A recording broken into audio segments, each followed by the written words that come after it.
Chapter 1. Many years later, as the naval king Morrow made his solitary way to the execution platform, he could not help but reminisce about that fateful noon when a young soul perished in the vast ocean. Countless memories whirled before his eyes like a flickering lantern. In a moment of excruciating pain, Morrow abruptly awakened, his thoughts lingering on the instant he had been engrossed in a comic. He had traversed realms. In an absurd twist of fate, while he was in the first-floor comic shop, two individuals had been embroiled in a heated argument, inadvertently shoving him outside, where he fortuitously stepped on a banana peel, only to be struck by a passing truck. This, by a stroke of serendipity, Morrow found himself in a new world. Am alive. Vice Admiral, this vagabond has not perished, the astonished aide remarked to the elder behind him. Is that so?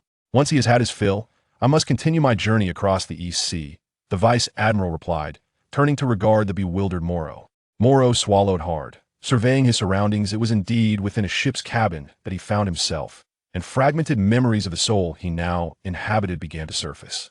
It seemed that in his former life, he had wandered aimlessly, enduring days of starvation until he drifted to a deserted island, where he fortuitously discovered a peculiar fruit. On the shore, only to succumb to hunger before he could taste it.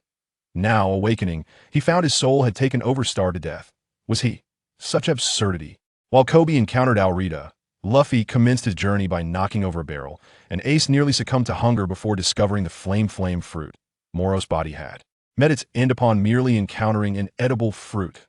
Gurgle, the sounds of his ravenous stomach compelled Morrow to consume the strange fruit in his possession without a second thought, indifferent to its nature whether it was a devil fruit or some exotic morsel having been thrust into this new existence. His foremost objective was survival. Delicious.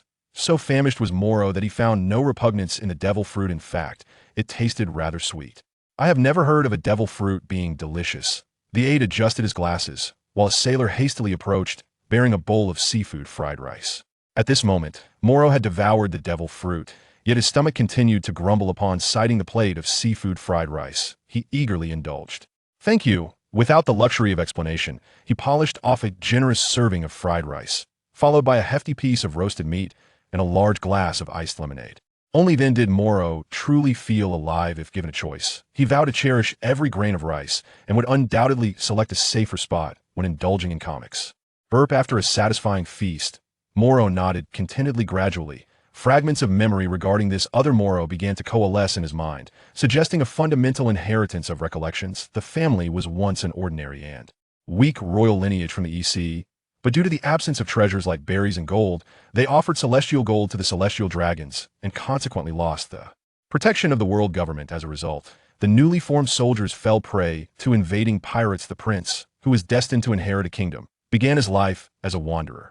Unfortunately, he found himself adrift on a solitary boat, ultimately succumbing to starvation. Listen here, you little brat, that's your tiny vessel.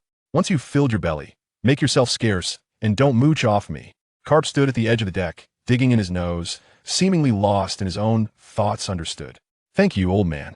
I, Morrow, am one to repay kindness. I shall surely save your grandson's life in the future. Morrow mused, feeling that having traversed to this world and consumed what appeared to be a devil fruit, he could never lead a life of mediocrity. He was determined to make a name for himself and dominate the new world. Watch me leap into action, Morrow proclaimed, as he stepped onto the railing and jumped. Splash! Bubbles bubbled around him as he sank. Morrow recalled feeling weak and unable to swim, and soon found himself gracefully blowing bubbles at the ocean floor. Upon awakening once more, Morrow awkwardly glanced at his aide. I'm alive. Lieutenant Garp, this landlubber who cannot swim has not perished. The same lines echoed again. Morrow chuckled sheepishly. He turned his gaze towards Garp, who was still digging in his nose, and remarked he consumed a paramecia-type devil fruit, said to possess boundless vitality, famously known as the immortal phoenix. Having stated this, Garp waved his hand, and two seemingly foolish young men entered the room. One had pink hair and wore glasses, while the other sported a disheveled hairstyle. Upon spotting them, Morrow immediately deduced their identities. Kobe and Helmeppo. Hello, we joined while you were unconscious. I'm Kobe, and this is Helmeppo. The two stood awkwardly beside Morrow. Morrow hesitated before asking, what about my original ship? It fell apart and sank. The aide replied helplessly. I see. Morrow understood. It seemed his piratical journey had ended before it even began. He took a deep breath, silently, and accepted a plate of steaming seafood fried rice. Morrow, an ordinary marine who has returned from the dead. Indeed, this was not a bad fate.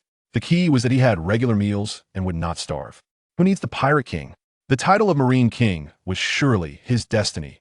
Having eaten to his fill and rested throughout the afternoon, Morrow awoke. He chose not to repeat his previous reckless actions, and instead stepped down from the bed to gaze at his reflection in a mirror fixed to the wooden wall. In the mirror, he beheld a figure with disheveled, raven-black hair and deep, dark eyes. His complexion pale and gaunt, though remnants of his former handsome visage lingered. They were overshadowed by an air of disarray.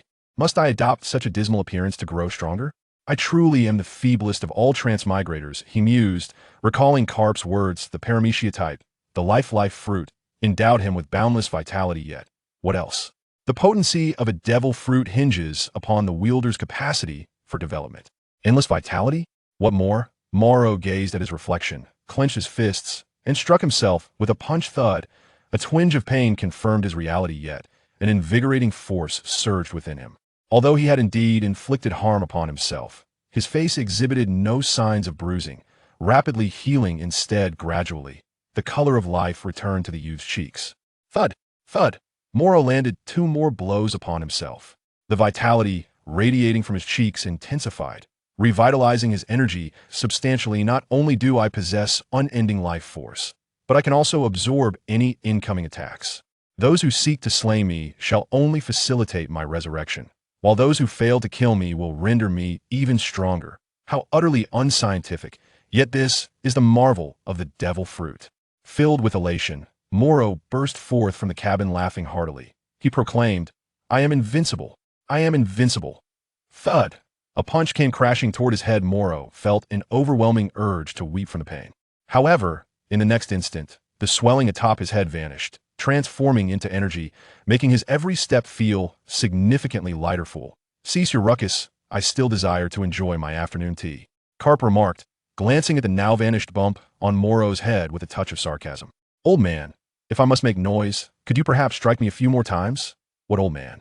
Address me as Vice Admiral Garp, you impertinent brat. Thud! Another punch. Yet Morrow felt invigorated, even as his previously wan frame showed marked improvement. Turning his gaze toward the sea, he felt a renewed sense of capability. He placed his hands on his hips and inhaled deeply the fresh air. Be gone. Do not obstruct my sunbathing, Garp grumbled, delivering yet another punch. But Morrow found solace even amidst the blows. How delightful this ship had truly been a fortuitous choice. He vowed that henceforth he would indulge in comics wherever he pleased. The following day, with a growling stomach, Morrow trailed behind Kobe. Eagerly anticipating a hearty meal after their feast, they entered a rigorous training regimen. Morrow, of a similar age to Kobe, joined in the ranks of laborers. Infuriatingly, not only did they toil under the sun by day, but they also exerted themselves in relentless training by night. Swordsmanship, martial arts, and marksmanship, none could be neglected. Nautical knowledge and naval skills were equally essential. However, in the eyes of KB, the path to strength is a torment, a painful journey of becoming stronger.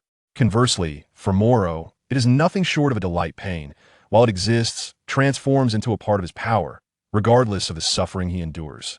Though the sensation may be faint, Morrow can genuinely appreciate the exquisite nature of his training. The power of a life fruit allows him to transmute all physical agony and harm into energy, rendering him unconsciously more formidable with each passing moment. One fateful night, a bounty notice featuring the image of Straw Hat Luffy astonished KB and Balumeb. What?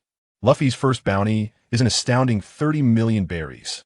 KB could scarcely believe how swiftly Luffy's fame had ascended amidst a shock. His desire to grow stronger intensified. However, after discarding the bounty notice, KB appeared utterly feeble under the high moon. Their strength had long since waned. Balumeb fainted after merely glancing at the notice on the beach. Morrow continued to practice his horse stance, simultaneously shouting iron block.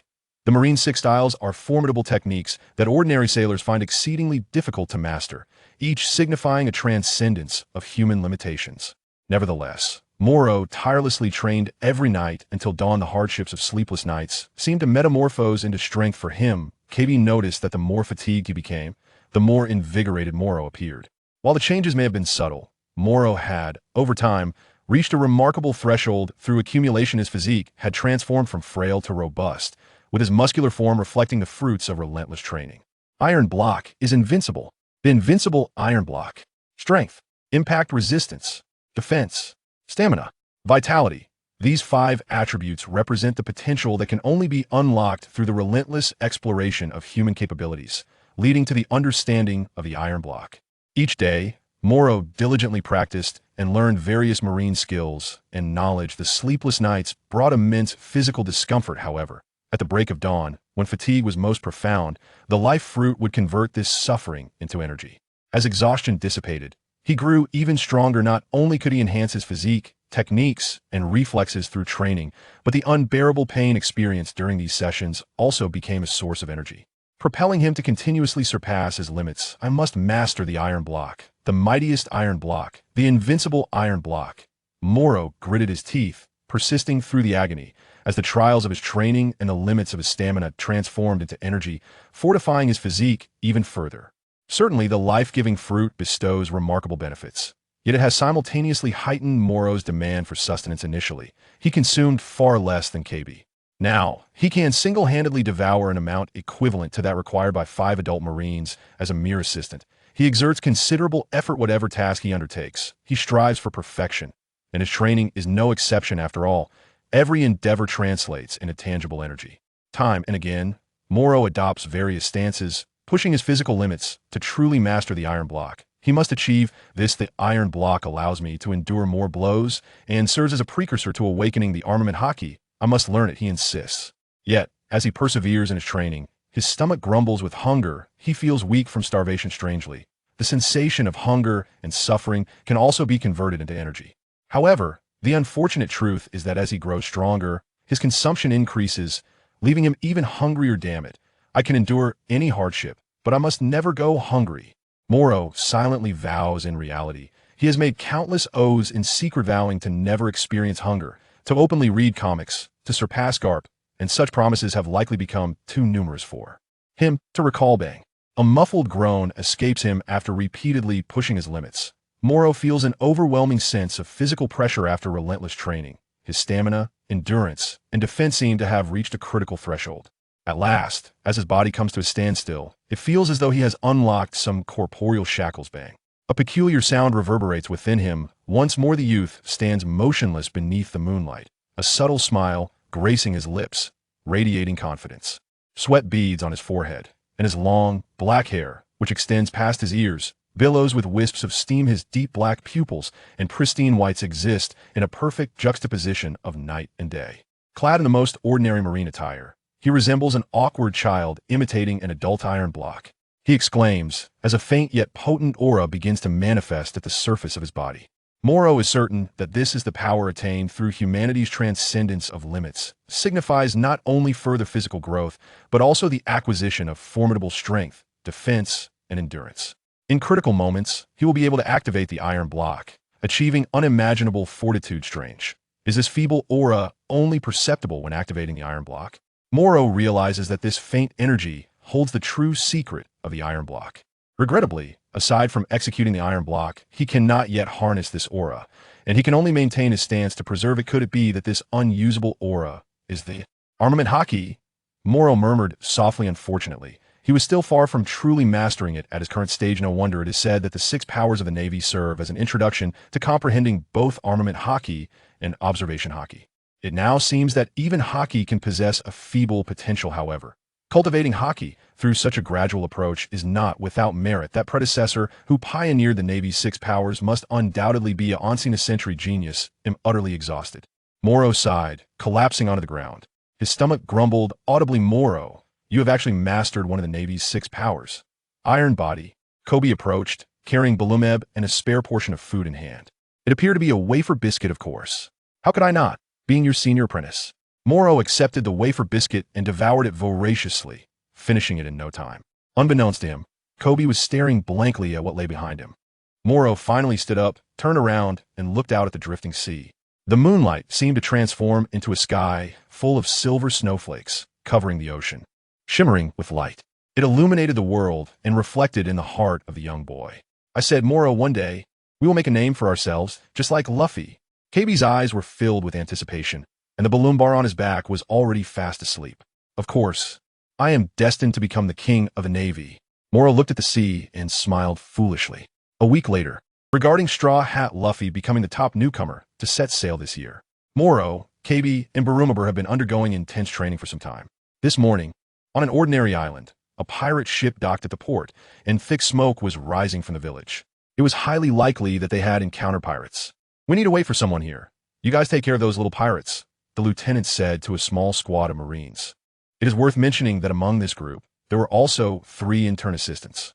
As soon as the words were spoken, Garp, standing on the deck, turned his gaze towards the sea, seemingly waiting for something, his justice cloak billowing in the wind. "Morrow, do we really have to go? I heard this group of pirates has more than 20 people, and our squad only has 10, KB and Barumabur said, grabbing Morrow's shoulders and nervously looking towards the village. The Marines are well-trained, well-fed, and well-equipped. These little thieves are hardly worth mentioning. Morrow analyzed calmly.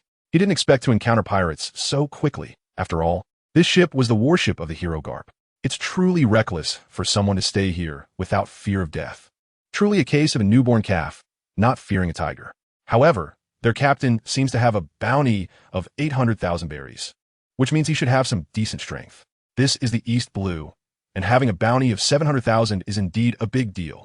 Morrow, Kobe, and Barumabur, you stay behind us. Remain vigilant, hold your guns and knives tightly, and be ready to protect yourselves in case of an emergency. This small team of Marines has a lot of combat experience and seems very reliable. Good. Kobe and Barumabur seem to have found their support. Only Morrow remains fearless at the rear. Strangely, there are no pirates in sight. Odd. In such a small village, the pirate ship hasn't even left, and smoke is still rising. Why have the villagers and pirates disappeared without a trace? The surrounding buildings seem empty. Strange. Molo looked around in confusion. He was equipped with his own gun and a long knife strapped to his back. Holding the knife in one hand and the gun in the other, he looked toward the uniquely angled, small 2-story building. If there were no ambush here, it would be completely out of line. Molo froze in place and directly infiltrated the residence. He didn't understand why Cap didn't take action himself and what important figure he was waiting for. However, at this moment, what truly mattered to him was to take down all the pirates here. Cautiously stepping into the house, he was met with the sight of 2 corpses lying in a pool of blood. Marolo's heart surged with anger. These were 2 elderly men with white hair. He stepped into the second floor, where a wooden door was slightly ajar. At a glance, he saw 3 men with firearms hiding around the corner. It seemed that Kirby had already come into the view of this group of ambushing pirates. Fortunately, Morolo had left early. Otherwise, he would have also found himself within their encircled attack range. With one step inside, Morolo quickened his pace significantly. During this time, he had become much stronger through training. He had not only learned iron block, but also experienced rapid improvements in speed and strength, reaching an extraordinary level. Bang! A punch struck the enemy's abdomen, and the intense pain nearly made the bearded pirate, who had originally been wearing an evil grin, vomit. The Navy, the 2 men beside him noticed immediately. They were already lurking here to launch a long-range attack on Morolo and the others. Armed with firearms, they aimed to strike first. Otherwise, if they used knives, Morolo's head would surely be in danger. The distance was too close, as the young man attacked the second pirate with gold teeth. The third person beside him had already aimed and fired at him. Iron block. In a critical moment, Molo stood still, the hidden aura within him manifesting on his skin and flesh, his muscles and bones reaching a state of full power at that moment. The musket exploded. At this moment, since the moment he was born, Morrow had never seen flames and smoke appear before him. The speed was so fast that he even doubted whether the iron block could truly block a bullet. A bullet flew out of the musket and struck him in the center of his forehead. The terrifying force made his brain buzz. However, Morrow could keenly sense that his body was using all its strength to block this strike. Sure enough, this gap-toothed pirate looked foolish, but his shooting skills were quite good. The bullet hit his forehead, and faced with the iron block's formidable defensive power, it came to a halt, quickly falling from his forehead after curling slightly. A dark mark from the gunpowder appeared on the boy's forehead, along with a slight feeling of pain. It had been less than a week since he mastered the iron block, so its purity was naturally far from enough. However, he had only managed to block that moment. The gap-toothed pirate's eyes widened in shock. Damn, you can block a bullet at such a close distance. Are you a monster? He didn't have time to complain before Morrow's fist came crashing down. The intense pain caused him to drop to his knees, unable to stand again. You guys are quite ruthless. Without saying a word, Morrow had already thought of 2 possible outcomes for the villagers. One was that they were captured and held for ransom by their captain. The other was that they all met a tragic end at the hands of the pirates. If it were truly the latter, Morrow would have no qualms about erasing them all. Bang, bang, bang. After 3 gunshots, the glass of a window on a 2-story building shattered. 3 corpses were thrown down directly. Immediately after, the boy leaped down. This was the first time he had used lethal force. Just a moment ago, he might have been shot, and his head was a bit foggy. The thought that the innocent villagers could very well be in the worst-case scenario filled him with rage. As the gunfire continued, Morrow felt as if he had been granted a reprieve. At this moment, the sounds of his earlier battle had already alerted the pirates nearby, forcing them to act prematurely. Causing confusion, the Marines had long hidden under the cover of the house with Kobe and Barumabur. When they saw Morrow standing alone in the street, they hurriedly called for him to take cover. Morrow, quickly find some cover. It's very dangerous here. We must be ambushed. Before the little bearded Marine could finish speaking, they saw the boy standing atop 3 corpses. This guy had already taken care of 3. Everything happened so fast that they failed to see exactly what Morrow had done. They couldn't help but swallow hard. Kobe trembled even more. After all, when Luffy made a move, he would at most knock his opponent away. When he was on the pirate ship, he was just a handyman, and now he was still in turn. Someone like Morrow, who directly killed his opponents, undoubtedly brought a huge shock. It seemed that it didn't hurt that much anymore. Morrow felt the impact of the bullet he had just taken. The pain was absorbed by the life fruit and transformed into his energy. Attack? I don't plan to dodge anymore. In an instant, Morrow's spirits soared as he looked up at the heads peeking out from the houses around him. At the same time, bullets rained down like a storm. If those villagers really don't survive, then I will kill everyone. After murmuring to himself, he looked straight ahead again and shouted, "Iron blocks." Bang, bang. As bullets came flying, they were nowhere near as painful as before, probably because the life fruit had absorbed the energy and transformed his body, allowing him to fully adapt to this level of attack. Morrow also felt that his physique had greatly enhanced. After a one-sided gun battle, as the smoke cleared, the boy stood unharmed in place, stubbornly looking straight ahead. The attacks from the bullets were all converted into energy by the fruit of life, making him even stronger in speed and strength. Just thinking about the 2 white-haired corpses in the house made him feel. Morrow immediately thought that every house here might very well be filled with corpses. Perhaps there were newlywed couples, babbling infants, hopeful teenagers, and beautiful young girls. Their lives were merely tools, wallets, to these mad pirates. With this thought, Morrow, now several times stronger, took a step forward. He tried to seamlessly activate the iron block with each step he took. Bang! A few more bullets were fired, and Morrow had a strong intuition. The real enemy was right in front of him, in that warehouse-like building. This group of monsters, who ambushed and slaughtered defenseless lives, was secretly laughing in every corner. Bang! After taking several more steps, Morrow became increasingly quick and skilled at firing the iron block. Sure enough, a deep roar came from the warehouse, and all the pirates went crazy. They fired their guns rapidly. This time, the attack was even more intense than before. However, Morrow's steps grew faster. He knew that the enemy would definitely try to escape, and he had to activate the iron block the moment he stepped forward while rushing to reach his destination before time froze. Find that guy. Bang. Finally, after a cloud of smoke, the boy stood outside the granary door, not giving that guy a final blow. He had succeeded at last. Morrow, KB shouted in surprise. He couldn't believe that Morrow dared to charge forward through a hail of bullets. Even more astonishing was that he was almost uninjured. Is the iron block that strong? Yes. Being almost uninjured doesn't mean being uninjured. The rapid increase in strength and the grasp of a critical moment ultimately brought about a slight mistake. From the perspectives of the Marine soldiers and the rooftop pirates, Morrow had a gunshot wound on his back, and black blood was continuously flowing from it. However, the boy's face was filled with smiles. He left only a silhouette for everyone and gave a thumbs up to KB and the others.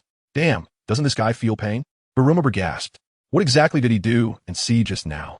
KB felt it was related to Morrow's brief disappearance earlier. Ha ha ha ha ha. This is killing me. The guy is injured. And he's still telling his companions that he's fine? That bullet is enough to kill him. The pirates burst into laughter. To them, there was no doubt that Morrow was doomed. That bullet had hit him right in the spine. Even if it didn't die, he would be in so much pain that he would lose his ability to resist and would spend the rest of his life bedridden. Creak. The wooden door opened in response. A bearded man with a full face was a one-eyed dragon, with one hand replaced by a metal hook, and he aimed 2 guns at Morrow's head. Iron block? It seemed to be the legendary Navy 6 style, a technique that only elite pirates could learn. I didn't expect to encounter it here. However, you don't seem that strong. That bullet should have already made you lose your ability to resist. This guy had a mouth full of yellow teeth, which made Morrow want to slap him. But unfortunately, he was right. The bullet that hit his spine was enough to make Morrow lose his strength, his body springing back, equivalent to being a cripple with a broken back. The boy could no longer hold on under the intense pain and the breaking of his own spine. Just as he was about to fall to the ground, he chose to fall sideways against the wall. Leaning against the wall, cold sweat poured out. The life fruit was powerful. It could convert such pain and injury into energy, and it possessed an everlasting vitality. But the unimaginable pain made it impossible for him to maintain the iron block in this situation. He took deep breaths, feeling drops of cold sweat rolling from his forehead to his cheeks, and his shirt and pants were soaked with sweat. Am I going to die? Morrow thought to himself. Out of the corner of his eye, he caught a glimpse of the golden piles inside the granary, along with even more corpses. Not a single living person. No one knows what they had experienced in life. Just one corpse after another lying in pools of blood, never to laugh again. This should have been a paradise. If only it weren't for those damned pirates. Morrow roared hoarsely. Why did his first battle since arriving in this world have to be so cruel? No wonder Garp looked so strangely at the sea.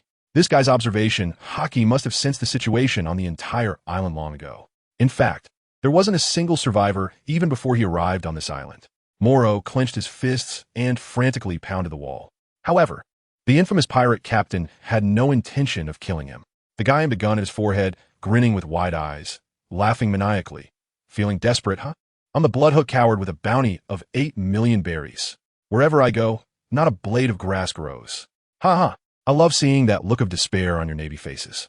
Do you think you're a savior who can rescue everything? Impossible. This is the East Sea, and you'll never think of leaving Logtown, where the devilish smoker is, and sometimes even Vice Admiral Garp from the Navy headquarters comes back. If you don't get rich and famous quickly, you'll never think of making a name for yourself, let alone becoming the pirate king. Forget it. You're just my hostage to escape. He lifted Morrow, aiming the gun at the boy's temple. He seemed ecstatic about his cleverness. The Navy's Vice Admiral's ship is really ostentatious. My lookout has already seen it. If I don't use this method, there's no way to escape. Boss, you're amazing. Ha, these stupid guys. We VE won again. The pirates thought they had achieved a great victory. They had gained wealth and a hostage. Surely they could live freely. Ding. The bloodhook coward looked down at his feet in confusion. A bullet? He saw that the boy he was holding hostage was glaring fiercely. Impossible. The bloodhook coward seemed to realize something. The bullet being fired means the wound is healing? How could that be? What kind of perverse self-healing ability is that? Nothing is impossible. Morrow said coldly, go to hell. Bang. The bloodhook hand coward decided to go all out, firing a bullet from his gun. It shot directly towards the most vulnerable temple. This time, the young man felt no fear at all. Iron block. The gunman fell. With all his strength, he threw a punch. The damage from each bullet had made Morrow stronger with each enhancement. The fruit of life had transformed it all into energy. At this moment, his physical abilities had already surpassed nearly 10 times what they were before the battle. With all his might, he threw a punch, executing a black tiger heart-pulling technique. No, it's impossible, because the bloodhook hand coward could no longer say anything. Morrow wiped his bloodied hand and coldly stepped over the corpse. Gunfire erupted again as he walked steadily toward the granary, his gaze unwavering. 5 pirates lay in ambush here, shooting continuously. However, this time, the young man took each step deliberately, unharmed. Bang, bang. With each attack he endured, the paramecia fruit transformed it into energy, becoming Morrow's power. These worthless pirates were naturally no match for their captain, falling to him with a single punch. After a series of punches, the wounds on his back had long since healed. The previous fatal injury represented a crucial transformation for Morrow. Is it dead? The breathless, laughterless corpse is truly morbid. In this world filled with pirates, let me cleanse it all. Morrow walked out of the granary with his head down, taking one last look at the corpse in the corner. It was a young girl in her flower season, with a fatal wound on her head and a gunshot wound to her chest. It was clear that she had fought with all her might in her lifetime, preserving her dignity but losing her life. Her big eyes were wide open, devoid of spirit, with her pupils dilated. She could not close her eyes even in death. A nameless anger surged in Morrow's chest. He felt too weak.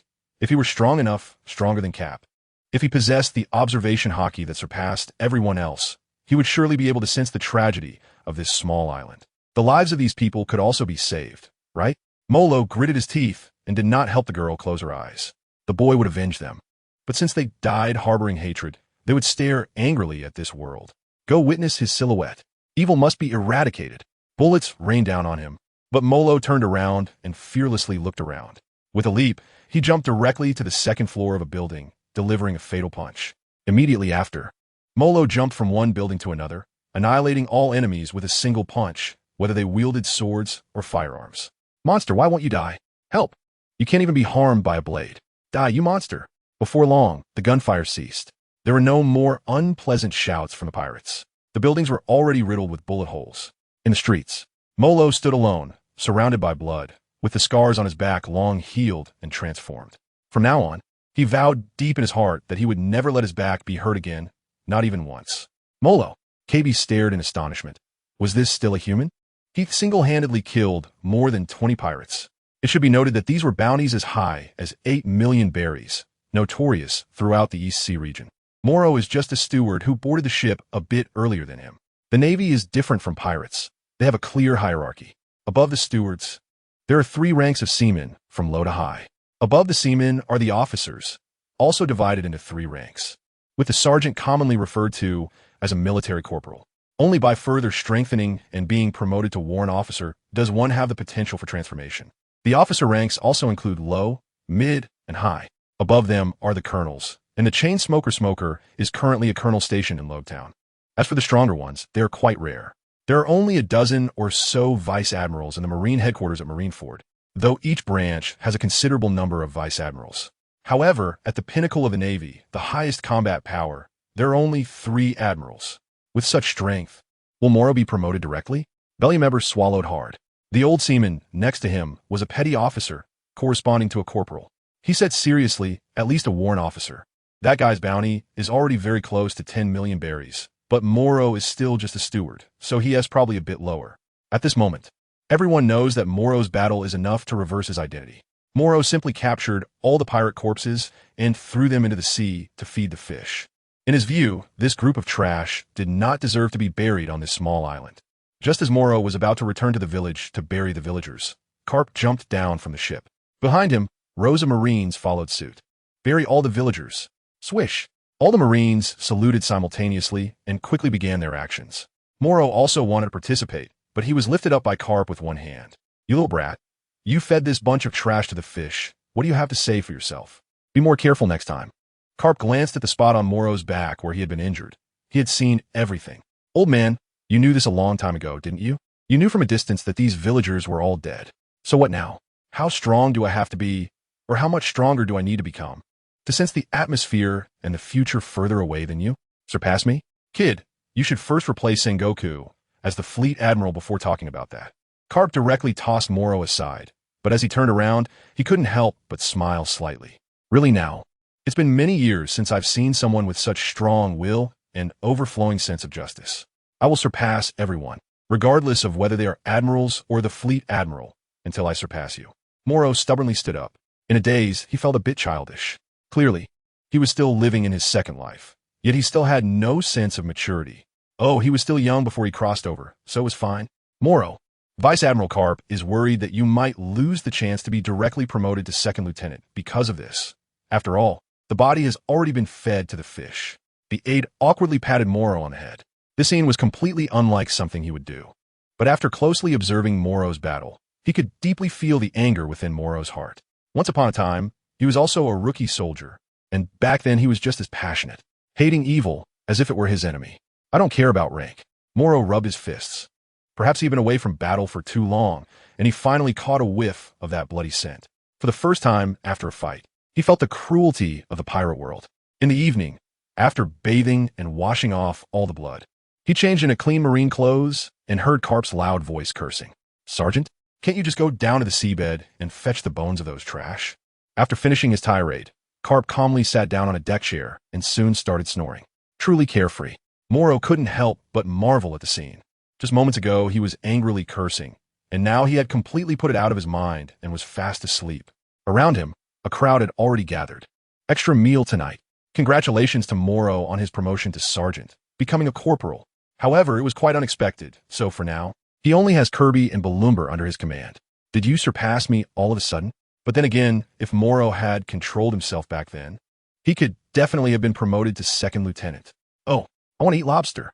Kirby and Balumber, one on each side, had their arms around Morrow's shoulders, cheering and whistling. He couldn't help but sway along with them. The three of them drank orange juice, and Morrow was devouring lobster fried rice. His appetite had become quite terrifying. He could eat 5 large plates of fried rice in one meal, along with vegetables and grilled meat. Of course, in order to survive at sea, fruits and fresh water were also essential.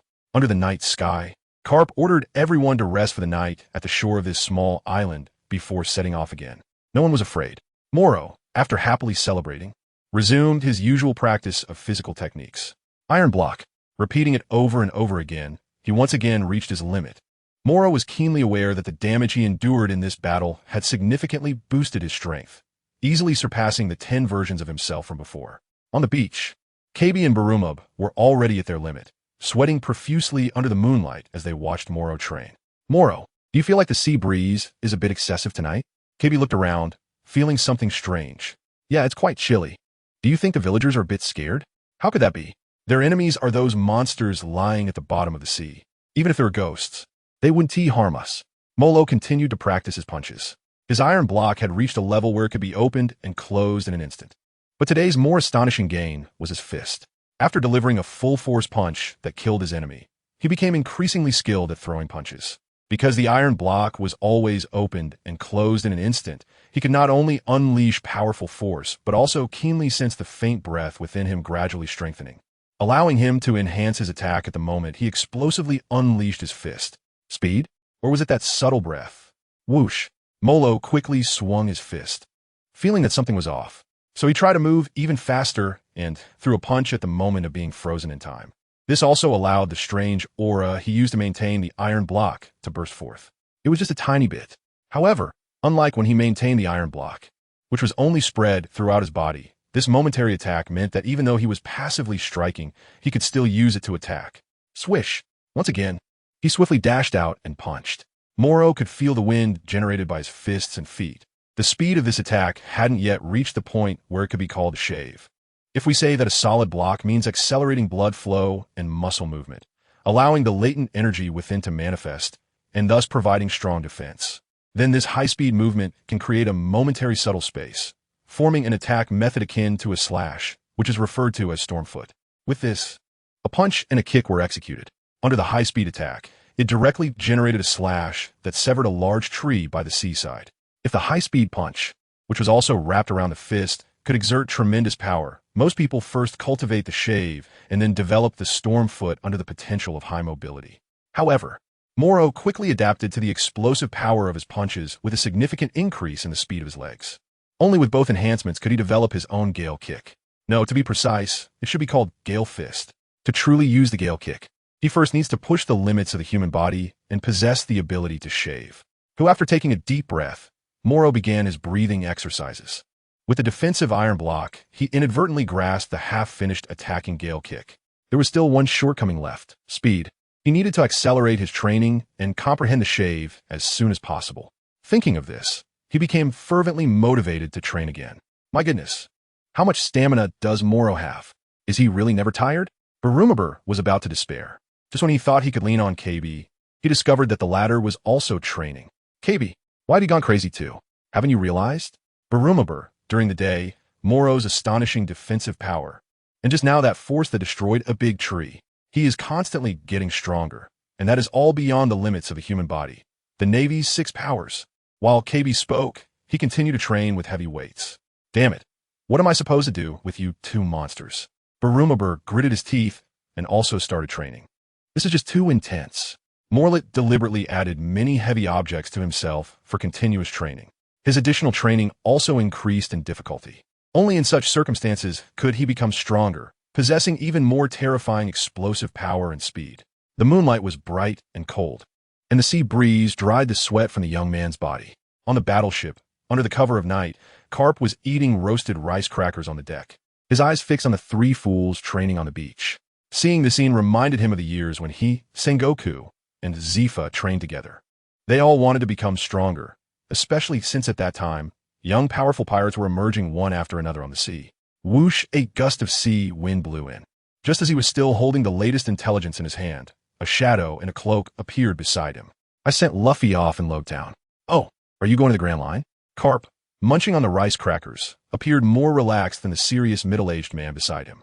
The sea was turbulent, and Mihawk had once appeared in the East Blue. The shadowy man spoke a few more words, but Garp continued to snack without showing any concern. Finally, he said, "We will pass through the doldrums tomorrow.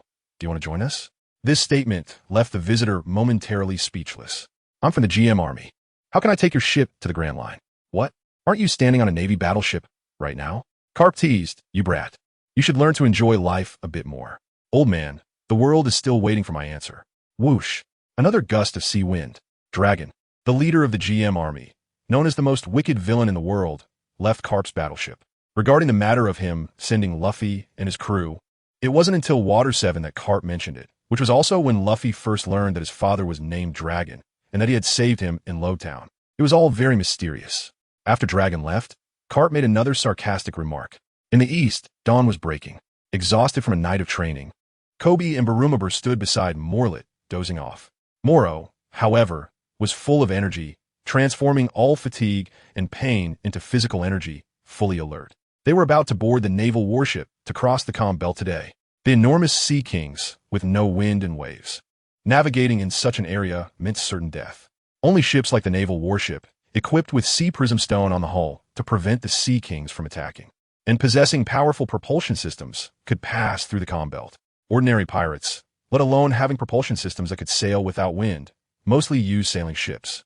Even if they managed to stay safe from Sea King attacks with sea prism stone, it was incredibly expensive.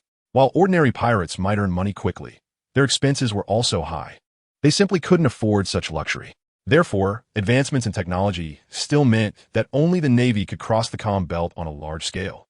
It felt a bit stuffy. Barumabur complained, "It's really uncomfortable without the sea breeze. Below are all Sea Kings." Kobe felt it was very dangerous. How amazing. This feeling of being able to travel freely across the seas. Molo clenched his fists in excitement. With words like these, he could strike those pirates the fastest. The Grand Line, here I come. The doldrums. The Navy warships moved as if on solid ground. Morrow was practicing as usual, knowing that what awaited him next would be an era of rampage. If he didn't become stronger, he would be destined to have nothing. After being promoted to sergeant, he moved out of his original dormitory.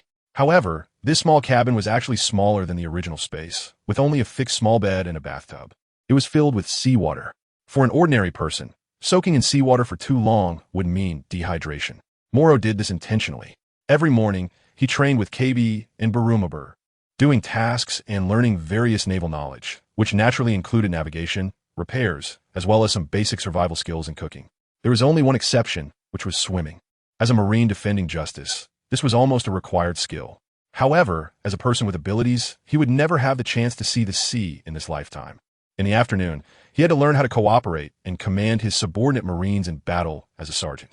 At the same time, he had to endure Garp's iron fist, which the old man referred to as the Iron Fist of Love. By evening, they were still in the doldrums, seemingly only a little distance away from the edge, but still unable to carry out their daily training. Molo had no choice but to return to his small cabin. Whether he could succeed depended on whether his extra training had paid off. The young man glanced at the seawater in the bathtub, feeling an instinctive aversion. The sea despises demons, and demons feel the same way. Carefully entering the bathtub, he instantly felt the fear that came from his bloodline. He lost all his strength in an instant. In this situation, sinking into the seawater could lead to drowning. Morrow tied 2 ropes around his waist and the door early on, just enough to sit in the bathtub. He felt his breathing becoming weaker with every moment. This is what it feels like for a devil fruit user in seawater. Morrow was on the verge of cursing, but he had no extra strength left. If only the fruit of life could withstand the pain of seawater and give me a boost, but that's basically like dreaming, right? The boy leaned against the edge of the bathtub, using the rope tied around his waist in advance to avoid drowning. However, there was a downside. He also had no strength to climb out. Gradually, Morrow felt his breathing growing weaker. However, what followed was a faint warmth, gradually feedbacking from within his body. It should be noted that even when Luffy faced Arlong, despite being in the sea due to the cement, his head was still pulled to shore by Zoro, and his neck still retained its rubber properties, allowing it to stretch continuously. Being in the seawater would quickly weaken a devil fruit user, and becoming weaker does not mean that their devil fruit ability completely disappears. 2 years later, when Luffy traveled from underwater to Fishman Island, he was already able to attack a giant octopus at the bottom of the sea while using Gear Third and coating it with Haki. Coincidentally, Morrow's unique trait of the life fruit lies in the fact that the greater the damage and pain he receives, the more he can convert it into his own strength. While in a bathtub filled with seawater, his own devil fruit ability is restricted, and he is extremely weak. However, this trait still exists even in his weakened state, causing a warm current to emerge within him, gradually growing stronger as he adapts to the weakening effects of the sea. Though it is minimal, it has improved Morrow's condition to some extent. Nightfall. Moonlight streamed in through the small window. Morrow lifted his head to look out the window, feeling that he could finally breathe a breath of fresh air. A night had passed. The next day, the young man still felt weak and powerless. Even though his adaptability had increased significantly, the fruit's abilities, weakened by the seawater, could only slowly transform Morrow's body. Morrow let out a breath of murky air, but he still lacked the strength to crawl out of the seawater bathtub. Creak! The door opened in response. Morrow's rope also became loose, and he sank directly into the bathtub, gulping down water. Morrow, the pink-haired KB quickly reached out and pulled Morrow out. Next time, we need to tie the rope to the corner of the bed. This time, it was a mistake. Morrow fell to the ground, weak and powerless, saying, "This is seawater." Vowing was directly shocked and cursed. "You said we must come to find you in the morning, and it turns out it was to save you." KB also understood the situation upon seeing this. Previously, before Morrow began this special training, he had advised Kobe and Bergamot to come find him in the morning. He originally thought there was something important to discuss, but it turned out to be this extreme training method. Everyone knows that devil fruit users cannot come into contact with seawater or sea prism stone, and it's best to keep a respectful distance from them. Morrow insists on taking a seawater bath, truly a reckless guy. "It's fine, I will only practice like this once a week, so I won't trouble you too much, and I believe that one day I will be able to climb out by myself." Morrow's body had already swollen quite a bit. At this moment, he took a deep breath, and after losing the weakness and restraint from the seawater, the healing fruit quickly began to heal him. As the swelling disappeared, Morrow also felt a stronger power surging into his body. Sure enough, this is the benefit of the healing fruit. Regardless of whether pain and injury accumulate, they will ultimately be transformed into energy. Before long, Morrow stood up and walked toward the cafeteria as if nothing had happened. Fried eggs, seafood fried rice, oranges, and a large cup of milk. After a hearty meal, KB and Balumeb were still unable to recover from the shock they had experienced earlier. They both trained much harder than the other crew members on the ship, and one could even say that besides Morrow, they were the ones working the hardest. But what people fear most is the comparison with others. Morrow trained like a madman, leaving everyone feeling out of reach, especially as a person with abilities. Taking a bath in seawater was simply reckless. However, KB and Balumeb kept quiet about it. In their eyes, no matter how monstrous Morrow was, he was still their senior brother from the same period. Now, he was even their squad leader, and the three of them were almost inseparable. A day later, the battleship finally sailed out of the doldrums. The three of them stood on the deck, breathing in the fresh sea breeze as they had wished. The growth of the Morrow monsters also prompted KB and the others to continue their training. Their gaze towards Morrow became increasingly respectful. All of this was noticed by Garp. He had a strong intuition that his newly accepted disciples, especially Morrow, the eldest disciple, would eventually bear great responsibilities. A week later, after Morrow once again experienced a seawater bath for training, he discovered that he could actually move his fingers in the seawater bathtub. It was truly a transformation, but the price was that he almost lost his life. At this moment, Morrow was accompanied by Kirby and Balumeb, and the three of them cautiously arrived outside Cap's cabin to wait. Just a moment ago, the lieutenant informed Morrow that they were to be given a special task. It was said that there was a summer island nearby, where a pirate with a bounty of over 50 million berries was suspected to be hiding. They needed to infiltrate the island under the cover of darkness. "Why? Can't you just take them out by yourself?" Morrow was puzzled, but Garp's gaze told him that this matter was not simple. The other party had hijacked a ship. The wealthy passengers were not the issue, but there were over 100 ordinary passengers, you understand? Even so, Garp still used his observation Haki to investigate everything clearly. No, something was wrong. Morrow understood that Garp had long seen through everything on the island. He had given this task of gathering intelligence to test Morrow, Kobe, and Balumeb. However, What Morrow was more concerned about was whether the hostages on the island were alive or dead. Old man, how many are still alive this time? They are doing it for money. How many can survive depends on you. Garp appeared indifferent, but in reality, he had already taken everything into account. Got it. Morrow has learned the exact truth, and naturally, he no longer has any worries. As long as there is someone alive, even if it's just one person, he will do everything he can to rescue them. The three formed an intelligence team and moved under the cover of night from the direction of a forest, where there were no pirates stationed, because outside the forest is a nearly vertical rocky cliff. It is almost a dream to think one could climb such a cliff from the sea. However, Morrow is not an ordinary person. Although he cannot use the moonwalk, he is still alive. A small boat is carefully anchored here. Morrow spun the iron claw chain in his hands wildly for more than a dozen circles before tossing it into the air. As the iron claw spun around a large tree for several rounds, inertia made Morrow smile confidently, thinking it was all set. What monster? Can a normal person have such strength? Balumabur complained, hurriedly following behind. This is a summer island called the Island of Scorching Summer. According to the intel, the hottest moment of the day is at midnight, when the active volcano in the center of the island erupts on schedule. Kirby shared the intel, and a small telephone bug in his hand occasionally gurgled. If there's a volcanic eruption every night, wouldn't these trees have died long ago? Molo believes that this intelligence is incorrect and unscientific. I misspoke, to be precise. The activity of this active volcano occurs at midnight and has not reached the level of an eruption. There will only be some magma oozing out, flowing at the foot of the mountain and pooling into a massive magma reservoir. Intelligence reports indicate that there are numerous cooled rare minerals surrounding the magma pool, and the pirates stationed here are likely conducting covert transactions. Meanwhile, the magma underground is continuously spreading outward, silently increasing the island's area. As soon as the words left my mouth, KB's pupils dilated as he looked straight ahead. The massive magma pool occasionally emitted a foul odor, which is toxic.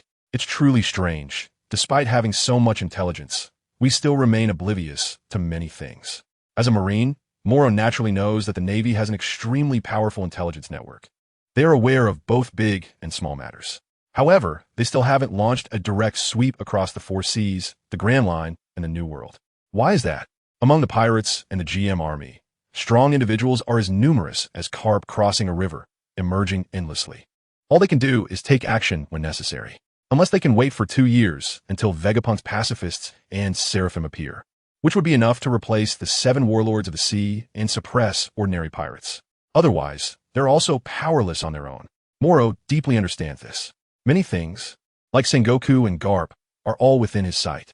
As the justice that reigns over all, Sengoku can only turn a blind eye to certain matters.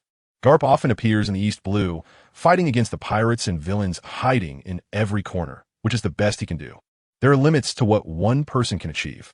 No matter how strong Garp is, can one person take on 4 emperors of the sea? Only by seeing through this layer can one understand what it means to be a Marine. Morrow left the magma pool with Kirby, and Balumber sneaked into a seaside town. This place is essentially a super mini pirate paradise. Taverns are everywhere, and drunken pirates often stumble and fall by the roadside. By the coast, there's a pirate ship docked. According to intelligence, the Flamewind pirate crew, led by Yin Feng, has been stationed here for years, plundering passing merchant ships and sea vessels. He himself has a bounty of up to 50 million berries, being in the first half of the Grand Line. Having such a considerable bounty is enough to demonstrate his significance. Kill those 3 people. Molo glanced at KB and Balumeb, both of whom felt a bit uneasy. Did they really have to do this?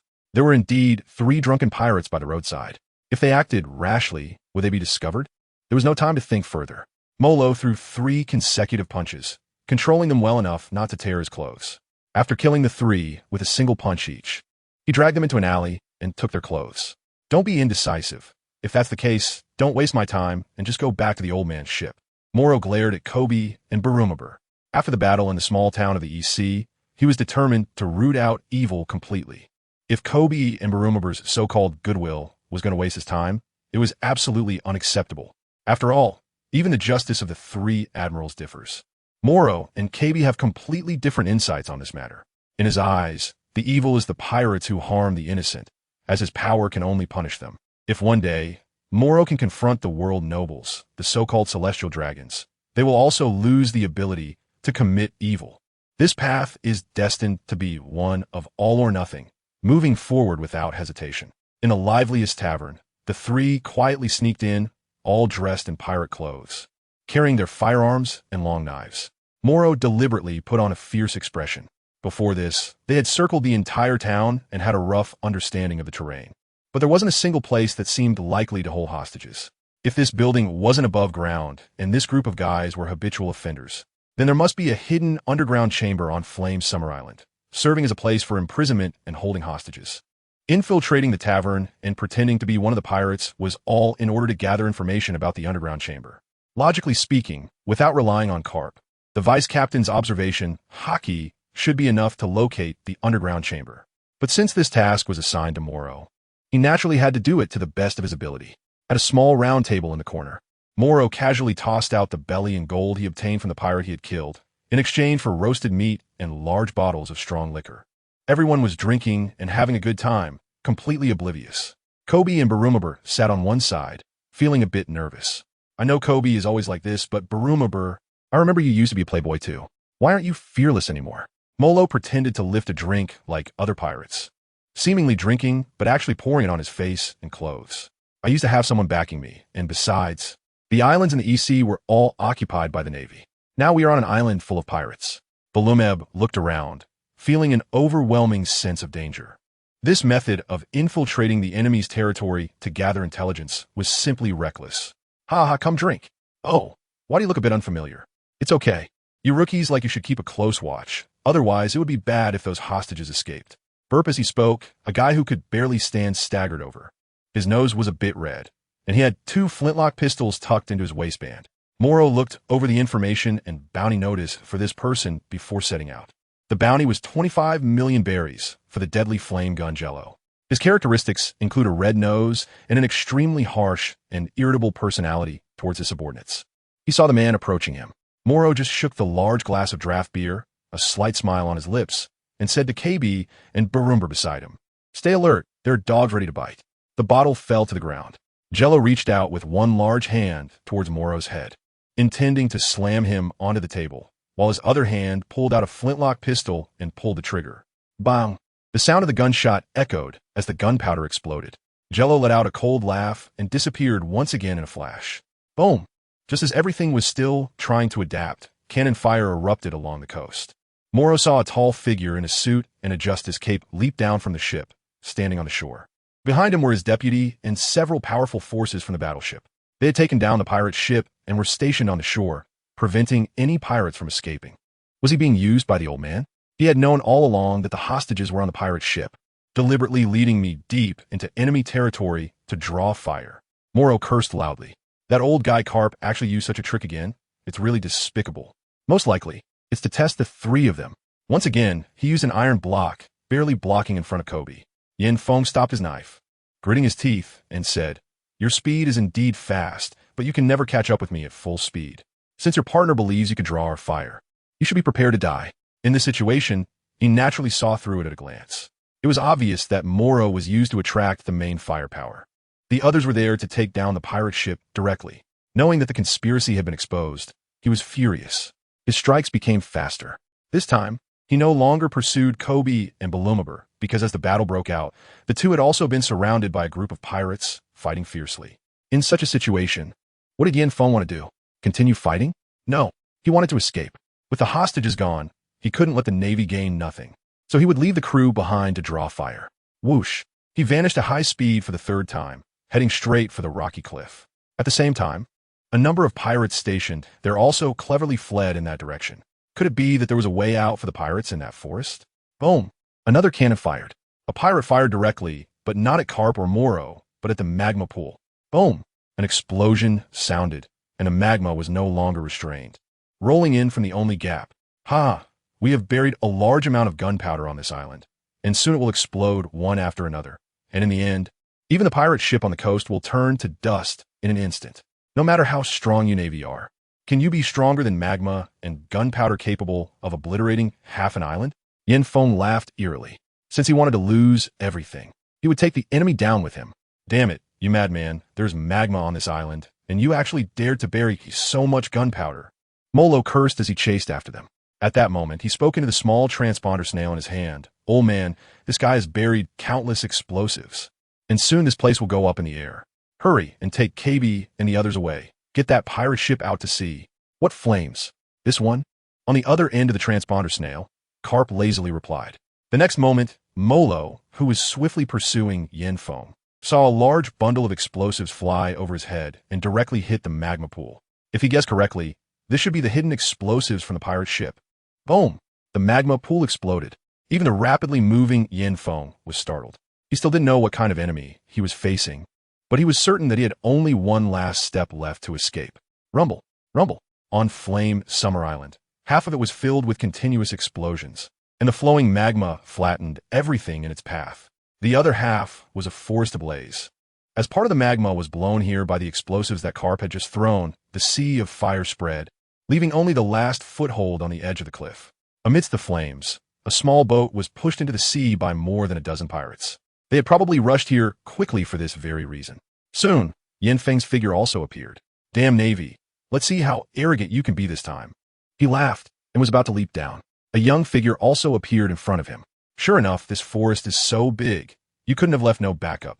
But I didn't expect you would resort to such a desperate method in the end." Mo Luo's forehead was drenched in sweat. To catch up with the incredibly fast Yenfeng, he had exhausted all his strength. "You infiltrated from here? I must have been careless, thinking it was a natural fortress." Yenfeng did not hesitate, nor did he choose to fight.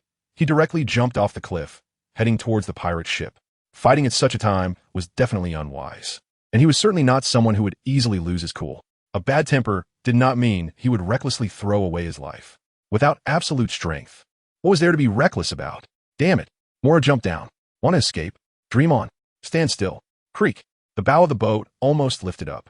This small boat, which was already not big, was now accommodating more than 10 people. However, it was clear that the one they least welcomed was Morrow. "Fire." Yenfeng waved his hand and walked straight to the stern of the boat. Because there were too many people on this small boat, its speed would be greatly reduced, making it impossible to outrun the pursuing naval warships. His eyes quickly fixed on another small boat in a different direction. It was the same one Morrow and the others had taken when they arrived. "Go to hell, naval supernova."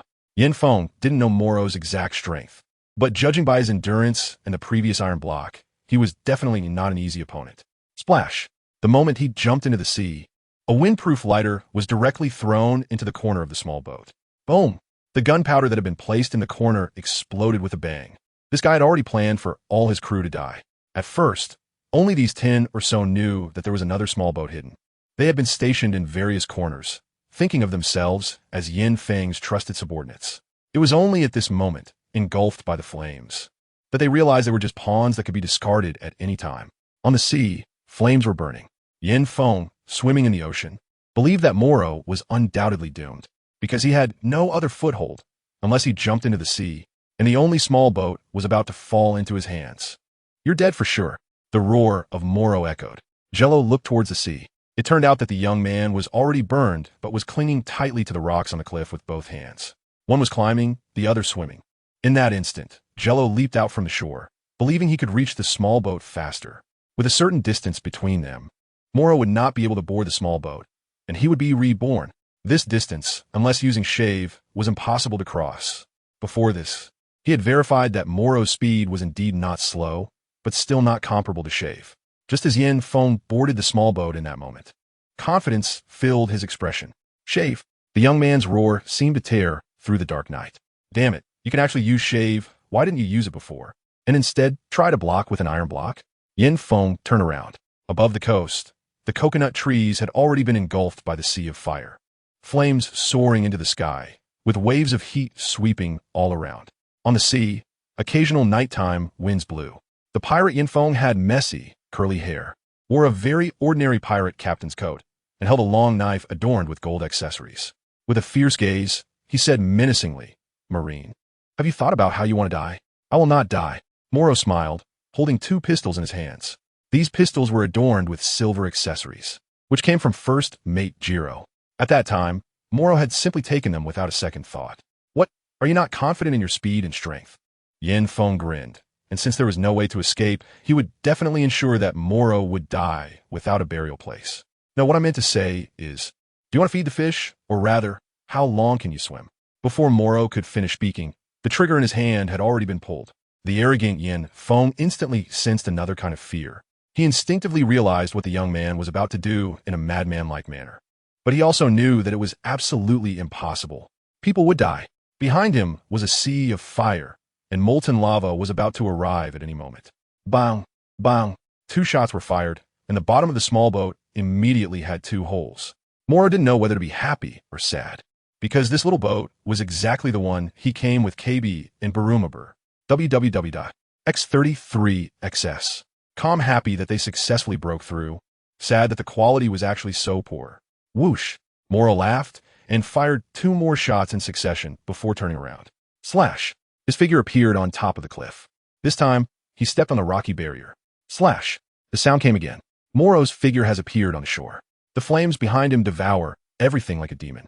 You demon, you madman, damn you, damn you. Yin Feng has completely lost his mind. The 4 holes broken by the fire gun are leaking water frantically. It won't be long before the ship sinks. If he stays on the ship any longer, he will undoubtedly die. If he jumps into the sea, that would also be looking for death. No matter how well he can swim, it's impossible to get from one island to another. In this situation, he is practically being led to his death in the sea by Morrow. I will kill you. Yin Feng's figure also vanished and reappeared in an instant. After 2 identical maneuvers, he directly appeared in front of Morrow. This move is essentially the shave from the Navy's 6 powers, but as a pirate, how could he shout out the name of the technique? The temperature around him is rising. Yin Feng holds his knife with both hands, his gaze fierce. He wants to erase the person in front of him, turning them to dust. Since there is no way to survive, then I'll take you down with me. Yin Feng gritted his teeth. Do you hate me that much? But I destroyed my own ship. What does it have to do with you? Moreover, this move was learned from you. Morrow is not wrong. He just destroyed his own ship, just like Yin Feng did before, leaving the enemy with no place to stand. It could truly be said that experience comes from setbacks. High temperatures can weaken you. What can you do with just a razor and an iron block? Yin Feng took a step, and his figure quickly vanished. Violent instant kill. A strike was unleashed, so fast that an afterimage appeared. Stormfoot. This time, Morocco is the one who truly used Gale Foot on the spot. He previously did not master shave, and his speed did not meet the standard for Gale Foot, so he could only achieve an alternative enhancement through acceleration. It was only after he was caught off guard by the Flame Wind's explosive attack that he finally pushed his speed to the limit of the human body and comprehended shave. Now, he can truly use Gale Foot. Bang!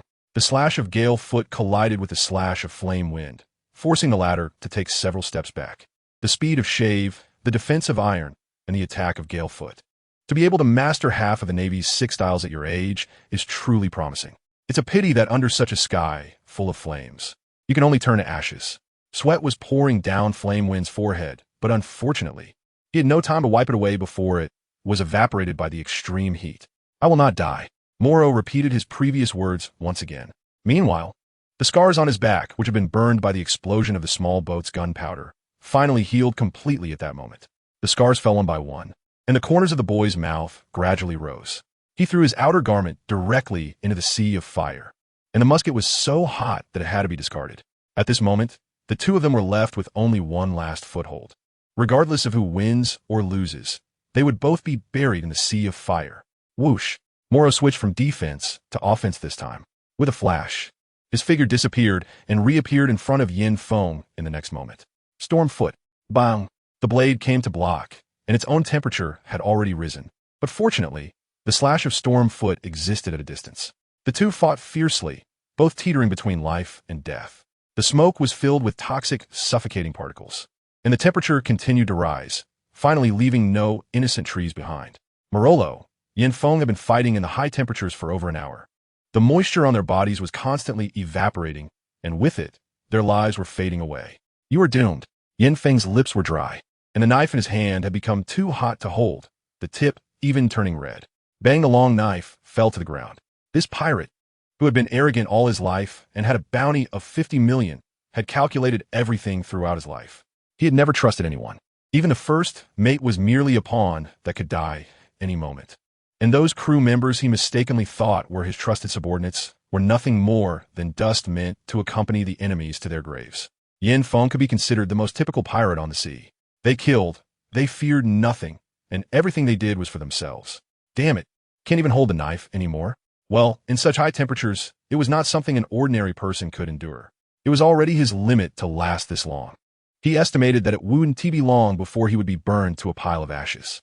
Yin Feng stood up unwillingly, his skin turning bright red.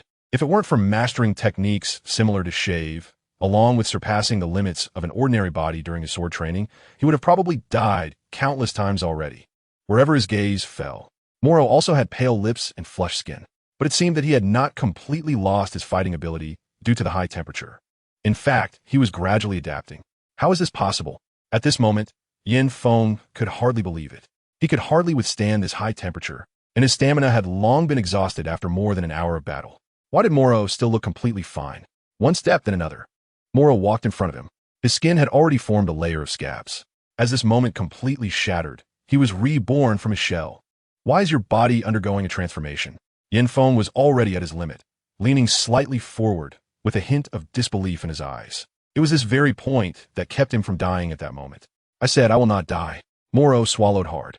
The paramecia fruit could not only adapt to seawater at an extremely slow pace, but it could even withstand high temperatures. He was also constantly adapting and growing stronger in battle. I understand now. Yin Feng recalled in disbelief the moment when Morrow unhesitatingly blew up the small boat, tricking him onto the shore. You are a devil fruit user. That's why you dare to return to the shore. And it's also the reason you don't dare to fight me at sea. I get it. I understand everything. You've won. Whether it's ruthlessness, scheming, or strength. You surpass me in every aspect. Considering your age, you must have limitless potential. Before long, you will definitely become a true superstar of the Navy. Ha ha ha ha ha, cough cough. Yin Feng laughed even as he was dying, until he started to cough weakly and fell down. Storm foot. Swish. Morrow directly severed the enemy's head. Even if the enemy fell, it was meaningless if he didn't deliver a finishing blow. The blood had just appeared and was immediately consumed by flames. Morrow felt a sense of suffocation. He was about to be engulfed by the sea of fire. Would he survive? Could the life fruit withstand this intense heat? The temperature was still rising, and breathing was becoming increasingly difficult. The boy walked to the edge of the cliff, not thinking much more, and sat on the rock. He weakly crossed his legs. His back was still being burned by the flames, getting injured from time to time, but the powerful life force of a life fruit healed him. The two forces fought against each other, relying solely on the boy's strong willpower to maintain balance. It really hurt. He helplessly complained. Gurgle, gurgle, the little phone bug on his wrist was already hot enough to almost die. Almost forgot about you. It turned out that the phone bug was tougher than him, an ordinary human. Morrow smiled as he dialed his last remaining phone bug. Hello, is this old man Garp? I'm dying. You little brat. Huh. In an instant, Morrow was about to fall into a deep sleep on the verge of dying. At that moment, an old man walked directly out of the sea of flames behind him. The white-bearded elder ignored the surrounding fire and directly grabbed the young man, glancing at the ocean before stepping into the air and leaving. Want to die like this? Garp scolded. In this ocean, powerful beings are everywhere. If you can be defeated by mere flames, then you are no different from that dead, useless pirate. Even among those with abilities, there are ice users who can freeze the sea for miles. There are also stubborn magma users who can evaporate seawater and become bodies of scorching heat. Some can walk in the air, ignoring any distance, looking down at the ocean. Of course, they're just a bunch of kids, far inferior to me. And you? You little brat. Garp continued to scold as the young man and his hands gradually began to recover. The life fruit had adapted to the previous temperature, continuously providing a source of life force. Morrow's throat was a bit dry. Old man, you've become so strong. You must have defeated quite a few monsters, right? Nonsense. Garp walked in the air, glanced at the round, bright moon, and seemingly meaningfully said, Kid, the farther you want to go, the further your fists must reach. Morrow nodded wearily and soon lost consciousness. Bang! Garp fell onto the deck, directly throwing the unconscious Morrow out. He rolled several times, scaring Kobe, while Barumabur rushed over to check his condition. No one should take care of this guy. His fruit ability is special. He can only get stronger by recovering on his own, Garp said. Kobe then picked Morrow up and carried him back to the small cabin. Lieutenant General Garp. Has that Yin Feng already escaped? The lieutenant noticed that his observation, Haki, no longer sensed Yin Feng. Could he have escaped? After all, they had taken some time to sail over from the other side of Yinxiao Island. He was defeated by that guy, Garp said, and walked directly into the lounge. Defeated? A pirate with a bounty of 50 million berries could be defeated by Morrow alone? You have to know before this. Kobe and Barumabur had already acknowledged that Morrow killed the vice captain of the Yin Phone pirates, Jiro, although that guy was drunk, and as a sharpshooter was attacked at close range by Morrow, which is an advantage against a weakness. But no matter how weakened, he still had a bounty of 25 million berries. If Morrow didn't completely suppress him in speed and strength, he wouldn't have one. Now, with Garp personally saying he defeated Yin Phone, it gives an even greater sense of pressure. Has this kid been growing rapidly without us noticing? In the corridor, Kobe, who heard Garp's words, trembled. He and Barumabur exchanged incredulous glances. Morrow defeated that Yin Phone. Has he become so strong? The two were left in shock. So strong. He was completely a monster. Even though Morrow joined the Navy earlier than them, they had trained together.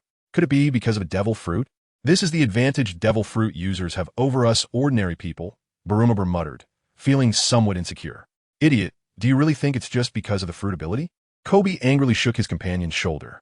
He has been fighting all along. Even when facing powerful enemies, he didn't run away, but instead blocked for us at the first moment.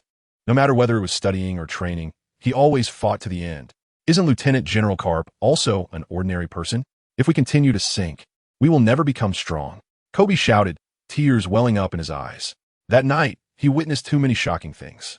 Morrow's caution and steadiness while carrying out missions, his ruthless strikes, and his fearless determination against any strong enemy, as well as his persistence in fighting to the end amidst the flames, all reveal his character. The powerful martial arts and swordsmanship that he employed in battle truly made him understand the potential for ordinary people to become strong. I will train. Balumeb also regained consciousness. On the deck of the warship, two young boys were practicing their punches. Zooming out a bit, one could also see that behind 3 Navy warships, there was a pirate ship following them, filled with survivors. They had also heard of a Marine named Morrow, sharing tales of how the boys single-handedly defeated the pirate Flame Wind. In the warship's lounge, Garp was unusually not snoring as he usually did, but instead sitting in a recliner, listening to his aide summarizing the report to headquarters. Indeed, in this battle, the deckhands KB and Balumeb had defeated several pirates, and their strength had surged, even showing signs of comprehending the Navy's 6 styles. However, it is worth mentioning that the former Corporal Sergeant Morrow had killed Jello, who had a bounty of 25 million berries, and their Captain Flame Wind, who had a bounty of 50 million berries during this battle. This operation also rescued a large number of hostages, and we will send them to our destination, Storm Island. After the aide finished speaking, the person on the other end of the transponder snail was momentarily stunned, then asked in confusion, "This Corporal Morrow is really a monster. He is already qualified to be this generation's Navy supernova. After all, he possesses some of the Navy's 6 styles and a devil fruit." Wait, the person on the other end of the transponder snail pressed for more information. "Is your next destination Storm Island?" "That's right," the aide replied confidently. "These hostages were originally meant to go to this winter island. It seems there has been an incident there, so please be cautious." But with Vice Admiral Garp's words, it should be fine. After a good sleep, Morrow felt extremely comfortable. If it were someone else, they would undoubtedly be in great pain, but his body, under the gift of the life fruit, underwent a transformation. Flames, high temperatures, the slashes of the pirate's fiery wind, and a speed that matched his own continuously honed him until he developed the final trace of his potential. Only then did Morrow awaken, his body fully healed and becoming even stronger. Morrow leaned against the wall of the cabin, looking out at the round little window. The sea still stirred up the old waves. He silently counted the powers he now possessed. The Navy's 6 styles, Soru, Jeppo, Tekai. His speed, strength, and endurance surpassed the limits of ordinary people. Not to mention his own healing ability. With the power of the life fruit, Morrow almost possessed endless vitality. "According to the old man, my development of the devil fruit is almost at 0. I completely rely on the energy that the life fruit feedbacks to me. Morrow is at least a Superman-type devil fruit. How could it be completely useless and only used for healing injuries? Can I surpass my limits on my own?" Morrow turned his gaze to his seawater bathtub once again. As if suddenly realizing something, a sly smile appeared at the corner of his mouth. "Iron block." While shouting "iron block," he plunged his hands directly into the seawater bathtub. Morrow wanted to test whether the iron block could enhance his resistance to seawater. Unfortunately, it only delayed for a breath, and the effect of the iron block soon disappeared. The seawater quickly weakened Morrow's fruit abilities, leaving him in a state of weakness. However, the life fruit quickly took effect, allowing him to continuously resist the weakening effects of the seawater. Iron block. Morrow could feel that after the iron block was activated, the faint aura within him would help him withstand the seawater for a breath's time, and then he would immediately fall into weakness. Fortunately, he only had his hands soaking in the bathtub of seawater, allowing him to continuously use the iron block. Iron block. Iron block. Each time he used the iron block, he would quickly weaken, and the paramecia fruit would provide the greatest feedback in an instant. I understood that as long as I kept using the iron block, my physical consumption would be maximized, and the feedback energy from the paramecia fruit would also be stronger, enhancing my weak adaptability to the seawater. Morrow felt incredulous. He remembered what Garp had said, that above the sea, even those with devil fruit abilities had quite a few who surpassed the sea, using their respective powers to lessen its impact on themselves. Morrow's devil fruit seems ordinary, but it can actually enhance adaptability in a ridiculous way. As long as I can keep exploiting this bug, I can become stronger at the fastest speed. Morrow has not yet found a better way to utilize the abilities of the life fruit, but he can accelerate the speed of this feedback energy. 10 minutes later, the boy felt a strong sense of hunger. With a growling stomach, he rushed to the cafeteria and ate 5 servings of curry rice. He thought he could last a long time, but to his surprise, just 11 minutes later, Morrow's stomach started growling again, forcing him to replenish his energy once more. Ridiculously, the state of hunger itself requires food, but the feeling of hunger can provide energy feedback from the life fruit. Morrow has been appearing in the cafeteria more frequently, and eventually, he even started preparing his own meals. It was nothing more than making a few sandwiches, and to replenish his food faster, he began placing meat on the grill in advance. He would drink milk straight from the big container. What happened to Captain Morrow? The Marine responsible for cooking looked puzzled. It turned out that during the night of Morrow's recovery, the Navy headquarters had promoted him to captain. Above sergeant is the rank of staff sergeant, and above, that is warrant officer. This battle had directly wiped out the captain and the first mate with a combined bounty of 75 million berries. That's how he was able to rise so quickly to the rank of captain. This time, Morrow was indeed assigned a group of Marines, but there were only 10 of them, 2 of whom were KB and Barumabur. Normally, a staff sergeant would have this many subordinates, but as a captain, Garp directly stated that due to a lack of experience, he was only assigned 10 personnel. All of this, Morrow himself is still unaware. He now only knows to accelerate his training and make good use of the bug of the life fruit. You are already a mature devil fruit, and you need to learn to become stronger on your own. Morrow has once again exhausted his energy, sitting in the cafeteria and gobbling down food. The nearby Marines dare not approach. They just received orders stating that Morrow has already consumed all the food and salary allocated to him for this month. Yet at this moment, Morrow is still eating. If this continues, he alone could consume all the food meant for the entire ship. His digestion speed and appetite are both astonishing. Captain Morrow, according to Admiral Garp's orders, you have already consumed your salary and food for this month. From now on, you can only receive basic rations. The chubby Marine's words had barely left his mouth when another young Marine, looking worried, said, Captain Morrow, from this morning until now, you've eaten a total of 17 times, and your appetite is increasing. If this continues, we won't have enough food to last until the next island. You've eaten your share? Your salary is gone? Mo Luo let out a big burp and suddenly realized that he had been too crazy just now. However, the time it took to exhaust himself had increased from 10 minutes to 30 minutes. He had become stronger. This really could make him stronger. Morrow's mind was now filled with this established fact. Wiping his mouth, Morrow completely ignored his promotion and instead asked, didn't I take down 2 trash? There's no bounty? Lieutenant Morrow, actually the bounty goes to the pirate hunters. As the Navy, our job is to fight against pirates. However, you also have a stable livelihood and a complete medical system. Seeing that Morrow had calmed down, the sailor finally spoke the truth. No bounty for me. Morrow thought about his appetite and really wanted to find an opportunity to pretend to be a bounty hunter. He figured if he secretly took down a few pirates with bounties over 100 million, it would be enough for him to eat well for a while. Damn it, he couldn't stop training. The energy feedback from the paramecia fruit was an enhancement for his entire physique. The longer his hands stayed in the sea, the more it meant that his body was adapting to the water. However, due to his size, if Morrow were to immerse himself completely in the sea, he probably wouldn't last long before exhausting his stamina. If there is no food, I'll find a way myself. How can a person not eat? Molo directly brought a giant fishing rod from Garp. This old man seemed to have an array of terrifying equipment. With a flick, the fishing rod pierced the sea like a sword and directly stabbed a fish as large as their warship. Bring it up. Molo stood up and leaped with a kick. The gale kick. Bang! Several large pieces of fish meat were directly sliced open and fell onto the deck. I want to grill the fish to eat. Morrow's mouth was already watering. Seriously, has Morrow become stronger again? KB looked incredulously at the huge piece of fish, knowing that the fishing rod was still connected to half of the giant fish's body. Aren't you about to master the shave as well? It's just that the gap is too large compared to Morrow. Barumabur couldn't help but comment. His dual swords were definitely not as smooth as Morrow's earlier gale foot. Just when the two were enviously thinking, Garp's fist came down directly on Morrow's head. Idiot, we need to hurry to the next island. Do you want this thing to drag us down? It hurts. Morrow quickly shook off the remaining fish meat from the fishing rod. This fish meat was to treat everyone tonight. Garp hit Morrow on the head again with a punch, causing two large bumps to rise up. Can I have a little more to eat? Morrow still wanted to find some opportunities. Do you want to get beaten up? If you want to become stronger, you need to master the Navy's 6 styles as soon as possible. Your method requires a lot of resources, and an entire ship wouldn't be enough for your consumption. Idiot. After saying that, Garp turned around and went back to the cabin. Morrow blinked. It was then he realized that old man Garp had always known about his training method. Was he reminding him out of kindness again? At night, delicious fish was brought out to reward everyone.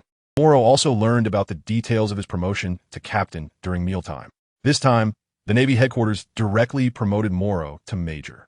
After all, he had completed infiltration missions and eliminated Yin Feng, who frequently hijacked passing ships. However, it was Garp who had previously argued against him, who chose to let him hone his skills further. Regarding this, Morrow didn't have much to say. He really didn't have the ability to help others cultivate. At the moment, he was just a half-baked practitioner himself. Until the end of dinner, Morrow kept recalling every word and action of Garp from the night he was rescued from Flame Summer Island. If he wanted to become stronger and go further, he had to strengthen his own fists. He walked out of the cafeteria and strolled under the moonlight. Morrow gazed at the moon absent-mindedly. He was not admiring its beauty, but reflecting on the various details and flaws of his battles. My cultivation method consumes a large amount of food in just half a day, and I can only continue when fully prepared. This battle revealed all my shortcomings. I lack the ability to escape from a predicament at any time, which is the moon step that allows for walking in midair. I also lack the technique for unarmed long-range attacks, known as finger gun. When facing an attack, I can only rely on pure defense and speed without any agile evasion, which is akin to a paper drawing. Morrow suddenly had a moment of enlightenment. Garp was right. He had to master the 6 styles of the Navy. Only then could he truly surpass the limits of the human body and fight without hesitation in any environment. The fruit of life, what mysterious powers do you still hold? Morrow only finds this one point hard to understand. If it were just about granting vitality and a strong self-healing ability, it would actually be inferior to Zoan fruits. After all, they come with various animal traits, as well as enhancements in speed and strength. So far, the Life fruit can only provide him with strong vitality and energy feedback. Based on Morrow's understanding of the pirate world, paramecia abilities are diverse. As long as one is skilled in developing and utilizing them, they can achieve remarkable results. Is it really just vitality and energy feedback? Morrow absolutely does not believe that the ability of superhuman-type devil fruit could be so ordinary. That night, he did not train or close his eyes to rest for a moment. He kept his gaze fixed on the bathtub in the small cabin. In this cramped space, nearly half of the area was occupied by a bathtub filled with seawater. It was used for his training, occasionally revealing a threat to the devil fruit user himself. Early morning, Morrow's eyes were already filled with bloodshot veins. As the first rays of sunlight poured into the cabin, he finally closed his eyes. When he opened them again, the blood vessels had long since healed, and the fatigue had vanished. The fruit of life had subtly strengthened due to Morrow's outrageous training methods. In terms of recovery speed and energy feedback, it was already worlds apart from before. But what Morrow aimed to achieve was far from just that. Otherwise, he wouldn't be staying up all night to ponder. Morrow exhaled a breath of turbid air. A whole night of thoughts and reflections surged in his mind in an instant. The sea signifies the death of the capable, while water is the origin of all things. The life fruit possesses a low-key essence of life, which means it holds a superior position in the control of life. I believe that the life fruit governs everything related to life. It is an absolutely superior fruit. Morrow strongly believes that the fruit of life absolutely contains the power that governs the essence of life. He extends a hand and gently places it on the surface of the bathtub. At first, both the bathtub and the seawater show no reaction. Gradually, with Morrow's touch and the feedback from the fruit of life, the seawater in the bathtub begins to ripple slightly. Morrow's gaze fixed on the seawater and the bathtub. At that moment, the fruit of life was under his control, infusing the essence of life into the food before him.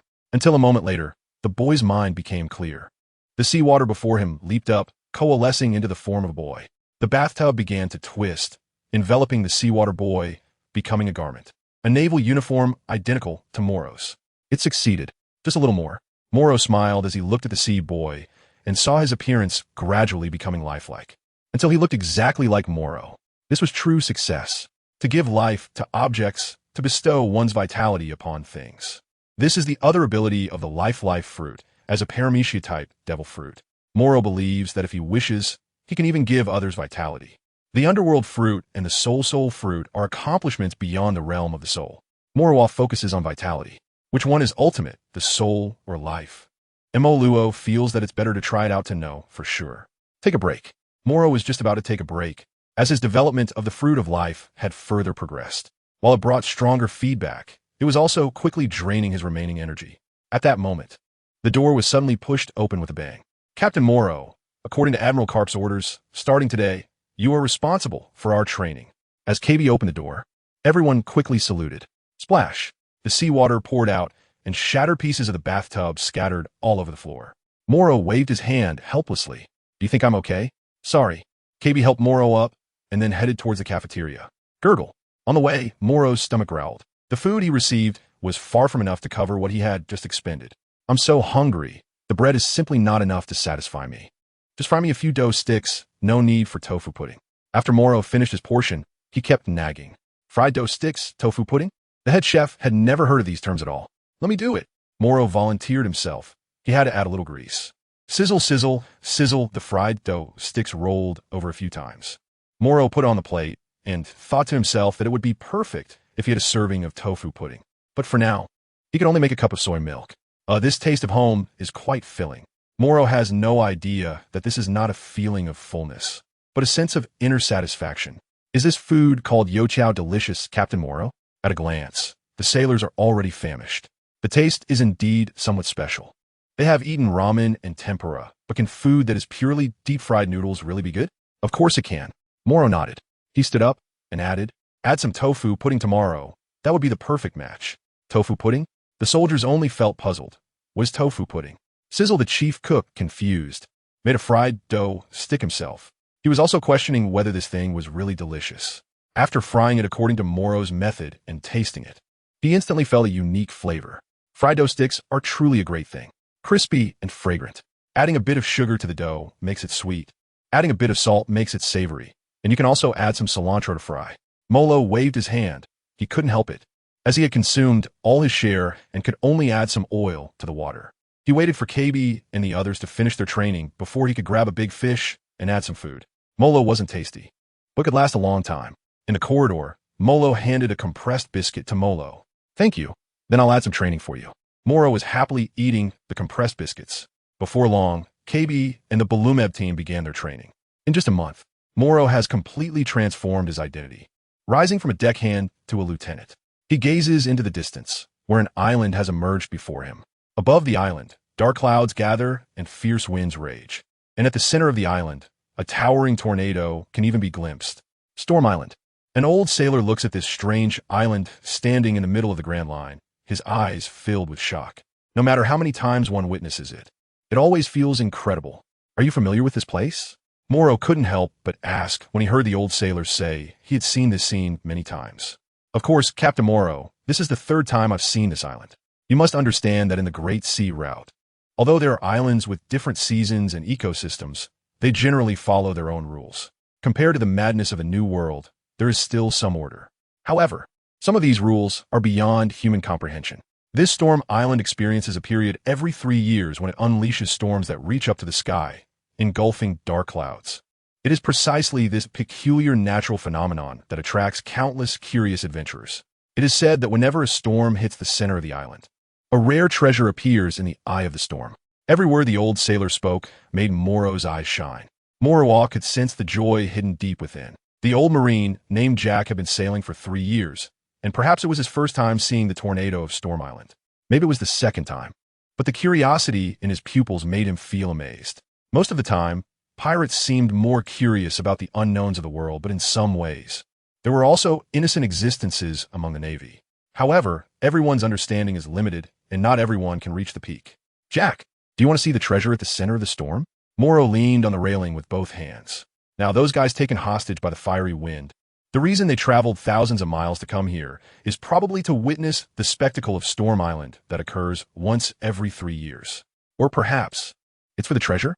Captain Morrow, the legend of the treasure of the Eye of the Storm has long been forgotten. By now, it has likely been acquired by the powerful beings of the sea. I just feel that nature is sufficiently awe-inspiring. Jack said, looking at Morrow with admiration, not jealousy. Captain Morrow, I really admire you. In such a short time, you become so strong and quickly advanced. I believe that in at most 3 years, you will become an outstanding rear admiral in the headquarters. I may never be able to become a sergeant in my lifetime, but as long as I can protect the safety of those civilians, that's enough, especially with such beautiful natural wonders. The wind grew sharper. Jack's blonde hair was short, and he kept his serious gaze fixed ahead, a smile on his lips. The legendary treasure? That's not something an ordinary person like him could imagine. Morrow looked straight ahead, his tone resolute.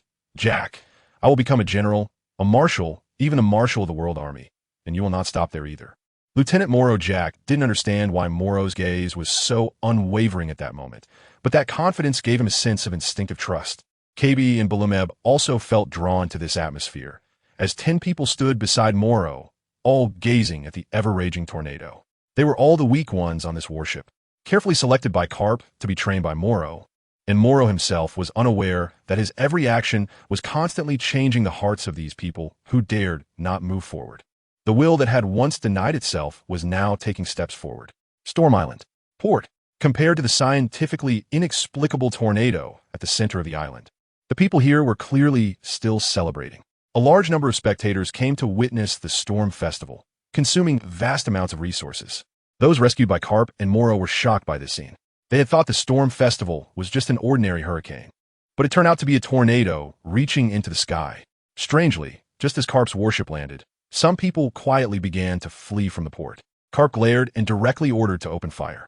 These scum, were they planning to take advantage of the chaos to harm ordinary people? After cursing loudly, Garp headed straight for a restaurant. Meanwhile, those who had fled saw their boats being destroyed and could only choose to fight. Damn it. Why is there a vice admiral's warship here? Why hasn't that guy Yin Feng sent over the minerals? Damn it, we can only fight now. It turned out that those who were trying to escape at the port were pirates lurking there. They had been waiting for Yin Feng to bring them wealth, never expecting that this guy with minerals had already met his end. Molo and his small team were fighting fiercely. KB used his fists and kicks, while Beirumber wielded dual blades. Jack and the others mixed knives and guns, deciding based on the distance of the battle. Come on, there are the fewest people over here, and the one in charge is just a snot-nosed kid.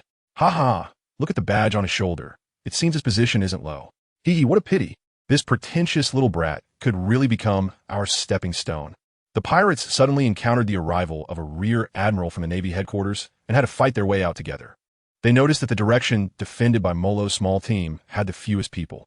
Naturally, they chose to break through from there. Did we poke a hornet's nest? KB leaned against Beirumber's back. It seems that the hornet's nest crashed into us, Beirumber said helplessly. In the blink of an eye, an entire pirate crew gathered around Molo. The leader was the Poison Wolf, a one-eyed wolf with a bounty of 30 million berries, known for his ruthlessness and wielding dual blades coated with poison. Kill them. Leave none alive. The Poison Wolf raised his dual blades, standing at the back of his pirate crew, wanting his men to clear the way first. Swish! Morrow executed a swift kick, and his figure vanished only to reappear right in front of him. The gale foot then followed, slicing open his abdomen, blood gushing out. It hurt, it hurt, it hurts so much, you are so fast. The Poison Wolf was drenched in beads of cold sweat on his forehead. Just as he was about to swing his knife to attack, Morrow struck him down with another gale foot. Not a single one was spared. Morrow opened his mouth and spoke the same words as the Poison Wolf in his lifetime. He found himself at the center of a pirate encirclement. Yet there was no hint of fear in his eyes. Compared to the flame wind, this Poison Wolf was truly weak. These small fry didn't even have the qualifications to make him stronger. Before long, Morrow stood alone atop a pile of corpses. He looked down at the pirates who were constantly howling but dared not pass through this path, and then leaped down directly. Morrow, they were never our opponents to begin with, but you've killed them all. Isn't that too cruel? Kobe felt it was too brutal upon witnessing this scene. Kobe Belumabai also thought Morrow was being a bit excessive, but felt it was disrespectful to criticize his superior, so he muttered softly, "Shut up." Morrow glanced at Kobe and spoke frankly. "First, they're not my opponents, nor ours. Second, if I don't kill them, my subordinates, those civilians will be killed by them. Finally, stop using your saintly heart to dominate your brain," Morrow said, then walked briskly towards the pirates who were still shouting wildly. "Follow me, the battle isn't over yet." Tap, tap, tap. Jack and the others quickly follow behind. Although they were clearly older than Morrow, who was still growing and not as tall as them, there was an inexplicable sense of trust in his back. After thinking for a moment, it felt reliable. Morrow and the others' intervention hastened the end of the battle. An hour and a half later, the fight concluded with 5 pirate crews defeated. One of them was wiped out by Morrow, who led his subordinates to heavily damage another pirate crew. The strongest among them had a bounty as high as 38 million, but unfortunately, he couldn't hold out against Morrow for long. Outside the restaurant, the lieutenant returned to report. Garp, eating fried rice, said, "The truly powerful pirates on this island are still lurking. Be careful. The next task is to protect the civilians as much as possible." The lieutenant quickly saluted. He could sense the island's extraordinary nature. The closer they got to the center of Storm Island, the stronger the aura became. However, even the strongest wasn't a match for the lieutenant. It would still be a tough challenge if Morrow encountered them, and there was more than one. "Vice Admiral Garp, besides staying here to protect the civilians, do we need to replenish supplies?" "Of course we do. Otherwise, are we just going to starve?" "That brat Morrow spends all his wages on food." Garp ate heartily, making Morrow drool. He hadn't set foot on an island in a long time. No, to be precise, this was his first time landing on an island since his arrival in this world. Unfortunately, he was low on funds and couldn't afford to buy anything. He could only look at Barumabur and Kobe beside him. Kobe, who had just been reprimanded, looked quite gloomy. Barumabur gestured to Morrow. "Morrow, Kobe was distracted during the battle just now. Your words were too hurtful." "Huh? Was he that useless?" Morrow's words left Bellymember stunned. He grabbed the dazed Kirby nearby and slammed him to the ground. This scene completely shocked Bellymember, Jack, and the others, who all rushed to mediate the situation. Molo said directly, "KB, do you still remember the pirate named Luffy that you told me about? He is kind and has given you hope. But don't forget why you wanted to become a Marine. Encountering a guy like the Straw Hat Pirates in this sea is just a coincidence of an era. Even on our ship, there are many who leave a way out when doing things. But what I want to tell you is that my original kingdom was not protected by anyone simply because we couldn't pay the heavenly gold. And it was constantly attacked by those pirates until our last strength was worn down. In my whole family, I am the only one who survived. If you still want to be a coward and show mercy, then every pirate you let go, the innocent lives they kill, should be repaid by you. Do you deserve that? You worthless scum." Bang! Morrow's punch landed on Kirby's face. The latter was jolted awake from his daze. Does he deserve it? This question echoed in his mind like a wake-up call. "I'm hungry." Morrow shook off KB and walked towards the center of the island. Being short on cash, he didn't believe there weren't a few clever folks on Storm Island. He had observed the island from a distance. Aside from the port, there were indeed places to hide ships. The previous summer on Flame Island had helped Morrow grow a lot. When pirates chose to flee during a naval vice admiral's presence, there would also be bold individuals who chose to continue lurking. Moreover, the breath hidden in the wind fascinated him. Those few pirate ships had already been ordered to be sunk by Garp. Morrow now wants to fill his stomach. He wants to walk around the island, preferably to find those pirate ships hidden in the dark. Treasure is always the most fascinating thing. How could the most arrogant pirates possibly give it up? "I want to take a walk and contact with the telephone bug if something comes up." Morrow waved goodbye to everyone. The subsequent procurement of supplies had nothing to do with him. It was just the right opportunity based on the last experience. It was best to head towards the shore with the forest. KB stood up and wiped the blood from the corner of his mouth. His gaze towards Morrow was no longer hesitant. That punch had indeed awakened him quite a bit. "Barumabur, am I really too indecisive?" "KB, Morrow has always been decisive in killing, but you're different." Barumabur wanted to find a reason, but he couldn't convince himself. "That's it. No wonder I have never been able to truly master the shave." KB smiled as he was supported by Barumabur, heading towards the dining hall. As they got closer, he heard the voice of the officer. It seemed he was reporting to Garp with a bounty notice. "It has been confirmed that there are indeed some guys infiltrating other locations on Storm Island. Among them is a devil fruit user with a bounty of 105 million berries. This guy has been lurking in the Grand Line for many years, and after losing all his companions in the New World, he became extremely twisted psychologically. He then returned to the Grand Line, depressed, and started robbing passing ships.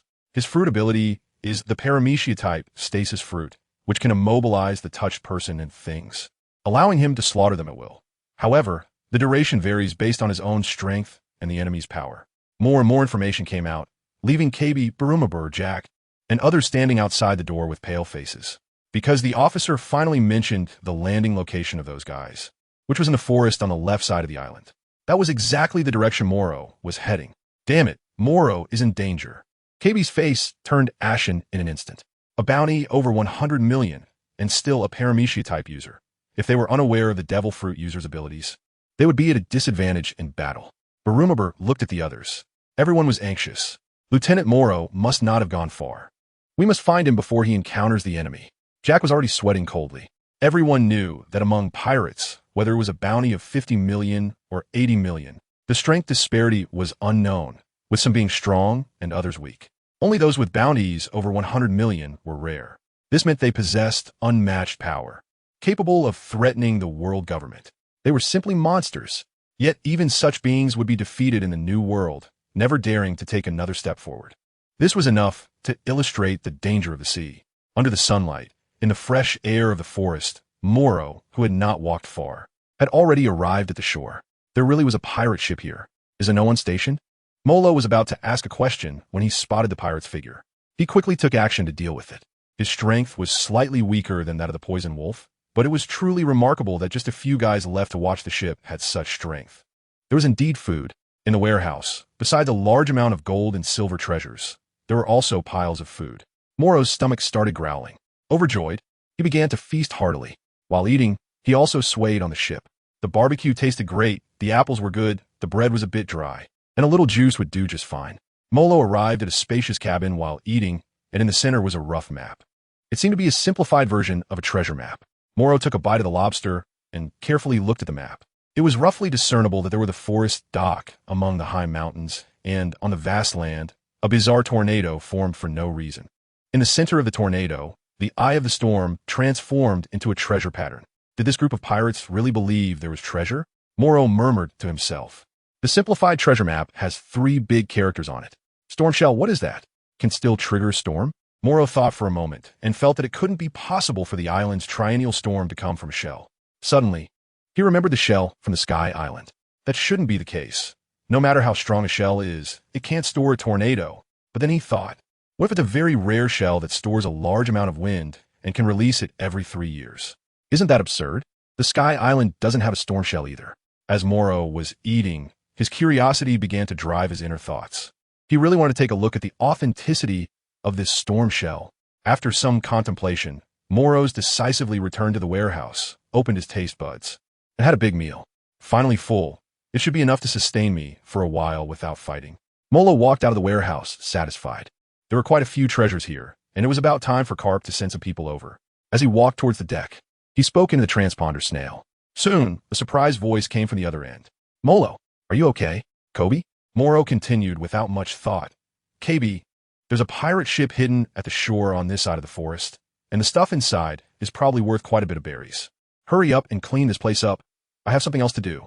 Don't move recklessly, Morrow. Listen to me. Those guys are very strong, and their leader is a devil fruit user. You must, KB said urgently.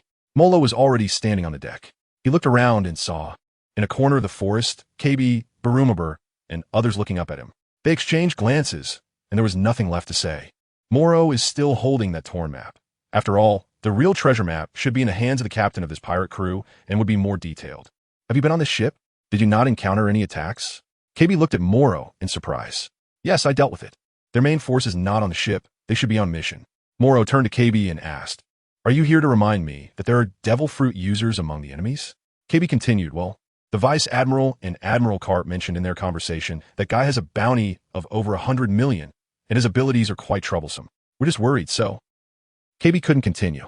He recalled how Morrow had directly contacted him using a transponder snail earlier, while he had panicked and forgotten his manners. Next time I use the transponder snail, I'll keep it on silent mode. The pirates won't discover me.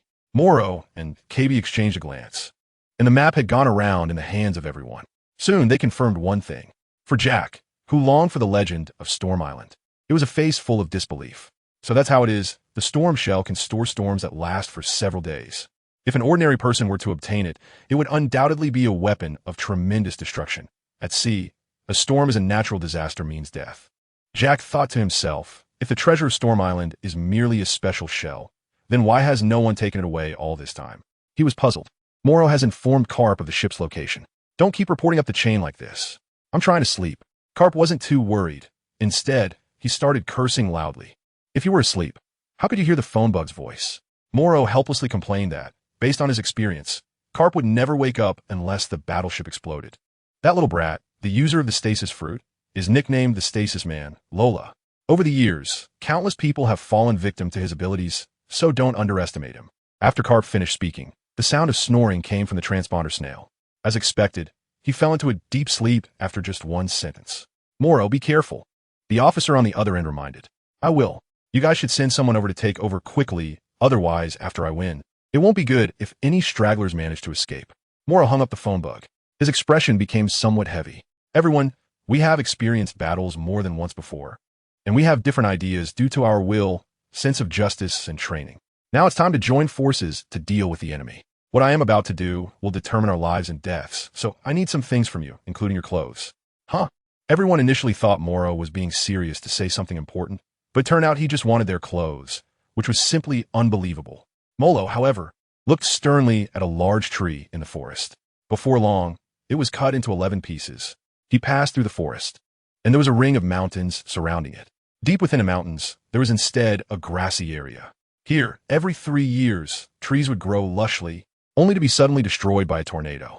Throughout history, no one has known where this scientifically inexplicable storm comes from, nor has anyone discovered who created this magical game. Since ancient times, people have speculated countless times about the origin of the storm. Some even ventured to the eye of the storm, but the result was, of course, nothing. The storm shell? Does this thing recorded on the torn map really exist in reality? If it does, why has no one found it after all these years? Morrow and the others crossed the mountains and descended along a hidden path. They could not yet approach the center of the meadow, as there was no cover in sight, and they would surely be spotted by the pirates. Captain Morrow, why haven't the pirates appeared yet? According to the map, the storm bay should be right in the center of the island. If the pirates aren't here, where could they be? Jack watched as a tornado soared into the sky, swirling up wild grass and branches. But no matter how powerful it was, it remained fixed in place, unmoving. The howling sound was almost deafening. Morrow stared ahead, his mind racing. Why exactly? Where was Storm Bay? And where were the pirates? After careful observation, there was no sign of anyone at the storm. They couldn't possibly have been swept up into the sky, could they? Morrow thought for a moment, and suddenly felt an intuition within himself. Not in the sky. Could it be underground? Follow me. He opened the map again, noting 4 inconspicuous little dots among the mountains and fields surrounding the storm. As long as they were connected, they could ultimately intertwine into a single point. That would be the eye of the storm. What if these 4 points not only marked the location of the eye of the storm, but were also entrances? Morrow understood. The simplified map in his hand was merely a surface map. The real map of Storm Bay was underground, and any of these 4 points could lead to the underground. Soon, he followed the approximate location. Morrow and his companions arrived at the nearest point. There was nothing here, only a giant stone, and plants had grown in the cracks of stone. It didn't look like there was an entrance. Morrow, are you saying that this is actually the entrance? KB also noticed a clue. Morrow wrapped his hands around the giant stone, his muscles instantly tensing up. With his extraordinary strength, he directly moved it from its position. Sure enough, an entrance appeared before him.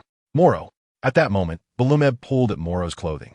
Everyone followed his gaze and saw a stone-like mechanism in a hidden corner next to the large rock. As they entered, they also discovered that the large stone was controlled by the mechanism's gears. They chose to ignore it. Morrow truly is a miracle worker. He pretended not to see anything as he stepped into the dark, lightless cave. The cave wasn't particularly narrow, but it was already dark and damp inside. After walking for a short while, they encountered an underground entrance. Upon reaching this point, Morrow and the others suddenly stopped in perfect unison. Immediately after, 11 people of similar height, dressed in the same clothes as them, entered the underground entrance first, proceeding along the unknown passage while maintaining a safe distance that was neither too close nor too far. Along the way, there were numerous traps and mechanisms, all cleverly dismantled by Morrow before KB and Balumab could discover them. Throughout the journey, Morrow relied on the compass in his hand to find the direction. Since this path inevitably led to the eye of the storm, all the various choices along the way only needed to follow the specific direction indicated by the compass. It seemed that nothing was installed here that could interfere with the magnetic force, ensuring that they could find this place among the 4 caves. Morrow muttered to himself. He remembered the final island, Laugh Tale. It required 4 coordinates to draw the corresponding lines to determine the location. Unfortunately, the author of the Eye of the Storm may seem to lack such profound ideas. However, there was a general principle.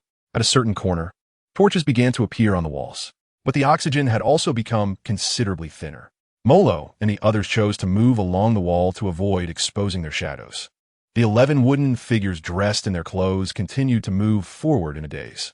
Before long, gunshots rang out, and the footsteps of the wooden figures abruptly stopped. Boss, these Navy guys actually dare to come here. They're simply asking for death. But how do they find this place? Our pirate ship's location has been discovered. However, the storm shell is about to be in our hands, so the Navy doesn't matter anymore. A storm will be enough to repel their warships and create towering waves. Boss, these guys are wooden figures. What? The noise quickly turned into the sounds of swords clashing as they approached the corner. Morrow and the others exchanged glances and took a step back. The screams erupted again. Boss, the intersection over here is blocked. Are we seeing ghosts? What? The road is really blocked. Oh no, a stone man has grown out from the wall. Help! This place is definitely cursed. The shouting grew louder, and they even started attacking the seemingly endless stone men for no reason. About 10 minutes passed. Those wooden figures that had been immobile also began to move again. Freeze! Freeze! The high-pitched voice of the immobilizer, Lola, echoed continuously.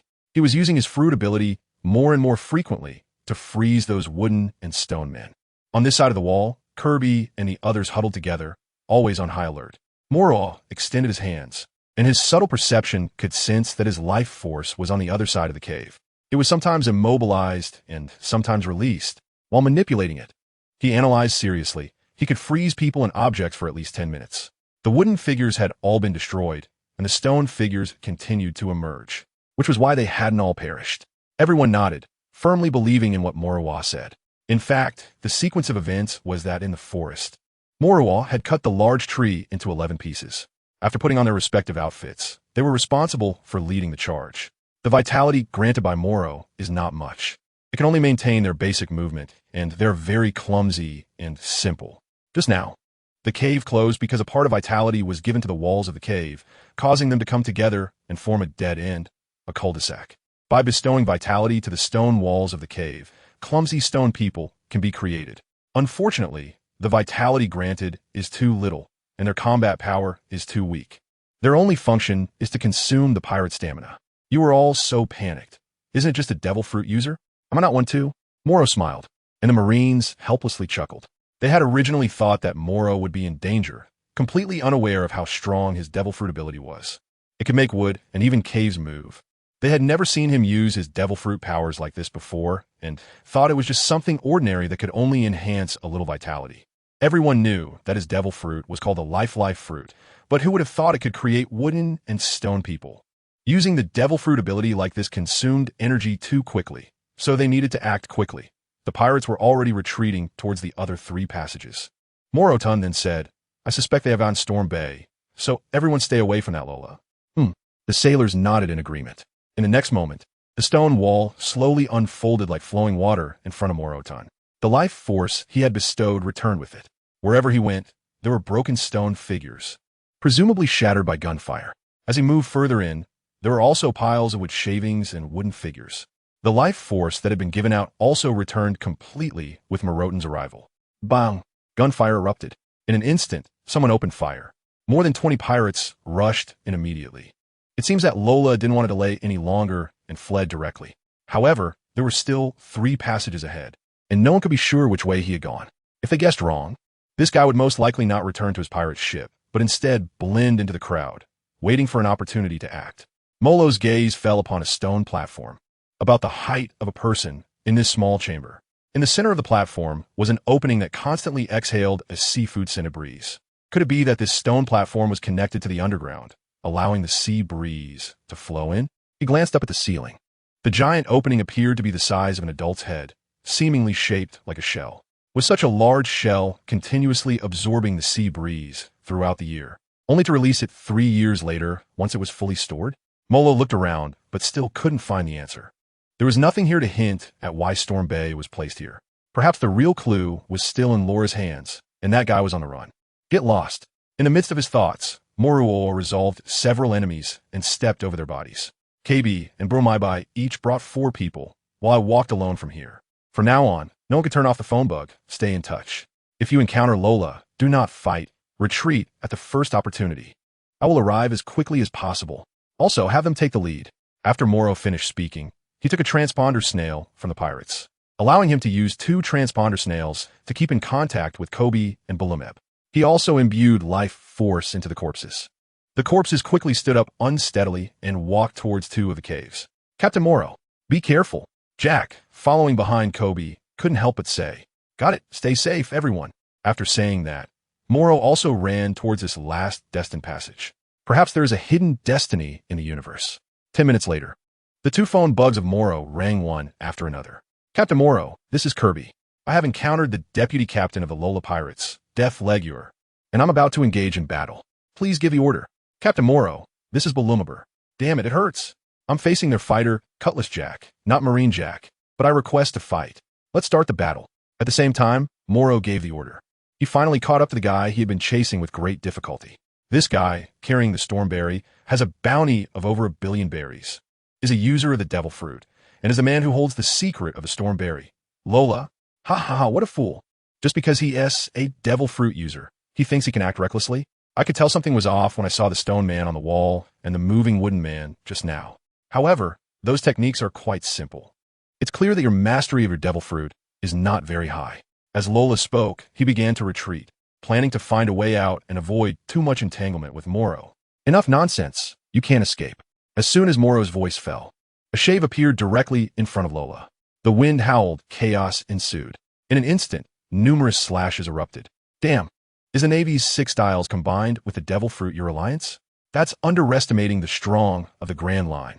Lola was instantly enraged, bending at the waist. His hands forming claw shapes, and a pair of alloy steel claws sprang from his sleeves, covering the backs of his hands.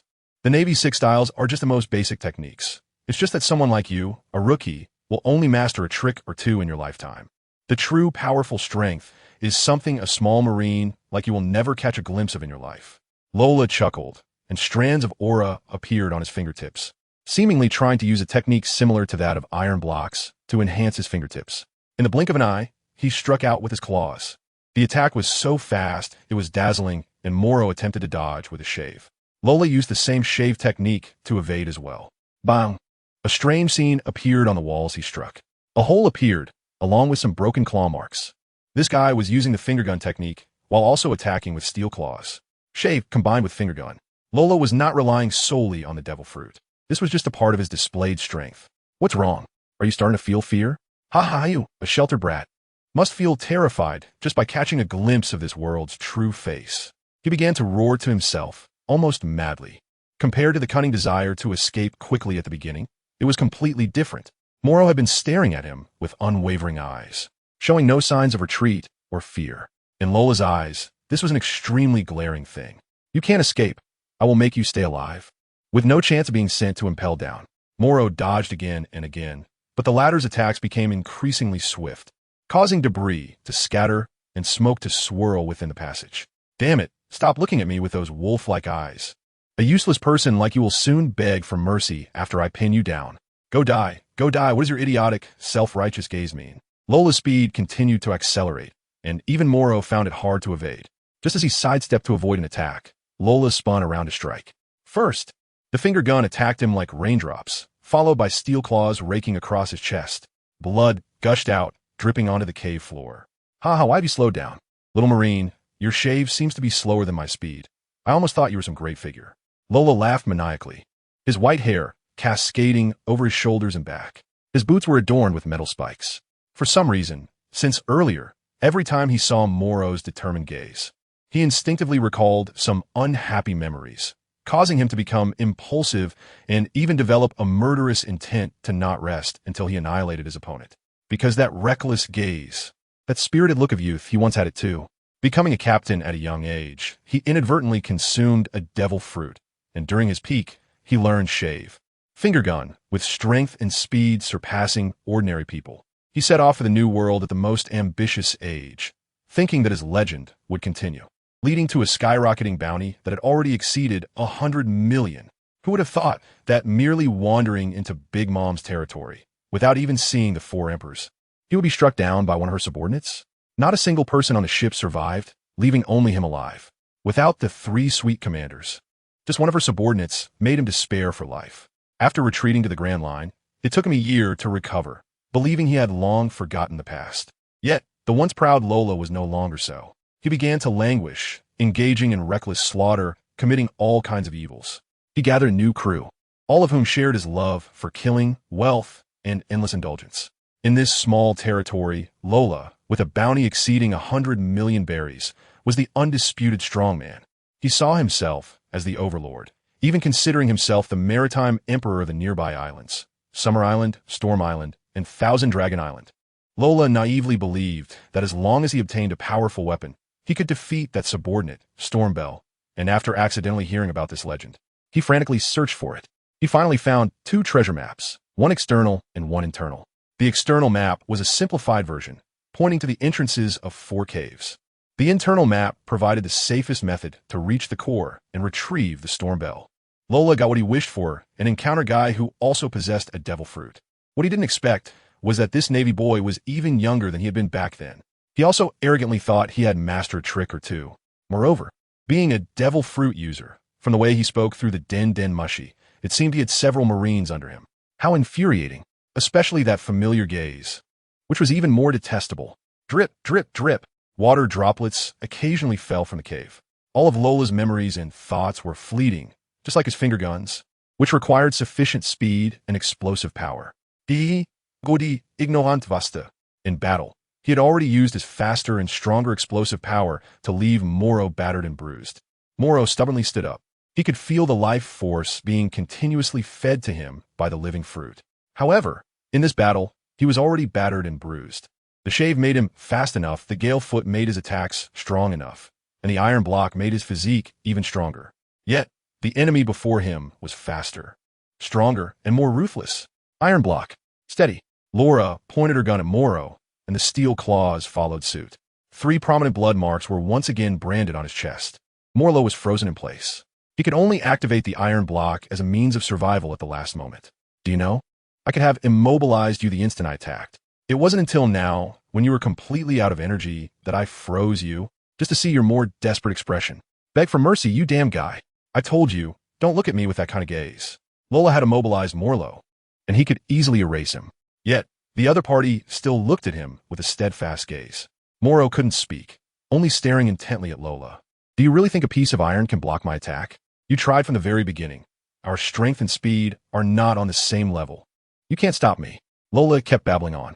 Before he made his move, he wanted to make Morrow completely despair. But no matter what he said, there was not a trace of fear in Morrow's eyes. Morrow could only let out a cold snort despite his best efforts. He couldn't bring himself to speak. Are you mocking me? You, a worthless weakling with no power to fight back, dare to mock me? Lola's voice became sharp. Then I will kill you right now. Make you despair, and give you no chance to beg for mercy. Morrow is once again a target of ridicule. Lola is furious. He attacks wildly with both hands, his fingers shooting like rain at the motionless Morrow. The wounds and pain are constantly feedbacking from the living fruit. Even the injuries he sustained at the beginning are nearly healed, and the new wounds have stopped bleeding. Morrow is healing old wounds and adding new ones in these attacks. Ora, ora, ora, ora. Laura is still attacking frantically, trying to cut off Morrow's last breath. Morrow, however, always has a breath left. No matter how much power is used to attack Morrow, no matter how strong the damage is, the life fruit will return that much vitality and energy to him, making him stronger and recovering faster. Can't you die? What if it's a fatal injury? Lola furiously delivered the final blow. He couldn't understand why a person who had been immobilized by his devil fruit could continue to withstand attacks and live for so long. It was simply incomprehensible. Wind and chaos bullet. Lola extended his hands. Each attack strengthened the power of the devil fruit, causing Morrow's body to twist and contort, almost turning into a ball. If it were a normal person, they would definitely suffer fractures inch by inch. Is your iron block still useful now? Do you know? Even if I deactivate the powers of the fruit now, you would still become a worthless mess with shattered bones. Trash. I want you to live the rest of your life in despair and regret. It would be even more satisfying than killing you. Lola laughed, looking down at Morrow with disdain. He finally stumbled his way out of the cave. But he hadn't walked far when he suddenly burst into curses. Then, like a madman, he turned around and walked up to Morrow. What the hell did you do? Speak. Why did you use your ability to fuse the walls together? Lola was going crazy. It turned out that during the battle, although Morrow had been unilaterally suppressed, he had already given life to the cave, melting the segments of the path together. If Lola wanted to dig out using his finger gun, it wouldn't be a problem. But before that, the battle on the side of Kirby and Balloomber had already ended. Exhausted, Lola could only sit and wait for death. You worthless, immortal ant. Lola beat Morrow up again. This twisted, ball-like existence was already bruised and battered. Does it hurt? Morrow had already endured many extremes and pains, but this near-death suffering was still deeply etched in his memory. However, the closer he got to death, the stronger the feedback from the life fruit became, continuously bursting forth with unparalleled vitality, allowing him to be reborn. Morrow exhaled a breath of murky air. He felt immense pain, a constant suffering. Faced with a powerful being that suppressed him with speed and strength, a strong opponent who would freeze him in place once attacked. He could only rely on his willpower to harness the immense life force and energy from the life fruit. His breathing slowed down and gradually began to normalize. The damaged internal organs, the bleeding wounds, the broken bones, and his scarred body were all recovering at an increasing pace. Not far away, Laura was frantically destroying the walls, trying to break through the path and force her way out. The round ball quietly watched. It waited until a certain moment when a finger suddenly sprang free from its fixed limitations, quickly gaining vitality, followed by the whole palm and both feet. Soon, the person who had originally been defined by Lola as someone who could never move again began to rapidly unfold, and one could even hear the sound of bones reconnecting. Unfortunately, Lola had already gone insane. He had never faced such a powerful life force in a round ball, to the point where he had to frantically use his finger gun to break through the path ahead. Bang! Under his all-out attack, he began to pant, consuming a large amount of energy and nearly exhausting himself. Fortunately, he finally broke through the opening. Morrow's dilemma, created by the paramecia fruit, was also solved by this enemy. Lola grinned widely and stepped out from the gap. He seemed to have seen the sunlight and found hope. Thus, he began to stagger forward, his pace slowing down. Just as he was about to continue on his way, another footstep sounded behind him. Is the time up? Lola wearily turned around to see Morrow emerging from the same hole. Compared to his exhaustion, the boy's eyes held a hint of ruthlessness. Go die, Marine. Lola had no time to dwell on why the boy in front of him was still intact. All he knew was that he had to survive. He must escape from here. So, there was only one last method left. Do you want to taste the power of the storm? Lola grinned, removing the storm shell from his back. Ha ha. Roll away. Go to hell. I never want to see you again. The storm shell was uncovered. The white-haired Lola slowly lifted it and activated it. Boom! The cave soon echoed with a violent wind. Immediately, a terrifying storm formed in this narrow space. In just a breath's time, Morrow was directly knocked back who knows how far, crashing heavily against the wall. Ha! I will stay away from you, forever away from you. Lola laughed loudly as she was blasted out by the powerful recoil of storm shell. She uncontrollably flew towards the cave entrance. This tremendous impact also accelerated to its limit at the last moment. Her whole body slammed into the cave entrance. It's the sunlight. The storm shell beside Lola was still howling, but its main body had already been crushed into the wall by the immense force, remaining motionless. The wind continued to batter the cave relentlessly. Lola, already exhausted, was now directly overwhelmed by this impact, falling at the cave entrance, only able to take one last look at the branches before closing her eyes. Inside the cave, Morrow felt a painful sensation as if his organs were damaged, and the wind continued to blow incessantly. His frail body was healing while struggling to withstand the hurricane and move forward slowly. The storm shell was at its final moment, and the store hurricane was nearly depleted, but at this rate, it could still last for 2 more days. Morrow did not have time to wait and moved forward against the wind. He did not know how long it had been. Only then did he walk out of the cave, and the storm had long since ceased. Morrow carried the massive storm behind him and walked towards Lola. I woke up earlier than you, weakling. Lola leaned against the boulder, standing there. Your life isn't tough enough. Morrow sneered. I can still deliver a blow. Laura fixed her gaze on Morrow, her eyes filled with a sense of determination that she herself was not even aware of. Aiming for the gun? After being beaten for so long, I've learned too. Molo looked at him, and the two locked eyes. However, their roles had long since reversed. Pointing the gun, the storm of destruction. Point the gun, a final blow that swept through the remnants of the wind, destroying everything, pouring all strength into it. A beginner, who had survived by taking hits and sheer will, unleashed the initial strike. Hitting the throat simultaneously, both coughed up blood. One fell to the ground with nowhere to retreat, while the other stood firm, enduring the pain until the blood in his mouth suddenly stopped flowing. He walked out of the cave, carrying a corpse. Rarely. In the boy's later memories, due to his fledgling strength in his youth, most of his enemies were slowly tortured to death by him. Because of this, those enemies died with their eyes wide open. Only one person closed his eyes upon death. Morrow later forgot his name, only remembering that he was a skilled gunman. The setting sun was like blood. The boy, carrying the storm, walked towards the sea. He held a treasure map in one hand and supported a corpse with the other. His expression blank. Morrow, the original Eye of the Storm. KB, Barumabur, and others were waiting here with varying degrees of injuries. They felt a sense of relief the moment they saw Morrow appear. The group lay on the grass, gasping for breath to calm their emotions. They had encountered too many battles recently and had no chance to rest properly. Morrow took the real treasure map and flipped it over, revealing a large passage of text. The White Sea, my hometown that I cannot return to. I can't remember when or on what day I fell from the sky. Perhaps not dying from a fall is the greatest luck. I found this magical shell on an island, discovering that it could store a vast amount of hurricanes, unleashing a power more terrifying than that of the cannon shell. But the cost is a long passage of time. I once thought I could use it to replace the gods, but unexpectedly, I fell from the White Sea due to an accident. I have wanted more than once to harness the storm to return to the sky, to the White Sea, to my hometown, but without exception, I have failed, only suffering injuries and watching the years pass by. I have wings, a thing that the world cannot believe. Whenever I talk about the White Sea, my hometown, others mock me for having wings, but not being able to fly. Yes, I have wings, but I cannot fly. Nor can I cross the sky to return to my hometown. A person who cannot go home. A story of wanting to go home. Morello said so. It also encompasses a person's entire life. Kobe bears scars and is utterly exhausted. Is the sky called the White Sea? They're live people with wings, truly incredible. Jack is grinning foolishly.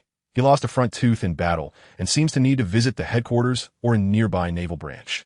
I've heard that Vegapunk has created a special medicine that can regenerate broken teeth. I wonder if it works. It's really unbelievable. That guy's sword is too fast. Beliameb is still unable to believe how he survived, and he is also the one who has endured the most damage from this small team. Nothing is impossible. The White Sea exists, and there are people who can be born with wings. Strong enemies can be defeated, and when you're young, nothing is impossible. Morrow seemed to be saying his closing remarks. Everyone had their eyes closed, grateful to be alive, when they heard orderly footsteps. At one moment, the footsteps stopped, and then there was a single step. When this person spoke, they were awakened. You idiots ruined the island's once-in-3 years spectacle, just like that? Kapu's voice was indeed loud. Huh.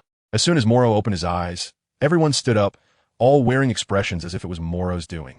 Selling me out? How frustrating, this group of teammates. Weren't they fierce against the enemies? Why does everyone turn cowardly upon seeing Garp? Give me a break. Morrow handed the storm shell and the map to Garp, whose expression changed slightly. So that's it. This pirate wants to rise by obtaining this thing? If he only thinks about relying on external items, how can he possibly become a true strongman? Garp returned the storm shell and the map to Morrow, looking indifferent. Shouldn't this be handed over to the headquarters? Morrow was somewhat surprised. You have a better one. Kabu did not explain, but instead strode out of the mountain. At this moment, the lieutenant explained to Morrow and the others. While you're fighting, we also captured 3 members of the Lola pirate crew. Before they were captured, they had informed Qianlong Island. Qianlong Island? Don't mention Morrow, who doesn't care much about intelligence. Even KB, who is usually well informed about pirate data, and Barumabur were a bit confused. Seeing this, the lieutenant continued to explain. Qianlong Island, Yin Summer Island, and Storm Island were originally under Lola's control.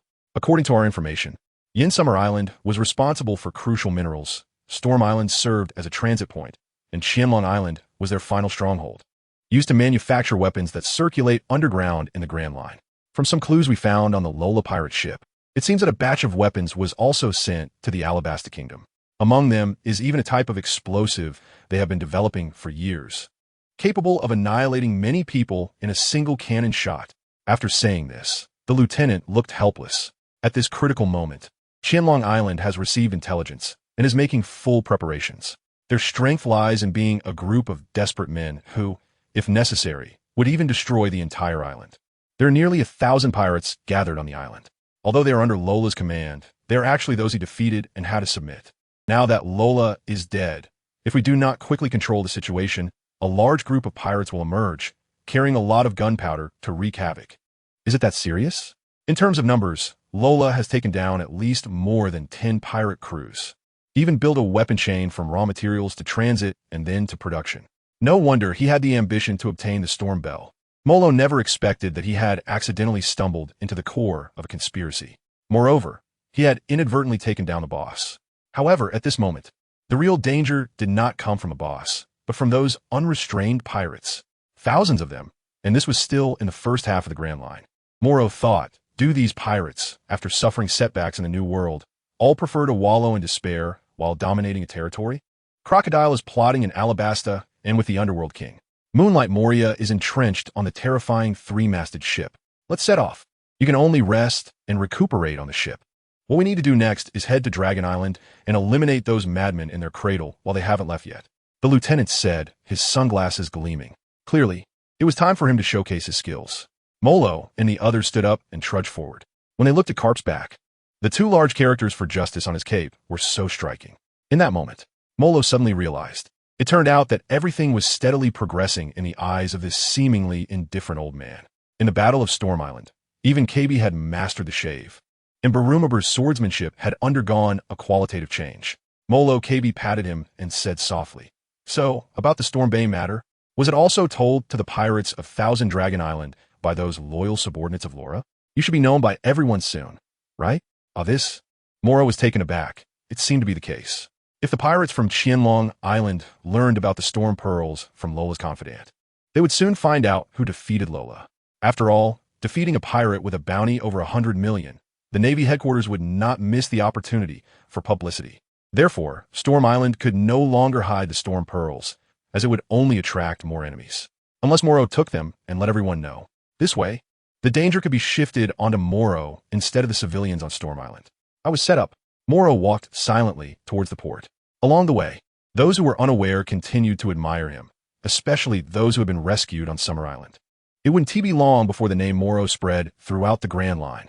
At the Navy headquarters, Sengoku was listening to his subordinate's report.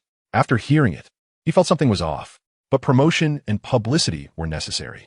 Yes, the subject of discussion was indeed Morrow. Normally, he should be promoted, but if he were to directly become a colonel of the Navy headquarters, the speed of his promotion would be a bit too fast. This kid had already been promoted several times in a row. Sengoku thought for a moment and said, "Then let us do it this way. Promote him to major first and publicize his victory over the defeater, Lola. I've heard he has a big appetite, so the other rewards can be converted into food." Additionally, a war was about to break out on Dragon Island, so have a nearby Navy branch lend support to prevent any loose ends. After Sengoku finished speaking, someone rushed in quickly. Upon hearing this, he was first taken aback, then stood there in a daze. Make sure Morrow gets in the newspapers. Bury all the things that Straw Hat Kid did in Alabasta, and let Smoker be promoted. Speechless, this was indeed a mixed bag of good and bad news. The sea is endless. Morrow's injuries have completely healed. He didn't pay much attention to his promotion to Navy Headquarters Lieutenant Commander. However, Balumeb thought he should have been directly promoted to Commander. But he and Kirby were also promoted to Sergeant, yet still under Morrow's command. Garp continued to conduct grueling training for the three of them every day. In addition to Morrow's extra training, it was truly unbearable. In the glaring sunlight, Molo also added a cloak of justice, although it is slightly smaller than that of the division leaders. He has grown a lot from his battle with Lola, and his overall demeanor has undergone a transformation. The words justice are particularly evident. It feels great to be able to wear clothes I like now that I've been promoted to major in the division. Morrow sat happily on the deck. He preferred comfortable, everyday clothes, but he also admitted that the quality of the Justice cloak and the marine boots and pants was quite good. He just changed into a looser shirt, decorated with various barbecued meats and fruits, which looked like a blessing for a good life. At the same age, Morrow had already been promoted to major while we were still sergeants. Kobe looked dejected, with a hint of envy in his words. "We've gotten a lot stronger too, Kobe." Volumibur was joking around. Morrow has taken out his only Bailey in exchange for a newspaper and a stack of bounty notices. Luffy, how did his bounty exceed 100 million? Kobe and Volumibur were both stunned, completely unable to understand what had happened. Looking at the newspaper again, it prominently featured half of Morrow and half of Smoker. Morrow naturally defeated the billion-dollar bounty pirate while uncovering a terrifying conspiracy. Smoker's situation involved the original warlord of the sea, Crocodile, being extremely evil, but he was discovered. The conspiracy was exposed, and he was defeated and captured. The warlord of the sea, that sand crocodile betrayed? A whole bunch of questions didn't change Morrow's feelings at all. He felt everything was quite ordinary, as he had known about these matters long ago, just not expecting them to occur at the same time. According to the original timeline, they should have already been on their way to the Navy headquarters. Unexpectedly, this series of events caused a delay. Even Garp should have been joking and laughing with Sengoku at the Navy headquarters by now. At this moment, Morrow finally understood that his appearance and his actions against Lola and the others had already changed a small part of the future. After dealing with these little brats, we need to return to headquarters and rest for a bit. Garp appeared on the deck at some point, looking at the lieutenant as he spoke. "Bogart, these bratty kids also need to continue their training. Let them experience your swordsmanship." Lieutenant Bogart nodded and took away the practice swords from the three. "I know swordsmanship." Volumibur was about to say something when Lieutenant Bogart swung his sword, directly cutting Volumibir's blade into several pieces. "Got it. I will definitely take the training seriously."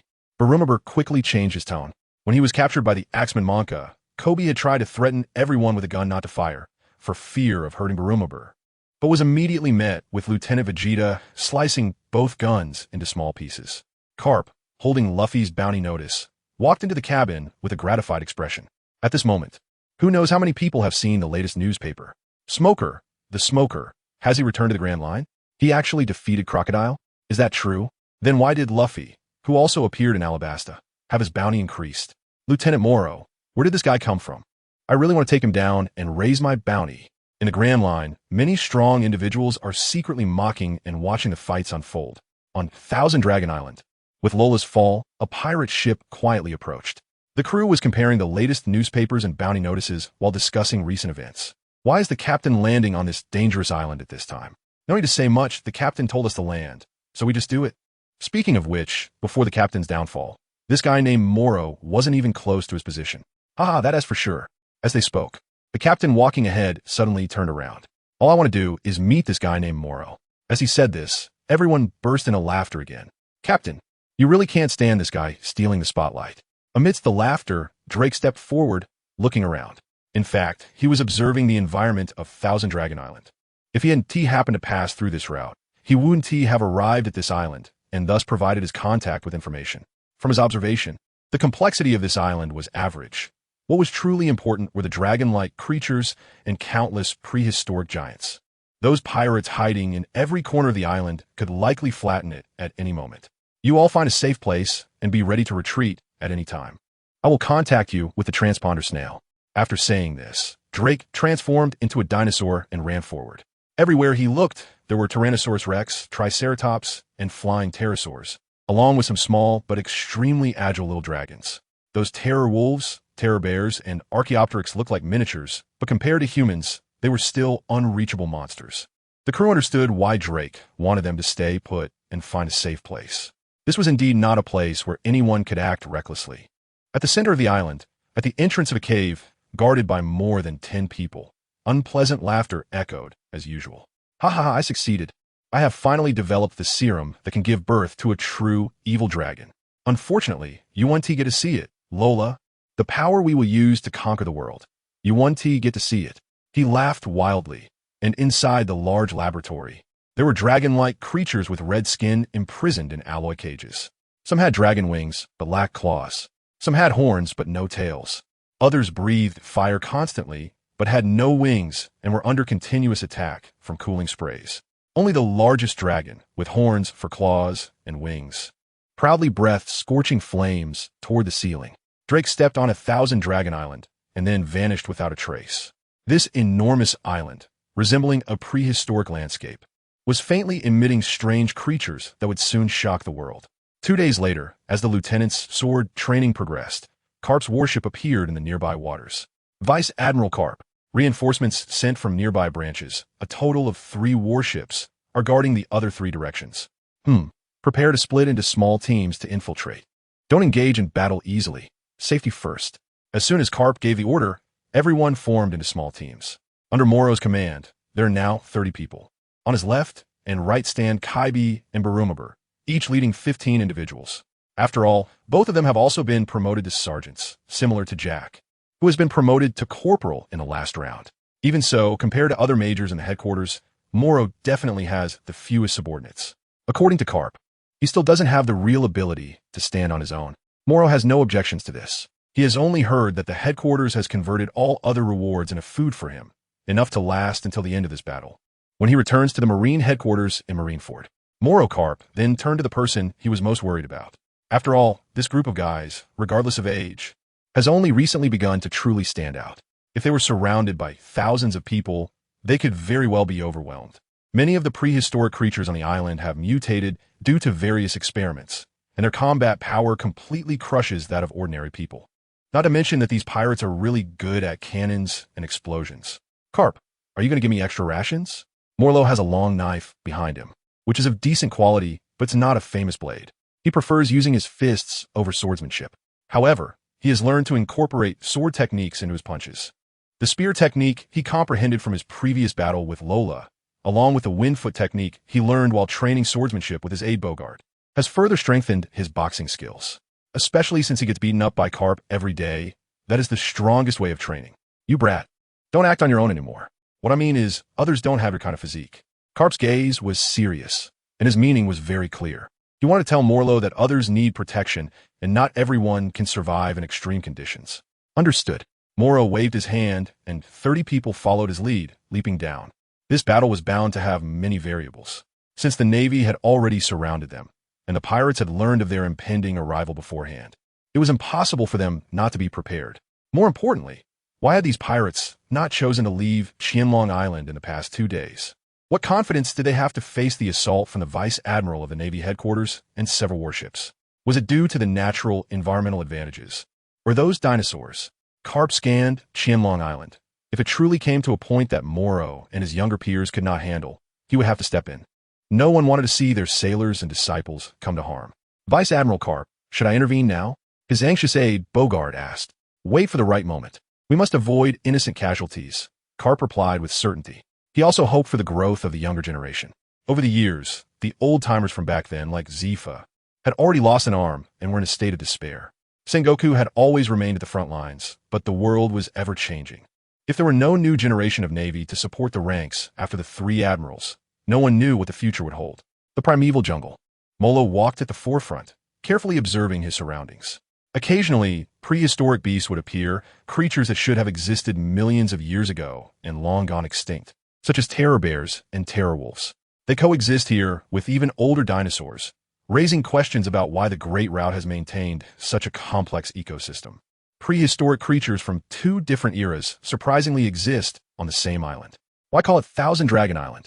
It might as well be renamed to 1,000 Dragons and 10,000 Beast Island. Bang!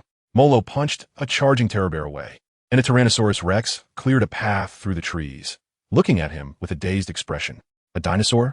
Quite cute, actually. Morrow looked at him seriously. Kobe was a bit scared, and some even held their guns but dare not to fire. The Tyrannosaurus Rex sensed the fear in the eyes of others and let out a roar, ready to take a bite. Morrow leaped down. The wind was chaotic. 10 minutes later, a Tyrannosaurus Rex was followed by 5 Triceratops, with several humans sitting on their backs, strolling through the forest. Barumab watched the pitiful dinosaurs, all covered in wounds, and felt an immense sympathy in his heart. What was even more terrifying was that Morrow had directly instructed everyone to make simple reins and pads, just like riding a horse. He had directly ascended to the status of a dragon tamer. What a monster, Barumab said with concern. Morrow had already mastered techniques beyond the standard Marine 6 styles, and was now referred to as a supernova of the Marine headquarters. It was hard to imagine when they would reach this level. KB made a sarcastic remark and inexplicably recalled the enemies who had died at Morrow's hands. Several times, it had been a matter of life and death. It seemed that so far there had been no opponent truly crushed, but each encounter made him stronger. Thinking of this, he couldn't help but admire him. Suddenly, while everyone was anxiously observing their surroundings, Morrow's complaints had already reached his ears. These dinosaurs were really strong and quite fast. He wondered what they tasted like. As he was speaking, he suddenly looked up at the sky and said, "Walking like this is still slow. If we could catch a few pterosaurs, we should be able to quickly figure out the situation on the island." Hearing his complaints, everyone couldn't help but feel their hair stand on end. Catching dinosaurs on the ground was already difficult, and now he wanted to catch pterosaurs? Little Bow Bow, is there any delicious dinosaur nearby? I am hungry.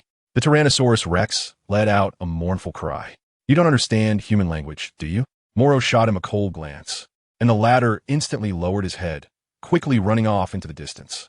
The Triceratops, understanding the situation, glanced at Morrow on the back of the T-Rex and chose to follow closely behind. Before long, when the Triceratops caught up, Morrow has stopped in front of a group of Titan birds, while the Tyrannosaurus Rex is drooling.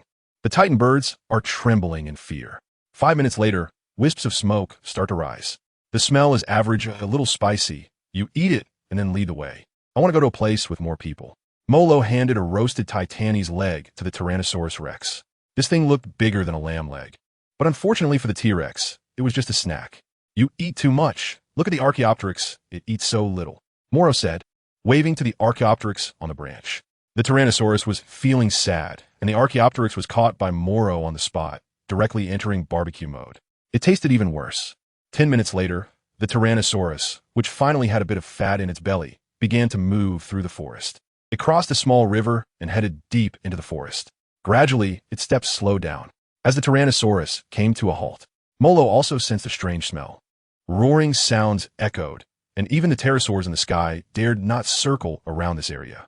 The footsteps of the Tyrannosaurus Rex retreated step by step, its eyes filled with instinctive wariness. Are you leaving? Little Violent, go ahead, don't worry. I'll make sure to leave you the whole island later. Molo patted the Tyrannosaurus Rex's claw, and the latter quickly fled. The Triceratops didn't dare to advance any further and began to retreat from a distance. Ahead should be their gathering place, but I've always found it strange why there are no signs of pirates on this island. The intelligence indicated that no pirates had escaped from the island during this time. KB's eyes showed some suspicion. Why is that? What about the thousands of pirates on Thousand Dragon Island? Why can't we find a single one? Are they waiting for an opportunity? KB, are you overthinking it? Perhaps these guys still think they can't be infiltrated by us while we are under the dinosaurs' control. Baruma had a bit of a lucky mindset. Everyone felt a mix of hope and worry. Until the specific situation was confirmed, none of them could determine what was actually happening. Were the pirates too arrogant, or did they have other intentions? Generally speaking, no matter how strong a pirate is, they wouldn't dare to be so blatant. Without the special status of the warlords of the sea, and lacking the strength and influence of the four emperors, what gives them the courage to directly oppose the Navy? Sure, I sense a kind of anger. Molo suddenly spoke up, silencing everyone. The crowd then paused their thoughts and looked at him seriously. From now on, everyone needs to slow down and climb the trees. We will move forward from the trees. Morrow leaped down, and everyone followed the command to jump from one large tree to another, cautiously moving slowly. 20 minutes later, when their gaze converged on the crevice of a large mountain, their expressions inevitably revealed disdain. This mountain, located in the center of the island, was actually hollow, revealing various caves carved from the inside, filled with all kinds of dragon eggs. On the wide ground, there were also numerous gigantic dragons with blood-red skin, each looking different, until a giant dragon appeared that possessed all the characteristics. It had real dragon horns for dragon claws, and a pair of enormous dragon wings capable of shattering rocks with a single flap. When it appeared, all the incomplete dragons prostrated themselves on the ground, emitting a series of dragon roars. They were very angry. Molo felt strange, sensing it even before he had the chance to observe it up close. There seemed to be a strong anger echoing in his mind. It wasn't until this moment, witnessing it firsthand, that he realized it was likely the incomplete dragons that were angry. They didn't know what they had been through to become so desperate. The complete dragon let out a roar once again. The massive dragon eggs began to crack. From one egg emerged a creature with a human head and a dragon body, rolling its eyes and shaking its head incessantly. Before long, another egg hatched a dragon with human hands.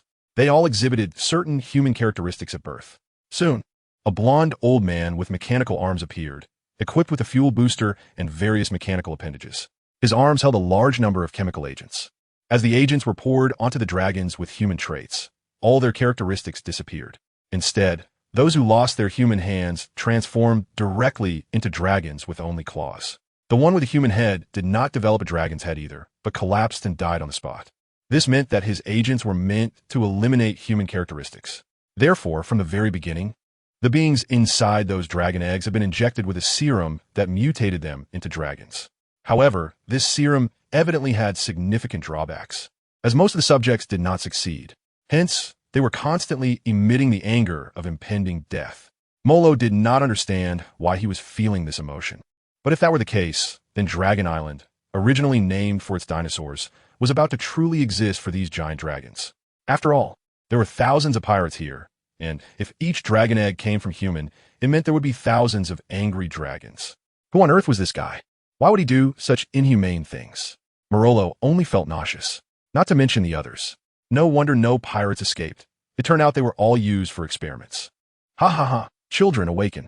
I have created the serum closest to perfection. It's your time to shine.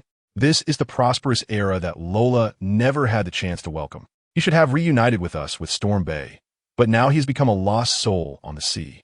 The mechanical arms grew out, and this blonde scientific madman laughed maniacally. Mo Luo really didn't expect that there would be such hardcore scientific madmen in the first half of the Great Navigation Route. Producing such extreme works, it's simply inhumane. Bring out the remaining test subjects. The crowd can no longer see beyond the farther range. They have no choice but to take out the telescope. Morrow saw everything clearly. He didn't even expect that his eyesight could be so strong. Could it be that the paramecia fruit not only made him stronger, but also enhanced his senses? In the hollow interior of the mountain, there was a cave, and from the steps, he could see a figure pushing a cart filled with cages coming out from inside. There were probably only a few dozen people. Originally the guards of the cave, or helpers. However, in the cages, there were surprisingly over 100 people. Judging by their attire, they should also be pirates, but they were clearly different from the pirates pushing the carts. Morrow recognized at a glance that these survivors all bore the same pirate flag emblem as Lola. Even that blonde madman was the same. It seemed that the pirates Lola defeated ultimately became sacrifices. Only his true direct lineage was used to assist in experiments and personally lead operations. In the pirate world, it is survival of the fittest. Where the strong dominate and the weak are prey. Although there are a large number of failures, you will soon become proud successes. I have pterosaurs, tyrannosaurs, triceratops, and results obtained from the Vegapunk laboratory. Flames created from genetic factors. Let's see who is the greatest scientist in the world. I am stronger than you, Vegapunk. I was the first to create a non-existent creature, a dragon. This guy's maniacal laughter was even painful to the ears. Morrow understood. In 2 years, there would also be a dragon on Punk Hazard in the Ice and Fire Island. Caesar, Quinn, and Judge. It seemed that Vegapunk was not well liked by his colleagues at all. They all left him. Even that crazy old man with blonde hair was among them. What to do, Morrow? KB swallowed hard, never feeling so tense before. I should let the old man know first. Morrow picked up the phone bug and chose to turn off the speaker in advance. You little brat, have you found their lair? Garp asked leisurely. I found it. I have 2 pieces of news to tell you, one good and one bad. Spit it out. Garp could hardly wait to punch Morrow in the head. The good news is that our real enemies are probably only a few dozen. The bad news is that those who should have been enemies have turned into even stronger dragons, possibly the kind that can breathe fire. As Morrow's voice fell, a roar echoed from the mountains. Go, let this world witness your majesty. Occupy the sky, scorch the earth, and make them remember the name of Sakri for a lifetime. In the cage, those suffering pirates were doused with dark blue chemical agents. They burst out of the cage, spreading their wings and also letting out a dragon's roar. Breath of fire, burning the earth. Go destroy those Navy forces. Thousands of worthless evil dragons. Hundreds of true evil dragons. You will be the invincible evil dragon legion. This will be a tidal wave of 1,000 dragons. All retreat, we've in a fire. Garp ordered. They had decided to have all the sailors leave 1,000 Dragon Island and directly fire to level it to the ground. It looks impossible. These guys can fly. Morrow glanced at the evil dragons soaring through the sky, breathing fire and scorching the earth, as the surrounding forest was already ablaze. Roar! At that moment, a Therizinosaurus appeared out of nowhere and charged directly into the mountain. Unlike those blood-red-skinned evil dragons, this Therizinosaurus was even wearing human clothes. This feature, along with the axe and long sword it carried on its back, immediately reminded Morrow of a supernova from a very dark era. Of course, this guy should still be on an adventure now. Drake, Is that a person or a dinosaur? KB looked at Drake in disbelief. A human, the user of the dragon fruit, ancient type, Therizinosaurus form, Drake. Morolo's words left Kobe momentarily stunned. Drake? That rear admiral, who was once highly regarded, but ultimately fell from grace and became a pirate, reportedly has a bounty that has skyrocketed. Why is he here? Could he have some connection with these guys? Kobe gritted his teeth. This is a question you can ask him when you have a chance later. What you need to do now is to leave Dragon Island as soon as possible. The warship will soon launch an attack. And those non-flying, discarded evil dragons can die in the crossfire, but the hundreds of flying evil dragons will definitely be troublesome. Morrow said, rubbing his fists, his aura rising steadily. You don't really think you can handle that crazy guy alone, do you? Kirby wanted to stop Morrow. It's useless. Even artillery won't work. Don't forget. These guys are extremely skilled at making cannons and weapons. They never planned to evade our artillery bombardment from the very beginning. Even after the Dragon Wave, he would personally destroy all the data and secrets on this island. Morrow leaped down from the branch and strode into the mountains. Guard the battleship. I have to catch that guy before he escapes and harms others, he said, adding that it was an order, Sergeant Kirby. Everyone knew that Morrow could not be dissuaded. Recalling the previous events on Flame's Summer Island, Storm Island, where the fiery wind almost allowed Lola to escape, this seemingly crazy scientist, Sakura, surely had his own plans. Hey, I have a storm shell. Worst case, I can fly up into the sky. Morrow smiled and patted Storm Bay on the back. Everyone saw Storm Bay and nodded happily, choosing to believe. However, they still looked back at him once before deciding to leave. Next, their task was to block the attacks of those grounded evil dragons and find a way to bring down the flying evil dragons. These giant dragons not only could fly, but also breathe fire, and they were larger than an ordinary house. If they were to escape from Dragon Island, the consequences would be unimaginable. It was impossible to estimate how many villages and islands would suffer. Morrow walked into the mountains, constantly using his razor to dodge the oncoming evil dragons while using his fists to fend off attacks. Once he ventured into the depths, he finally managed to pull the strap binding the storm shell. Only he knew that the wind stored in the storm shell had long been depleted, and the wind accumulated over the past 2 days was simply insufficient for him to escape the island. Molo looked at the position where the cage used to be. Dozens of elite pirates had mechanical bodies, with boxes strapped to their backs that could spew flames through the devices in their hands. A unique dinosaur was surrounded by them, trying to break free. However, it was still being relentlessly attacked by 10 mechanical arms from Zachary, and there were also 3 complete dragons attacking from the sky, occasionally unleashing bursts of fire that left it overwhelmed. Pirates? Why didn't you dare to invade Thousand Dragon Island when Lola was at her peak? Do you also want to obtain my dragon serum? No way. This is the result of my domination over the Grand Line. You, a guy who ate a devil fruit, merely claimed to have powers similar to that of a dinosaur. Do you really think you can be compared to so many dragons like me? Zachary's mechanical arms quickly wrapped around Drake, and the dragon began to breathe fire, while the pirates on the ground were also attacking. In such a predicament, he continuously let out painful roars. Animal-type ability users must have tough lives, right? Morrow appeared under Drake's claws at an unknown time, calmly saying, "The Navy? Have you joined forces?" Drake glanced at Morrow, pretending to take a different stance. Indeed, in such a situation, even Drake would maintain his undercover identity, and there were not many who knew his true identity within the Navy. Bang! The mechanical arm began to make a cracking sound. Drake quickly broke free, roaring as he bit down on the dragon's claw, dragging it down from midair and stepping on its head. Sakura, you're underestimating the power of the ancient Zoan type too much. Drake boasted for a moment before once again falling into a fierce battle. At this time, he wanted to see if Morrow would help. Unexpectedly, the latter had already taken big steps toward the cave. Does that guy want to achieve success with my research? Ha ha ha, how naive. What is hidden inside is only enough explosives to level this mountain. I will bury this guy with Lola and the dead pirates. Sakura laughed loudly and suddenly thought of something, exclaiming in surprise. I just remembered that Marine earlier was Morrow, the one hailed as a supernova hero by the Navy. Nanny? Doctor, blow him up. Bury him with Captain Lola. The pirates shouted, recalling that they had just been fighting Drake, and indeed recognized it was Morrow without a doubt. Morrow? Drake muttered to himself, already injured but still unable to help but look toward the cave. He had seen this pirate named Morrow in a newspaper 2 days ago. He never expected such a monster would appear among the Navy's recent recruits. What a pity. If he truly dies in that cave, it will be a waste of a good seed. Drake, Morrow, you will all die in this explosion. while we will lead the Dragon Legion to escape this island.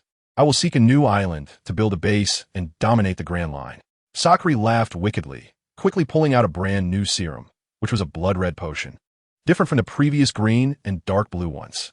At the same time, all the pirates took out a bottle of blood-red potion. You will never understand. The reason I use humans as test subjects is to develop this perfect serum that can control the degree of mutation, maintaining human intelligence while possessing the power of legendary creatures. Sakura gulped down the blood-red serum. He quickly began to mutate, sprouting a pair of dragon wings and increasing in size, along with dragon claws and a dragon tail. Only his head and body still resembled a human. He looked like a Zoan-type beastman. This serum should cause irreversible mutations, right?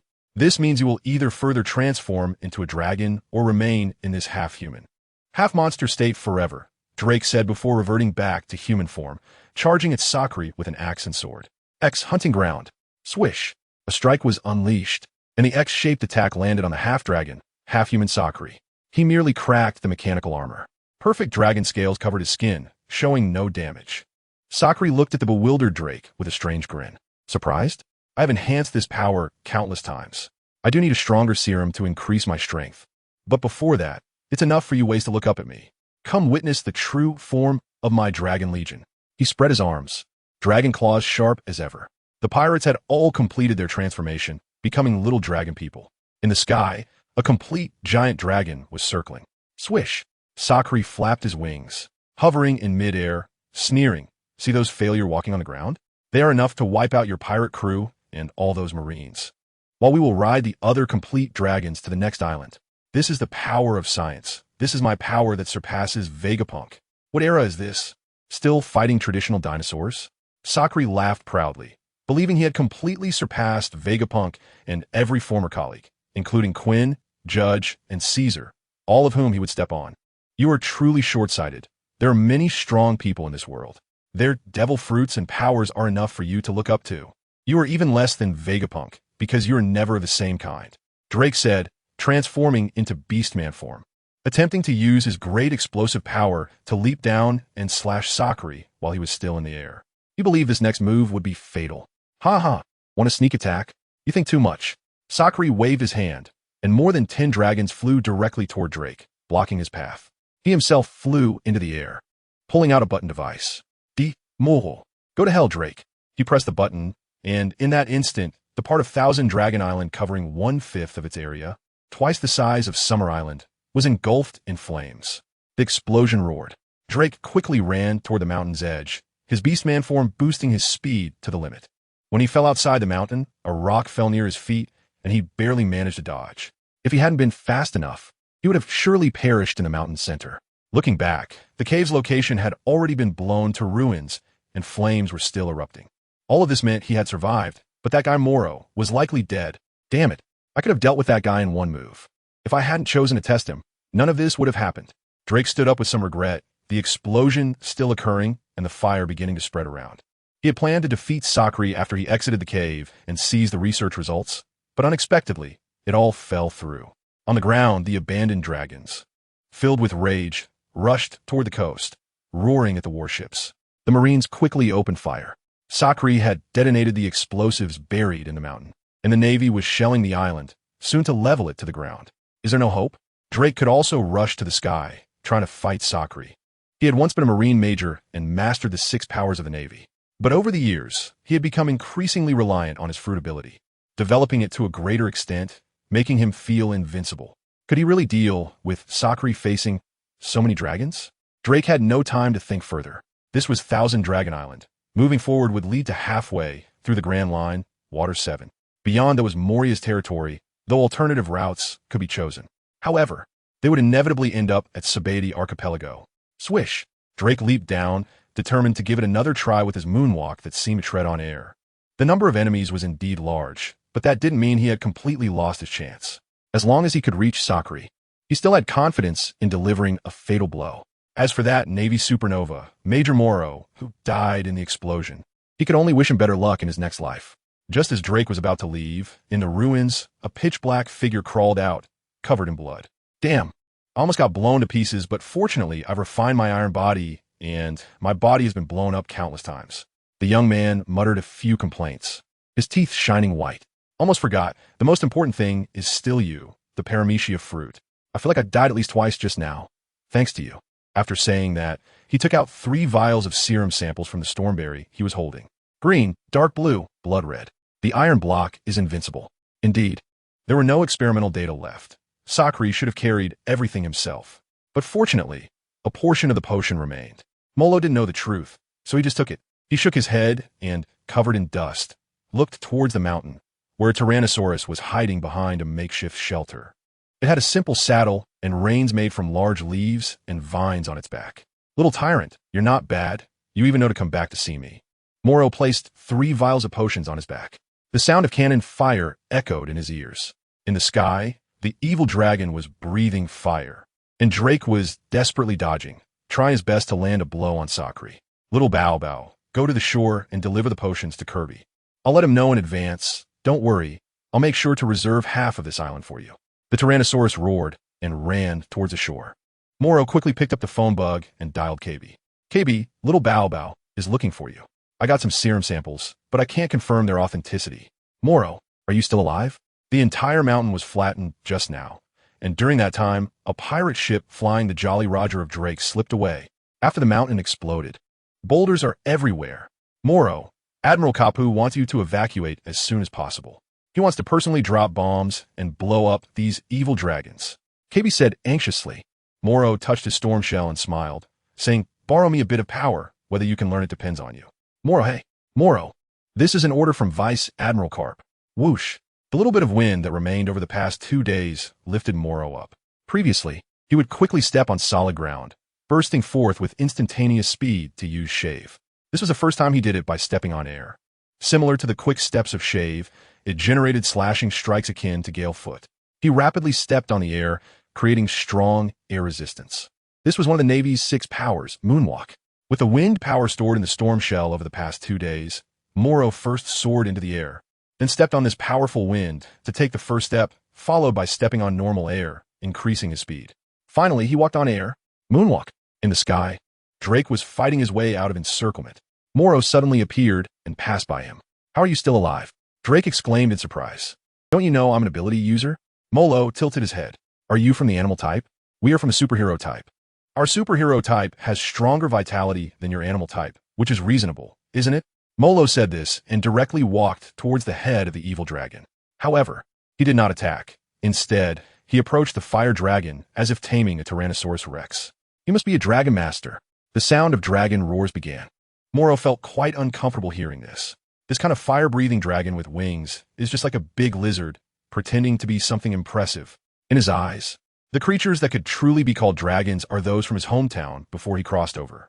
The kind that can soar to the clouds. With a divine dragon that shows its head but not its tail. Be quiet.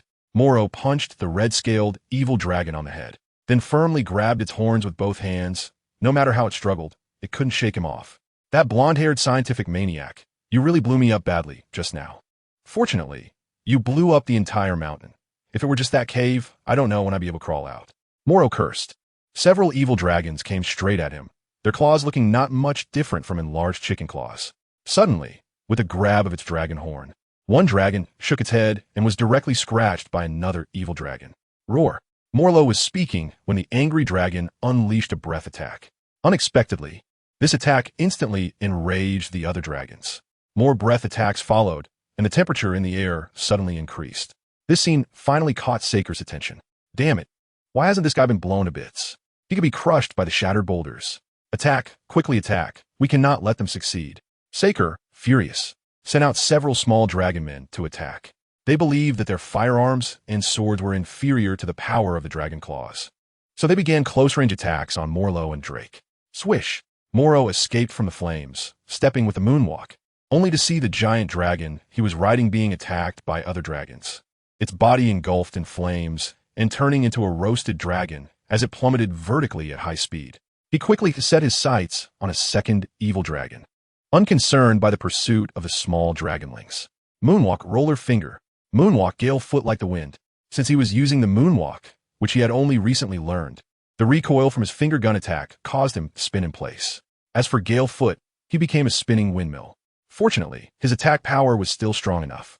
"Sea Soldier, you cannot break our dragon scales and armor," the small dragonlings proudly declared, believing their defenses to be absolutely perfect. "Then you don't know what an iron fist is." Morrow charged straight forward. With a punch, he struck directly at the little dragon man's head. "You can't possibly, bang." The next moment, blood splattered everywhere. "What do you mean impossible?" Morrow watched as the headless little dragon fell from the sky. "Your dragon scales are comparable to steel, but that doesn't mean every inch of your skin is as tough as dragon scales. It just so happens that you maintain the human head and didn't choose to fully dragonize, and that is your weakness." After saying this, he turned around, stepped into the air as if walking on the moon, and delivered a side kick that pierced through another little dragon's chest, the body and the head. "These undragonized parts of you are your most obvious flaws. If you can't even see this, they would be too ridiculous." Upon hearing this, Drake instantly understood something. He looked at Morrow and asked, "But when I attacked Sakura and broke through his mechanical armor, I still couldn't penetrate his body. So you think everyone else is the same?" Morrow successfully captured an evil dragon again, gripping its horns and controlling its wild thrashing. He also discovered that if he forcibly made the evil dragon lift its head, it would retch like a human. The dragon's retching was actually a breath of fire. "Didn't you notice the guy is significantly taller than the others? If I'm not mistaken, those complete fire dragons served as the model. He created a perfect serum, but only used it on himself. Others were controlled to prevent their heads and bodies from mutating. In other words, Sakura appears to have a human brain and body. But while maintaining human intelligence, he also possesses the defenses and strength of a fire dragon. The other little dragon people are merely an external appearance. They look very similar, but are actually just human bodies and brains, with added dragon horns, claws, wings, and tails." Morrow finished speaking and directly grabbed the dragon horn, allowing it to bite the unaware little dragon person. Indeed, it was difficult to break through at the limbs and tail, but the body, neck, and head were directly shattered, resulting in immediate death. So that's how it is. Drake felt a sense of relief, holding an axe in one hand and a sword in the other, stepping lightly as he flashed past the person in front of him like a ray of light, instantly appearing behind him. At the same time, a pattern resembling an X appeared at the original position of the little dragon person. As expected, after being struck at its weak point, the little dragon person fell directly. When the two turned their gaze back to the little dragon person, their expressions quickly changed. How could they break through our invincible defense? Damn it, could what Morrow said really be true? Dr. Sakura, is what they said really true?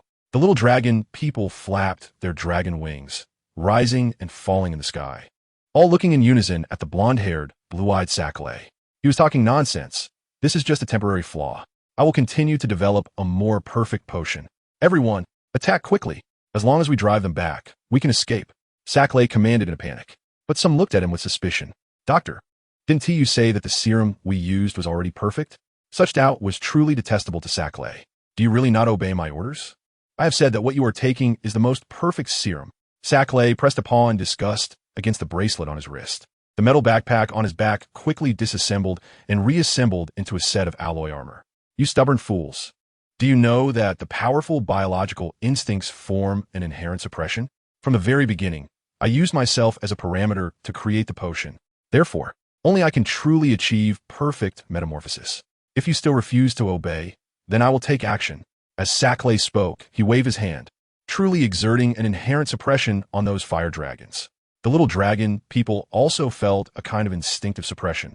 From the very start, all the serums were intended for Sakura himself. So whether it was the complete fire dragon or the little dragon people, they were all just experimental subjects. And his genuine command would possess a suppressive power. "Attack, kill these two, and after the deed is done, I will wait for you on the island ahead." After Sakura finished speaking, the surviving fire dragons could not help but rush towards Morrow and Drake. The little dragon people, no matter how angry they were, could only be forced to attack. They hated Morrow and equally hated Sakura.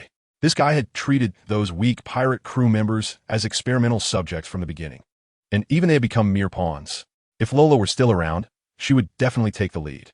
As Lola's subordinates, even Sakura could only be in a secondary position. Now, however, due to Morrow's appearance, everything had vanished, and the hatred within them could not be dispelled. In the sky, Drake, stepping lightly, was surrounded by a large group of fire dragons, their fiery breaths fleeting and about to engulf his minuscule form. "Move, what are you waiting for?" In a critical moment, Molo rode in on a fire dragon, breaking through all constraints and directly pulling Drake up. It wasn't until he crashed into another evil dragon that they managed to escape the encirclement. Thank you, you sailor, Drake pretended to be indifferent. Are you out of your mind? In that kind of encirclement, you just need to tear open a hole to escape. Did you really want to wait for death? Molo was grumbling. But you also rushed straight into the cave and ended up with nothing. Drake chose to complain too. I didn't gain anything related to you either. Out at sea, it's best not to encounter those former colleagues of Vegapunk. If you do, just beat them to a pulp. Molo stared straight ahead, while behind him, the fire dragon and the little dragon people were constantly chasing. Why? Drake was puzzled. Vegapunk was employed by the world government, and his identity was special. He would never provoke that guy's colleagues for no reason, because there wasn't a single good one among them. Molo spoke frankly, saying that including the Sakuri, there are indeed not many good people. He knew that if it weren't for his birth, the current timeline would still be the same. Then Garp would first set sail for the Navy headquarters, Marineford. Kobe and Balumabur would continue their training there, and after a while they would leave, sailing and carrying out missions. During this time, they would receive swordsmanship training from Vice Admiral Bogart, becoming stronger while comprehending swordsmanship and mastering techniques like the 6 forms of the Navy. As for guys like Yin Feng, Lola, and Sakuri, with so many strong people at the Navy headquarters, someone would inevitably deal with them. Take Drake, for example. The paths each supernova takes are completely different. Although they would meet at Sabati Archipelago, not everyone would meet each other. Some might intentionally avoid places like Water 7 and Eni's Lobby as pirates. Perhaps Sakuri or Lola is meant to be the clue that Drake will uncover. After the eruption of the 1,000 Dragon Tide, they would gain immense strength and ultimately be defeated by Drake and the Navy working together on some island. And because of the powerful vitality of his ancient Zoan Devil Fruit, Drake could survive the explosion from 1,000 Dragon Island. So what will be the result? The appearance of Morrow directly and utterly changed the timeline for Garp to return to the Navy headquarters, and also accelerated the demise of Lola and Saker. In the end, even the Stormbeard fell into his hands, with a vast amount of stored gunpowder and weapons seized all at once. A line streaked across the sky, composed of flames. Morrow and Drake exchanged no more words and headed straight towards Saker. The fire dragon expressed its dissatisfaction by breathing fire all the way. Saker, ahead of them, was moving at an incredible speed, with a bunch of flame boosters behind his alloy armor, continuously accelerating. Little fire dragon, it seems that with your speed, it's impossible to catch up. Morrow patted Drake, asking him to grab the dragon's horn and control its direction. Huh? Drake looked at him in confusion, not understanding what was happening. Morrow hugged the storm shell and faced into the wind. As a fire dragon flew, he continuously gathered wind power. What is this? Drake couldn't comprehend Morlow's actions. You're right not to understand. Morrow was seriously gathering wind power. At this moment, Sakuri was already about to fly out of the area of 1,000 Dragon Island. He picked up the phone bug and spoke directly. Old man Garp, I'm chasing an ugly thing on the head of a little fire dragon. Don't let it escape. You brat, are you flying in the sky? Are you looking for death? Garp stood on the deck of the battleship, picked up a cannonball, spun it around, and directly threw it out. Garp? Drake looked at the battleship from which the cannonball was flying and was momentarily stunned. If Garp was stationed here, then these evil dragons wouldn't be unsolvable. Even that guy ahead might not be able to escape. Boom! Just as Sakuri was about to escape from above 1,000 Dragon Island, a cannonball exploded right in front of him. Damn, can these battleships attack like this? Sakuri was startled. He originally thought it would hit him, but it just happened to explode right in front of him. Didn't that guy Vegapunk say that the Navy currently had no intention of dealing with aerial enemies? That it was a target for the next era? He paused for a moment, muttering to himself foolishly. Just as he resumed flying, he heard the sound of something cutting through the air behind him. Molo was using Moonwalk to accelerate continuously, holding the storm shell in his arms, relying on the wind to further speed up. Taking advantage of his moment of stagnation, he pounced directly. He didn't expect to use up the stored wind so quickly, but at least he finally caught you. Morrow grabbed Sakuri's armor. He raised his head to meet his gaze. Sakuri's expression changed from confusion to surprise, then to disbelief, turning into a meme-like face. What? Old man Garp, why not just blow him up? If I'd been a bit slower, that guy would have escaped. Molo complained to the phone bug while holding onto the armor tightly with the other hand. Aren't you supposed to block his path? After saying this, Cap continued. In that case, let's just take care of those fire dragons that come later. Hey. Morrow was still shouting at the phone bug, but Garp hung up on the spot. Suddenly, one by one, shells flew in, directly blowing up the fire dragons behind Morrow. There was also a swordsman dressed in a justice cloak, a black suit, a suit hat, and sunglasses. The Lieutenant Bogart leaped down and slashed out, directly cutting many fire dragons in half. So powerful. It seems I don't need to worry anymore. Drake felt embarrassed. He also spotted his pirate ship, which had escaped the attack of the Navy warship. However, he still had a bit of concern. Can Morrow defeat Sakri? Although with Garp and Bogart, there shouldn't be any problems, he still instinctively felt worried. Hey, are you worried about me? Don't worry, I'll make this guy fall from the sky. You, as a pteranodon without wings, should get out of my sight as a pirate sooner rather than later. Morrow caught Sakri's dragon horn with both hands. Indifferent to his mechanical arms attacks. Does it hurt? Yes, it hurts a lot, but there will come a moment of adaptation. What are you bragging about? Do you know that I am a perfect dragon man? Sakri was furious, but with his horns caught by Morrow, he could only attack with his dragon claws and mechanical arms. Iron block. Morrow directly yanked Sakri's head, maintaining a stationary posture for defense. Boom! Sakri was forced to exhale dragon breath towards the sky. Dragon claws and mechanical arms attacked the iron block that was Morrow, but he remained unharmed. Ah, why are you pestering me? Swish! Drake saw this scene, jumped off the dragon's back, and headed towards his pirate crew. He couldn't help but want to laugh. Even though Morrow was persistently attacking, there was always a sense of absurdity about it that made one want to laugh or cry. He even felt a bit sympathetic towards Sakri. Will they meet again? Drake walked toward the pirate ship with moonwalk steps. The probability of that happening was low. He would reach the Sabaody archipelago soon enough. After that, it would be a straightforward journey to the New World.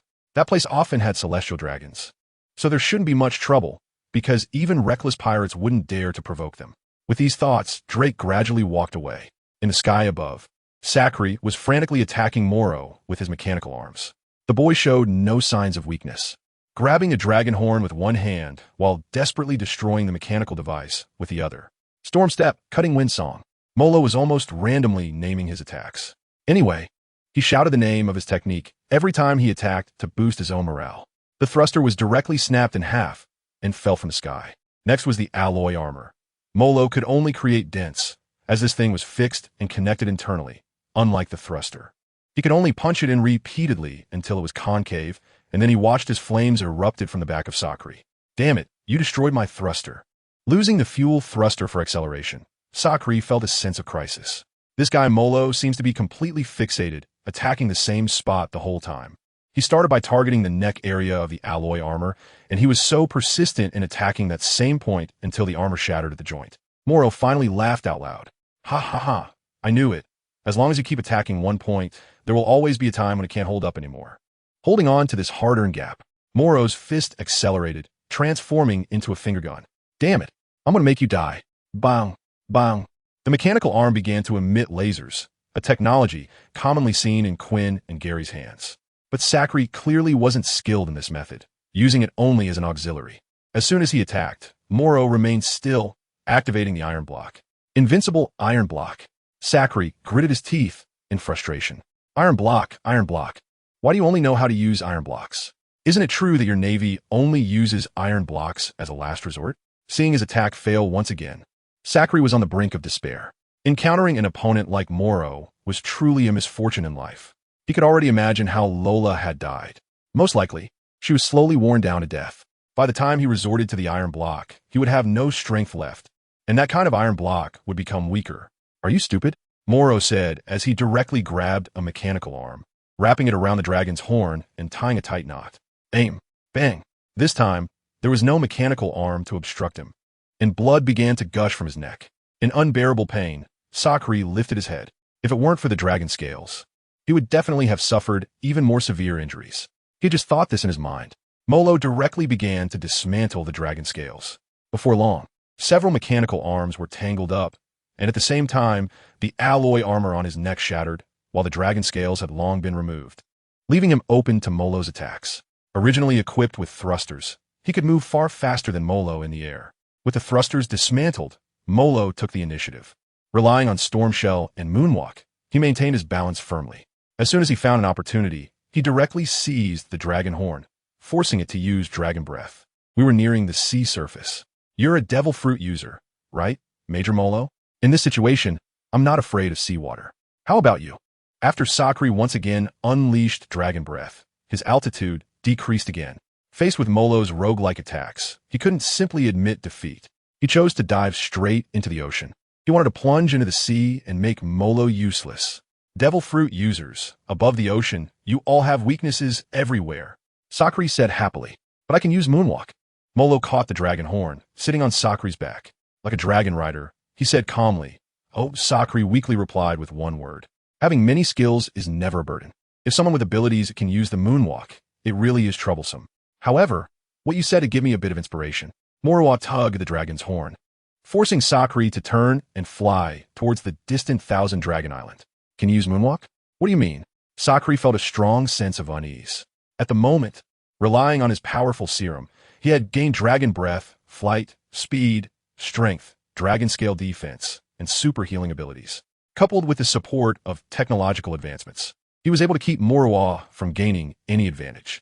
One was a superhuman ability user who had surpassed human limits and mastered the 6 forms of the Navy. The other was a fire dragon man who wielded technological weapons and super serums. If either of them could break through, such as awakening Haki or developing stronger fruit abilities, they would definitely gain the upper hand and suppress the other. In the current situation, it was clear that attention needed to be paid to achieving this. But in such circumstances, a good mind was a valuable asset. Morrow grinned and controlled Sakura to fly towards Qianlong Island. Do you know? Those experimental subjects that turned into disabled fire dragons absolutely hate you. What do you want to say? They're just garbage, flying but unable to breathe fire. Able to breathe fire but unable to maintain balance, having dragon tails to keep balance yet can never fly. They're just a bunch of useless beings. Sakura cursed loudly. Morrow smiled wickedly as he gazed ahead. He knew what to do. Say hello to them, doctor. What do you want to do? Rip off my dragon wings. The power of the twin wings is stronger than you. Maybe you will be the one torn in half. Sakura laughed confidently. In the face of absolute power, any calculations are meaningless. Why tear off one of the wings when one is enough? Morrow leaped up, grabbing Sakura's dragon wings with both hands. In an instant, he kicked down, and the slash erupted at that moment. Gale foot, dragon wings sever. Morrow, who casually named his moves, continuously attacked with gale foot. Sakura couldn't maintain the balance of his wings and began to tilt, heading towards Qianlong Island. There were still a few hundred meters to go. It would hurt a lot if he fell. You crazy guy. Thanks for the compliment. Why did the Navy raise someone with such a bizarre fighting style like you? Sakura cursed, blood seeping from his back and neck, pain beyond words, and his dragon wings were about to be torn off, making it even harder for him to maintain his balance. He had intended to attack with his dragon claws and tail, but Morrow withstood it all with his iron blocks. I'm fine, it doesn't hurt. My iron blocks are invincible. Morrow gritted his teeth and swallowed a mouthful of blood. Bullshit. You're about to spit blood. How could it not hurt? Even iron has its limits. Falling from this height, as a human, you would die. I can use the moonwalk. I can use iron blocks. I've surpassed the limits of humanity. I will never die. Morrow is simply hypnotizing himself. Seeing this scene, Sakura no longer has any hope of defeating this guy mentally. However, until the moment the dragon wings are completely torn off, Morrow did not let go. He couldn't let go. All the attacks had exhausted his stamina. The fruit of life was continuously feeding him energy, but he was consuming it rapidly. Sakura would never allow him to escape. Seeing that flying was hopeless, he directly grabbed Morrow tightly with his dragon claws. Indestructible iron block. Iron block my foot. In this state, you're definitely going to fall to your death, ha ha ha. Sakura even took the initiative to use dragon breath, breathing fire into the sky, just to descend to the ground faster. Morrow, I hate you. Vegapunk. I will surpass you in my next life. Boom! The dragon and the man crashed to the ground, kicking up dust and breaking all the surrounding trees. Poof! Morrow could no longer endure the intense pain and spat out a mouthful of thick black blood. Sakura also directly coughed up blood, and the dragon's claws instantly lost their strength and released their grip. The boy fell from the evil dragon's hand, rolled a few times, and landed on the ground. He gasped for breath, tried to regain his composure. It hurt even more than when he was blown up in the cave. At that time, he was fully powered and used the alloy walls of the laboratory in the cave as cover, even activating the iron block, and then he lost consciousness. The powerful life force of the fruit of life allowed him to awaken and fully recover when he came to. Right now, Morrow lay on the grass, feeling the vitality pouring out from the living fruits. Healing is certainly possible, but I wonder if before that, he will be eaten by those flightless evil dragons and dinosaurs.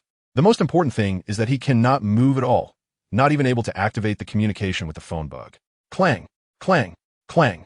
Dinosaurs emerged from the forest. cautiously looking at Sakri. This guy had broken one of his dragon wings and could no longer fly. Roar! Sakri roared in anger. After all, he had become a monster, roaring to instill a primal fear in those dinosaurs to make them leave. The dinosaurs indeed stopped in their tracks. But the next moment, a group of disabled fire dragons appeared. They all had various flaws and issues. The only thing they had in common was the anger within them, an eternal rage deep inside as experimental subjects before their mutations. Previously, their instinctive fear kept them from provoking him, forcing them to obey orders. Now, seeing Sakri at his weakest moment, they naturally felt an urge to take revenge. However, after hearing his hoarse roar, they instinctively felt fear. Don't struggle, Doctor. Doing so will only waste your strength. As long as you're injured, you will bleed. Once the beasts truly confirm your injuries, they will hunt you down like crazy. Look, that blood has already soaked the ground. Morrow smiled, instilling a primal fear in Sakri. Get lost. You beasts, do you know who I am? I'm a king of fire dragons, so get out of my way. Sakri roared loudly, trying to instill fear in the evil dragons and dinosaurs. Unfortunately, his blood had long soaked into the ground, reaching beneath one of the evil dragon's claws. He lowered his head to sniff the bloodstains, then lifted it up to roar loudly. Swish, swish, swish. All the evil dragons rushed towards Sakri like they had gone mad. Their size was surprisingly smaller than Sakri's. Some rushed in to bite his tattered wing, while others targeted his tail and claws, and some tried to break through other parts of the alloy armor. They weren't strong enough, but made up for it with their numbers. Damn it, you traitors. With a mighty effort, Sakri struggled to stand up.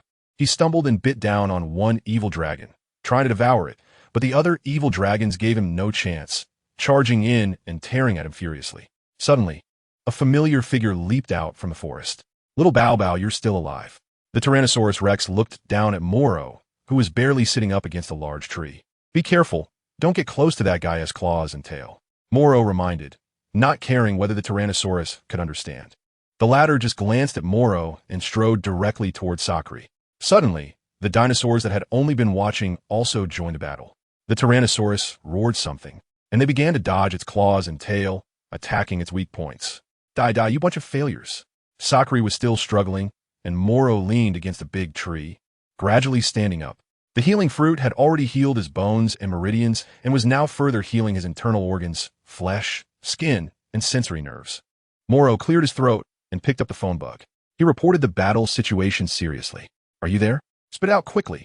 Garp had just smashed the last flying fire dragon, and the lieutenant had also returned his sword. I was watching the battle. This guy was fond of alloys. So there were quite a few alloy devices in the ruins of the lab, and there should still be some remnants. If you're interested, you can search for them. Idiot. Do you think Vegapunk is just for show? Stop wasting time. These 3 serums are enough. Garp seemed to be complaining, but he was actually confirming Morrow's situation. The scene of one dragon and one person falling from the sky had caught everyone's attention. Whether it was the Navy branch coming to support or Drake, who was watching from a distance, there were 1,000 alpacas racing through their minds. If you can't win, use iron blocks to entangle them. First, destroy their acceleration ability. Then, remove the dragon wings and let them fall to the ground. This battle logic was reasonable, but also somewhat absurd. All right, I'll watch a little longer and confirm this guy is dead before I act. Molo continued to watch the battle, while Sakri's roar gradually diminished. He even began to whimper in pain. Numerous wounds appeared, flesh torn and exposed. With a loud thud, his towering body fell directly to the ground. His limbs already torn apart by the dinosaurs and the crippled fire dragon, leaving no intact flesh to be found. He could only crawl on the ground. Such a death was truly too humiliating. Molo, are you still there? Give me a quick way to die, please. Sakri began to plead for mercy. Just wanted to die faster.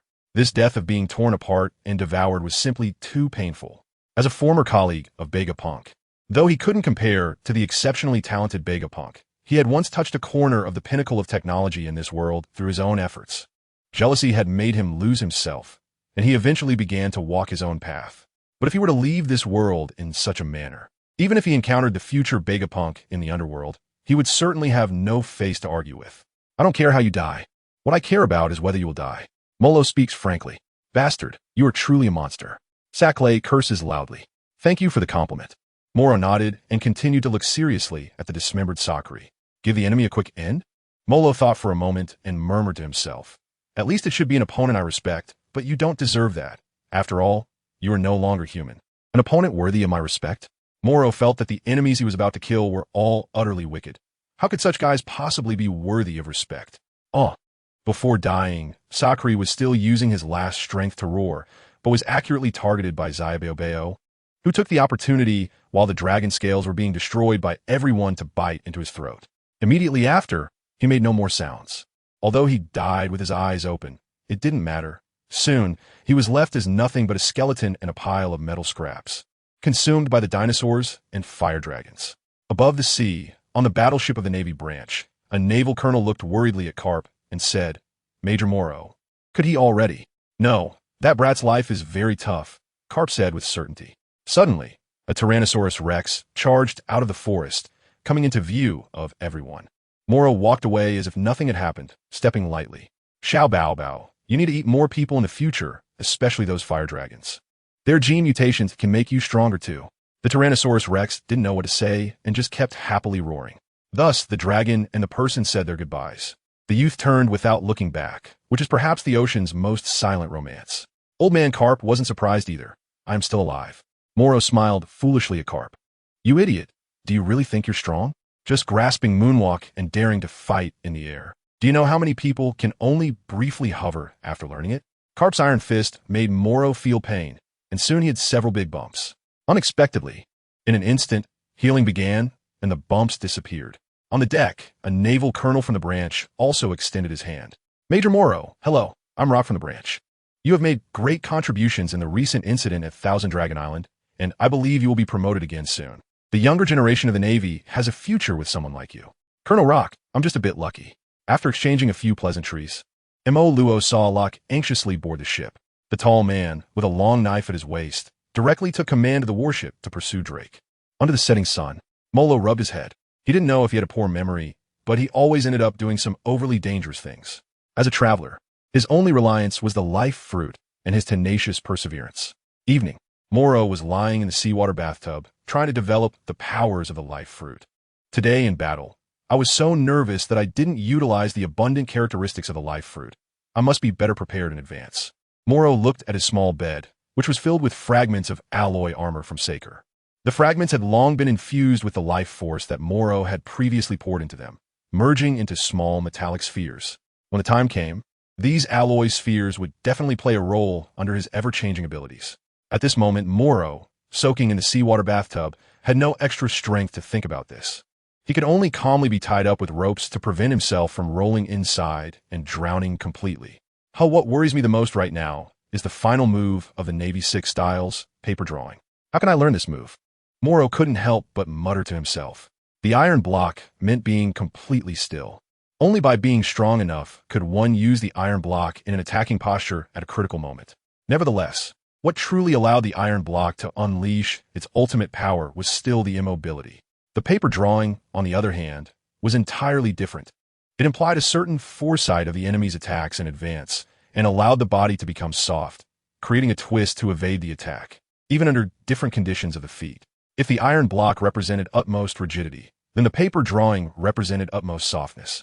While both seemed to be about physical prowess, they were actually preparations for awakening armed color and observation color Haki. With not much strength left, he thought it would be better to consider this matter tomorrow. Morrow closed his eyes. According to the agreement, Barumabur and Kobe would come to find him tomorrow morning. Thinking of this, he couldn't help but smile. That guy Kobe was too kind-hearted and always thinking of backing down, but now he had become much braver. As a Marine, he bore the weight of justice. How could he back down so easily? Bang! The door of the small cabin was kicked open by Garp.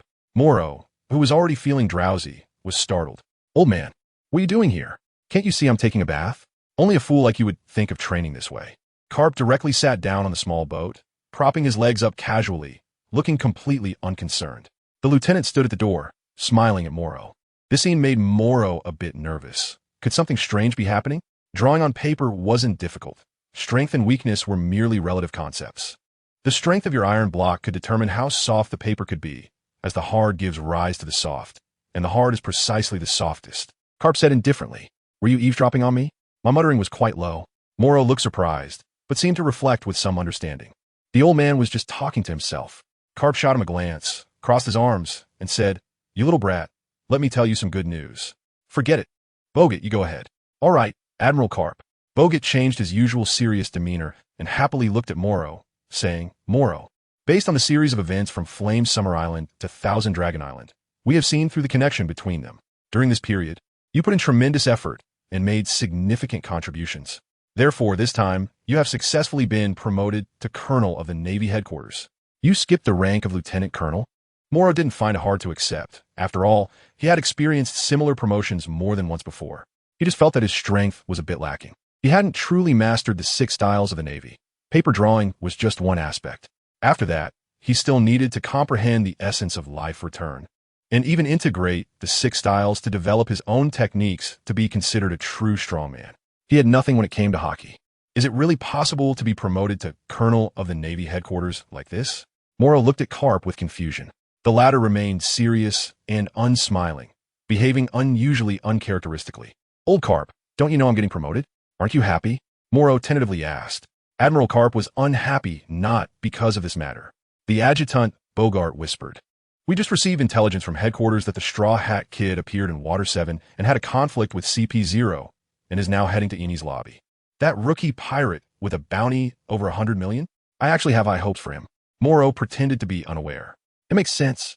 As he became stronger, Luffy and the others also left Alabasta, using the soaring sea current outside Magic Valley Town to reach the sky. It's very likely that when he obtained the Storm Shell, Luffy and his crew were already starting their adventure on Sky Island.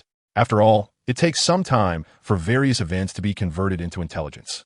The incident on Thousand Dragon Island and the defeat of Enel, the god of Sky Island, followed suit. Therefore, with the Straw Hat crew now appearing in Water 7, Robin leaving and battles breaking out, it should be within reason. So, is Old Man Garp planning to deal with this new pirate? Morrow deliberately joked. In fact, the Straw Hat Kid is the grandson of Vice Admiral Garp, so he is not sad about him getting stronger. Bogart was trying hard to control his expression. Let me speak, Garp said with a serious look.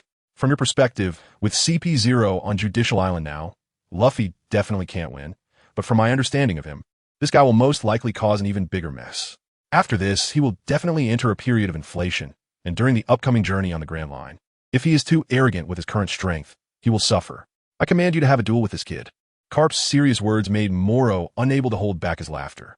It turns out that as a grandfather, he is worried about his grandson and wants Morrow to fight Luffy to reign in the temporary inflation after the battle on Judicial Island. Morrow couldn't help but laugh out loud. He didn't expect that Garp would acknowledge Luffy's strength, and he certainly didn't expect him to be so worried. The carefree Navy hero has a tenderness deep down that he doesn't want the world to know about. Morrow laughed heartily, feeling the softness of his body as if he were in a sea bath. It was precisely the affection embodied by the hot-tempered Garp that allowed him to understand the utmost softness. This is the opposite profound meaning of an iron block, paper drawing. I understand now, old man, but I have a condition. After this is accomplished, you must teach me how to use armament Haki. Morrow tilted his head and looked at him. How could you know about Haki at this stage? Cap didn't care at all. Did I ever mention it? About my past as a fallen prince. A glimmer of determination flashed in Morrow's eyes. At first, when I was in the EC, I was still a prince. But the soldiers I had painstakingly assembled for my kingdom couldn't withstand the invading pirates. In the end, I was left with nothing. I was the only one who survived. This does not mean that I lack an understanding of the true strong in this world as a member of the royal family. Garp glanced at Morrow, stood up, and walked toward the corridor. Is understanding the strong just about Haki? You brat, everyone has the armed color Haki. But it's just a matter of whether it can be awakened, the level of mastery, the extent of development, and how much one possesses. What truly matters is this loving iron fist. If you have any insight, then go and comprehend it, you fool. Another scolding. Morrow smiled foolishly at his aide, Bogart. The latter kindly mentioned, Morrow, Admiral Cap returned to the EC just to deal with those pirates attacking your kingdom. Of course, he also wanted to see if Luffy would set sail safely. Those trash have already gone to hell. This was the first time Bogart's words made Morrow aware of the truth. As he watched the two about to leave, Morrow just woke up and shouted, Hey, old man Garp, close the door. Give me some privacy, hey. He shouted, but couldn't help but smile before falling asleep again. Regarding this body, he learned about its past before it starved to death. He also came to realize that he had inherited some memories, knowledge, and experiences, as well as a part of its anger. Shouldn't those who don't give gold to the heavens face destruction? Or should those pirates with evil faces be allowed to survive in this world? Looking back now, his first move was in that small village in the EC. When he saw the innocent perish, perhaps it was the influence of those fragmented memories. If his fists weren't strong enough, how could he protect what he wanted to defend? Being a pirate was just the beginning, it would never be the end. Morning. Morrow was rescued by KB and Barumabur and slowly regained consciousness. Breakfast has now been served, including fried dough sticks, tofu pudding, soy milk, and large steamed buns. Morrow felt as familiar as returning home. They were used to eating bread and had a special fondness for this delicious carbohydrate food. Congratulations, Morrow. You are now a major in the Navy headquarters. KB was happy for Morrow. I originally thought it would take at least another 10 years for Morrow to become a Navy Admiral. But now it seems it will be at most 5 years. KB, looks like you need to step up. Barumib was munching on a large bun while making comments. Everyone was chatting and laughing. After breakfast, they began their intense training. In addition to Morrow leading everyone in their training, the three of them also had to undergo swordsmanship refinement under their aide, Bogart. Day and night were merely the transitions of becoming stronger. Molo experiences the paper drawing understood from the softness of the night, using the strength of the iron block from the opposite direction, from tension to dispersion. Until change can occur, he only feels his body beginning to change slightly. Sure enough, this is the essence of the paper drawing technique. In the training room, Kirby watches this scene with envy. In this way, Molo has truly mastered the Navy's 6 styles. And he is just getting started. Amazing! Kirby can't help but exclaim. Molo suddenly said, I've heard that after the Navy's 6 style, there can be further breakthroughs and limits, developing a power called life return, which allows humans to do many miraculous things. In fact, it has some similarities with my life-living fruit. Morrow's words instantly attracted everyone's attention. Soon they gathered around. He spoke about various techniques of the Navy's 6 style, sharing some of his insights. Everyone happily nodded, committing every detail to memory. As night fell, the group left the training room, but Morrow continued to practice hard. Everyone knew that because of his devil fruit powers, he not only didn't need to rest, but could grow stronger the longer he trained, showing no signs of fatigue. So, they all chose to maintain a normal schedule. In the corridor, Jack suddenly looked a bit sad, and some veterans felt the same way. Kirby and Balumabur were puzzled by this scene, not knowing what was going on, thinking they must have gained insights, and were overwhelmed with joy. Are you all that happy? Kirby asked with concern. Don't you know yet, Kirby? Jack replied.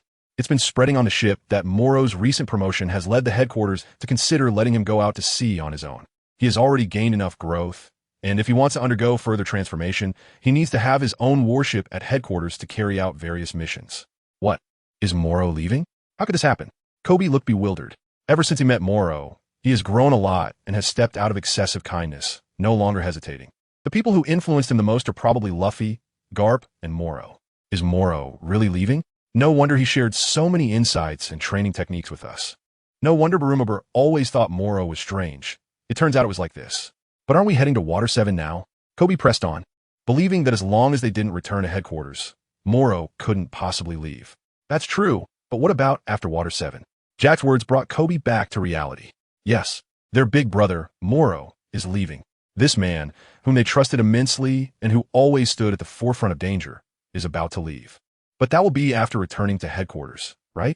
Kobe clenched his fists. He must work hard to become stronger so that Morrow can rest assured. In the training room, Morrow is training in the Navy's 6 styles, trying to master them completely. The pointing gun can be used at both close and far distances, concentrating power for a momentary explosion. The storm leg requires the use of both hands and feet, allowing any part of the body to attack. The moon step shouldn't just be about flying into the sky. It can utilize any blind spot to step on air. The iron block represents the beginning, symbolizing protection and an unwavering stance against evil. The shave allows humans to chase monsters, surpass beasts, and appear in times of hope. The paper drawing is the final shortcoming, indicating that humanity itself has limitless potential. He doesn't care much about anything, a practitioner with a focused mind. As for life returning, he already possesses the fruit of life to compensate. It's just that the continuously feedbacked energy allows him to better integrate all powers.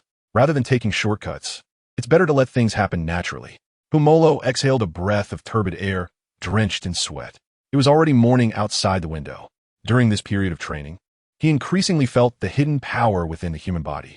Suddenly, KB pushed open the door to the training room and happily said, Molo, we arrived at the city of 7 waters. Molo is very happy. This is the first time in a long while that he feels so satisfied after eating. At the food street, Morrow basically ate from the beginning to the end. The Chi-Long Island incident finally gave him a reward, and he quickly spent it thinking of indulging in a feast. It's really great. Barbecue is the most delicious food in the world. At this moment, everyone followed Garp to the place where Luffy and the others were resting. Morrow slipped out as soon as he received the news, first indulging himself in a hearty meal, feeling that the beauty of life was nothing short of this. The phone bug started to gurgle. This left Morrow a bit puzzled. He picked up the phone bug in shock, suspecting it was a summons from Garp. "Old man, are there any powerful pirates nearby? Even if I can't get the bounty, I could still earn some reward." Morrow was walking around the corner with a skewer of meat. After numerous battles along the way, his physique had also increased significantly due to the power of the paramecia fruit and his own training. Not to mention Kobe, even Barumabur was a head shorter than him. If you didn't look at his face, you might think he was a burly man. "Do you remember the previous agreement? You brat, come and teach this kid a lesson." Garp's way of speaking was like a riddle. Ordinary people really couldn't understand it. "Ha! Got it. The flesh of man-eaters sharing worries for others. Wait for me a moment. I'll buy a cup of orange juice." Still drinking orange juice. Garp really wanted to beat Morrow up every day. Just thinking about how this kid would have to carry out missions alone after returning to the headquarters made him feel a bit reluctant. It seemed he had to seize the opportunity and beat him up a few more times. Thud thud. Morrow finished the barbecue and downed the orange juice before wiping his mouth with a napkin. He walked down the street, drawing the attention of passers-by. Despite his tall and unusual stature, his face still clearly had a youthful look. Fortunately, his overall proportions were balanced, so he didn't seem out of place. However, the badge on his shoulder made it obvious at a glance that he was a Navy colonel. His cloak was also a bit longer than before, with the words Justice prominently engraved on the back, making it particularly eye-catching. Outside the Straw Hat Crew's resting place, after a series of battles, Kobe and Barumabur had already been defeated by Luffy and Zoro. They were sitting high up discussing recent events, both shocked by what they had learned. Just then, Jack suddenly appeared and said to Kobe, "Kobe, Vice Admiral Garp has summoned Morrow. Your friend seems to be in a bit of trouble." "Nanny?" Morrow should definitely be at the food street eating. Given his personality, he would eat until he found barbecue that no one else could make. How could he suddenly want to fight? Kobe didn't understand. According to his knowledge of Morrow, if he had a rare opportunity to rest, he would definitely be out from morning until night. It sounded like there was some kind of agreement, as Morrow never attacked those who were not evil. Jack also expressed his concern, but what he was really worried about was whether Morrow would be able to eat enough. Everyone usually felt uncomfortable seeing him go hungry, and this was a hard-won chance to fill his stomach. Morrow? Luffy was taken aback upon hearing the name, clearly not understanding what was happening. "I don't know him." Zoro shook his head, obviously unaware of the situation. After all, their timelines had always run parallel, with various events erupting simultaneously until this moment. There was a certain distance between the worlds of pirates and the Navy. Only truly significant figures drew each other's attention. Morrow had once defeated a pirate with a bounty of over 100 million, infiltrated a stronghold of over 1,000 pirates by himself, shot down a fire dragon from the sky, was known as the Dragon Slayer, and had even destroyed an island during battle, Kobe explained. He joined the Navy earlier than us and became Vice Admiral Garp's disciple. His strength far surpasses ours. Barumabur added, "Nanny?" Upon hearing this, Luffy and Zoro immediately became interested, clenching their fists and gripping their swords. It's rare to have such strong figures among the young generation of the Navy. This is definitely going to be a fierce battle. Just then, the soldiers automatically stepped aside. A figure walked through, looking quite amiable, with a somewhat handsome face, long black hair that was slightly messy and unkempt. The colorful shirt covered in meat and fruit was his last act of defiance as a soldier. "Old man Garp, I found a really good barbecue place. Do you want to go?" Bang! Garp, upon hearing this, knew he had finally found an opportunity. He directly punched Morrow on the head. "Hurry up. I still want to rest for a while." Morrow rubbed his head, and the large bump had healed in an instant. In front of him, the Straw Hat Pirates had quickly appeared. The Navy Supernova, who had single-handedly taken down a bounty of over 100 million for a pirate. Sanji calmly said, still holding a box of ingredients for cooking. A true monster. Robin also wanted to understand more. Is his target Luffy? Nami seemed to have some doubts. Only Luffy, Zoro, and Chopper had just learned this name, looking at Morrow with a puzzled expression, observing carefully. So scary. Chopper was frightened and hid behind Nami. "I like his outfit. I like barbecue." Luffy seriously commented. "Doesn't he carry a sword?" Bellamy said that his swordsmanship is better than his, so I'll leave it to you, Luffy. Zoro remembered that Bellamy had mentioned they learned swordsmanship together with the Vice Admiral Bogard, and that Morrow was stronger than him and Kobe. But since Morrow didn't have a sword, he naturally chose not to make a move. Fighting? It seemed unnecessary. Morrow looked at Sanji. This was the first time he had seen a character he liked from a manga. Indeed, he had only liked him once. After becoming a Marine, he had come to recognize the true nature of pirates. Even though Luffy and the others had caused a ruckus at Eni's lobby, they were still just a group of adventurers. However, after the chaos had impelled down, which allowed countless heinous criminals to escape, it truly meant they had become pirates. So, it was only a past liking. I'm just here to kindly remind you. Morley still has a kind and gentle face. Old man Garp has done me a favor. And it doesn't matter if you defeat the 7 warlords of the sea, or other pirates, or even that group of trash, the celestial dragons. If you insist on letting the world's evildoers see the light of day again, then I can only confine you to the underground where you will never see the light again. Morrow's words were hardly understandable, yet they left Nami and the others looking pale. The Alabasta incident had already been concealed by the world government.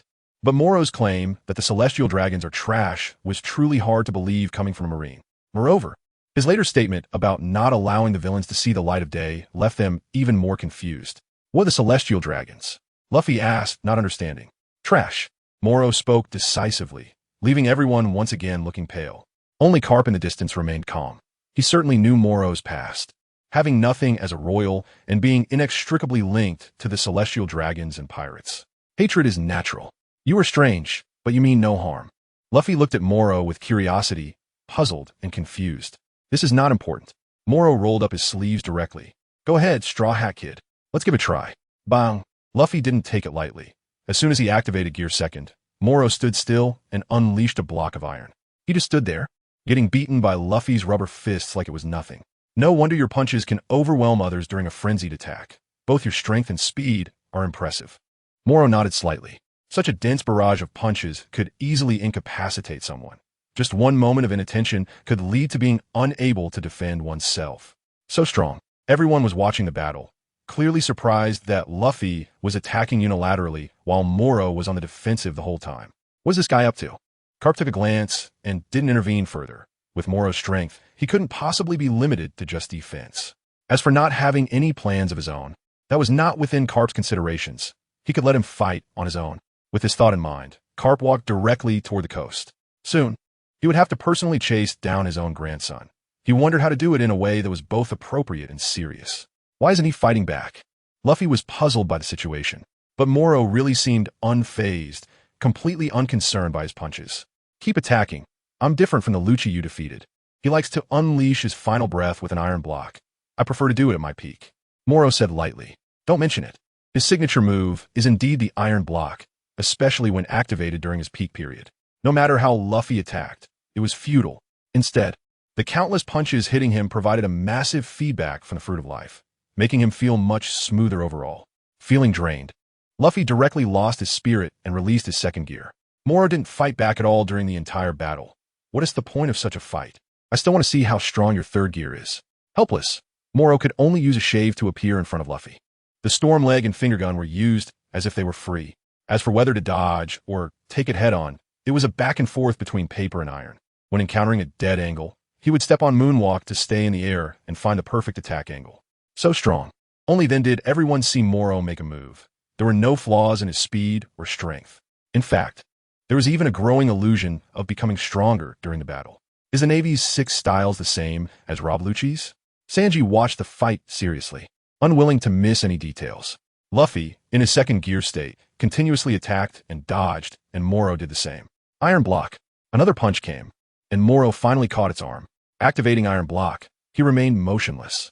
What are you doing? Luffy was confused. What is the use of this? Aren't you going to use your third gear? Morrow pressed on, wishing that Luffy would use gear 3rd a few more times. The stronger the attack, the greater the feedback from the gum fruit. Gear 3rd. Reluctantly, after Luffy activated gear 3rd, his giant fist smashed down directly.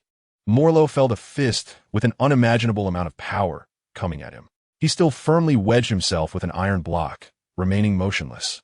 His head felt slightly dizzy, but he quickly sensed the energy feedback from the Fruit of Life, and it was indeed effective. Fist after fist, Luffy, who had only recently developed his third gear, was throwing many punches at Morrow. At first, it was effective, but soon Morrow's expression changed to one of gaining something. It was as if he wasn't being beaten, but rather getting stronger in place. The stronger the attack, the more he seemed to benefit. After recovering, Morrow becomes stronger. Even Luffy is somewhat exhausted, while Morrow seems unaffected. It's too tiring. Why does this guy get stronger the more he fights? Luffy stands in place, panting heavily. Not far away, Morrow shakes his head. You almost gave me a concussion several times just now, but luckily my head is stronger now. Morrow spoke and vanished in an instant, appearing right in front of Luffy. You've gotten faster, Luffy said, looking at Morrow in disbelief. Does he get stronger in battle? Or does he get stronger by taking hits? Zoro felt a sense of indifference. Maybe both. Sanji thought Morrow was a monster, a devil fruit user, a Navy supernova, the Dragon Slayer, Morrow. Nami blurted out. Among these people, the ones most concerned with various information and news were Nami, Robin, and Sanji. They were the first three to recognize Morrow's identity. No wonder. He's a devil fruit user who grows stronger as he gets bigger. Zoro finally understood Morrow's strange ability. Keep fighting. I've already found a way to knock you away, Luffy said with a seemingly confident smile. The next moment, both of their stomachs growled loudly. Defeat me? Molo rubbed his growling stomach. While the fruit of life provided energy feedback, it also accelerated his food consumption. Just when he managed to fill his stomach, he was hungry again in an instant. The sea is filled with powerful individuals, and since I can't even use Haki, what's the point of being defeated? It's better to spend this time eating something. Morrow is completely just talking sweet nonsense. It's one thing that he's hungry, but the most important thing is that Luffy's second and third gear can't provide any stronger energy feedback. Haki? Luffy's little head is filled with doubts again. Oh, I almost forgot. You guys still lack this part of common knowledge. Let's wait for the version update. Morrow didn't bother to explain much. He just waved his hand and walked towards the food street. Hey, next time we meet, I will definitely knock you away for real. Luffy shouted at Morrow's back. It was the first time in his life that someone used him as a whetstone. He felt that Morrow was completely using his attacks to become stronger. Now Luffy had already exhausted a lot of his energy. Molo has become stronger, with improved speed and strength. This kind of enemy is truly tricky. Next time we meet, you probably won't have time to knock me away. Morrow replied. He knew that the next time they met, it would probably be during the Marineford War. Thinking of this, Morrow couldn't control his steps and quickly ran towards the food street, leaving the Straw Hat crew in disarray in the wind. Why do I have a feeling that I have nothing, yet something has been stolen? Nami was a bit confused. His fruit ability seems to be related to taking damage. Luffy had unknowingly had his power stolen by him. Robin smiled and said, My power won't be stolen. Luffy didn't understand what that meant, but he knew that Morrow was indeed getting stronger in battle, even able to take hits. I just want to know if that guy can get stronger under slashes too. Zoro drew his sword, his eyes showing a bit of wickedness. Water 7. The port. Garp was cursing. That brat Morrow promised me a fight, but ended up slacking off. After all, they were the grandson and disciple of Vice Admiral Garp. It wouldn't be good if either of them got hurt. His aide Bogart comforted him from the side. Do you really think he is doing it for that reason? Garp was so angry he felt dizzy. Morrow believed that Luffy and the others were not bad people yet. He would only take action if they truly reached his standards one day. That is true. Colonel Morrow has always been clear about grievances and kindness, Bogart said with admiration. But he's too clear about grievances and kindness. After Garp said this, he walked towards the cabin, meaningfully saying, For many things, I need to think about justice and endure for now, but he will never take a step back. What things? Hearing this guy, Bogart was just stunned. He couldn't see the ambiguous future. Naturally, he would not have thought that this clear-cut young man would one day personally defeat the Pirate King. He would be both his enemy and friend in the future. Nor would he have thought that before that. Morrow will erase countless kings. He is the legend that has yet to begin. The city of Seven Waters. Cap symbolically chased him for a bit before returning to its usual calm. The warship drifted across the sea. Only the Straw Hat crew still harbored resentment towards Morrow. Just the thought of an enemy who can steal energy feels quite unpleasant. If they can't give him a good beating, they really can't vent this anger. After some time of sailing, they finally encountered no trouble. On an ordinary morning, the warship docked at the Navy headquarters, Marineford, in the Grand Line. This place is almost at the center of the world and symbolizes justice. Morrow, upon arriving, was already an elite member of the department.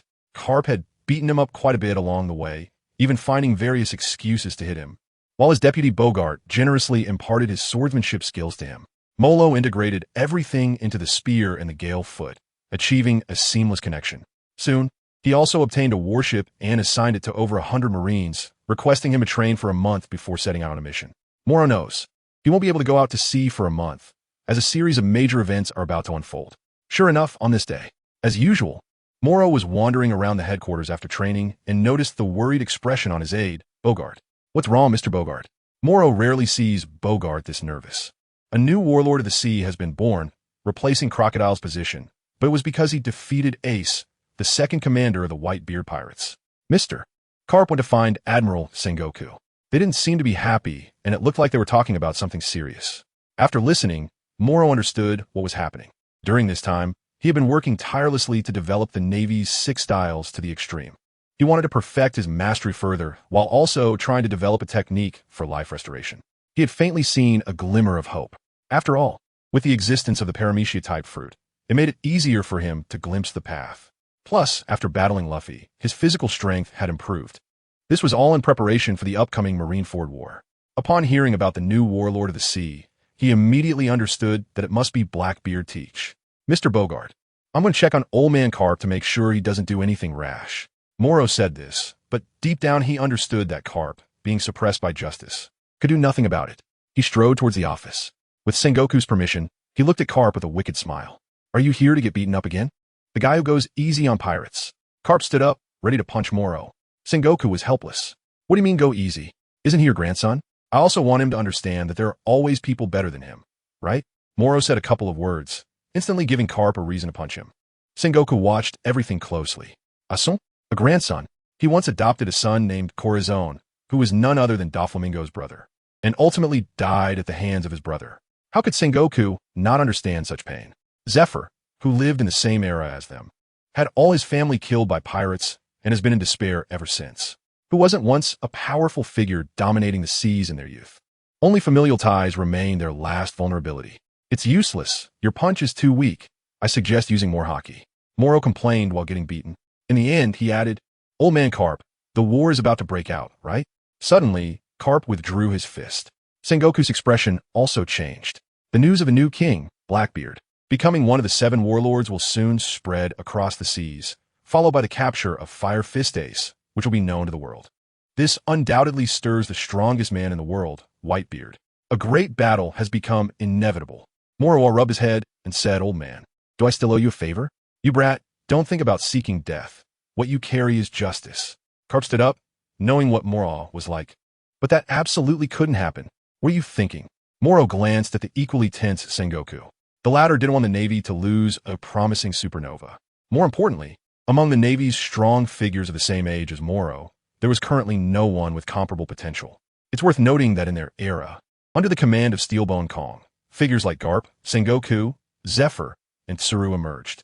Later, from Zephyr's ranks, the current 3 admirals and many elite vice admirals in the headquarters also rose. In contrast, Morrow's era seems too solitary.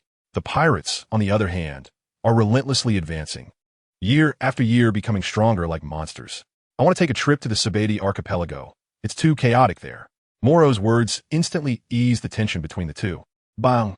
Garp let out a sigh and threw another punch. "Don't scare this old man again, you ignorant brat. It hurts." Morrow complained of pain, but the large bump on his head had already disappeared. He rubbed his head, took up the orders from the Warring States period, and happily walked towards the port. He had been stuck at the Navy headquarters for so long that he was almost going crazy. By this time, the Straw Hat crew had probably defeated Moria.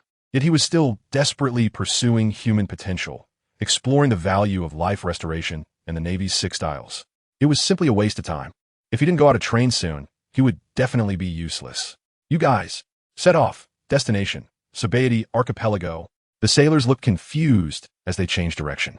They had been under Morrow's training for less than a week. They also knew that at the Navy headquarters, Morrow was the colonel with the fewest subordinates. This warship relied on them to do their respective jobs. However, following Morrow had indeed made them much stronger. The sea was just as it had always been. Morrow stood on the deck, feeling the sea breeze. Without Garp, Kobe, Balumabur, and even Jack, he was alone leading the Marines on a mission, just hoping the next meal would be a bit better. He opened the mission letter given by Sengoku. It simply stated one sentence: "Help Trafalgar Law maintain order in the Sabati archipelago and prevent the supernovas from causing trouble." As expected, just before the war on the top was about to break out, they turned a blind eye to these supernovas. This was also the reason why Kizaru later took action. He was fast and wouldn't waste much time. "I thought it would take a little longer, but I didn't expect these supernovas to be gathering in the Sabati archipelago already." Morrow was chewing on a piece of jerky as he turned and walked into the command room. The Marines all looked at him in unison. They were already aware of Morrow's exploits, and they dared not underestimate this young colonel from the naval headquarters. Once we dock later, you are to follow the previous training, forming groups of 10 and maintain absolute safety. Morrow added, when you're outside, your names are not to be taken lightly. Even a general cannot command you, nor can the world's nobles. Follow me, this is your only command. Swish. The sailors did not understand why Morrow emphasized this, but they were still influenced by his imposing presence and saluted at the same time. They walked out of the cabin. Morrow has felt the chaos of the times, rising like waves, surging forward one after another. He must also start to stand on his own. Colonel Morrow, we have landed on the Chawbody Islands. Should we go meet with War Peach Pill and maintain order? The Marines quickly reported. No need, this island is a mess right now. Order can be maintained anywhere. Molo stepped down from the warship. Half of the Marines were responsible for guarding, while the other half were on standby. They stood in groups of 10 on the deck, waiting for Molo's command. Wait until I notify you with the phone bug. Morrow is in charge of a group of inexperienced sailors, and he cannot let them take risks. They are already quite nervous on their first voyage. When the necessary moment arrives, Morrow will issue orders through the phone bug. At that time, he will be responsible for the port combat and the pursuit of enemy ships. Only by experiencing the thrills of the sea can these sailors transform and truly face combat. In fact, the reason the headquarters assigned them 100 sailors for training, all of whom are newcomers, is to prevent Morrow from going out to sea for a short period, allowing him to gain more experience at headquarters. He can learn from the strong and broaden his horizons. The early fall of many young, strong individuals has made them cautious. Therefore, the order from the warring states to Morrow will be to cooperate with Takamaru to maintain order, as the latter is a dominant presence, and with the support of pacifists. It will clearly be safer. Molo directly instructed his subordinates to stay alert, to confront the port ambush and pursue at sea. First, they would build their courage from a distance, and then train to face the enemy head-on. The Comoros Islands. Morrow walked alone into the most chaotic pirate gathering area. There are actually many different zones here. Some are occupied by merchants and wealthy nobles who do not travel to Fishman Island beneath the sea, but instead pay a toll to the celestial dragons to stay in specific areas waiting. Some are pirates who maintain certain tacit understandings and rules. Others consist of various pirates and people, existing with various underground black markets. There are also station marines, and special beings like Bartolomeo are present in certain areas. Of course, the only unchanging rule in the Sabati archipelago is that anyone who encounters a celestial dragon must absolutely obey. Even the most arrogant and domineering pirates are no exception. The celestial dragons are the gods of this world. Therefore, when Morrow appeared alone in this area plagued by pirates, it attracted a lot of attention. Among the supernovas, aside from Luffy, who hasn't caused a ruckus in Impelled Down, and one other explorer, the others have all, to some extent, stained their hands with the blood of innocence. Beiji comes from a Godfather-level figure. Kid and Killer can be said to act recklessly in battle. The strange monk relies on his good physique and has his own peculiar quirks. In short, it's definitely not wrong to beat up anyone you see. Soon, Morrow stopped in his tracks. With a piercing gaze, he quickly locked onto the front. In a flash, he bought 10 skewers of squid. The word justice on his back had already attracted quite a few glances. Would the Navy show up here? How interesting. The supernova Becky blew out smoke rings, and as a member of the castle, he was ready to set up for a sneak attack. It seemed to be the infamous Navy supernova, the Dragon Slayer Morrow. Bonnie, who had been arguing with Becky, regained a bit of seriousness. That guy? What's he doing here? Isn't he afraid of being besieged by the crowd? The strange monk made his entrance, surrounded by admirers, and he couldn't understand Morrow's behavior at all. Morrow? Drake, sitting in a corner, spotted Morrow's figure at a glance. Soon, as Morrow turned around, he bumped straight into Zoro, who was walking towards him. It's you? Long time no see. Morrow was eating squid skewers and handed one to Zoro. You look like you're lost. Lost? How could that be? I'm just shopping, Zoro replied angrily, feeling that Morrow was slandering him. The Straw Hat Pirate's bounty hunter, Roronoa Zoro, actually knows that guy. Apo found it strange. It's indeed interesting that pirates from the same era, the supernovas, and the Navy's supernovas can know each other and still coexist peacefully. Just at that moment, everyone was confused. Morrow and Zoro were chatting. They stood out particularly on the street. I'm here to find pirates, the supernovas that are on par with you. Morrow, while speaking, caught a glimpse of the strange monk Urki out of the corner of his eye. This guy's unique fruit ability was exactly the purpose of Morrow's trip. Someone seemed to have been treated as prey. Hawkins said to Urki in a low voice. Unexpectedly, in the next second, Morrow's eyes also fixed on him. A scarecrow Hawkins, a strange monk Urki. The abilities of these two were simply perfect test subject for Morrow to further develop his own potential limits. You're not going far, huh? Urki grinned.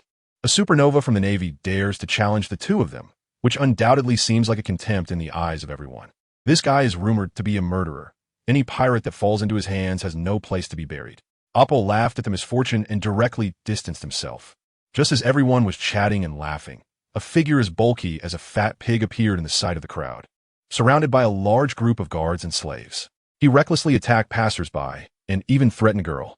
Unfortunately, he happened to block Zoro's path.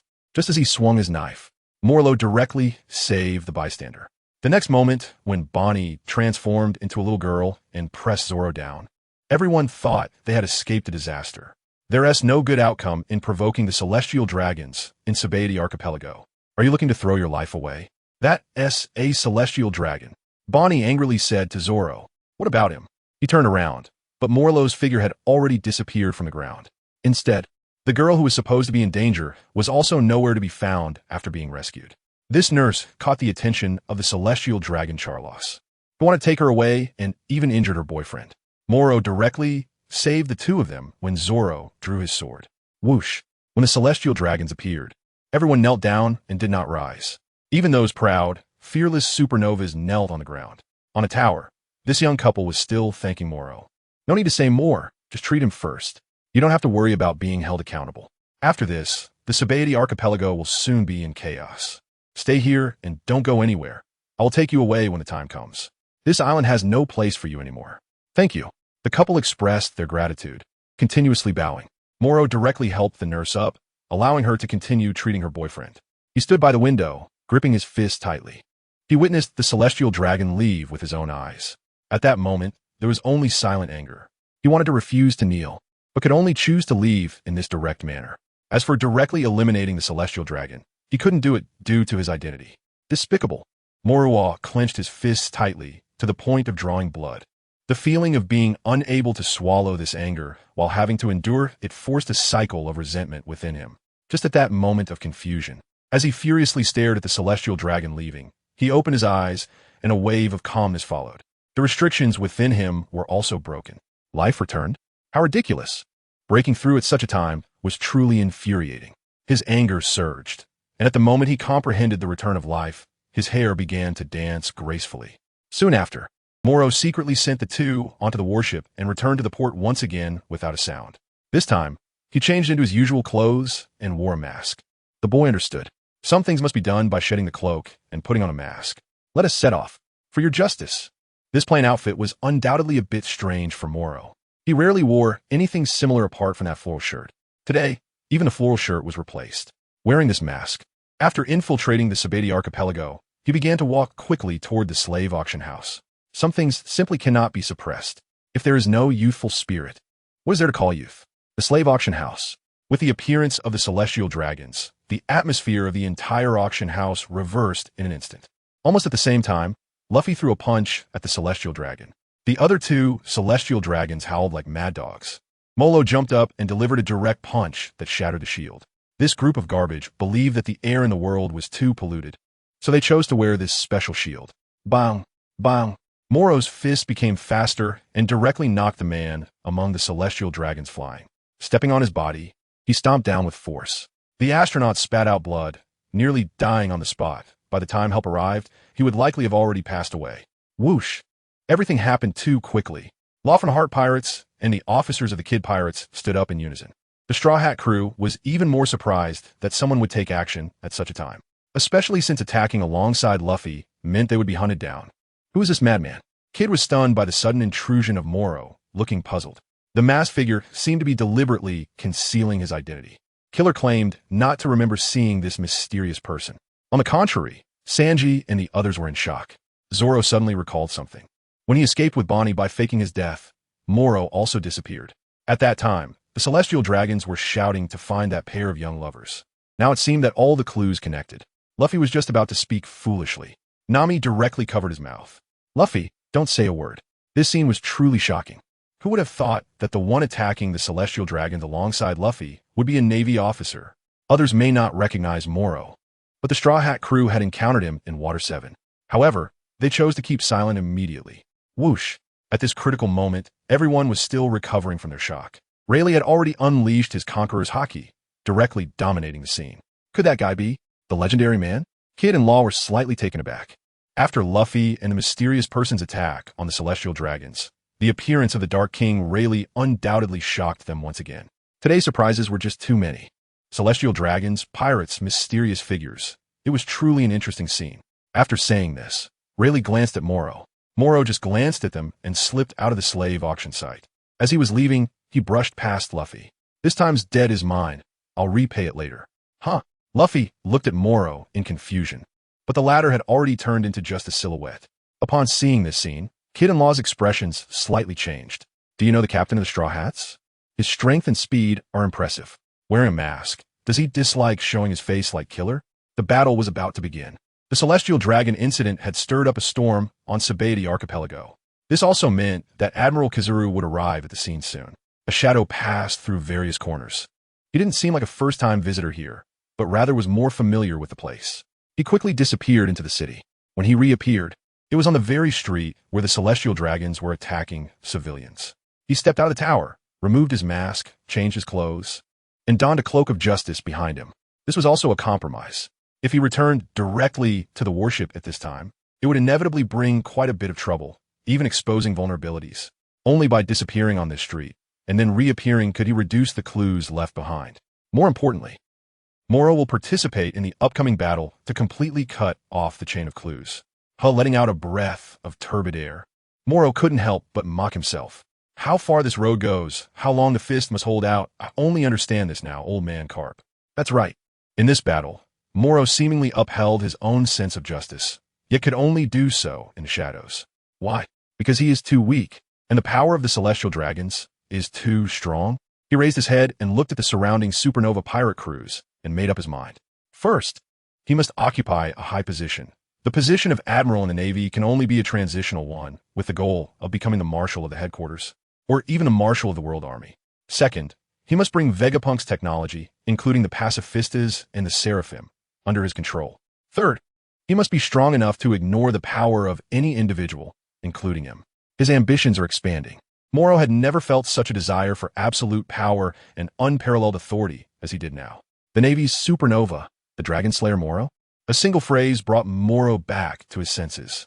The strange monk Urki had appeared behind him at some point. This place was indeed the gathering ground for the most supernovas, a veritable cloud of strong contenders. Was it finally time to act? Uphold stood on the rooftop, wildly clapping his limbs. Did the Navy come here to seek death? Drake truly lived up to his reputation as a method actor, immediately drawing his sword. Your winning chance is 7%.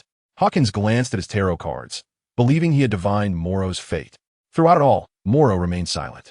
Did he really intend to take on 3 opponents? That was indeed a bit difficult. However, since he had come to the Sabaody Archipelago, he was determined to battle these pirate supernovas that had gathered in this era. Urki and Hawkins' unique devil fruit abilities were the perfect test subjects for him. Everyone, stop wasting time and come at me together. One arrogant guy, Urki lifted the giant pillar and cheerfully smashed it down. At the same time, Uphold's attack also followed. Morrow understood that they all had devil fruit abilities, so he naturally avoided them at the first opportunity. Confirming the presence of pirates Urki, Hawkins, Drake, and Navy Colonel App, Morrow began to fight. In a corner of the street, the pacifists made their appearance, and the laser flashed by, bringing the battle to its peak. Morrow fought against the pacifists and these supernova pirates with ease. Bang! Urki was hit and fell to the ground. In the next moment, his height increased significantly, and he became much stronger. After his muscles swelled, he threw a punch at Morrow. It had some power. Morrow coughed up a mouthful of blood, blocking it head-on. The fruit of life was crazily feedbacking energy. Every punch he threw at Urki was being absorbed by the opponent, and before long, all of it would be returned. Morrow needed to pause for a moment after being hit. With the feedback from the life fruit and his own adaptation, his next punch would become stronger. Hawkins was attacked by the pacifists, and several small scarecrows immediately emerged from his body. Originally, it should have been Morrow who took the hit. Unexpectedly, after coughing up blood, he stood up and smiled at his opponent as if nothing had happened. Logically, you have taken a fatal blow from me. Hawkins looked confused. Why do I feel like this guy's devil fruit ability is similar to mine. Urki couldn't figure it out either. Oh my, what a terrifying monster. A smooth and lazy voice appeared. The pacifists were not temporarily defeated because Morrow was also present in the battle. With the appearance of Admiral Kizuru from the Navy headquarters, the entire battle tilted completely in one direction. Damn it, Drake pretended to be very displeased. In fact, he was brought out by Zephyr and later worked under Kizuru for a long time. The two could be said to be performers. An admiral, huh? Urki also looked displeased, but managed to force a smile. Hee, Tama looked for an opportunity. Apu slapped his belly, trying to use a slash. Bang! Everything happened too quickly. Morrow continues to beat Hawkins relentlessly. It's useless. I can turn into a scarecrow, and your attacks have no effect on me at all. Hawkins laughs, and a little scarecrow also emerges from his arm. Morrow's attack essentially struck himself, causing pain, but soon he welcomed an even stronger energy feedback. Aren't you going to die? What kind of ability is this? It was at this moment that Hawkins realized how tricky Morrow was. He was simply a nemesis for abilities like those of Urki and himself, completely disregarding the effects of the fruit. It has nothing to do with you. Morrow was still attacking, and a swift kick flew right past him. Lightspeed kick. Kizaru stood with his hands in his pockets, calmly looking at Morrow. Oh, it's Colonel Morrow. It's really too much to ask you to fight against so many pirate supernovas. No wonder Bartolomeo said you weren't meeting up with him. It turns out you've been fighting all along. After saying this, Kizuru lazily swept across the battlefield and headed directly towards Luffy and the others. Morrow's body at this moment was already covered in scars. He secretly cursed the debts he owed to Garp and Luffy. What a hassle.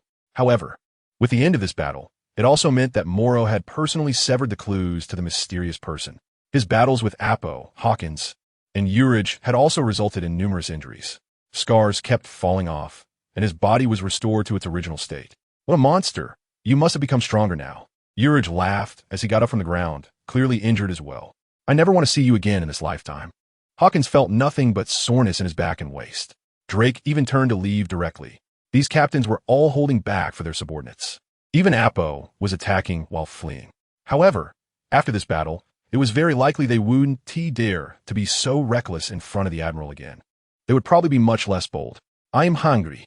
Molo rubbed his belly and walked toward a barbecue stall. The owner had long been scared off by the fighting and was hiding. He placed the corresponding belly on the stall and directly started eating the barbecue. Shadows passed by him one after another. Molo looked as if nothing was wrong. Now, with Kizuru and the large number of elite Marines he brought, it was enough to stabilize the situation. As everyone left one by one, the Marines began to run past him. Morrow couldn't hold back any longer and coughed out a mouthful of black blood. Hawkins and Urki's fruit abilities are truly monstrous.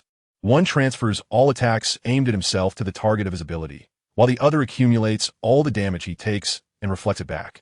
Morrow fought against these two monsters, and fortunately, his fruit ability was special. While directly becoming stronger, it also rapidly consumed his stamina. After just finishing a meal, the injuries to his internal organs healed, and only then did he spit out the last of the internal injuries and black blood. Molo stood up and, as if nothing had happened, picked up the phone bug. I'm coming back. 10 people in a group, divided into 10 groups, responsible for the battleship's navigation, power room, deck, artillery, and cockpit positions. I'll be there soon. Get ready for the pursuit equipment. This will be your first naval battle. The Marines quickly began to carry out the orders. Morrow brushed past pedestrians, pirates, and Marines, making his way towards the port. Step by step, he moved from a street to the port, climbed the stairs, and returned to the deck, issuing a command. Pursue. The ships of the supernovas had already begun to set sail. The battle involving the Straw Hat crew, Kizuru, Rayleigh, and Kuma must be reaching its final stages. Right in front was the ship of Supernova Becky. This guy was directly fleeing into the distance. And as Morrow ordered to open fire, he also kicked back the incoming cannon fire. The Marines under Morrow are all newcomers. After a period of training, they are still too nervous, hurriedly remembering their positions during drills. This guy wants to fight me at sea? Becky just finds him amusing. I don't know much, but abilities are always limited on the ocean. The Navy's warships are enhanced by various technological advancements and indeed possess significant combat power. However, everything is feared when compared. As a castle dweller and once a local godfather, Becky can be said to have countless riches. He has an immeasurable arsenal hidden within him. At sea, he can fight continuously without worrying about supplies or gunpowder. Even the Navy's warships have their shortcomings. Therefore, Becky is confident of his victory. However, Morrow, who has just experienced the Battle of the Supernovas, is not concerned about these things. After mastering life return, the hidden power within him can be summoned at any time. The Navy's 6 styles, life return, and the life fruit are all merging under Morrow's command. Colonel Morrow, their cannon attacks are getting fiercer, and our gunpowder is running low. One Marine exclaimed, drenched in sweat. They are indeed too nervous. Who would directly engage in battle with a supernova during the training period of newcomers? Especially someone like Becky, who is exceptionally skilled in naval warfare. It's fine. Morona picked up a shell and directly infused it with life force. The life return ability can channel the latent life force within the human body to different parts. However, the life fruit can bestow life force upon all things, granting them the characteristics of life. The Marine swallowed hard. In his eyes, the shell sprouted a pair of wings and transformed into a black crow. Immediately following that, Morrow placed his hand on the box containing the cannonballs. One by one, black crows appeared, flapping their wings and flying out. They flew directly towards Becky's pirate ship. This is so amazing. Is the power of the devil fruit really this incredible? It can even find its own direction. The Marines were pleasantly surprised. Morrow gave a serious order. Fire. Under the motivation, the attacks became even more intense. The cannons exploded, filling the sea with the smell of gunpowder. Soon, Becky let out an angry roar. Damn it, Morrow, I'm going to kill you. The crow cannons were powerful. They sought their own targets and dodged attacks. In the end, only a few hit the pirate ship, but it still made Becky extremely displeased. Boss, the battleships are coming after us. Becky's subordinate pointed to another direction where the Navy battleships were. It made Becky feel a chill run down his spine. Damn it, has Kizaru already finished fighting? Go. He waved his hand, and the pirate ship accelerated to flee. We won. Colonel Morrow, we won our first naval battle. The sailors surrounded Morrow, cheering excitedly. Like a group of children, in fact, the youngest among them was still several years older than Morrow. Winning what? We merely pushed back the opponent. Molo said this and pretended to be indifferent. He quietly pressed his hand against the railing, trying to give life to the battleship, but ended in failure. It was still a little short. Molo smiled and walked back to the cabin. What awaited him next would be the great battle that would be recorded in the annals of the Grand Line. He would also give his all. On board the Marineford, a medium-sized warship, Morrow was napping on the deck. General Morrow, we are to evacuate the battleship, as reserve combat personnel responsible for long-range support. The Marine stood beside Morrow and saluted. Good. The battleship was anchored in a rather secluded spot in the harbor. Several days had passed since the Sabeti Archipelago incident. The Navy announced that they would execute Fire Fist Ace at Marine headquarters, which also meant that the so-called world's strongest man, Whitebeard, was about to make his appearance. Morrow leads this group of newcomers responsible for remote support. How could he give up the opportunity to take action? It's strange. Ever since the battle in the Sabeti Archipelago ended, the Navy headquarters has believed that Morrow perfectly coordinated with Trafalgar Law's order maintenance mission. He participated in battles where he held multiple pirate supernovas at bay and aggressively pursued another supernova, Beiji. This caused quite a stir and boosted the Navy's reputation significantly. Even more strangely, someone spread rumors about the Water 7 incident, claiming that Morrow had fought against the recent rising star, the Straw Hat Kid.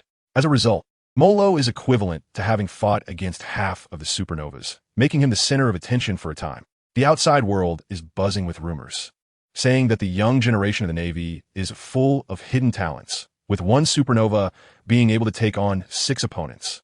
Morolo is also known as the strongest supernova of his time.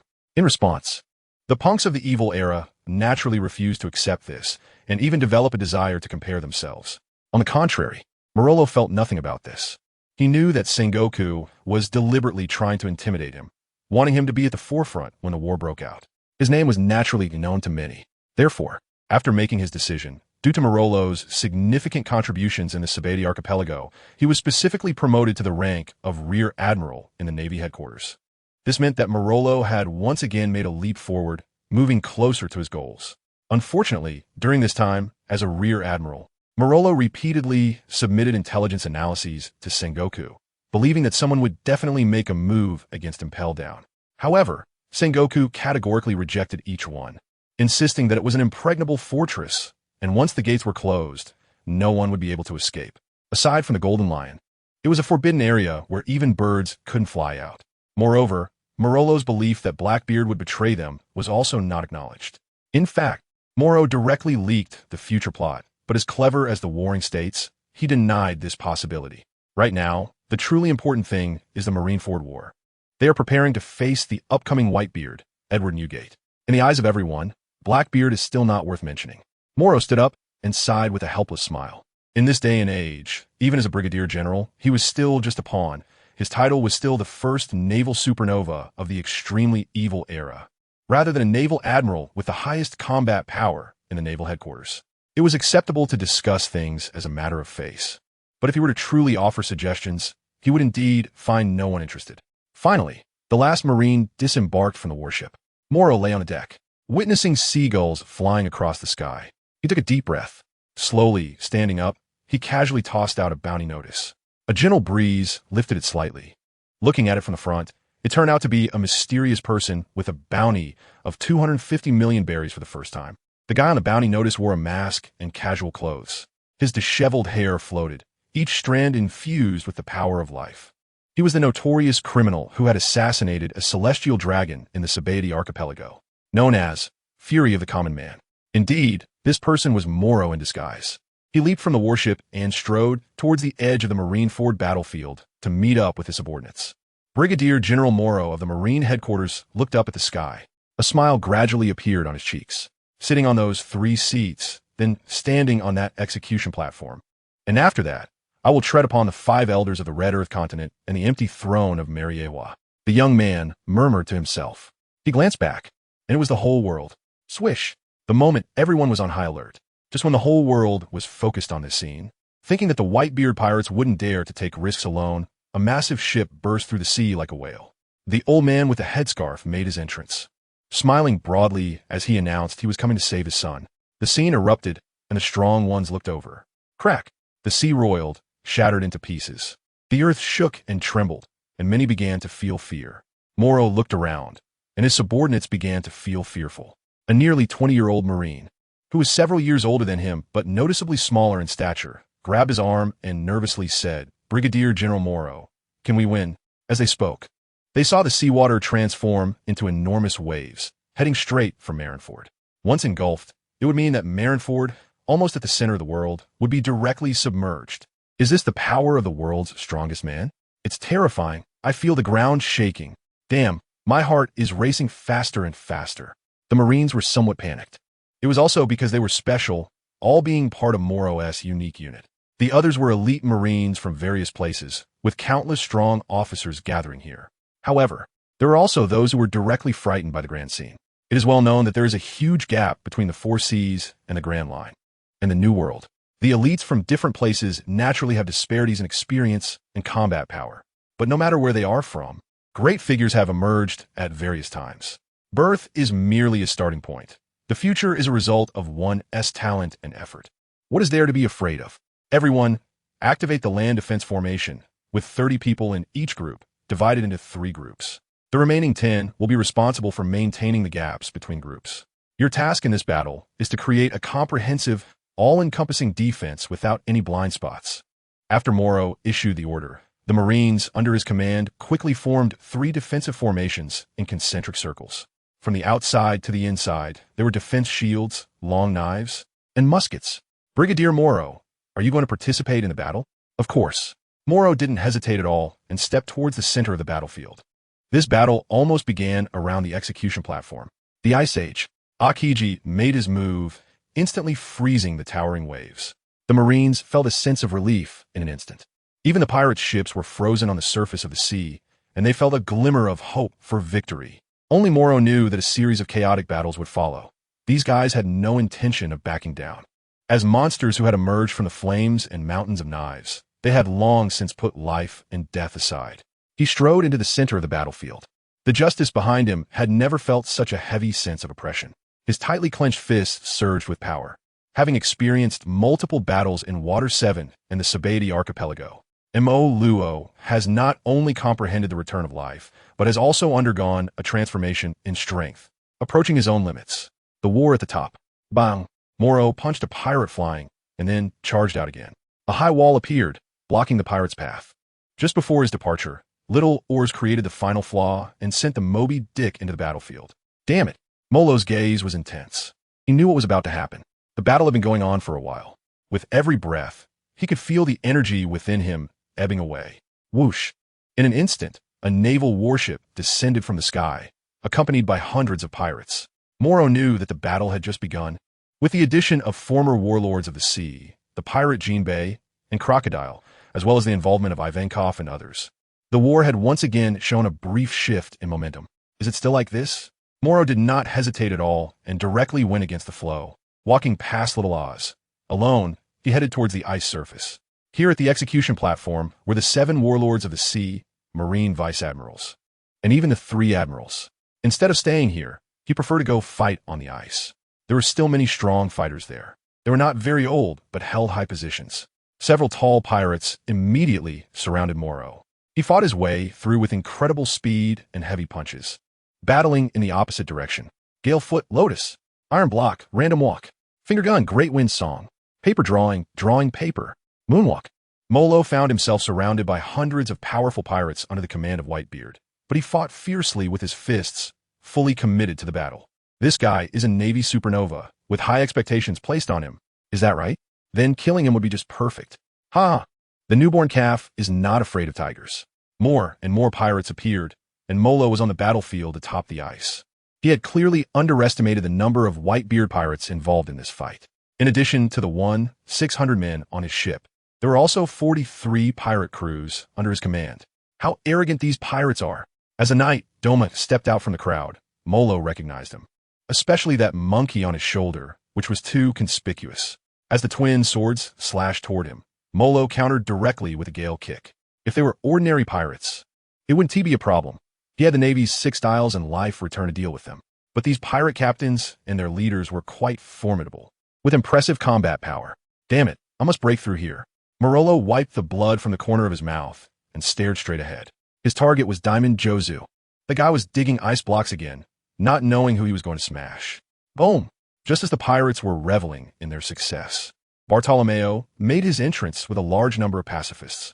Lasers swept across the battlefield, and the situation was forcefully reversed once again. Suddenly, all the pirates froze in shock. It turned out that Whitebeard had been ambushed by his own son. Old man, damn that traitor. While everyone was cursing loudly, Morrow leaped out. In this battle, one of his targets was Diamond Jozu, the immortal bird Marco. At the critical moment, Diamond Jozu was furious. After all, Whitebeard being attacked caught many pirates off guard. He was already old and frail, but if the enemy wanted to launch such an attack on him, it would be difficult without taking precautions against his sons, which was his weakness. Who are you, kid? Diamond Jozu turned around, and in his anger, he was about to strike. Akiji Kazan also made his move at the first opportunity. You're a bit slow, young man. The coldness was deadly. Morrow had already exhausted a great deal of energy, and he could feel that each life-and-death battle was continuously tapping into his inner potential. He felt the coldness, and instead, he experienced a sense of relief. Bang! The ice shattered. Whitebeard punched out, breaking through the ice surface, and opened a path for his sons. Morrow and Akiji stood back to back. The latter engaged in combat with Diamond Jaws, who seemed to have the upper hand after a moment of distraction. Meanwhile, the furious pirates surrounded Morrow once again. Damn it, I just escaped from the tiger's den and fell into the wolf's lair. You haven't awakened your Haki yet, and you dare to participate in this kind of battle. It's a bit too risky. Akiji's words didn't dampen Morrow's fighting spirit.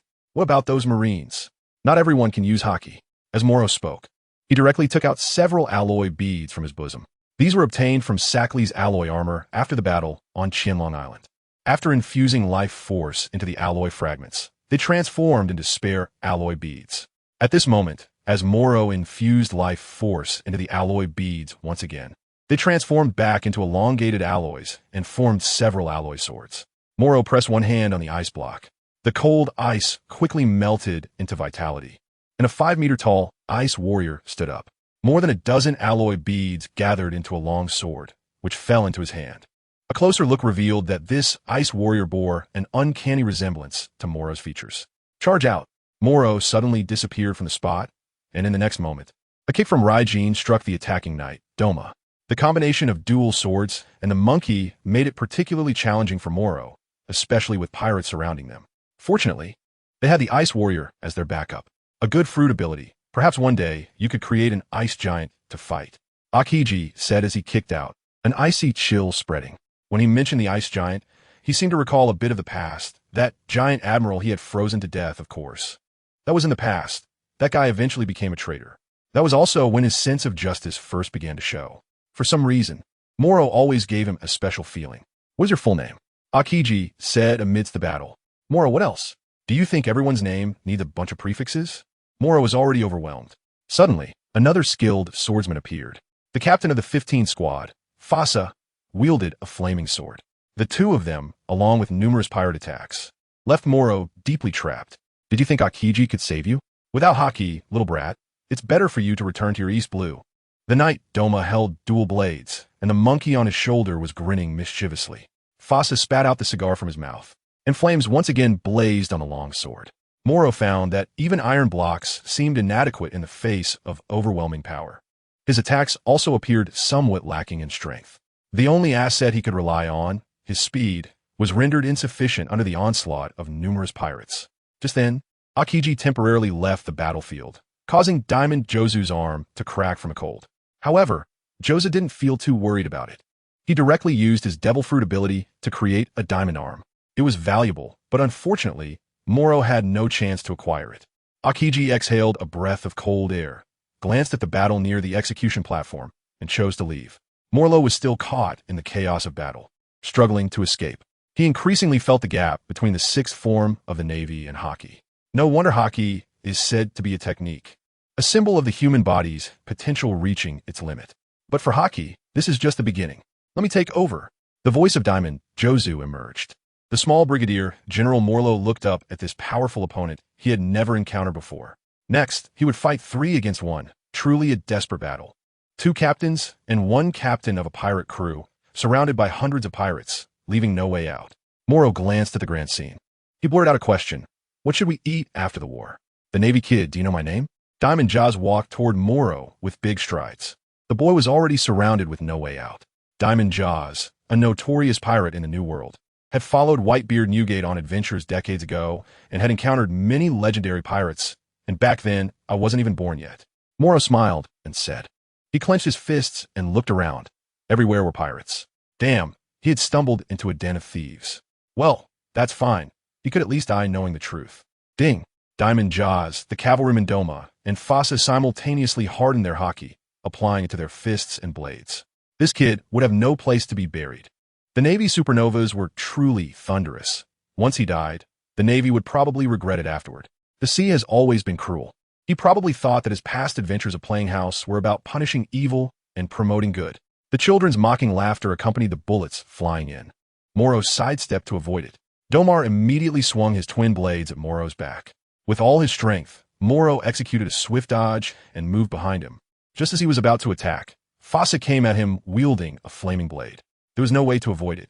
And just as he was about to use the iron block for defense, Diamond Jaw's punch was already coming straight at him. Bang! Morrow felt a turmoil in his stomach. The pain was unbearable. Is this the power of armament Haki?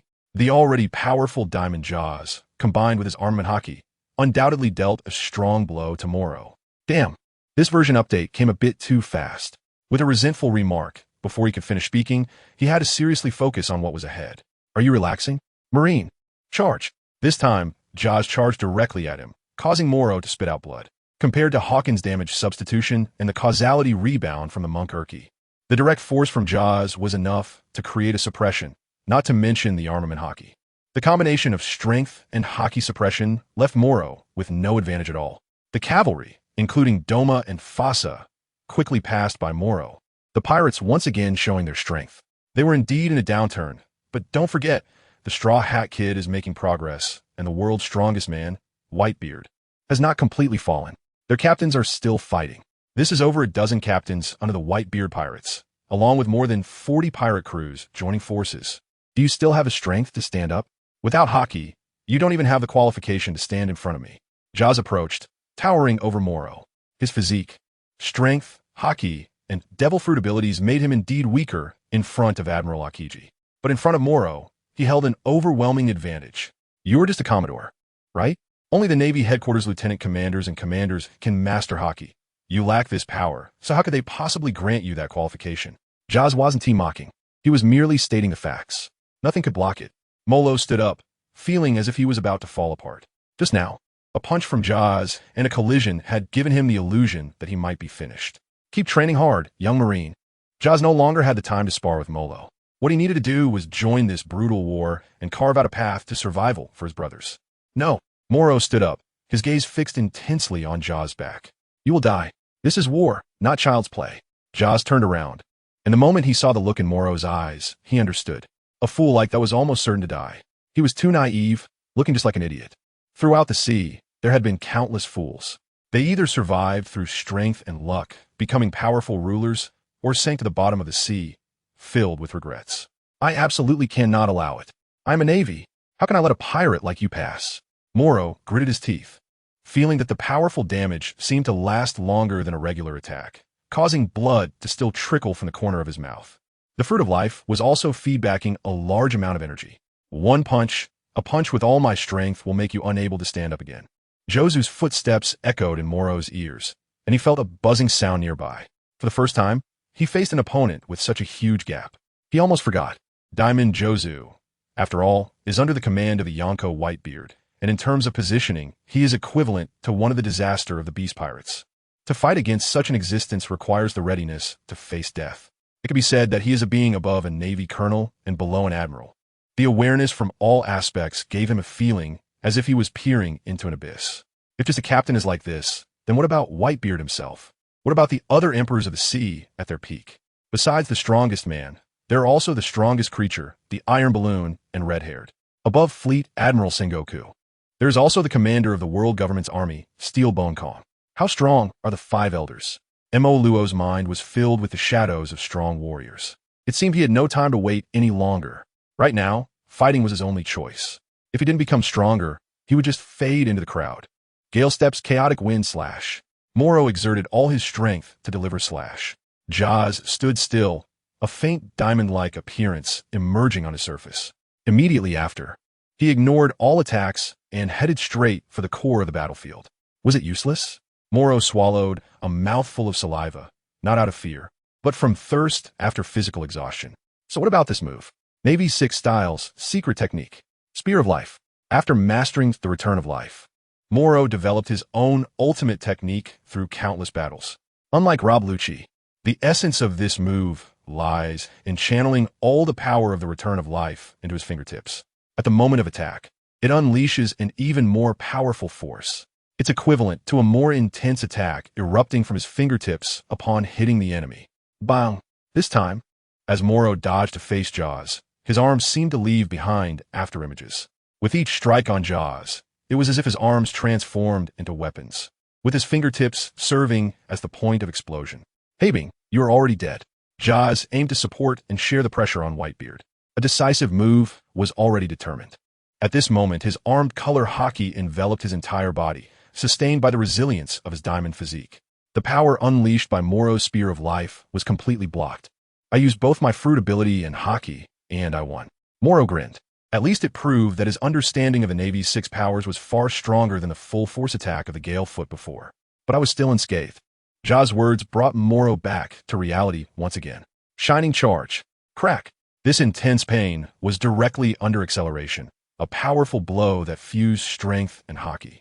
Enhanced by the devil fruit, the diamond body crashing into Morrow was a sensation he had never felt even when he was fully suppressed by Lola in the cave. At that time, he had already curled up into a ball. But at this moment, as his waist snapped, the bones in his shoulder shattered simultaneously. Morrow felt a sense of fragmentation in his internal organs. He spat out a mouthful of blood, along with pieces of his own organs.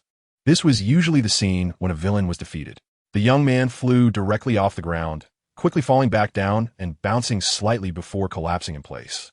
Motionless with his eyes rolled back. What is this? Jaws looked impatiently at the ice warrior attacking the pirates, not far away, and smashed him with a punch. Crack! Ice shattered everywhere. There was nothing left of Morrow. He was probably dead. On the execution platform, Garp glanced at Luffy, who was still desperately running. He had just punched away the immortal Marco, who tried to intervene, and was now looking gloomily at the sea. Sengoku, however, said seriously, "Did that kid predict everything? This is the worst outcome." "What result?" Garp replied impatiently. Between the two of them was the shackled Fire Fist Ace. He silently watched the scene, seeing one companion after another die, with cries of sorrow and pain rising and falling. Killing and being killed were the only unchanging themes on the battlefield. That kid Morrow wrote a report to me, saying that during this period, the most chaotic situation might arise, which was that Impel Down would fall and be attacked by pirates. However, he mentioned Blackbeard Teach. It seems he was only half right, as your good grandson is here. Speaking of good grandson, Sengoku's tone became heavier. This kid also mentioned it to me, but it's not my concern. Garp looked at the battle on the ice. After scanning everything, he finally saw Morrow, who was dead beyond any chance of revival. Your family doesn't have many good people. Now that you finally have a decent disciple, he's about to die. I don't know if he can be saved after the war ends. Sengoku only took a glance. Navy supernova? Young brigadier? Perhaps there won't be one next year. Who can guarantee the future? Why worry about it? Those who can't withstand this kind of battle are destined not to go far. Not to mention, Zephyr nurtures so many disciples every year, but not everyone can stand out. That kid's fruit ability is special. If it doesn't fall into the sea or wear sea stone, it can't be truly killed. Garp said lightly. The life fruit is only resilient. It's not as strong as you say. Sengoku disagreed. That kid has already developed part of his latent abilities. Garp grinned, feeling a sense of joy from his prank succeeding. Your good grandson is coming soon. Sengoku looked down from the execution platform, and the figure of the straw hat was getting closer and closer. On the ice surface, Morrow, with his breath and heartbeat stopped, lay quietly. This time, even his life fruit had stagnated, no longer providing energy feedback. When a devil fruit user dies, the fruit leaves its owner and reappears on another fruit in the world. Bang! A pirate stepped on his stomach, and the corpse showed no signs of change. Still lying there foolishly, unmoving. He was dead. There were no life signs left. Not far away, the shattered ice looked like part of the ice layer. However, among the ice blocks, there was also a long sword forged from alloy. A marine was charging in battle and accidentally stepped on the sword. As he stepped over it, the sword trembled slightly. The surrounding ice fragments began to shake, suddenly revealing tiny points of light that surged into the nearby corpse. The young man's fingertips moved, and then intense cooperation began. He shook violently, lying on the ice, gasping for breath. He was still alive. Morrow quickly recalled the entire process in his mind. Life force. He had infused a part of his life force into the ice warrior and the alloy longsword using the life fruit. Logically speaking, he should have died, and the power of the devil fruit should have disappeared along with that life force. Why does everything seem to defy common sense? Could it be that he has not yet discovered the true potential of the life fruit? Why do I feel like I've been duped by that old man Garp? As Morrow was deep in thought, it felt as if a shackle within him had suddenly been unlocked. A powerful surge of energy flowed back to him, like an endless spring. Could it be that death is the true way to unlock the potential of the fruit of life? Morrow only felt that his bones, organs, senses, skin, and flesh were all healing at an extraordinary speed. He became stronger, his bones crackling, and he felt an overall increase in strength. That immense vitality was also his power. What if I directly infused that vitality into my clothes? Would it trigger immediately when I die? Morrow tried to directly infuse his vitality into his cloak and clothes, while also using life return to attach a portion of his vitality to his hair, which gave him a sudden feeling of enlightenment. I understand. At this moment, Morrow finally learned how to master the method of a life fruit. He walked along, infusing vitality into the swords and clothes of those sea soldiers. Their skin and his weapons were imbued with life force, enabling them to fight and defend on their own. Morrow, however, did not pay attention to this. What truly mattered to him was this vitality. Every object imbued with his life force was one of the means for his rebirth. Power continuously surged into his body. After his resurrection, Morrow felt as if he had unlocked some shackles within himself. While dodging the pirates' attacks, he reached out to catch his enemies. The faint energy surged into his body. Infinite vitality, the ability to bestow life upon all things, and the power to take others' life force. Morrow felt incredible. There was no change in his hands, but there was indeed a faint energy that could siphon off the enemy's energy. Vitality is an inherent ability, and granting vitality is something I open up myself. Only this method of stealing vitality must be obtained through death. Morrow recalled the pain of death he had just experienced, and he was at a loss for words. If he could, he absolutely would not want to endure that kind of suffering. But if it was to become stronger, then why not? Wasn't this guy killed by Jaws? Could it be that he was an ability user and escaped using some kind of power? Who knows? Attacking this kid is the right move. Bullets came flying in one after another, with blades clashing. Morrow glanced at everyone. Aside from the development of the devil fruits, he had mastered the Navy's 6 styles, life return, and the 6 styles ultimate techniques. Not to mention the energy feedback gained from being injured multiple times during this period, even after dying. He was more than 5 times stronger than his previous self. Bang! One punch after another defeated all the enemies in front of him in just a few breaths. Morrow directly stepped over the corpses with overwhelming dominance. As he walked past, faint sparks of life floated up and surged into his body. Don't get close to him. Fighting him at close range will drain your power. Damn, my arm feels like it's useless. Attack from a distance, shoot. The pirates only regained their senses after experiencing Morrow's brutal beating. This reborn boy is already transformed. He carries the power from hell, making all the evils of this world tremble. Your life, I have taken it.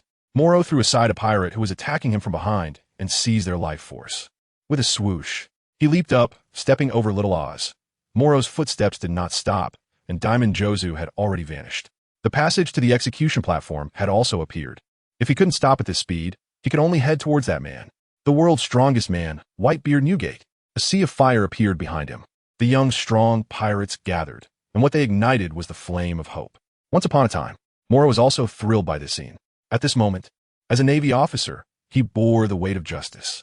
He had clenched his fists and, with his back to Straw Hat Luffy and Fire Fist Ace, walked toward the strongest man in the world, Whitebeard. This old man, Whitebeard, had already entered his twilight years, and years of battle had left him with lifelong ailments, often feeling powerless, until a calm young boy stood before him. A young Marine. Huh? Your movements are somewhat similar to those of the young Garp. What is your relationship with him? Whitebeard looked at Morrow. The boy raised his head to look at this man, who was even taller than a Marine admiral. Fearlessly, he said, Garp's disciple, Brigadier General of the Navy Headquarters, Morrow. Gururara, you little brat. Facing me alone will get you killed, and that'll be just fine. Morrow clenched his fists. There was no Haki, only raw power and speed. Even after breaking through the limits of the human body and mastering the essence of the Marine's 6 styles, he was still just an ordinary person. As a preparatory form of Haki, the Marine's 6 styles always made Morrow feel like he was still lacking something. It was this slight deficiency that led him to mistakenly believe he could comprehend it in a moment of crisis when facing Jaws.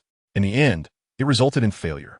Only after truly feeling the power of Haki did Morrow gain a clear understanding. His full-force punch still lacked Haki. Instead, it was an all-out attack, attempting to push back the towering enemy before him. Bang! Facing this punch without Haki, Whitebeard, despite being injured, also did not use Haki and countered with a punch of his own. Morrow was instantly knocked away, feeling an immense pain. Unlike Kaido and Big Mom, who have had extraordinary physiques since childhood, Whitebeard's strength and the Tremor fruit, along with his own power, are closely related. Nevertheless, it was still a punch without Haki. Morrow did not confront the strongest man in the world, but felt that it was lighter than being hit by Jaws. It is important to note that this was just a regular strike from Whitebeard. Morrow has been through death once, and his body has been strengthened. When he stood up and walked towards Whitebeard again, a tall figure appeared, and the two characters' justice behind him were different from Morrow's. That was absolute justice, meticulous and uncompromising. You still lack the strength to confront the 4 emperors directly. You must deal with other enemies. Akainu Sakazuki only said one sentence before walking toward Whitebeard, clearly showing that he had been heavily injured. How could it be possible? Retreat is something I cannot do. Morrow spat out a mouthful of blood. A figure appeared before Whitebeard. Navy 6 style ultimate technique, Spear of Life. It was an attack even stronger than the one used against Jozu. The speed of his arms, palms, and fingers was so fast that they seemed to transform into long spears. But what was unleashed was a bullet with explosive power. This kid has some potential.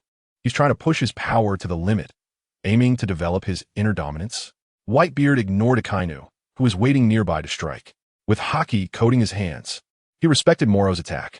Whitebeard, use your power, the Tremor fruit that can destroy the world. I am your opponent, your enemy. Morolo's posture and appearance are truly unappealing. Yet he insists on claiming to be the enemy of the world's strongest man. What a stubborn guy. Whitebeard did not hesitate. Upon hearing Morolo's words, he gripped his sword with one hand, wary of Akainu. With his other hand, he clenched his fist, gathering his domineering power, and unleashed a punch towards Morolo's chest. This strike clearly exceeded Morolo's expectations.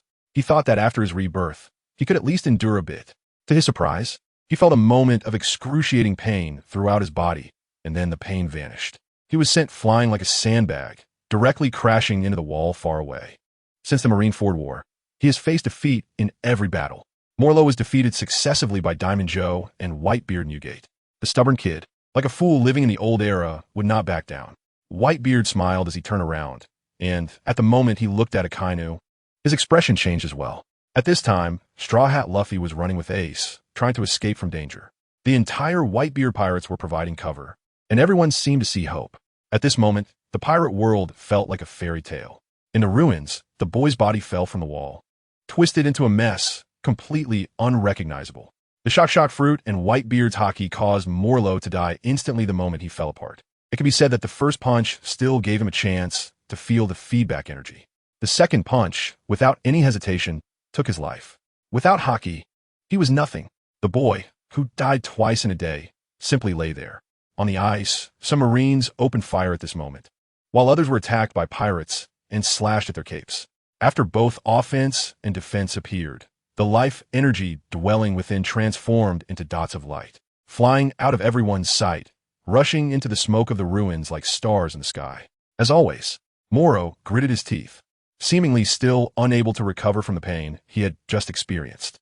In a short period of time, he had tasted the power of 3 disaster-level events and the dominance of the 4 emperors. He also understood the varying strengths depending on the degree of the Devil Fruit's awakening. The differences in strength among individuals also had their own gaps. He could not block any full-force attack. However, each rebirth would make him stronger. Has he become 5 times stronger again? Morrow stepped out of the smoke, carefully feeling the changes in this body. He was a bit taller and somewhat more awkward. He tried to clench his fists. When he felt the slight power in his palms, he smiled happily. Just before he launched his full attack on Whitebeard, it also represented the strength of iron blocks.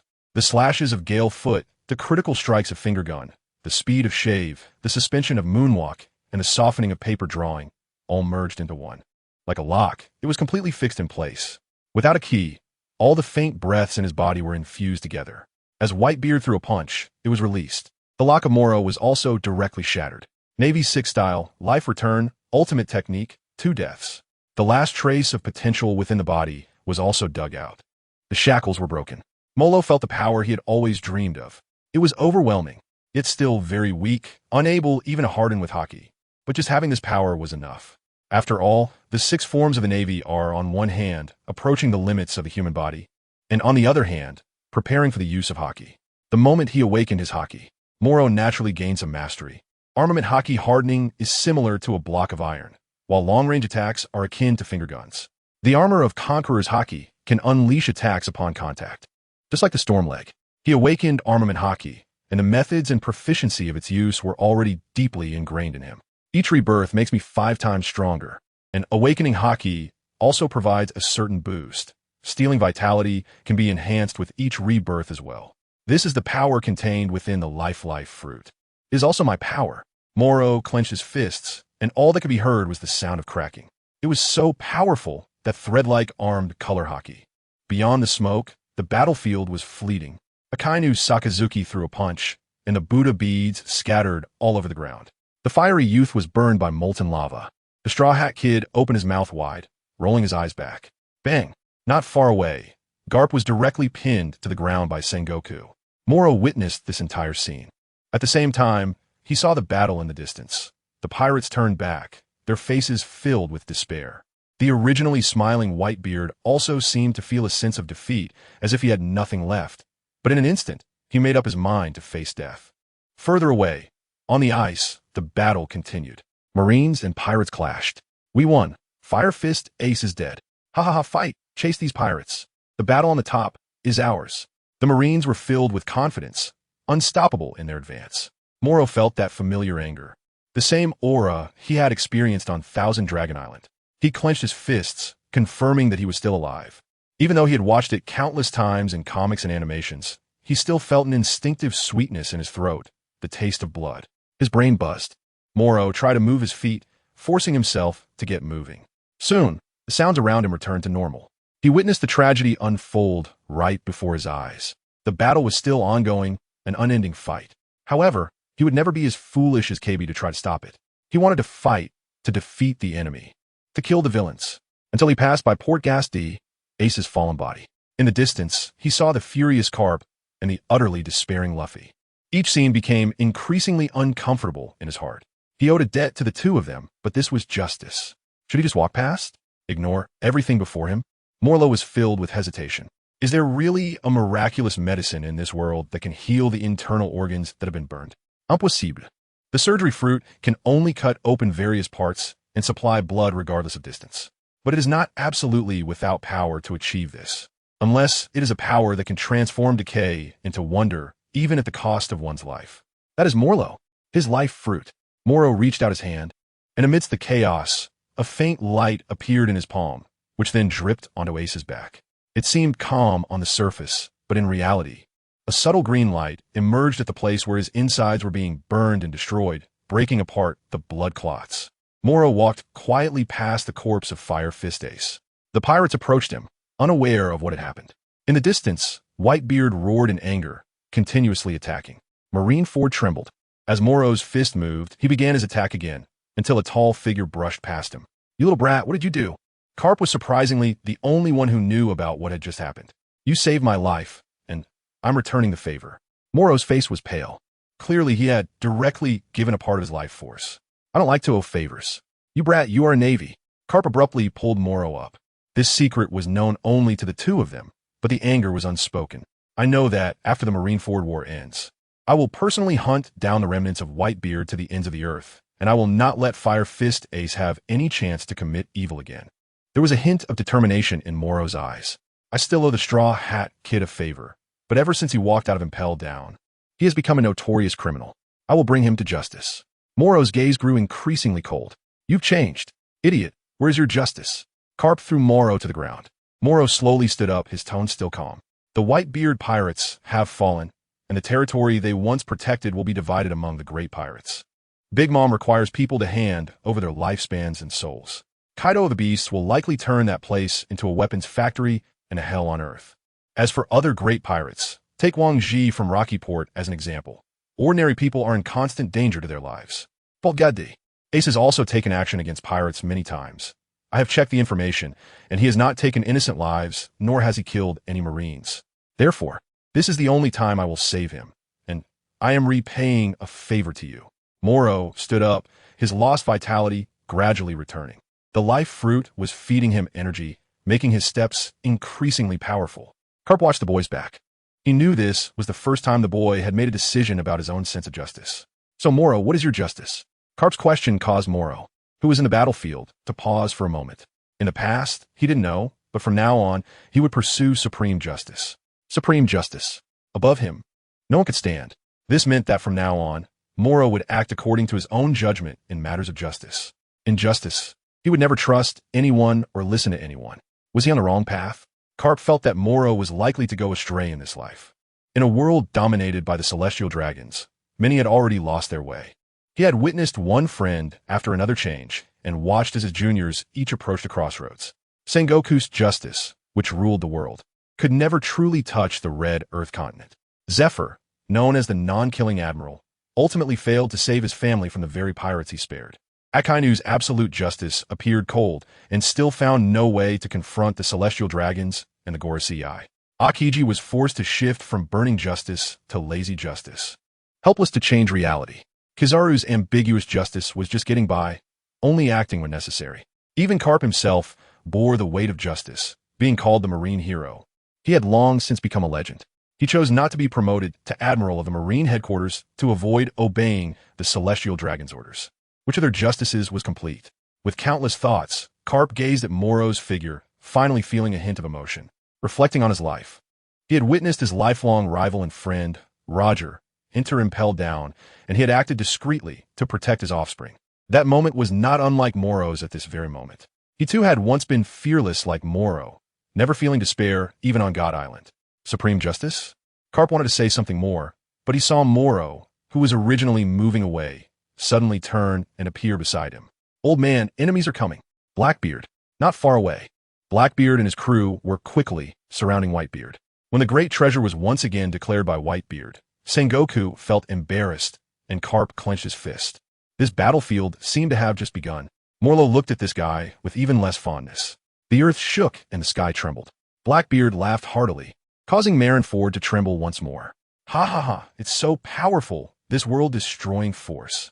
He had long forgotten himself, plunging people into despair once again. Whitebeard was dead, and poor Gasti. Ace had been executed. Why was the battle not over yet? The Blackbeard pirates all appeared, each one exuding a sense of evil. Bang! Garp's fist was tightly clenched, and Morlow's gaze was even colder. Do you remember what I said before? Garp looked sternly at the center of the battlefield. No matter how far the road is, how long the fists must hold up, Morrow wiped the blood off his face. His dominance was still weak, but he learned to use the iron block technique, directly condensing it throughout his body to enhance his feeble strength and defense. The vast sea overturned, shattering into piece after piece, as if woven into a gigantic chessboard between heaven and earth. Marineford, located at the center, was the most crucial piece. Whoever shown here was the one gathering fortune. Dark clouds descended, as if the heavens were rolling up their long sleeves to make a move. The warring states transformed into a giant Buddha, striking towards Blackbeard with a punch. The shockwave penetrated Marineford, shining with golden light. At that moment, Garp made his move. Morrow followed closely behind. For these old-fashioned justices, the fight was never over. It had just begun, or perhaps it was merely a temporary pause. As the saying goes, only death will end it. You old folks think you can stop my era? Blackbeard let out his signature laugh. On the battlefield, while the two old era naval powerhouses, Sengoku and Garp, were strongly restraining them, the entire Blackbeard pirates remained incredibly arrogant. Only Morrow, a single marine, threw himself into the fray. His newly awakened, yet not fully mastered, Haki created a significant gap when facing these monstrous beings. Prior to this, Diamond Jaw's full-force strike, along with Whitebeard's Haki and Devil Fruit attack, had already caused him to die on the spot. The enhancements from 2 rebirths and his understanding of Haki had given Morrow a stronger physique. Morrow watched closely. This is the power of my fist, Garp said as he glanced at Morrow. He threw a punch at Bages, who had been arrogant just a moment before. But in the next instant, he could no longer laugh. He fell to the ground in an embarrassing manner. Damn it, he's just an old man. Yet he still has the strength to fight back. Bages seemed to be fine, but that arm was likely ruined, and he would probably need a metal prosthetic for the rest of his life. This guy still has the strength to fight. If you want to hone your Haki, go into battle. Let your fist become an iron fist, which means that everyone's fists are made of flesh and blood. So that is how it is. Morrow opened his eyes wide. Is this the true meaning of Cap's iron fist? In the face of his iron fist, anyone's fist is just a flesh and blood fist. With such awareness and strength, what is there to fear? As Morrow walked along, a faint green light scattered on the ground around him. After dispersing 1/10 of his life force into the surroundings, he boldly strode toward the champion, Burgess. This guy's bounty was now only 20 million berries. After all, Blackbeard had a bounty of 0, and they quickly became one of the 7 warlords of the sea after gaining fame, effectively blending their strength into that status. Champion Burgess also leveraged Blackbeard's strategies and his identity as one of the warlords, and to this day, his bounty remained only 20 million berries. His true strength was far beyond appearances. Old man, I'm about to take your head. Burgess stood up and walked toward Garp, feeling thrilled just moments ago, not realizing how strong Garp really was. Although Blackbeard had advised him not to fight Garp and to avoid him as much as possible, he still chose to act like a strong talker. Your opponent is me. The young brigadier stepped forward. A faint aura filled his body with the techniques of iron blocks. After flashing in front of Burgess, he threw a punch. Kid, who do you think you are? Burgess didn't even consider Morrow as a threat. Just a small Navy supernova. A mere brigadier. He completely dismissed him. Bang! Morrow decisively threw a punch, amplifying his strength to the extreme. The peak iron block contained an overwhelming aura, along with the power boost from his 2 rebirths, allowing him to maintain this attack for a short period. Your aura is too weak. You only have decent strength. But that's all. Bages stomped his feet on the ground and launched a powerful punch towards the sky, the shockwave from his fist directly forcing Morrow back. After landing, Morrow, who had retreated several steps, happily wiped the blood from the corner of his mouth. I'm still alive. Your strength is not as strong as Jaws, and I'm much stronger than before. Bages could only fight with 1 arm now, and his strength and aura were not as formidable as Diamond Jaw's. Morrow becomes approximately 5 times stronger with each rebirth, and the upper limit is still unknown. However, after 2 rebirths, he has effectively increased his strength by 25 times when facing Jaws. Strength, speed, healing ability. Morrow, who has surpassed the limits of a human body and developed the Navy's 6 styles, has raised all his attributes by 25 times based on that foundation. Coupled with the enhancement of Haki, this is Morrow's reliance. It allows him to compete with the champion, Burgess. Haki, Iron Fist, and the Devil Fruit of Life. I have gained even greater power from death. The Marineford War was just my beginning. Morrow's confidence surged as he charged forward again, his fist-pulling posture identical to that of Garp. He fused the minuscule amount of Haki he possessed into his fist as much as possible, combining the techniques of Iron Block and Stormleg. Morrow's Iron Fist, unyielding ship, anchoring style. Boom! Bagis's only powerful punch struck out, and he felt a slight tremor. When he looked at Morrow in shock, he saw a fleeting black mark on the latter's fist. Armament Haki hardening? With the level of Haki you possess, it's impossible to achieve this. Bagis felt puzzled, but that moment of impact made him retract his fist. I still can't circulate my Haki throughout my body, so I can only concentrate it in one place. And the signs of armament Haki hardening only appeared the moment I threw my full-powered punch. And that is enough. Morrow is quite satisfied with this. His domineering presence is not only on par with Garp, but currently he can't even maintain the armament Haki on his fist. Therefore, the first target he set is Virgo. Not only does he need to maintain the armament Haki for a long time, but it also has to be on his entire body. Next, the prey will be you. Morrow took a deep breath. His right hand formed a fist, and all of his armed Haki gathered together. His right hand then opened wide, with a hint of green light appearing. Boom! Iron Fist, unyielding ship, cannon style. Champion Bagis's punch even unleashed a powerful shockwave. His Haki was stronger than Morrow's. If it weren't for the injuries inflicted by Garp, he would definitely have had a significant advantage. Unfortunately, things in this world often do not go as one wishes. Just as the fists collided once again, Morrow's other hand reached out from the side and grabbed Bagis's arm. Your life force belongs to me. Morrow smiled charmingly, and soon, green light spots began to appear within Bagis. They then merged into Morrow's palm. What are you doing, you little brat? Bagis, who always used every means possible in battle, was simply the most despicable of the despicable. Now, however, he was directly caught by Morrow, who was seizing his life force. The two punches just now were strong, but I will adapt to it. In the battle against Morrow, he naturally received feedback from the power of Bagis. Damn, what's wrong with my arm? The only surviving arm of Bagis was shrinking at a visible rate. Soon it seemed to collapse like a piece of paper, his skin beginning to show wrinkles, followed by the deterioration of his muscles. Get lost. Everything was happening too quickly, just at the moment of the attack. Bagis angrily countered, trying to interrupt Morrow's energy absorption. Iron Block. Bang. As the punch came at him, Morrow concentrated all his domineering energy in his chest. While he blocked it, he still felt a bit of pain. The Fruit of Life unconditionally provided energy feedback. Hurry up. After Morrow withstood this punch, he became even more fearless. He grabbed onto Bagis's arms, absorbing energy at an even faster rate.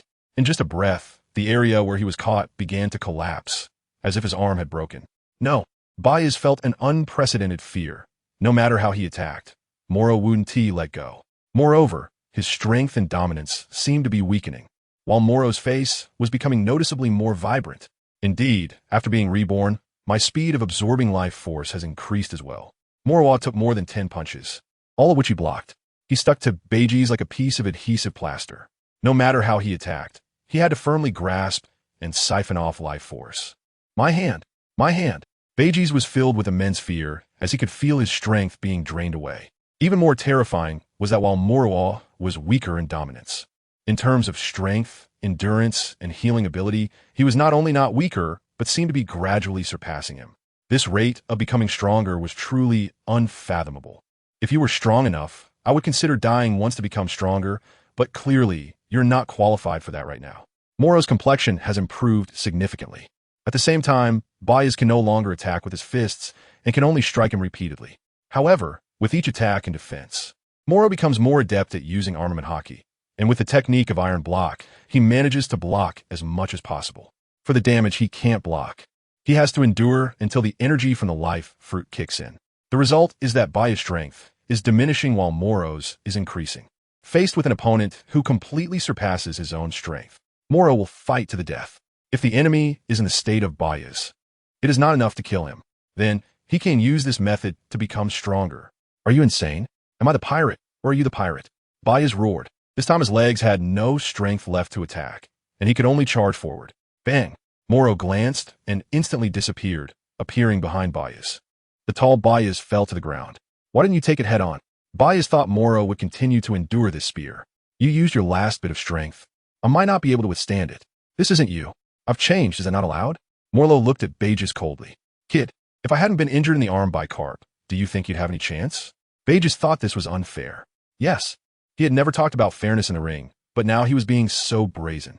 Is that so? Then guess why the old man Garp sent me to deal with you. Morrow no longer hesitated and threw a punch towards Bages' head. Your strength is still not enough to kill me. Bages laughed heartily as he lay on the ground. This punch wasn't enough to kill him, but it rendered him incapable of getting back up. Haha, Marine, you can't kill me. Bages laughed wildly. Not far away, a stalemate formed between the Blackbeard pirates and Garp and Sengoku. Morrow glanced over, and his mind was already made up. His battle with Bages had only lasted a few dozen exchanges, and it was only due to the injuries sustained by the latter and the advantage of the life fruit that he was able to exploit the situation. This was also the trial opportunity that Garp had given him, because in this state, Bages was not much stronger than Morrow. It wouldn't be long before red-haired Shanks arrived here. Before that, I must kill you. What nonsense are you talking about? My comrades will soon ensure you have no place to die. Bajas Shota.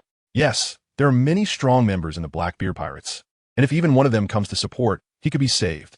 Then get out of here. Morrow directly grabbed Bages by the head, crazily absorbing his life force. While dragging him toward the battlefield of the Blackbeard Pirates, Bages panicked. What are you doing, you madman? He thought Morrow was still the same simpleton who fought fist to fist, not expecting him to be so cunning and sinister. Killing you is very important to me. Morrow had once again used his hands to seize the life force of Bages, and green light points gathered into two streams, beginning to surge into his palms, rapidly merging into his body. Let me go, Marine. I will give you treasures. I will give you all my riches, Marine. Let me go. Bages began to plead. He was too weak. Even the arm that had originally lost consciousness and had been crippled by Garp started to ache faintly. He understood best what this meant. The pain that the nerves could endure had reached its limit. Go to hell, Marine. I curse you to die. You are a demon, the purest demon on this sea. The Blackbeard pirates will chase you to the ends of the earth. After realizing that pleading was useless, Bages turned to cursing. The result was still the same. His entire being began to wither, until his skin collapsed and his pupils became vacant. The Marineford War had reached its conclusion, and not many cared about a young rear admiral. There were simply too many big names here, and not to mention those vice admirals. Even the brigadier generals of the Marine headquarters had more seniority than him. Crash! The pirates were still crazily fighting, as Marines chased them. A pirate ship of one of the four emperors had quietly appeared. The one leading, wielding a sword with one arm, directly blocked an attack from Marine Admiral Akainu. The war was about to end. Molo looked towards a corner of the battlefield, and KB turned to look at him as well. They had just been fighting moments ago. At least there was a slight change. KB was no longer excessively merciful. Morrow smiled and finally breathed a sigh of relief. The Marines looked angrily at red-haired Shanks. They had sacrificed a lot to defeat the Whitebeard pirates. Why should Shanks be able to say stop and they would stop? It wasn't until Admiral Sengoku announced that the war was over. All the Marines cheered. The Marineford War was won. On the battlefield, only Blackbeard Teach was still shouting. Where's Bias? Bias! He yelled, attracting quite a bit of attention. As the dust settled, everyone looked around and saw the corpse of Bias. He was emaciated, with one of his hands broken off at the wrist. Blackbeard glared furiously at a young rear admiral. There was no choice. He had been holding on to me with that hand until his death. It seems I'll have to pry it off finger by finger later, so I just cut it off and left you with the corpse. Molo said. Under the gaze of everyone, he forcefully tore apart the hand that was gripping his wrist, finger by finger, and threw it away. He is dead. Morrow smiled brightly at Blackbeard, who wanted nothing more than to kill Morrow at that moment. Garp stood beside Morrow, and the entire red-haired pirates' crew drew their swords, ready to fight the Blackbeard pirates at any moment. As strong as Teach is, his specialty lies in lurking and enduring, and even in the scene, he could only grit his teeth. Marine, this is my era, Blackbeard's era. I will soon dominate the new world. Do you dare to come? I will hunt down Whitebeard's remnants and make sure you meet your end. In your eyes, you have already reached the pinnacle. For me, the battle has just begun. Morrow's tone was exceptionally cold, sending shivers down one's spine. Good kid, you have guts, but it's a pity that with ambition alone. It's hard to possess the aura of a king as a navy. Blackbeard mocked, leaving with his crew in resentment. Aura of a king? Is it the conqueror's Haki? Molo sneered, thinking that kind of thing was definitely something he would have. Young Marine, you're covered in the aura of the old era, so be careful from now on. The red-haired one left with just a single sentence before turning away. Morrow glanced at his back, but didn't say much. He had seen too many strong warriors and too many battles in the war on top. The 7 warlords of the sea, the former Crocodile, Jinbei, Blackbeard, the current Empress, Doflamingo, Moria, Hawkeye, and Kuma. The highest combat powers of the Navy headquarters, Akainu, Akiji, and Kazu, even including the Clown Buggy and the future Yonko, Monkey D, Luffy. The world's strongest man, Whitebeard, had also clashed with him. The first punch left him severely injured, and the second punch, empowered by Haki and the Tremor fruit, directly took his life. Morrow walked past each Marine, completely reclaiming the life force he had already arranged. Then he headed towards his Marines. How many casualties do we have? Brigadier General Morrow, we have a total of 55 casualties. Their eyes were filled with determination. It had only been a few days since the first naval battle. Even with the defensive formation, they still suffered significant losses. This is the cruelty of the sea. Anyone who still has a breath left, bring them to me. Morrow reached out his hand and bestowed life force upon the injured Marines. Anyone who was not dead, he could heal. As long as he gave a portion of his life force, the latter would continuously heal, even regrowing broken bones. All it needed was time. As for those who had suffered fatal injuries or were even dead, as long as it was within 5 minutes and the body had not completely cooled, they could also be revived. Morrow walked past one corpse after another, ultimately saving only 3 people, even in just 5 minutes. Assisting these severely injured and dying individuals required at least 1/10 of his life force. Giving a portion of his life force to Fire Fist Ace seemed like just a little, but in reality, it condensed a significant amount of Morrow's life force at that moment, as his injuries were quite severe. Even if he wanted to revive them, he would need at least 1/5 or even 1/3 of his life force. He was out of energy until he exhausted the last bit of his life force. Molo lay helplessly on the battlefield. He simply looked up at the sky as the medics passed by, lifting one injured person after another. He had only saved more than 70 people, yet he was already weak and powerless. This was still at the cost of his own vitality, as those few deceased had consumed the most. Is there a chance for resurrection? Morrow felt as if he had discovered something. The surgery fruit requires the developer to reach the extreme. Only the power of life can grant immortality. How could the life and death fruit easily allow someone to be reborn? Even if it requires 1/10 of the life force and the condition of dying after a certain period, it is still an extraordinary matter. As long as it is the ability of a devil fruit user, there must be certain rules. Morrow looked at his hands, and at this moment, he had already seen through the secret. A strong intuition surged within him. It was the bond of life and death. As long as he, as an ability user, truly died and did not revive within 5 minutes, then anyone he had brought back to life would also die. This rule disregarded lifespan and condition. He had no idea how long it would take to return to his peak state. The life force consumed by Morrow can be restored. When a person becomes stronger, it means their limits are raised. Exhaustion is merely a state of weakness and does not mean recovery is impossible. Morrow counted his powers. Haki, armament, hardening during certain attacks. Martial arts, Navy 6 styles, ultimate, life return, iron fist. Paramecia fruit, feedback energy, bestow vitality, drain vitality. At this speed, while others are already max level, I'm still in the newbie village. A few days later, after waking up, Morrow had a hearty meal and felt like he was back at the peak. He thought he should take the opportunity to spit by Bagis's grave and thank him for his vitality, which had significantly enhanced his own dominance. Morrow clenched his fist, and with a whoosh, he activated his armament Haki.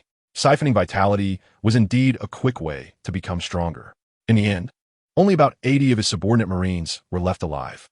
The Navy headquarters sent him over 100 more, totaling 200 Marines, while the rest were also Marines who had participated in the Marineford War. They were all very willing. After all, following the events of the Marineford War, Morrow has fought against 2 captains of the Whitebeard pirates, Diamond Jozu and Vista, as well as the captain of his subordinate pirate crew, the Night Doma.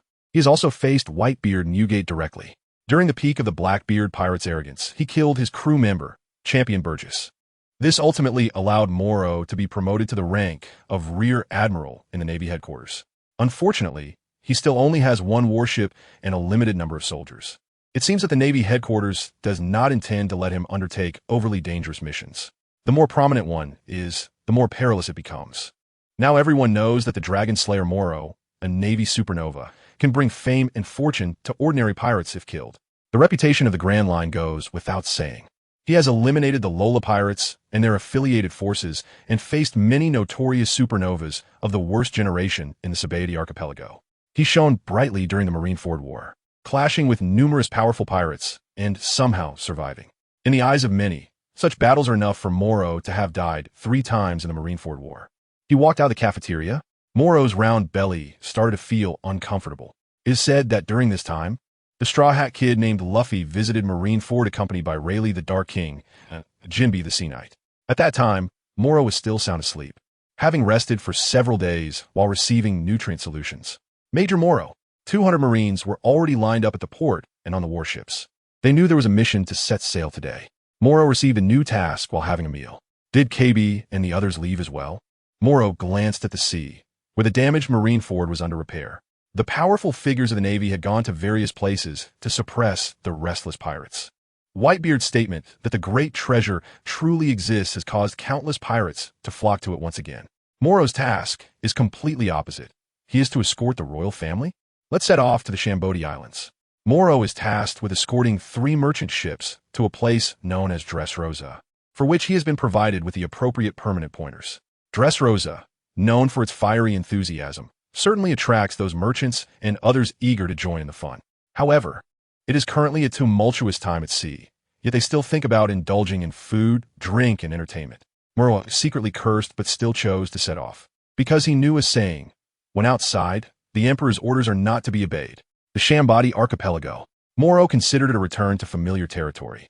As soon as he arrived at the designated port and walked through the crowd, he heard the chattering gossip of the people. What a young Rear Admiral of the Navy. I heard he killed a high-ranking officer of the Blackbeard Pirates, and now the Blackbeard Pirates have placed a bounty of 500 million berries on his head. 500 million? The Blackbeard Pirates are really spending a lot, but is he worth it? Heh, Whitebeard is dead, and his remnants are still alive. Now the New World is swarming with more and more pirates. What do you think the Marineford War accomplished? All right, stop talking nonsense. It's not good if someone hears us. In the face of these doubts, Morrow simply yawned calmly. On the first day of the comprehensive update, he issued his first order, to use all the berries to purchase supplies and food as we may embark on a long journey. Rear Admiral Morrow, the passengers we need aboard are here, came the call. The soldiers quickly stood by Morrow's side, and those nearby chose to selectively remain silent. At that moment, 200 sailors stood around him, creating an invisible pressure that was almost suffocating. The sense of oppression was palpable. Whether the strong of the Navy can undergo transformation largely depends on whether they can comprehend their own justice. Since Morrow awakened to the supreme justice after the War of the Summit, he has placed life and death aside. He wants to become stronger, to advance step by step, until he possesses the ability to challenge the whole world. What about your goods? At a glance, Morrow saw dozens of elegantly dressed nobles, with servants carrying large bags and looking at him with disdain. They were nobles from several kingdoms, and their journey was to attend the grand event in Dressrosa. In the past, there would even be a vice admiral escorting them part of the way. Of course, this required applications from their respective kingdoms. If it weren't for Whitebeard's shout about the existence of a great treasure, pirates wouldn't flock to them once again. As a result, there weren't enough hands, leading to a brigadier general from the headquarters being assigned to protect them. It should be noted that standing here were nobles from 3 kingdoms. Upon hearing Morrow's question, they merely laughed dismissively and said, "What goods do we need? We only brought a large amount of gold and belly. All we want is to indulge in Dressrosa, which is a fiery paradise." The nobles either had curled mustaches or golden hair. In their eyes, Morrow seemed out of place. "Oh, I see. You mean you want to take my warship, right?" Morrow glanced at the group of good-for-nothings. Not all royalty and nobility are as kind as Vivi and Baishing. Many of them are not good people. Of course, in the past, it was always the division's lieutenant general who escorted, with 3 warships. We would definitely sail our own ship. Having only 1 warship is too unsafe, and besides, your position and strength make it hard to trust you. Morrow simply smiled upon hearing this. He knew that a dog's mouth can't produce ivory. However, if he didn't take on this task, he wouldn't be able to leave the headquarters in the short term. In that case, staying at the branch, like the smoke addict smoker, would actually allow for more freedom of movement. Even Morrow felt a bit tempted. At this moment, he already had a plan in his mind. Since there was no new World Navy branch for him, he would create one himself. A unique route had already started to take shape in his mind. Following this path would still lead to Dressrosa, just a bit farther. So, Major Morrow, do you think you lack the ability as well? A higher-ranking royal stepped forward. He looked like a recently plump pig, somewhere between the new king of the Goa kingdom and a celestial dragon. Don't be ridiculous. Molo replied with 3 words and took a step forward to stand in front of him. Hurry up and board the ship. My Marines have already purchased enough supplies. Also, you all need to pay for your meals. Considering you are nobles, you'll pay 3 times the meal fee. 3 times? It used to be free. Bailey was delivered to the world government through our kingdom. The young man, who resembled a prince, had already raised his fist. I might act on reflex and accidentally kill you. Morrow's gaze swept over the entire scene, and after scanning everyone, he turned and left. After his departure, everyone felt a chilling sense of unease. An hour later, as the nobles just stepped into the cabin, a naval warship set sail. Unlike the pirates who were heading to Fishman Island, this route traversed the seabed. The Navy could directly pass through the checkpoints, but of course, a mission was required. Whether ordinary people or nobles, everyone had to pay a toll. In this world, ordinary people also needed permission to go to sea, which required paying the world government and the Navy in berries. Without it, they would be classified as pirates. The great explorer of the past, Nolan, who later became regarded as a liar, also went to great lengths to obtain permission to set sail. In the evening, the warship sailed under the moonlight, riding the waves. Major Morrow, our next stop is Punk Hazard. The sailor responsible for navigation was about to explain the route on the sea chart. On the sea chart, there were various pointers as well. Morrow interrupted his voice. Let's go this way. He set a direction, leaving the Marines speechless. However, although Pango Island is an uninhabited small island, it is relatively safe. The place Major General Morrow was heading to was marked in the data as having a very high threat level. Well, let's go there, Morrow said happily, at your command. The Marines looked at Morrow with worried eyes. The naval battle, chasing the supernova Becky, the defensive battle of the Marineford War. They had also undergone transformation. But as newcomers to the new world, they were constantly on edge, wishing that every breath they took followed the information and intelligence they had. Stepping out of the cabin, Morrow was already holding a bag of roasted senbei. The route he chose would also lead to Dressrosa, but it would take a slightly longer detour. The first destination was Thunder God Island. Between Thunder God Island and Dressrosa, there was a small island, which was the territory of the Yonko Big Mom, known as Soda Island. The island produced a lot of oranges, and although the name sounded cute, it was actually required to supply Big Mom with oranges and orange soda all year round. After Thunder God Island and Soda Island, they would reach Dressrosa after making a detour. Currently, it belonged to the warlord of the sea, Don Quixote da Flamingo, the Night Demon. Punk Hazard had not yet undergone the 10 days and nights of battle with Akainu and Akiji, so it had not turned into the island of ice and fire. The first trial that Morrow needed was, of course, Thunder God Island. Boom! At midnight, the nobles who had long been in a deep sleep were suddenly awakened by the deafening thunder. They hadn't even had a good dinner. Morrow charged them 3 times the meal fee, yet provided the same food as the Marines, claiming it was due to the losses incurred at sea. The outcome is predictable. What was delicious food for Morrow and the Marines became difficult to swallow in their mouths, and they even considered it garbage. Morrow couldn't be bothered with them. In the end, the nobles only ate some desserts and red wine they brought with them, barely feeling full. Now, awakened from their dreams by the sound of thunder, the feeling of hunger surged again, and they felt as if they didn't even have the strength to stand up. What was that? A prince from a kingdom on the Grand Line looked out in shock. In the darkness, the clouds were thick. In the distance, an island loomed like something from hell. Lightning poured down like rain. This was the land of unending thunder. The cursed Thunder God Island. Damn it. What kind of hell did that madman bring us to? The prince was so angry, he started mumbling incoherently. We need to find him. If he doesn't take us to a safe place soon, we'll report him to the Navy and the world government. His sister, the princess of the kingdom, immediately clenched her fists. If only fairy tale princesses were worthy of the title, then she must have used a super discount coupon. On the deck of the warship, Morrow was sitting in a reclining chair, calmly eating chips. A group of people was already clamoring for him to pay the price. Soon, all the nobles surrounded Morrow, chattering excitedly. Our original route was to go to Punk Hazard first, then sail for a while to Dressrosa, but you have now deviated from the course. And I'm going to call your superior. The prince is the most distinguished among the nobles of these different kingdoms, so he naturally took the lead. His voice was also the loudest. My direct superior should still be Old Man Garp, so you can contact him. Morrow replied faintly, not even getting up from the lounge chair. Which Garp? The young prince paused for a moment, and after thinking, he was momentarily stunned. That hero Garp? Yes. Old man Garp is my direct superior. Unless I get promoted to admiral, there really isn't anyone else who can be called my boss. Morrow finished the potato chips and elegantly wiped his hands. He stood up and strode towards the railing with his long legs. Prince of the Fat Pig Kingdom. With such unique scenery here, don't you want to go and take a look? I'm not the Prince of the Fat Pig Kingdom. This is an insult. Do you know that? The prince was so angry that he almost jumped up. But even if Kaku didn't mention his phone, it wouldn't matter if his father was the king. That old soldier with a strange temper had countless legends. He didn't believe in them at all, but he had heard enough since childhood to know quite a bit. By denying your identity, does that mean you agree to the sightseeing request? Molo's tone remained elegant and easygoing. No, I don't want to go to this island. You go ahead. The prince immediately shook his head in refusal. He certainly didn't want to go to his death. All right, then I'll wait by the shore. Morrow's tone was firm, a departure from his previous casualness. All sailors, at my command, after stopping the ship, position yourselves at different islands according to your strengths and weaknesses. Only by persevering can you become stronger. By fully comprehending the iron block, you will be able to advance from shore to the very edge of the forest. Understood. The sailors immediately became serious.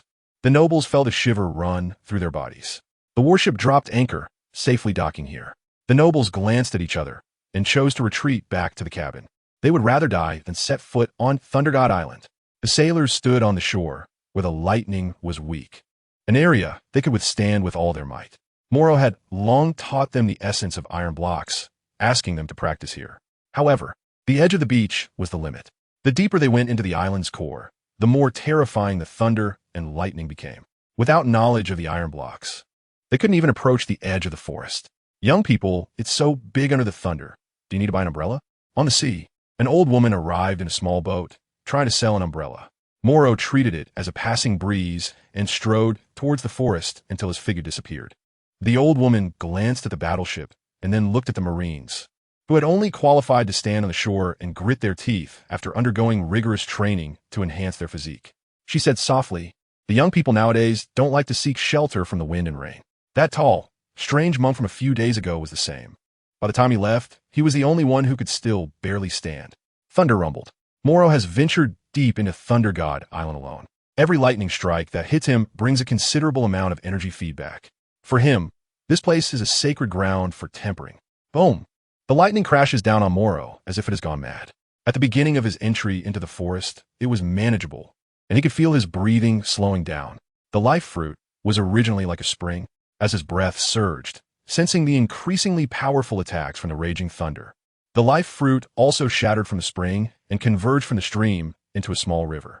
This body is crazily drawing out the potential within. Unfortunately, this lightning does not possess vitality. Morrow can absorb the life force of any living being and convert it into his own energy. Unfortunately, lightning can only provide energy feedback. How did these trees survive? Morrow was about to move forward when he suddenly stopped in his tracks. He felt a bit puzzled. These trees should also be living beings, right? Logically speaking, if they were able to survive on Thunder God Island, shouldn't they be quite strong? Ever since the war on the top developed the ability to drain life force, Morrow is trying to seize non-human life for the first time. It's easier said than done. Molo decisively stretched out his hand and pressed it against the big tree, as he quietly seized the life force of the thunder tree. This seemingly ordinary tree suddenly erupted with powerful vitality, as if it had gone mad. It was nothing but a life force infused with electricity. The thunder tree, struck by lightning day and night, had compressed the lightning into a liquid-like existence, making the thunder tree unmatched in strength. So powerful, Molo was overjoyed. His hair was standing on end. The thunder tree was like it was about to explode, constantly emitting white light. Boom! Just when Molo thought he was about to drain all the vitality from the thunder tree, the tree suddenly became a gap, crazily absorbing lightning from all around. It could do that too? Mo Luo gritted his teeth and continued to seize it. Life force could be converted into energy. Lightning could stimulate it, causing him to feed back energy. No matter how you look at it, it's a gain. Morrow felt that for so long, among those who had set foot on Thunder Island. He was probably the first one to attempt to seize the vitality of the thunder tree. On the beach outside the forest, the Marines were still gritting their teeth and holding on. A beam of white light made the entire island bright as day. Look, the forest is going crazy. How terrifying. Will Major General Morrow be struck by lightning? I'm a bit scared. This is the power of nature. The power of nature is indeed formidable. Otherwise, why do Logia-type devil fruits grant extraordinary combat abilities as soon as they are obtained? Facing such a Logia-type user, if one does not master Haki or cannot attack their weaknesses, then death is the only outcome. Looking around, there were a total of 16 bolts of lightning converging, much stronger than any lightning before. They struck towards the center of the island. There, a humanoid creature was standing. It is referred to as a humanoid creature because it only had an outline.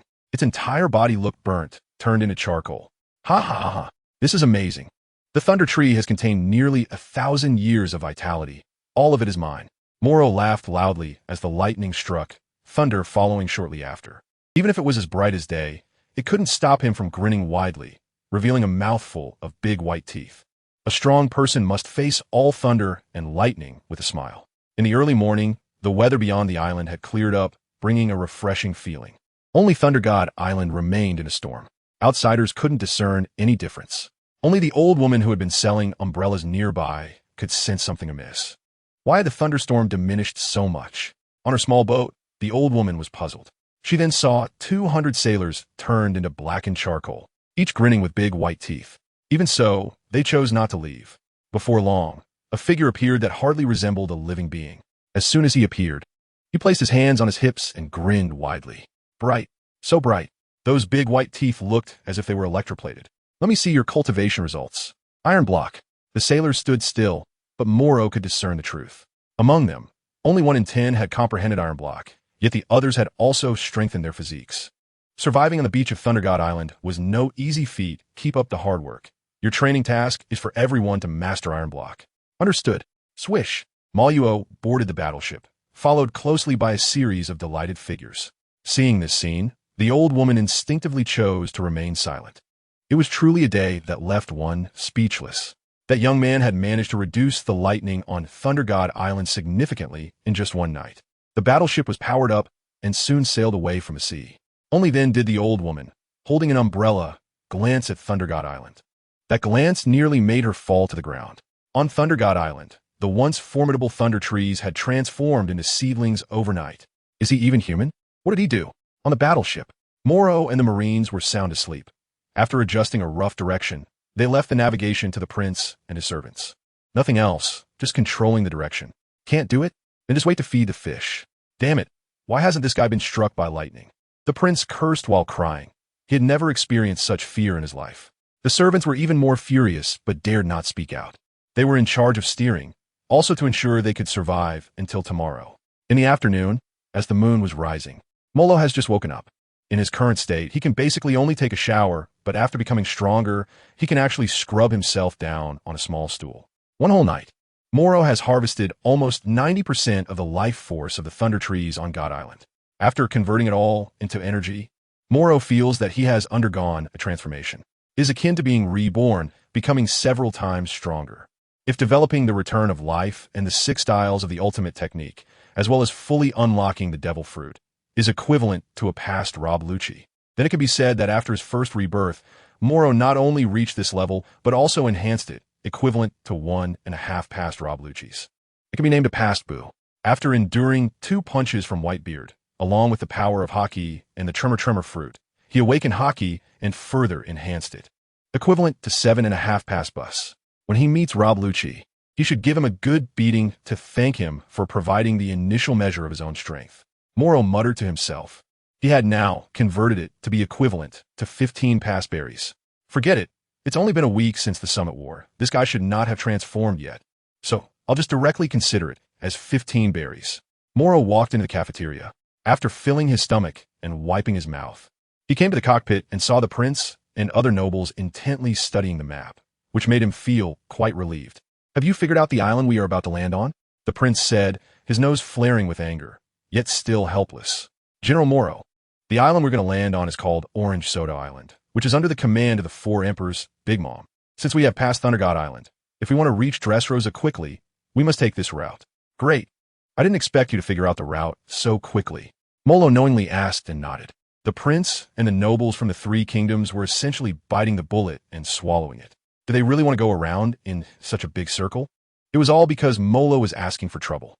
General Morrow, Orange Soda Island is after all the territory of the Sea Emperor. Let's replenish our supplies and leave as soon as possible. What did you just say? The territory of the Fourth Prince? These pirates have territory? This is truly outrageous. Morrow raised the question once again. To everyone, this was undoubtedly an act of foolishness. The New World is originally a place dominated by the Four Emperors. Why do you think that is? Damn it. I will never allow these guys, who bring disaster to the region, to have their territory. Morrow slammed the table angrily. This made the prince and the nobles turn pale with fear. They were scared. If Morrow lost his temper and opened fire on the territory of the Four Emperors, it would mean danger all around. As nobles, and even as princes of the royal family, they were also on the battleship, and if war broke out, it would essentially mean their kingdoms were declaring war. Damn it, what is this guy trying to do? Everyone knows at sea that even those kingdoms dependent on the world government have to pay heavenly gold every year.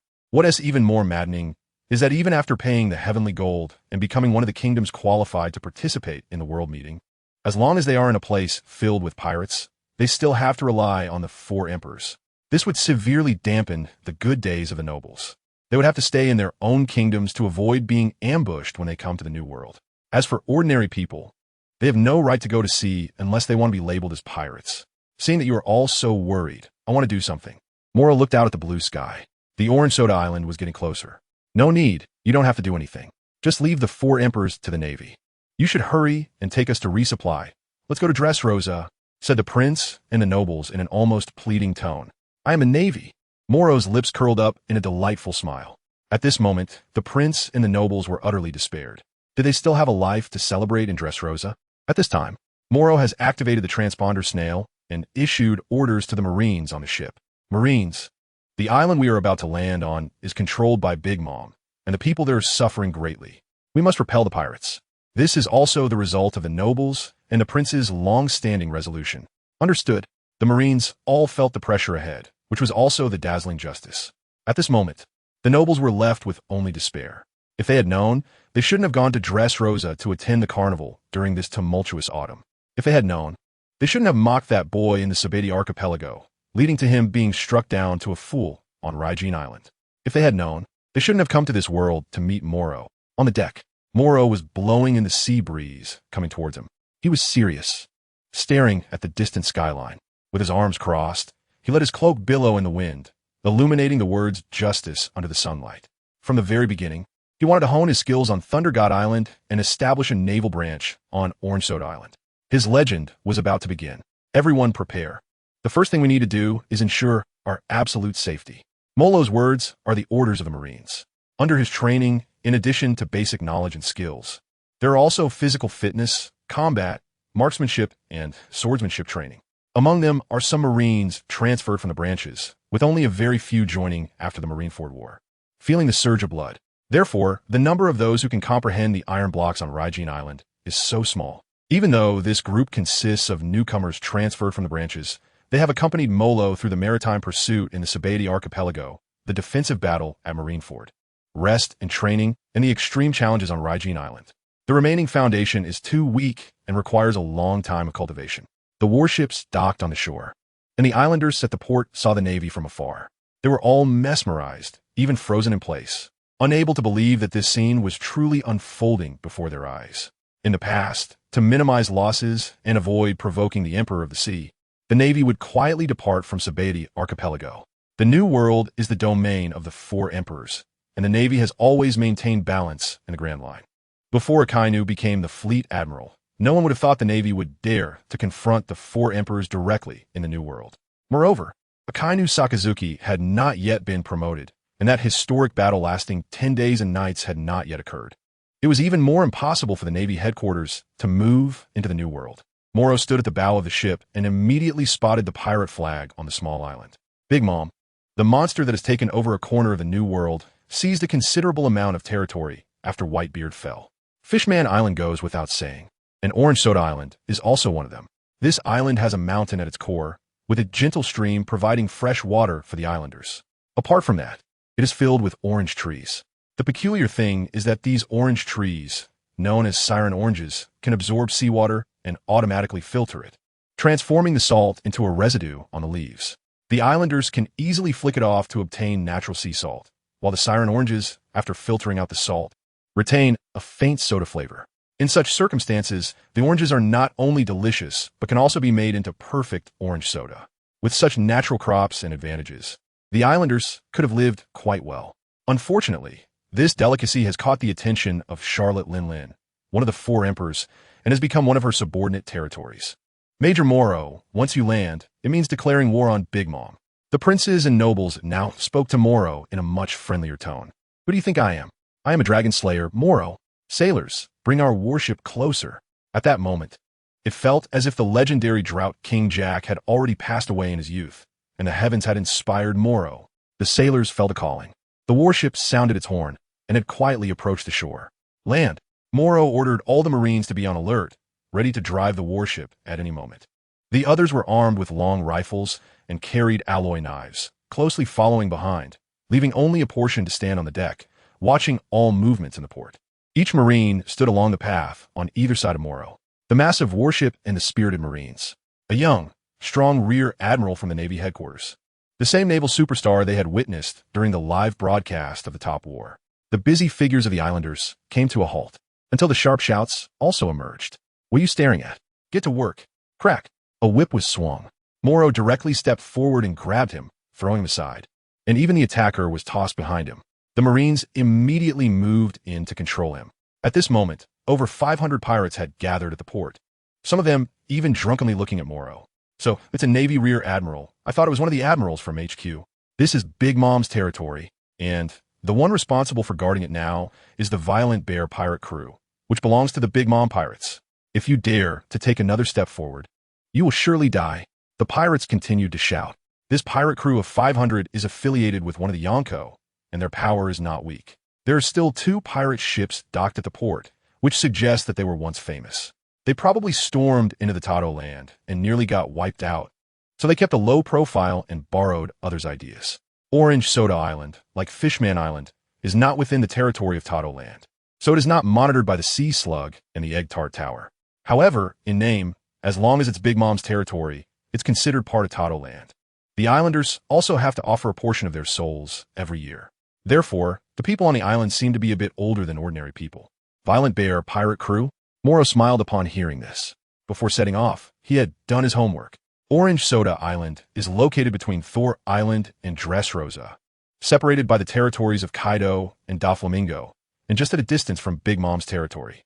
However, it is also relatively close to Fishman Island, so while it seems isolated, it actually plays an important role. Molo is well informed about the Violent Bear pirate station here and possesses all the intelligence. Your captain had a bounty of 270 million berries before stopping, and is an ancient Zoan-type user with mastery over armament Haki. The bearer of the Violent Bear's abilities has super strong vitality, strength, and explosive power, along with the ability to go berserk. In a state of uncontrolled rage, their combat power will significantly increase. Overall, this makes for a good watchdog. The words spoken by Morrow made all the pirates' expressions change dramatically in an instant. Do you know what you're saying? Stupid fool. Behind the pirates, a man towering at 3 meters tall slowly walked out of the tavern. He was so muscular that his entire body was made of muscle, and his ears were different from ordinary people, resembling a bear. His gaze was somber with bloodshot eyes, probably due to years of drinking. You have no advantage in numbers or combat power, and a rookie like you wants to learn from others about upholding justice? The Violent Bear glanced at Morrow and stomped his feet. From the very beginning, the pirates, who had the advantage in numbers, have been waiting for this moment before making a move. Their captain was still sobering up, and with the Violent Bear awakening, the battle was already over. In the eyes of the pirates, Morrow was already a cold, lifeless corpse. Those who trespass on Big Mom's territory will die. The Violent Bear let out a roar, and his head and neck quickly transformed into a beastly form, fur erupting as his hands turned into bear claws. Crack! He stomped the ground, shattering his boots, and the wooden planks cracked apart, turning into bear claws. The Violent Bear himself swung his 4 paws, accelerating as he charged towards Morrow. Open fire! Molo stood in front of the Marines, a lone warrior at the gate. After giving the order, he did not attack the pirates, but directly fired at Big Mom's pirate flag. Whoosh! The flames swiftly consumed the flag as they passed through it. The dazed islanders finally realized what was happening. Morrow is declaring war on the 4 emperors. He wants to announce to everyone that this island is under his protection. The pirate flag is burning. What does it matter if they are the 4 emperors? He is fighting against the 4 emperors. As long as Morrow is here, there will come a day when the 4 emperors will dwindle to 3, then 1, until they are all gone. Don't hesitate from now on. I vow to protect this island with my life. What you need to do is shoot at the weaknesses of these pirates at their backs, and leave the rest to us. Morrow gazed at the burning pirate flag, exuding an imposing presence. The islanders clenched their fists, still not daring to make any moves. The number of pirates was overwhelmingly superior, nearly more than double that of Morrow's side. The leading high-ranking combatant had a distinctly different aura. The sight of the violent bear was truly intimidating. As ordinary people, how could they dare to take action? Let's wait until I deal with this guy. Then we can coordinate our efforts. Morrow knew that fear was like divine power. The islanders would never dare to take a step beyond it, unless he shattered fear itself. At that moment, the violent bear struck with a paw, and with the force it had charged in with, that blow could shatter boulders. Bear claw, shake the mountains. Shake the mountains? You think you deserve that? On Morrow's hands, the armament Haki condensed in an instant. With a clang, the hardened fists of armament Haki, he attacked the bear claw without hesitation. After gaining the vitality of the champion Bages and the refinement from Thunder God Island, Morrow has been able to achieve hardening with both fists using armament Haki. The amount of Haki within him has also significantly increased. In this situation, it's not that he cannot harden his entire body with armament Haki, but doing so would greatly reduce the quality. What Morrow needs to do is to simultaneously have full-body armament Haki hardening while possessing super strong power. It needs to be armor that can attack and has impenetrable defense. Before this, he still chose to use the armament Haki hardening on his fists. Bang! With this strike, the violent bear also used armament Haki. However, for some reason, his punch did not gain any advantage in power, and the Haki was the same. It shouldn't be like this. The violent bear was taken aback and decided to try again. After all, he is an ancient Zoan type, and his strength lies in power and explosiveness. He has been mastering armament Haki for quite some time, and can even harden both fists with it. How could Rear Admiral Morrow possibly block it? Bear paw, shattering mountain. This time, the armed color-hardened bear paw came down together with 2 strikes. The force was even greater than before. Just now, it was shaking mountain, and now it's shattering mountain. Why do you always have a problem with the mountains? Morrow paused for a moment, then disappeared from the spot. Gathering his strength, he reappeared, having already used his shaving technique, landing on top of the violent bear. He struck down with a punch. The violent bear had no choice but to switch from offense to defense, raising his hand to retaliate with a punch as well. Boom! As the punch landed, the violent bear felt a sharp pain in his fingers. This was outrageous. As an ancient-type Zoan user, how could he possibly be at a disadvantage in terms of strength? In fact, there was one thing he completely did not understand. After Morrow seized the vitality of Champion Bages during the Summit War, his domineering presence further intensified, allowing him to maintain armed color hardening with both fists. The tempering on Thunder God Island, aided by the power accumulated by the Thunder God, elevated his abilities overnight to the extent that the attacks from the Raging Thunder had no effect on him, and even the energy feedback from the Paramecia fruit was rendered ineffective. This also enhanced Morrow's strength, speed, and other attributes. The amount of Haki he possessed was sufficient for full-body armed color hardening. However, doing so would significantly reduce his intensity and attack power, which is why Morrow chose not to do it. It can be said that Morrow has already transformed after the Battle of Marineford. Whether in strength or imposing aura, he surpasses the Beast Titan. In fact, his speed far exceeds that of the Beast Titan, and his overall strength is enough to achieve perfect dominance. What? Did you break a bone? Morrow's punches came down like raindrops. Not only fast, but also stronger and more painful. Damn it. How could someone with such power only be a Rear Admiral in a Navy headquarters? The bear felt like all the bones in his body were cracking. He used all his strength to block his head with his arms, protecting his safety. From his experience, Morrow's strength was definitely at the elite Vice Admiral level of the Navy headquarters. It hurts, damn guy. The bear cursed as his body began to swell further.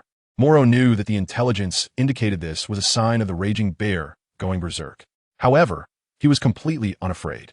If this guy didn't go berserk, it would be rather meaningless. At this moment, a pirate nearby noticed something amiss. Had that Navy officer just suppressed Captain Bear? Damn it. Why are the soldiers at the front just standing in formation, shouting about iron blocks, and not able to fight back? They were using a defensive formation, and as soon as anyone got close, they would be targeted by those on a battleship with guns. Boom, boom, boom. The cannons on the battleship began to fire. The islanders quickly fled after the battle broke out, giving the soldiers space to attack. The thunderous cannon fire left the pirates, who originally had the advantage in numbers, feeling uncertain. Not far away, their captain was also being suppressed by Morrow, adding to their inner fear. You arrogant fool, I am about to go berserk, and I want to regain my sanity until I knock you down. Prepare to die. Roar.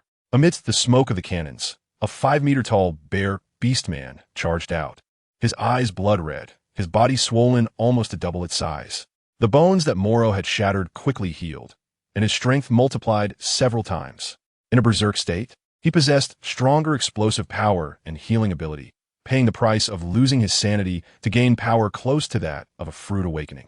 The ancient species bear's characteristics had been pushed to the extreme by this guy. Morrow calmly stared at the raging bear, having already seen through its true trump card. The berserk state could be said to be the fruit of the bear's uncontrollable awakening power. This guy was still shouting, crazily roaring and crashing through everything in its path. Morrow stood still, quietly waiting for this guy to arrive. The stone slab beneath his feet was flowing like melted wax, moving like water. This scene resembled the awakening of a Superman-type fruit. Unfortunately, this was actually just one of the 3 major abilities of the life-giving fruit. The ferocious bear charged at him, smashing the floor with a single stomp, kicking up dust. You have no chance. Morrow's expression was calm as he threw a punch. At that moment, the enormous bear paw was even larger than his arm, and with a single strike, it blocked the view of everyone looking at Morrow. However, his fist did not lose its power. Instead, he concentrated all his dominance and strength into his fists. He forcefully blocked the bear's paw. You have indeed increased your strength in this rampaging state, but it's only on par with my current self. Morrow spoke these words in a flat tone. He couldn't help but grin. This was the confidence that champion buyers displayed when facing him. If it weren't for Cap injuring him and breaking one of his arms, Morrow wouldn't have had any chance of winning at that time. At this moment, the raging bear was going all out, losing its sanity, and could only fight him. From now on, your life force belongs to me. The raging bear was being held back by Morrow's strength, and its feet were already sinking deeper and deeper. It turned out that Morrow's life force infused into the floor, melting it into a state resembling a swamp, trapping the violent bear's feet and legs. Soon, half of its body was engulfed in the swamp, unable to move. Morrow walked towards him, once again exerting strong pressure. The green light gathered in the shape of flowing water, pouring into Morrow's palm. The raging bear went from roaring to screaming, then to a desperate murmur. The two were evenly matched, but as their mobility was temporarily restricted, Morrow pounded down with one fist after another, accompanied by the draining of life force. The raging bear became increasingly weak. After several dozen seconds, his blood-red eyes returned to calm, and for a moment his gaze was vacant before turning to fear. What kind of power is this? Why am I getting weaker? You're not becoming weak. It's just that your power has become my power. Morrow smiled at him. The hand that siphoned life force had not stopped. The fist attacking the violent bear, however, came down forcefully. Didn't you say that when you regain your sanity, I would be defeated? Morrow's words are so ironic at this moment.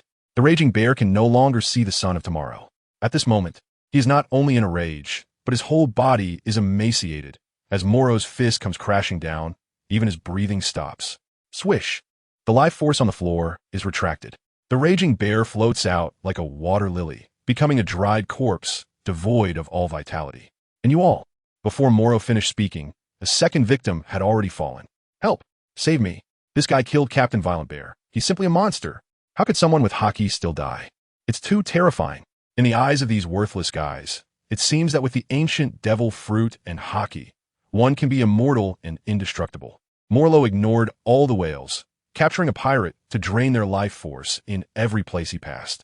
In the end, he even found it too slow and used both hands to grab a pirate to take their life force. The life force surged into his body, quickly transforming into energy. After draining the life force, he no longer needed to absorb energy from the outside. In a way, this was quite similar to Green Bull's ability. However, Morrow would never be able to go without food in his lifetime. Help! The demon is here. So scary, I'm going to die. My power, my power. The pirates, who not long ago were flaunting their might and disregarding the lives of ordinary people, killing at will, were different from those explorers who were labeled as pirates without permission to set sail. Bullying the weak was their true nature. Each of them had unknowingly taken countless innocent lives. Soon, with Morrow's sweeping power akin to autumn winds scattering leaves, the pirates were already in disarray. Some islanders even began to attack with iron tools from their homes. The great mountain of despair in their hearts had already crumbled. Perhaps the mountain in the bear's mouth was indeed himself. The islanders also gained the courage to fight back. Kill! Morrow turned around, his gaze icy. The Marines fought fiercely until all the pirates lay dead in pools of blood. 30 minutes later, the Marines responsible for counting the battlefield reported all the details, confirming that no one had escaped. Major General Morrow, we have indeed killed all the pirates, but it seems they contacted the Big Mom pirates before this.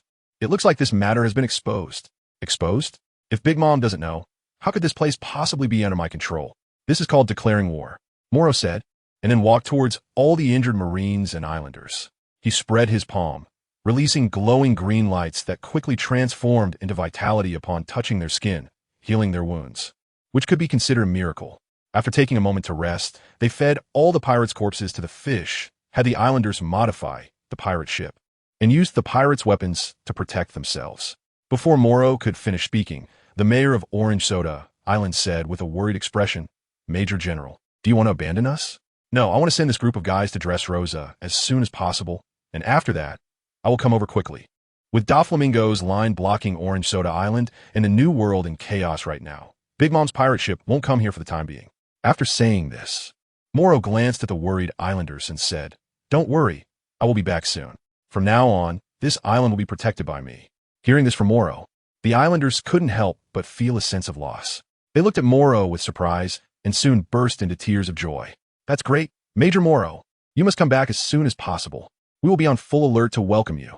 My children no longer have to work day and night, nor do they have to worry about being like adults in their 30s at such a young age. People laughed foolishly, letting the tears roll down their cheeks. Before leaving, everyone insisted on sending Morrow and the Marines off with boxes and boxes of oranges. I only need one, he said. Morrow took an orange and also gave the corresponding Bailey. The islanders were unwilling to accept it, but the warship had already sailed away from the port. Wait for me.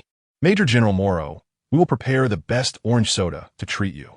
On the small island, people waved their hands until the ship that gave them courage was no longer in sight. Heading to the waters of Dressrosa, Morrow dialed the headquarters phone bug. To his surprise, it was Sengoku who answered. Even now, Fishman Island hasn't been taken over by the Big Mom pirates, let alone Sengoku. Although he has resigned, he still has to handle many tasks of the Fleet Admiral. He won't step back until a new Navy Fleet Admiral is appointed. What? You brat captured Big Mom's Island? Let me see what's going on with you. Sengoku paused for a moment and then quickly let out a helpless shout again. Aren't you supposed to escort a group of nobles to Dressrosa for the festival? How did you end up on Orange Soda Island? This island is indeed isolated and not within the defenses of Whole Cake Island. But recently, there have been rumors that the captain of the Sun Pirates, Jinbei, is planning to sail to Whole Cake Island. This means that Orange Soda Island's position will be very important for the Big Mom pirates. And you're about to get caught up in the whirlpool. Fleet Admiral Sengoku, I think its unique geographical position could allow us to establish a Navy branch to guard this critical junction. Morrow had no complaints and straightforwardly offered his suggestions. After defeating the 500-member Bear pirate crew and seizing an island under Big Mom's crew, you want the headquarters to allow you to establish a branch and guard it yourself. Sengoku saw through Morrow's intentions. Right? Is that allowed, Admiral Sengoku? I've already resigned. I'm just temporarily overseeing things.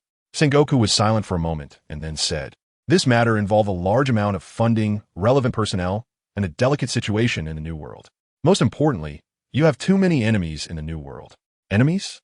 Isn't there just one more added with Big Mom? Morrow said lightly, There are still remnants of Whitebeard's forces, as well as the thriving Whitebeard pirates. You are completely surrounded. No wonder Fishman Island hasn't been devoured by that monster Big Mom. It turns out that the Blackbeard pirates and the Whitebeard pirates haven't had their final showdown. Morrow still evades the question, pretending to be confused while knowing full well. Don't try to pull a fast one on me. You truly are just like Garp, having learned quite a few good things. This matter requires us to discuss it. We need to come to a conclusion by tomorrow afternoon at the latest. You better not stir up trouble during this time. Yes, Commander of the Warring States. I resign. Gurgle gurgle. Molo's phone bug has been hung up. The battleship breaks through the giant waves, ignoring all obstacles along the way. Morrow was still unaware that he had become a big shot in the New World. He didn't know how many bigwigs were secretly watching him. At Cake Island, Big Mom was indulging in her usual feast, occasionally drooling on the ground, and her saliva was quite disgusting. Mama, our orange soda island has been breached by the Navy. The violent bear pirates stationed there have been completely wiped out. The informant had a piece of white paper stuck to his face with a mouth drawn on it. What? Who is it? Is it that meddlesome old man Garp? Even at her age, Linlin didn't hold back when it came to cursing Garp. No, it's a rear admiral from Marineford. Seems to be called Morrow. Morrow? What kind of thing is that? Big Mom looked displeased. She had never heard of that name before. She took a bite of cake, raised one eye, and lying on the couch, caught sight of her eldest son, who was sticking out his tongue and lost in thought. Manga. This guy who has never seen the world is not a threat. Owen happens to be near Gold City and can easily deal with him. In Perospero's eyes, the young Navy was merely trying to provoke the 4 emperors like those supernovas to make a name for themselves.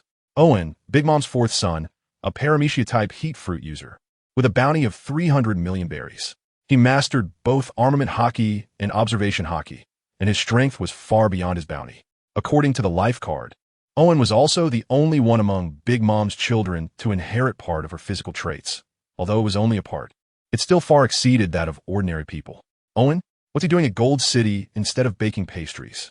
Big Mom said casually, not really caring. In her eyes, it didn't matter where Owen, the Minister of Baking, was. As long as he could deal with Morrow and bake pastries when she needed them, that was enough.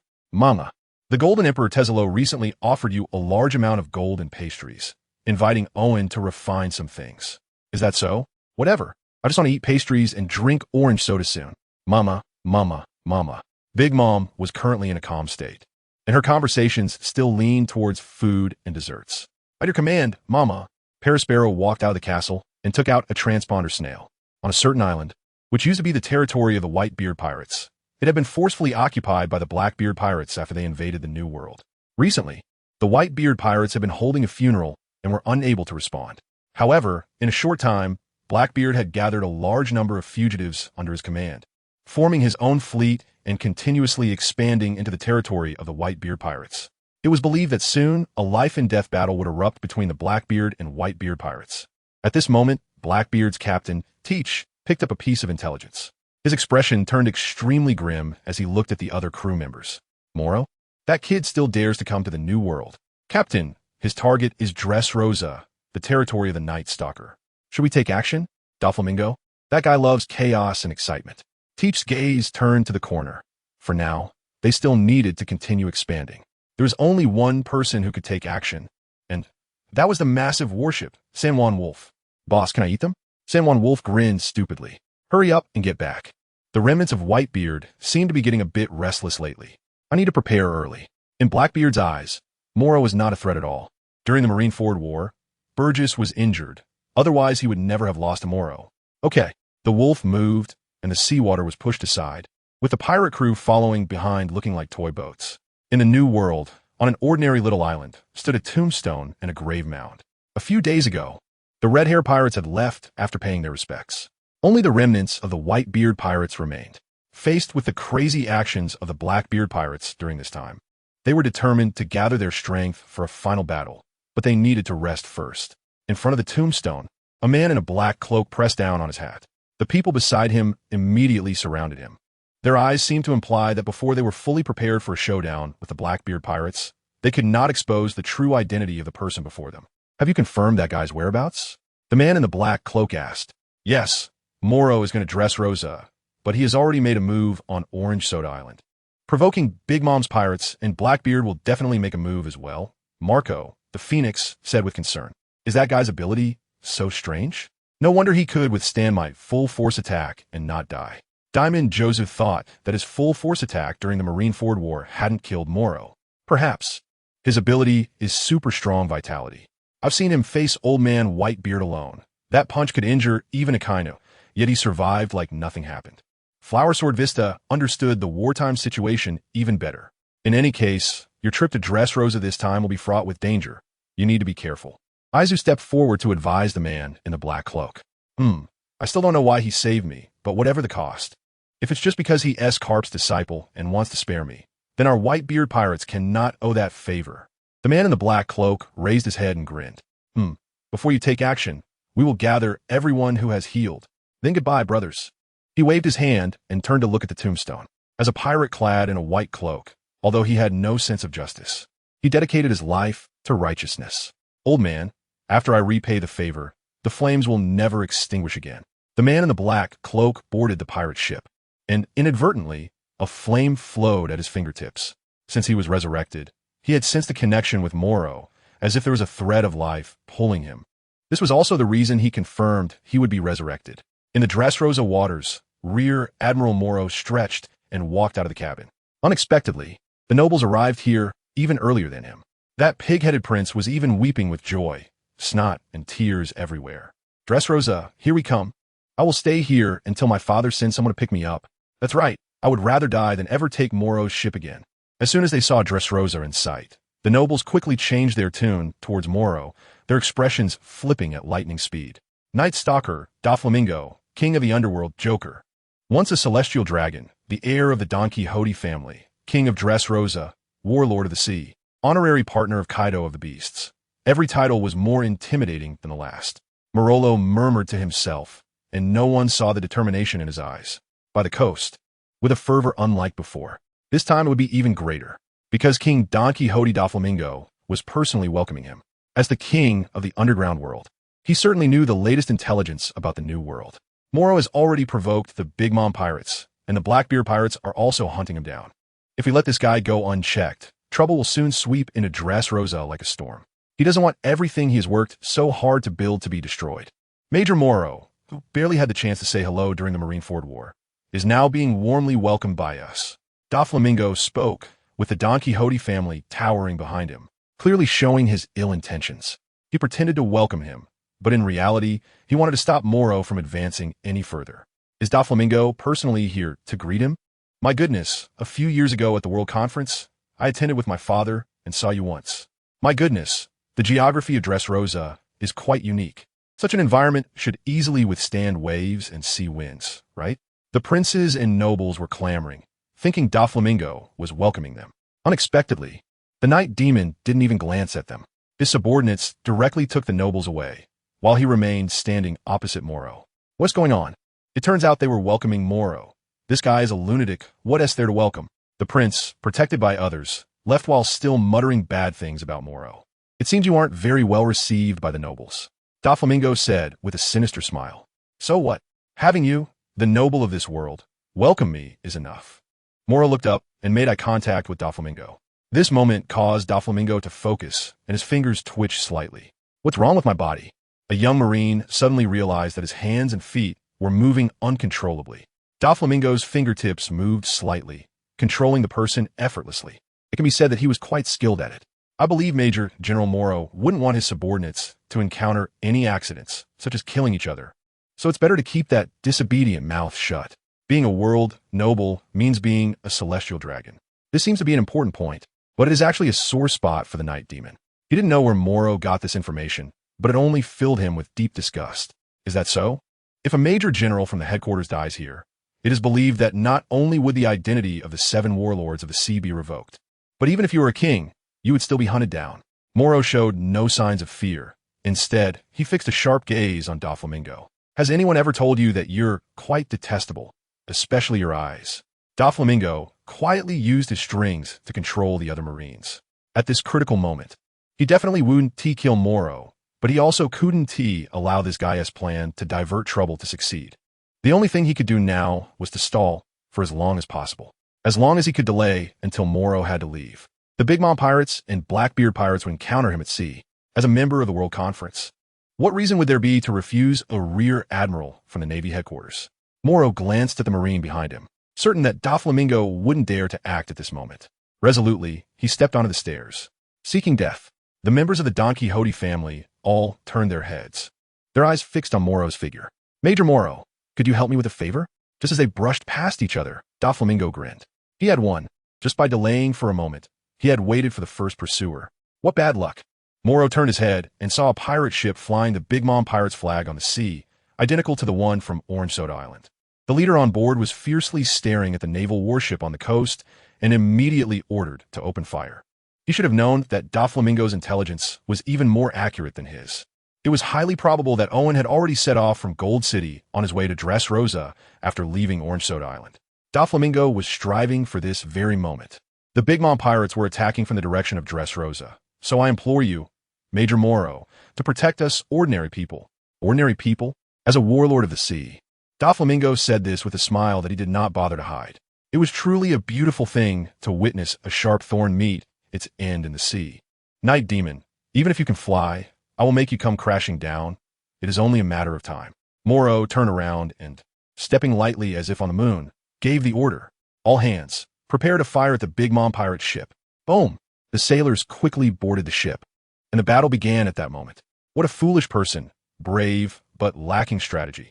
How could such an obvious ploy to divert trouble be effective? Doflamingo sneered, turned his head, and stepped up the stairs, walking away with his callous demeanor. Soon, he disappeared from sight. On the sea, only one warship was engaged in battle with the pirate ship. Major Morrow, the opposing leader, was the yellow-skinned minister of the Big Mom pirates, Oven. His abilities need no further explanation. I have all the intel on him. You all focus on evading cannon fire and pursue the enemy. Morrow waved his hand and stepped out of the cabin. At this moment, the Marines were all shrouded in a huge shadow. He looked up, and behind the naval warship was the late-arriving giant warship, Saint One the Wolf. This guy with a wicked smile picked up a Blackbeard pirate ship from the sea and flipped it over. Hundreds of pirates fell out as a result. Hee hee, I want to see you play. Ouch. I got bitten by a fish again. The wolf cursed while looking towards another direction. It was the pirate ship right in front of the naval warship. Owen also looked up at Saint One the Wolf with a gloomy expression, not expecting Morrow to stir up so many enemies. Who are you? Here to play too? Or can you be eaten? Before the wolf finished speaking, he walked directly towards Owen's direction. Damn, where did this monster come from? Lord Owen. He is one of the cadres of the Blackbeard pirates. A subordinate said nervously. Of course I know. I just don't understand how such a monster came to be. Owen felt as uncomfortable as if he had eaten something bad. What was supposed to be his pursuit had turned into a chaotic brawl with no distinction between friend and foe. What is this? Am I being attacked from both sides? Morrow watched as the trash brought by the Blackbeard pirates was about to fall. That pirate ship would also crash onto the warship. At that time, it would definitely be a case of mutual destruction. The sailors looked at Morrow in panic, unsure of how to handle this battle. Right now, all they felt in their hearts was fear, nothing but fear. The Big Mom Pirates Minister Owen was pursuing them, while the massive warship of the Blackbeard pirates was intercepting them. Another pirate ship was thrown onto the warship's deck, and hundreds of desperate criminals were about to drop onto the deck. They had no way out except to jump into the sea. Don't panic, everyone grab onto something nearby. Morrow knelt on one knee, one hand pressed against the deck. Before facing the monster monk Urki Hawkins and chasing after the supernova Becky, he had tried to infuse vitality into the battleship, but it ended in failure. At this moment, with each transformation, Morrow was no longer the same as before. A tremendous life force surged into the battleship, causing the deck to ripple slightly. It's possible. Morrow was beaming with joy. He had succeeded. The massive warship, the Evil Wolf, generated huge waves with every move it made. After casually tossing away the pirate ships that had followed him, he turned to look at Owen. To him, Morrow was merely a minor character in a game. Are you seeking death? Owen could not hold back his anger and frustration. With his fists heating up, he leaped from the bow of the ship, attempting to scorch a hole in the belly of the Evil Wolf with his blazing fists. At that moment, the warship that was at a disadvantage and being attacked by the two of them surprisingly turned like a sea snake and circled around to the outside of the battlefield. What was that? Owen looked over in confusion. Just then, his fist struck the belly of the Evil Wolf. It was so hot. It felt like being bitten by a fish. The massive warship, the Saint One Evil Wolf, cried out in pain. With one hand, it swatted away the puzzled Owen. What was that? A sea snake? Saint One had seen many giant creatures, including some enormous sea snakes. But this sea snake seemed forged from steel and completely disregarded the laws of physics, moving with incredible agility. On the head of the steel sea snake stood Morrow's figure. The bottom of the warship was equipped with sea prism stone, but now it had been rolled into the belly of the steel sea snake, which couldn't be used to my advantage and instead posed some trouble. Morrow infused vitality into the battleship at a critical moment, causing it to twist while flipping the bottom layer inside, turning it into the internal organs of a steel sea serpent. The life fruit can indeed reverse matter, but it is powerless against sea prism stone.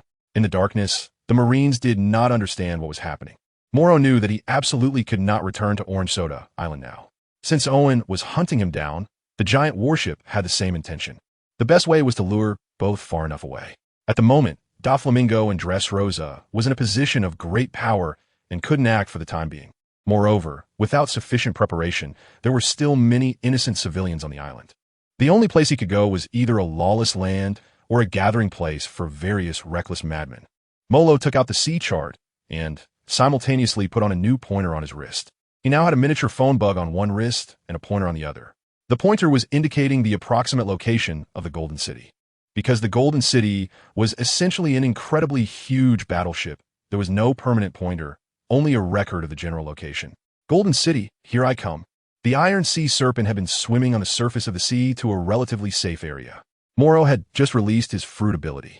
The Steel Sea Serpent seemed to mutate, rolling out from within, first transforming the area of sea prism stone in its abdomen back into the ship's hull to support its buoyancy.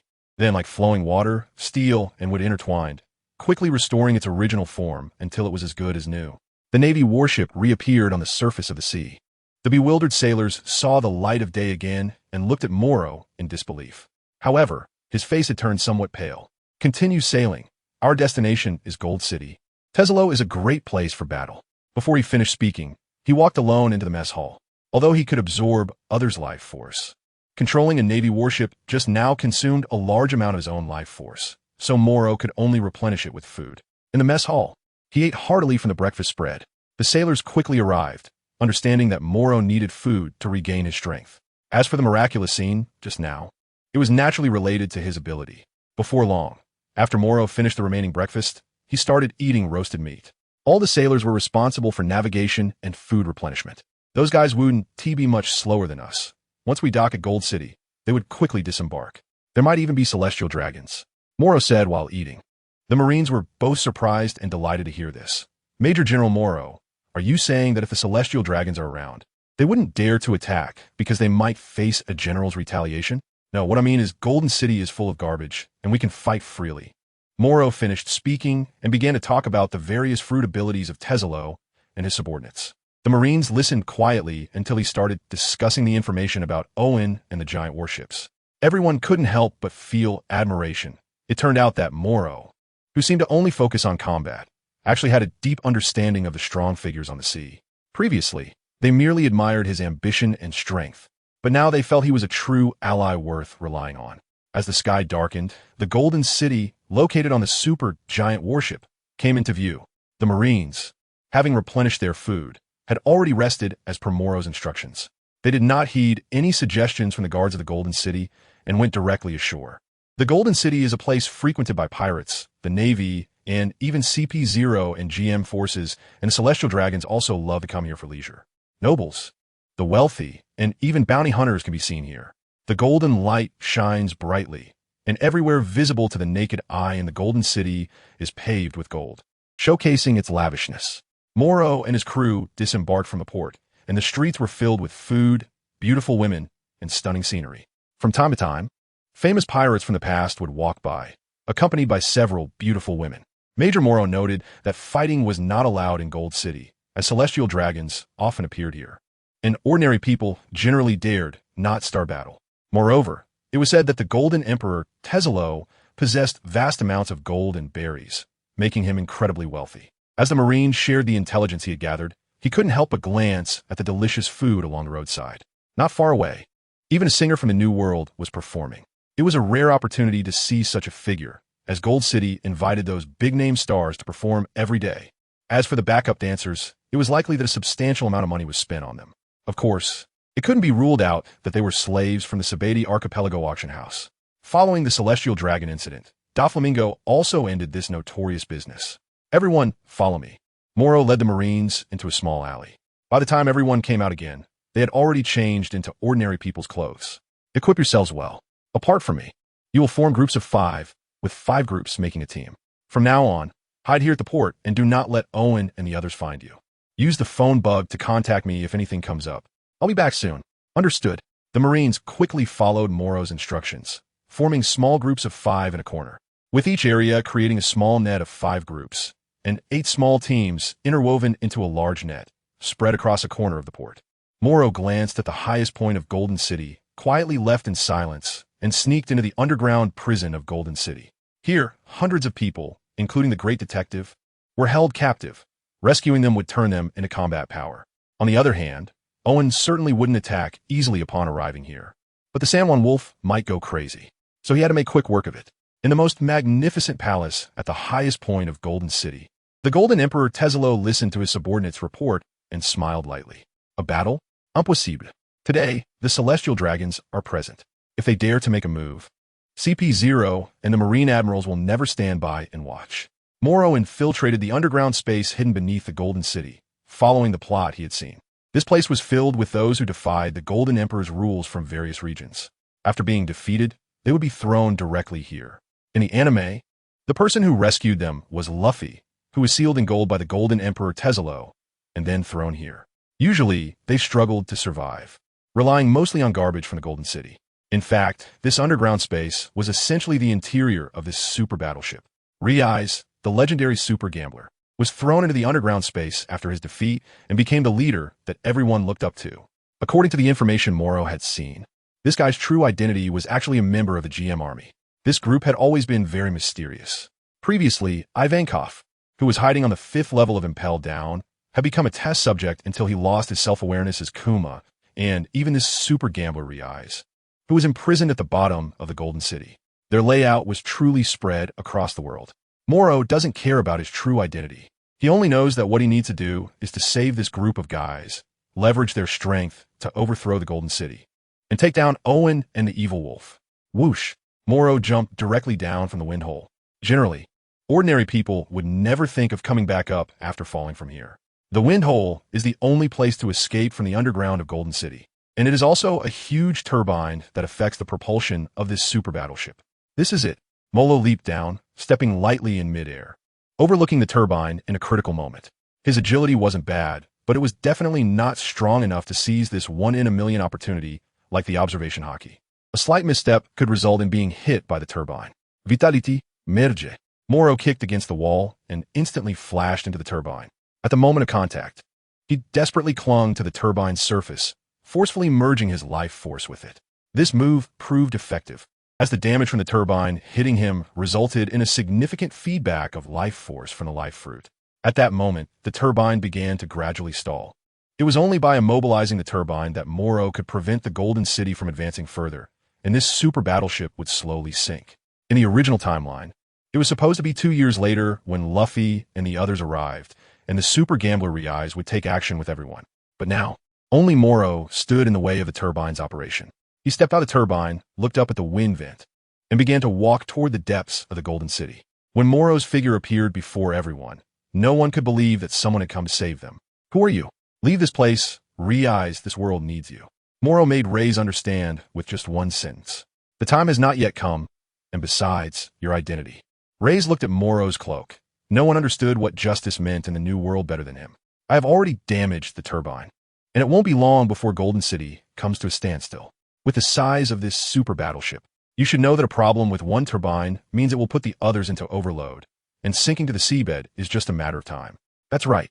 Morrow was the first to destroy the turbine, and the purpose was to force everyone trapped underground to join forces with him. You destroyed the turbine, which is something that cannot be destroyed by human strength. Everyone was in disbelief. What Morrow said was simply too crazy. There's no point in saying more. When the time comes, all you need to do is lend a hand. As for whether you believe me or not, just wait and see if the seawater floods in when the time arrives. Morrow finished speaking and turned to leave. The guards deep within the Golden City were not to be feared at all and were easily eliminated. Should they trust this guy? Everyone swallowed hard. One person had destroyed the turbine and defeated all the guards. Even so, there were still countless guards in the Golden City, including Tezelo himself and his subordinates. These people were at most capable of dealing with some small fry. Could Morrow's strength really defeat Tezelo? They had to believe that if he truly destroyed the turbine, the Golden City would sink and they needed to escape. Damn it, what was happening in the Golden City? When the time came, they would just create some chaos when he made his move. While discussing among themselves, they took the opportunity of the defeated guards to escape from the depths of the Golden City. At the windward place, Morrow leaped up. After leaving the underground of the Golden City, he slipped into an alley and immediately changed into the clothes he had only worn while traversing the Shambody archipelago. Putting on his expressionless mask, with reinforcements from within the Golden City, what he needed next was support from the outside. Morrow looked up at the highest point of Golden City. There was a huge corridor and recreational area dedicated to serving the celestial dragons. Although it was usually open to distinguished guests, the presence of a celestial dragon meant that no one else was allowed to approach. It was truly strange. The Golden Emperor Tezelo and his beloved had become slaves to the celestial dragons, and they had not seen each other again until the girl died. If it weren't for the hero of Fishman Island, Tiger, climbing the red soil continent with his bare hands, he would have never escaped in his lifetime. Now, however, he had become a lackey of the celestial dragons, ultimately turning into the very thing he despised the most. Sneaking into the observation deck. The guards of the celestial dragons were still dressed in their usual metal armor, wielding long weapons. This time, there were a male and a female celestial dragon, both looking down at Golden City with smug satisfaction. In their eyes, those people, even the nobles from various kingdoms, were nothing but humble trash. As before, it was another pairing of a pig-headed man and a beautiful woman. Morrow swiftly struck, defeating the guard in the blink of an eye, and appeared before the two celestial dragons. "I am a celestial dragon. How dare you, a slave, harm my servant?" The pig-headed celestial dragon, still sitting on the back of a slave who was a fisherman, was too frightened to lift his head during the whole ordeal. However, the female celestial dragon widened her eyes in surprise and exclaimed, "I remember this guy. Do you remember Charos, saint who died at Sabaody Archipelago? The world government said he was killed by this guy." "What?" The pig-headed celestial dragon looked at Morrow with tears running from his nose. Morrow's black hair had already been infused with vitality, floating wildly and looking menacing. The mask, the wild hair, this appearance was truly terrifying. "Is it really this guy?" Bang! The pig-headed celestial dragon trembled and fired his gun. Morrow quickly stepped forward and stood in front of the two. Bang! The next moment, the clean viewing glass shattered, and the two celestial dragons fell through. There was no need for any rescue, as Morrow had already snapped their necks beforehand. "Get out of here. I have things to do." Morrow looked at the fisherman's slave, whose trembling hands could hardly believe what had just happened. There had originally been a chain around his neck, which Morrow had removed from the celestial dragon with a pig head. "I don't know where to go. Will I be hunted down?" The fisherman was already in tears. Later, when chaos ensues, go to the street and look for a person with a very big head, dressed in colorful clothes. Ask for his name. If he says it's Re-Eyes, then follow him. That guy is part of the GM army, and you can save your life. "Great benefactor. Are you a celestial dragon?" The fisherman knelt on the ground, still unable to believe that he could be saved. Morrow did not answer and walked into the shadows. Soon, the ringing alarm that echoed across the island sounded. First, the celestial dragons were attacked and killed on the spot. Second, the turbines stalled, while the other turbines were running at overload, about to malfunction. Golden City was now on a countdown. In an instant, countless eyes began to focus on this place. Golden City was in chaos. "Damn it, what is going on?" The Golden Emperor Tezelo swept away the roasted meat and red wine in front of him. "Who dares to attack the celestial dragons? Who is it?" "Lord Golden Emperor, it seems someone has seen the enraged person appear. A man with a big head and horns who has eaten the ponsu fruit, which allows him to pass through all problems," said with a face of fear. "That enraged man who killed the celestial dragons on Sabaody Archipelago?" The Golden Emperor Tezelo seemed to remember something and sat there in a daze. "What about those guys who escaped from the underground? It seems they were saved by that naval major, Morrow, and the turbine problem is also related to him." After hearing this, Tezelo felt he had spoken too much. This stranger was simply a nightmare. Even more troublesome was why the enraged person and the dragon slayer appeared almost simultaneously. Isn't this clearly causing him trouble? Find the enraged person. I will personally deal with Morrow. The Golden Emperor stood up, and the gold beneath his feet seemed to flow, as an awakened user of the golden fruit. This was also his absolute confidence. At the same time, his subordinate, the ponsu fruit user, the lucky fruit user Bakera, could also wear the golden armor made by Tezelo using his abilities, which was hardened with Haki. In Golden City, a group of people dressed in peculiar outfits gathered together, wearing white suits underneath. Where's the enraged person? He has disappeared. He seems to have sensed that we are looking for him. He and the dragon slayer Morrow have appeared in the same place twice. Is there a clue? This guy infiltrated the port, destroyed the warship turbines, and rescued a group of imprisoned and discarded people. There was no evidence at the scene in such a short time. That's right. Unless one is very familiar with the routes of Golden City and knows the positions of the celestial dragons, and every step of the plan is meticulously executed. Otherwise, it is absolutely impossible to achieve. Unfortunately, Morrow is the one who stands from a god's perspective, knowing the map of Golden City and the entire plot. The Navy headquarters is about to launch a demon-slaying order. With the celestial dragons dead, Golden City must be buried with them. That is the rule. Owen from the Big Mom Pirates and Saint Juan Wolf from the Blackbeard Pirates are also about to land. These matters are not our concern. We need to evacuate quickly and focus on Morrow. Try to arrange for someone to infiltrate his warship. Leave this matter to me. After learning of the celestial dragon's death, this group quickly retreated. That's right. These incompetent guys, who are famous for causing trouble, are the notorious CP0. At the port of Golden City. You burn me, die. Saint Juan reached out to grab Owen. Along the way, the two pursued Morrow while attacking each other. They completely could not cooperate, even full of hostility, eager to kill their opponent. Once I deal with Morrow, I'll come for you. Owen gritted his teeth. The task Big Mom assigned to him was to take down Morrow, preferably eliminate him directly. If he was delayed by the wolf, that would be the worst. Lord Saint Juan, don't deal with this guy for now. Our task is to eliminate Morrow and avenge Lord Bagus. The giant warship Saint Juan was filled with pirates. They were all pirates recruited by the Blackbeard Pirates after arriving in the New World.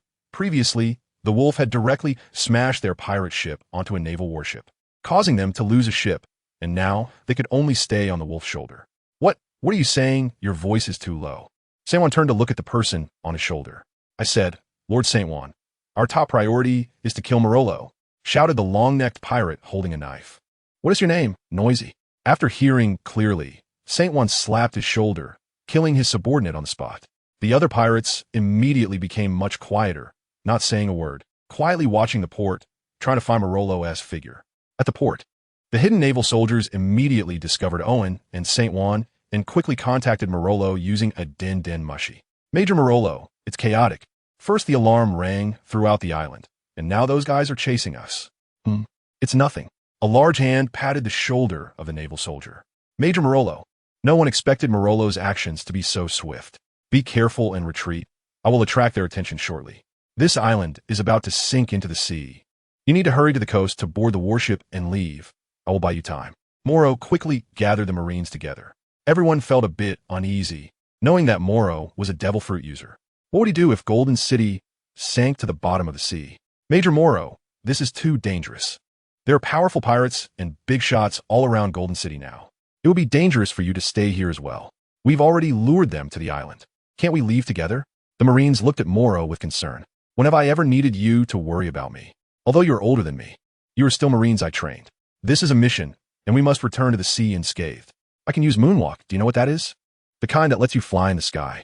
Morrow joked that he had no intention of escaping unless he could drag the Golden Emperor, who secretly aided Doflamingo in underground world dealings, as well as the pursuer Owen and the giant battleship Saint, whose security department down to the bottom of the sea. General Morrow, we must protect you. Along the way, the sailors had witnessed Morrow's various deeds and had long admired him. Listen, I've actually contacted the Navy headquarters for support, and a general will be coming soon. Can you feel reassured now?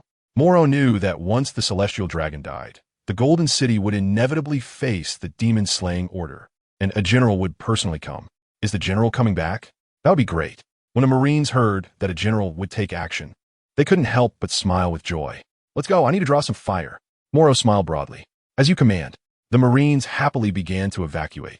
Watching these rookies leave the island one after another, they headed towards the warship. Morrow's smile gradually faded, and he couldn't help but look up and force a bitter smile. He clenched his fists, feeling the armed color Haki within him. A loud shout erupted from the port, attracting countless gazes. Those fleeing from Gold City couldn't help but stop and look at him, imprinting the image of this young figure in their minds. I am Morrow, inviting everyone to battle. I am Morrow, inviting everyone to battle. I am Morrow, inviting everyone to battle. In the alley, the CP0 agents about to escape glanced at Morrow before turning to leave. On the coast, the towering Saint Juan looked down with joy at this tiny human. Owen grinned excitedly, and the pirates behind him raised their swords high. Morrow, I'm going to kill you. The Golden Emperor Tezelo appeared, followed closely by his powerful subordinates. Morrow raised his head and looked around. The pedestrians were rushing by, all eyes filled with hostility. The Golden Giant rose from the ground. At that moment, the Golden City transformed into a furnace, crazily pouring gold at the feet of the Golden Emperor Tezol. The towering Golden Giant continued to expand, and his subordinates also took action, appearing before Morrow. Morrow glanced down his feet, only to see the flowing gold, resembling river water, continuously heating up. Owen walked closer, causing everything around to heat up rapidly, making it difficult for people to breathe in the scorching air. The giant of gold, and those little monsters that could burn. San Juan watched all of this with a smile. His physique was truly unimaginable, as he seemed like an island just sitting by the shore. It was hard to imagine what kind of powerful navy defeated him back in the day. Such a physique meant his body density was terrifying, rendering ordinary cannons useless. I will bring you extreme misfortune. In this battle, you will undoubtedly lose. The lucky fruit user, Bakara, smiled slyly. Luck? Suit yourself. Morrow looked down with disdain. My armed color Haki is enough to cover my entire body, and with Lord Tezelo's golden armor, I can say I am invincible in the world. Des, this muscle freak, also appeared next to Morrow with a punch. Is that so? If that's what you call invincible, then you've really never seen the world. Morrow retorted. I said, don't move. The longhorn creature, a user of the prowess fruit, suddenly emerged from the flowing golden river and grabbed Morrow's feet. You can't escape because you have run out of luck, and I am lucky enough. Bakala laughed like a blooming flower. And my fist, Des added as he threw a punch. Bang! Morrow glanced at them, using his armament Haki to block them. These three pesky guys were nothing in Morrow's eyes. He was just waiting for the perfect opportunity. Who the hell are you? The legendary gambler, Riaz shouted from not far away. I'm just a marine. Morrow turned to look at him and also saw the fisherman beside him. We have already dealt with the subordinates of the Golden Emperor, and now we need to evacuate from Golden City. You might die in this state. Riaz roared. And his question implied that if Morrow was willing to join their GM army from the Navy now, they would surely vow to save him at all costs. Of course, that would mean that everyone, including himself, would have to die here except for Morrow. Uncle, just help me deal with those dog-toothed ones, and that will be enough. Thank you, and next time don't gamble against someone like Bakala, who cheats with fruit abilities. If fate allows, we will meet again. Morrow was still relentlessly attacking with his fists, undeterred by the entanglement of the three individuals, and his strength seemed to increase even more. What stubborn guy. Riaz took one last glance at Morrow before turning to leave. Yet, even he didn't notice that each of the people saved by Morrow carried an object infused with his life force. One by one, the figures departed. Morrow's combat became increasingly effortless, until Owen surrounded Morrow with his crew of pirates. Looking up, there was San Juan and Tesoro. The massive warship and the golden battleship stared at Morrow like deities. Your luck is truly unfortunate. You have stirred up many beings you are not qualified to provoke in such a short time since coming to the New World. Owen slammed his fists together, and the temperature suddenly rose, even turning his knuckles blood red. Heat wave fist. The heat-hot fruit elevated the temperature of his fists, causing the surrounding air to form heat waves. Owen stepped forward and unleashed a punch, creating a strong gust of hot air that rushed towards Morrow. Your speed is not fast enough. Morrow sidestepped to avoid the attack. Who would have thought that he would step into thin air and, in the process, be hit by a punch from Deus, while the user of the puncture fruit took the opportunity to intervene? Is this the power of the luck fruit? It can actually influence every move Morrow makes. Bakara herself has become extremely lucky, which means that whoever she targets is bound to have bad luck. Otherwise, with Morrow's strength, how could he possibly slip? Moonwalk. Morrow just stepped into empty space and took a punch from Deus. If he didn't dodge, he would have to take another punch from Owen. Even so, he had to concentrate his armed Haki in both fists to block Owen's attack. But he always felt something was off. It turned out that the gold was obstructing his feet, preventing him from using the moonwalk. Your strength is even unqualified on this sea. Owen wielded a naginata, the intense heat turning the blade a blood-red color, with flames flowing like molten lava. He slashed horizontally at Morrow. Golden divine fire. In an instant of foreboding, the golden giant Tezelo behind Morrow finally made its move. Inside the golden giant was an exquisitely crafted mechanical structure that simulated advanced technology for long-range energy attacks. And it could also harness Haki as a power source to unleash powerful strikes. This attack appeared to be a mere blink from the golden giant, but in reality, it concentrated Haki in its eyes and used the mechanical structure to create a shockwave while unleashing a highly potent laser beam. Whoosh! The speed of light was incredibly fast, striking Morrow from behind in an instant, while at the same time, Owen swung his sword. The pirate's bullets rained down like a storm, taking advantage of Morrow's moment of weakness. At this critical moment, it seemed that Morrow was withstanding all the attacks, but in fact he was desperately dodging each bullet. Only those paying close attention would notice. Morrow's eyes turned blood red just before he was about to withstand the attack. His observation Haki awakened at that moment, but it was too late. In an instant, he disappeared into the night. He was dead. Owen laughed joyfully. His earlier battle seemed long, but in reality, it lasted only a minute. By comparison, it could be judged that Morrow either lacked observation haki or had a very poor one. His combat reactions relied solely on his speed and agility, without the assistance of observation haki, making it practically a dream to survive in a fight against a skilled opponent. Seeking death. The Golden Emperor Tezelo's observation haki also sensed Morrow's life force. On the Golden River, Morrow's body floated. Bakala tilted his head and laughed.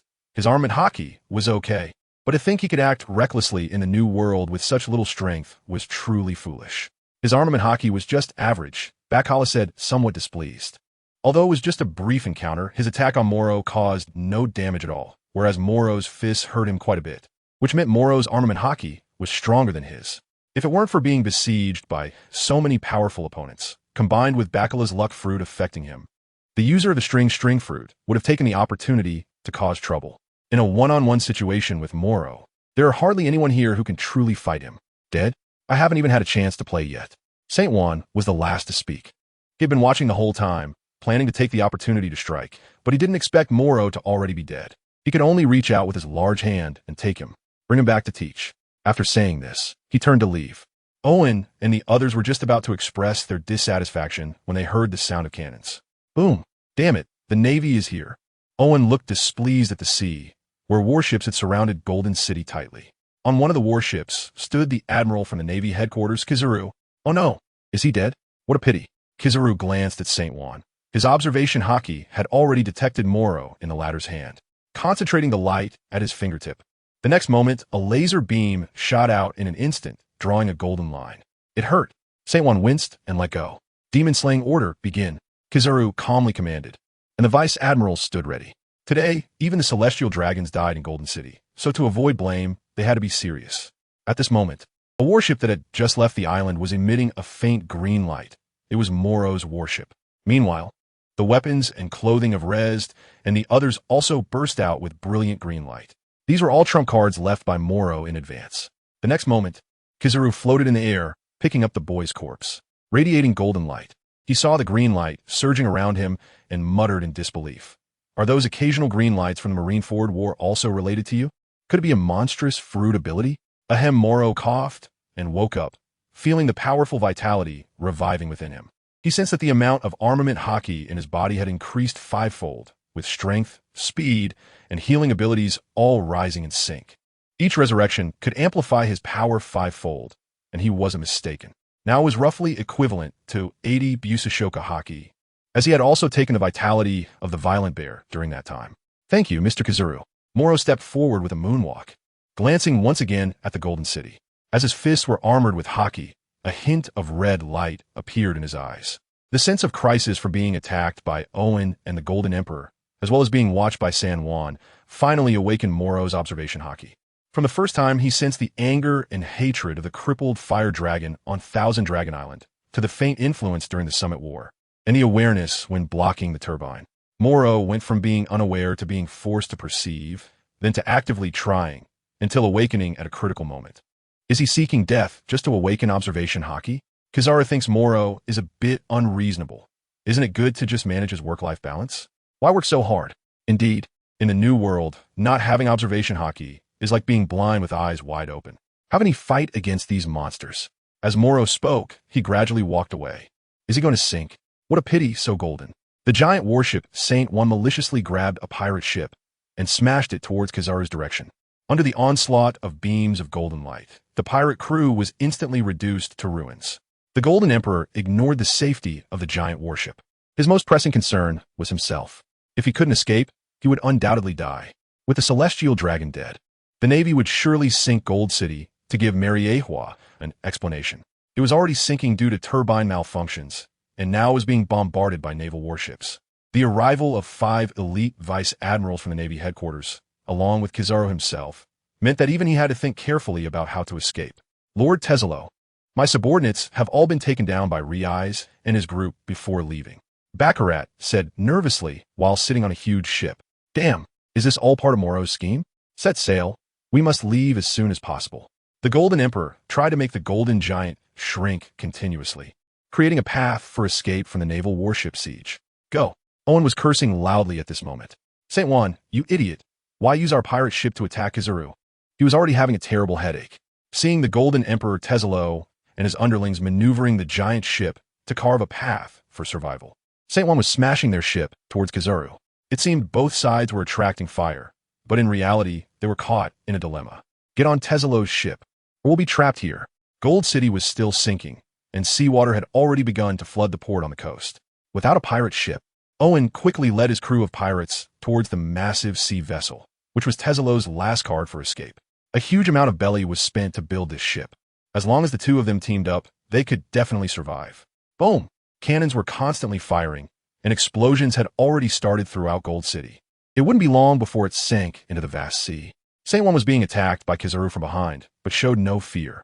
Launching attacks like a warship with his fists, easily dodged by Kizaru. Yada no Kagami.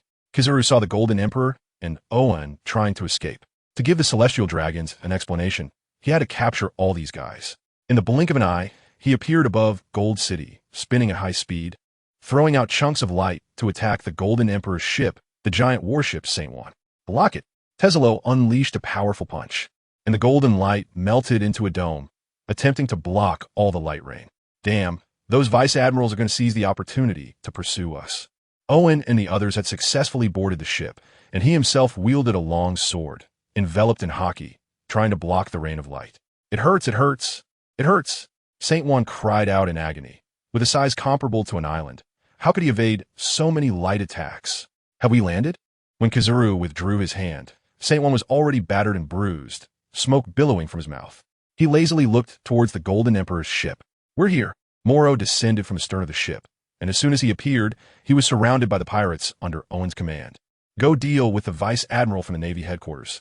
This guy is left to his subordinates, said the Golden Emperor Tezelo, turning to Owen. Isn't this guy dead? Owen felt uneasy, wondering what was going on today. He had unexpectedly encountered a demon-slaying order. Even worse was the Golden Emperor, one of the kings of the underground world, who also controlled 20% of the world's belly in gold.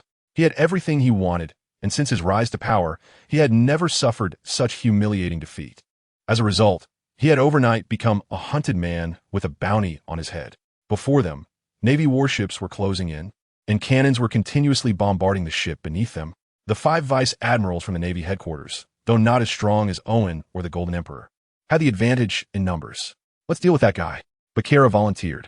In her view, with the Golden Emperor and Owen joining forces, the vice admirals would also be no match for them.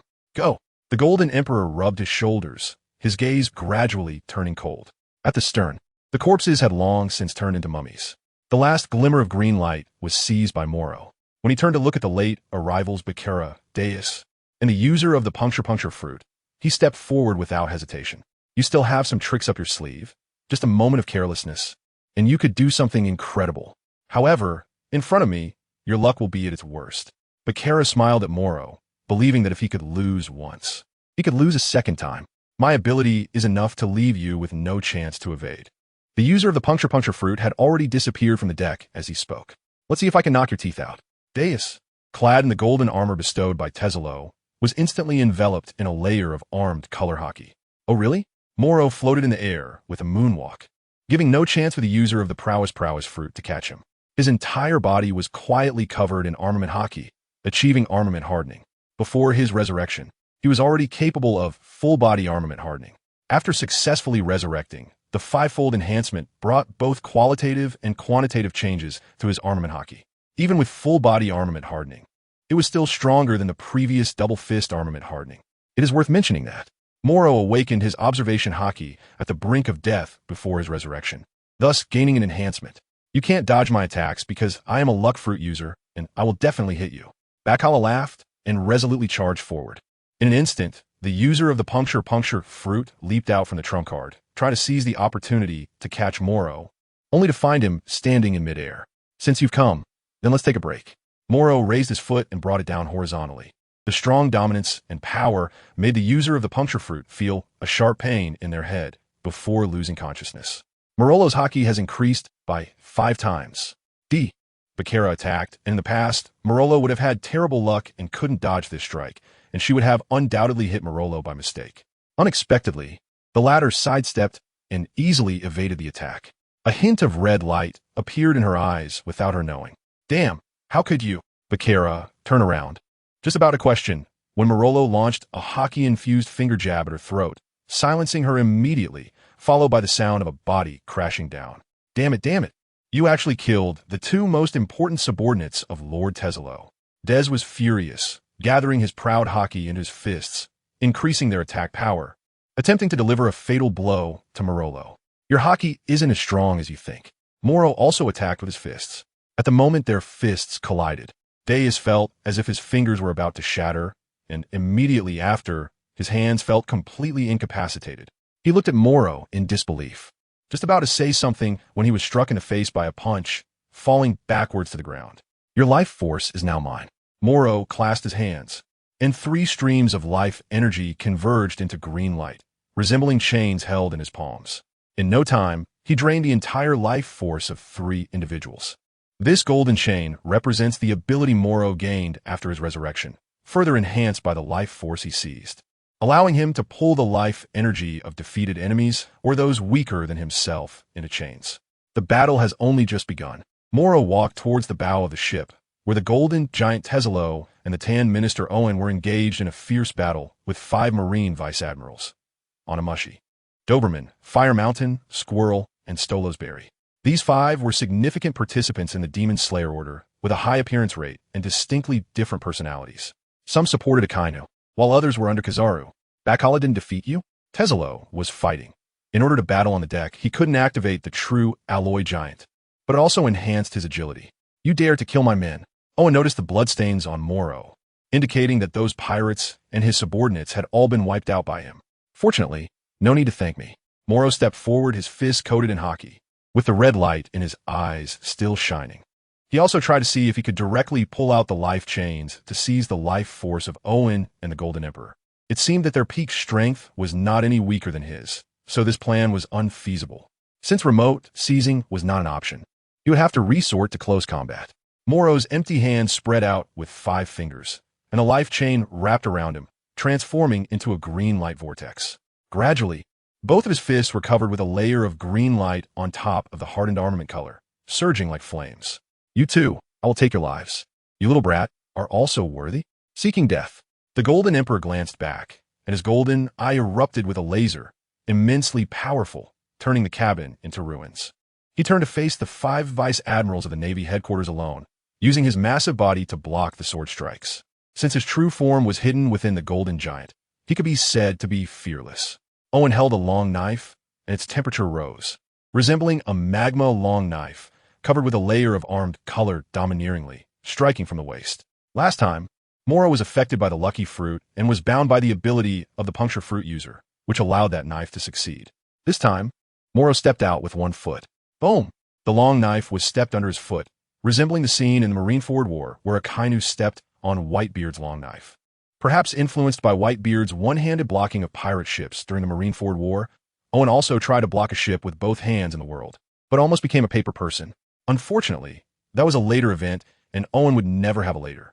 Morrow concentrated the armed color of Haki in his feet, stepping on the long knife, causing waves of heat to continuously wash over the deck, igniting the surface of the ship with a single breath. Do you think you're Sakazuki? Seeing that attacking with the knife was ineffective, Owen decisively gathered Haki and high temperature in his fists before launching an attack. The hot wind came.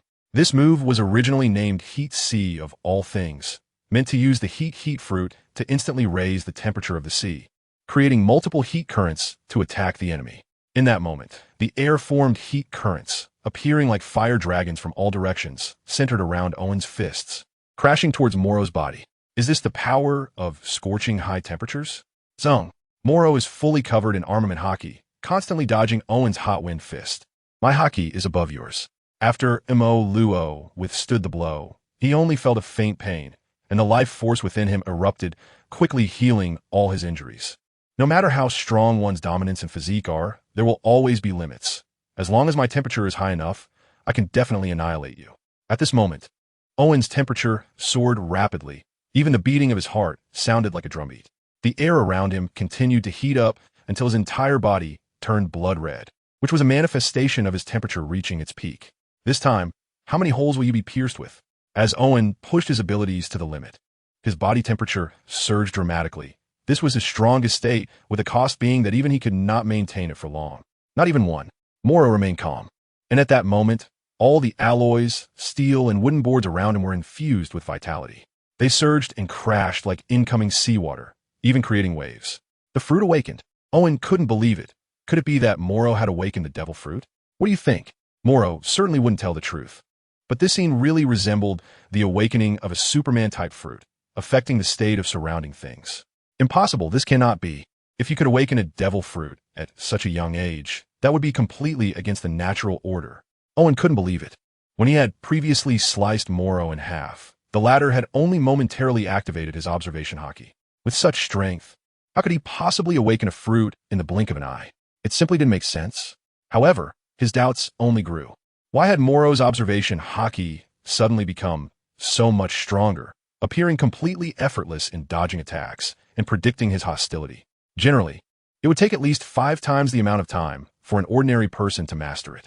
Moreover, Morrow's armament Haki and physical strength had increased several times, rendering his previous hot wind punch and Haki attacks completely ineffective. Are you playing dumb to eat the tiger? Owen could only think of this possibility. Morrow is not weak. He is just deliberately being secretive. Otherwise, how could he die and come back to life, with his strength being on completely different levels before and after? You guessed right.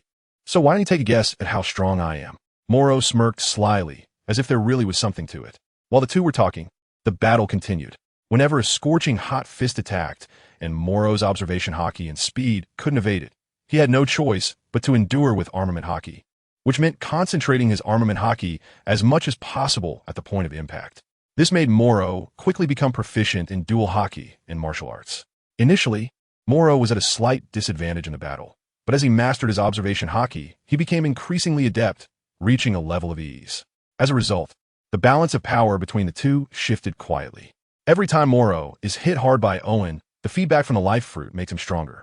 For him, as long as it's not a fatal blow, it means he will become stronger.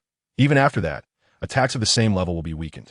I originally thought you had a mutated constitution like your mother, which allowed you to remain unscathed from any injuries. Now it seems that it's your own devil fruit ability that gives you healing powers beyond that of ordinary people. Owen sensed the difficulty.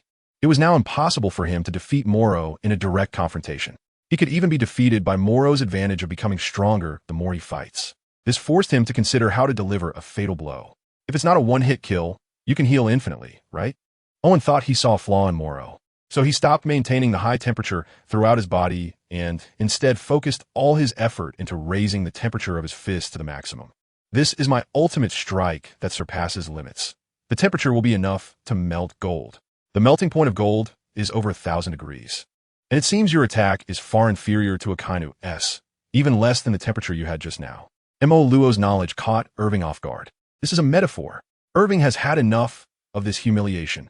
He will end the battle with this punch. Hot wind fist, golden volcano. At this moment, Irving's fist seems to have melted into molten lava. It even, which can be said to somewhat imitate Sakazuki's move, the Hellhound. Plus, with the faint golden light that seems to be burning in the air, it really does have that kind of meaning. Iron Fist Storm. Since Morrow has truly inherited the Iron Fist of love from Cap, he unleashed a punch that seemed to bring a storm, his fist swiftly striking Owen's face. The scorching, molten fist also slammed into Morrow's face. Both were hitting each other's faces, with no opportunity to defend. It was a fight to the death. Morrow's mind immediately realized that Owen was lying. This was definitely far above the melting point of gold, and it seemed that Owen hadn't properly grasped his chemistry knowledge. However, it certainly hadn't reached the level of the Hellhound. Otherwise, his head would have been gone. Aren't you dead yet? Owen laughed heartily, staggering a few steps and leaning against the railing, standing still. His forehead was dripping with sweat, and he was gasping for breath, trying to steady his breathing. That was close. If that move of yours had really been Sakazuki's Hellhound, my head would most likely have been lost. Morrow pointed to his own head, which was already a bloody mess, burned by the absolute high temperature inflicted by Owen. For a normal person, it would mean the permanent loss of one eye and a part of the brain. Even the most advanced medical skills would only save him to a state of no consciousness for the rest of his life. In Owen's view, such absolute pain and incurable trauma were enough to completely kill Morrow. Bang! Morrow fell to the ground, gasping for breath. At first, He was oblivious to the pain that exceeded the limits of the human body, but as the powerful life force from the burst fruit erupted, bringing new life to withered wood, he was forced to experience intense agony. So painful, Morrow gritted his teeth and held on, gradually breaking out in a sweat. He tried to unleash green light from one hand to speed up the healing process. Indeed, this could further accelerate healing, but the pain it brought was even greater than before. It hurt. Morrow's teeth were about to shatter, and only after he spat out a mouthful of black blood did he suddenly realize that his body was still intact. Unlike the resurrection that leaves behind a trace of vitality, this state of being alive, while constantly enduring pain, requires a suffering far beyond imagination. Morrow stood up again. The damaged area on his head still hadn't grown new hair, looking almost bald. However, he no longer cared about that. How are you still alive? How could your injuries heal? That was a burn, which means the damaged area will be permanently destroyed. It can't heal. Owen was leaning against the railing, sweating profusely. An opponent who can't be killed. Is that acceptable? If even a fatal blow that damages the brain can't kill Morrow, then what kind of monster is this guy? He tried to stand up to escape, but ended up entangled in chains formed from the melted railing and deck, unable to break free. You can't escape. Morrow's previous vitality merged into the deck, intending to leave Owen no way out. I have inherited my mother's strength and physique. How can you be sure you can trap me? Owen roared, trying to break free from the shackles. Morrow had already walked up to him and threw a punch. Your physique is indeed very strong, but if you really inherited all of Charlotte Lingling's physique, how could the stars not have a place for you? Even if you are strong, there will still be limits, especially now that I am strong and you are weak. Life chain. Morrow's hands once again extended the life chain. And this time, a life chain also appeared on Owen's chest. When the two met, their life force surged like a spring. Compared to the initial inability to draw the life chain, this smooth connection now meant that the healed Morrow had already surpassed the exhausted Owen. What are you doing? Owen initially tried to raise his temperature to obstruct, and then attempted to use his domineering presence to resist, but both efforts failed without exception. If their strengths had been more comparable before, Owen's domineering presence would have certainly been able to stop Morrow from taking his life force. Now, he was completely at a disadvantage, wounded and nearly out of energy. How could he possibly block Morrow's power? He could only watch helplessly as Morrow took his life force. I understand now. Your healing speed surpasses that of ordinary people. You resemble the awakening of a fruit, can control the power of the deck, and have this ability to take my power, which is similar to Mom's ability. If I'm not mistaken, your fruit ability should be very similar to Mom's. Owen's expression grew increasingly grim, and he seemed to collapse. He took out the transponder snail and used his last breath to speak. Parasparrow brother. Morrow's ability is very similar to Mom's in various aspects. You must be careful. Owen, what are you saying? The intel says the Golden City has encountered the Demon Slayer Order. Did you go there? Parasparrow was still puzzled, not realizing that Owen on the other end of the transponder snail had already stopped breathing. Don't worry, your Big Mom pirates will end up like Owen too. Morrow picked up the phone bug and said just one sentence before tossing it aside. Gurgle, gurgle. The phone bug, resembling Owen, mimicked its owner's state, looking completely drained of energy. As for Owen himself, he had long since become a lifeless corpse, utterly devoid of breath. It felt like the power had increased again. The previous units of strength were no longer applicable, and after the battle ended, a better measurement standard would need to be considered. Morrow murmured to himself as he looked up at the still dominant Golden Emperor, Tezelo, faced with the combined assault of 5 vice admirals from the headquarters. These 5 possessed the dual-colored Haki and swordsmanship, making their combat capabilities relatively balanced. Unfortunately, against a colossal figure like the Golden Emperor, they could only continue to attack to maintain equilibrium. Defeating him as mere flesh and blood was nearly impossible. Throughout the years in the Navy, only Iron Fist Garp and Black Arm Zephyr did not rely on devil fruits. Zephyr, who had fallen into despair after not killing an admiral, even lost an arm 7 years ago, but with the help of Vegapunk 2 years ago, he acquired a mechanical arm. Only Garp remains as a significant force. The 5 elite vice admirals are quite strong, but even Garp pales in comparison to Zephyr in his prime. After the world conscription, with the appointment of the new admirals Fujitora and Green Bull, 2 candidate admirals, T-Pig and Escape Rabbit, emerged, creating a bridge between elite vice admirals and admirals. However, the world conscription has not yet begun, and all of this remains uncertain. Morrow looked up at the giant form of the Golden Emperor, and a thought began to form in his mind. He clenched his fists, finally ready to give his all in a battle after becoming stronger. From now on, he would define the unit of strength as Emperor. Why not have a level of strength equivalent to that of the Golden Emperor? Wherever Morrow goes, all things are given life. Go to hell. Do you dare to block my path? Do you know that I am the Golden Emperor, controlling 1/5 of the world's wealth? The Golden Emperor forcefully repelled the vice admirals of the headquarters and turned to look at Morrow. Has even Owen failed? Although I've consumed some stamina, defeating you is sufficient. Teslo erupted into the strongest fruit awakening state. He will bury Morrow and the 5 elite vice admirals of the headquarters in the sea to accompany his subordinates in death. You can't do it. Morrow leapt up, and the size difference between the two was not proportional at all. But at the moment Morrow threw his punch, it was still as unstoppable as breaking bamboo. What was that move? It was Admiral Garp's technique. Iron Fist? Vice Admiral Mamoru had just been pushed back to his own warship and looked up at this scene, feeling a thrill. Who would have thought that Morrow, who had been in peril countless times during the Marineford War, had already grown to a level stronger than them? The 5 of them were elite vice admirals of the Navy headquarters, second only to the 3 admirals, the strongest forces. Even such strength cannot shake my golden body. So why do you think you can be my opponent? Taizolo's golden giant was gathering the most refined Haki from his entire body. 2-color Haki, fruit awakening. Mastering 20% of the world's berries, one of the kingdoms in the World Conference, he has become a winner in life from nothing. Whether it be strength, wealth, status, power, or reputation, he has it all. The Golden Emperor, Taizolo. In his eyes, Morrow was merely a rear admiral of the Navy headquarters, not worth considering at all. Second only to the admirals? You truly do not take my Navy seriously. Even Whitebeard suffered defeat in the Marineford War. Have you seen Sengoku or Garp take action at that time?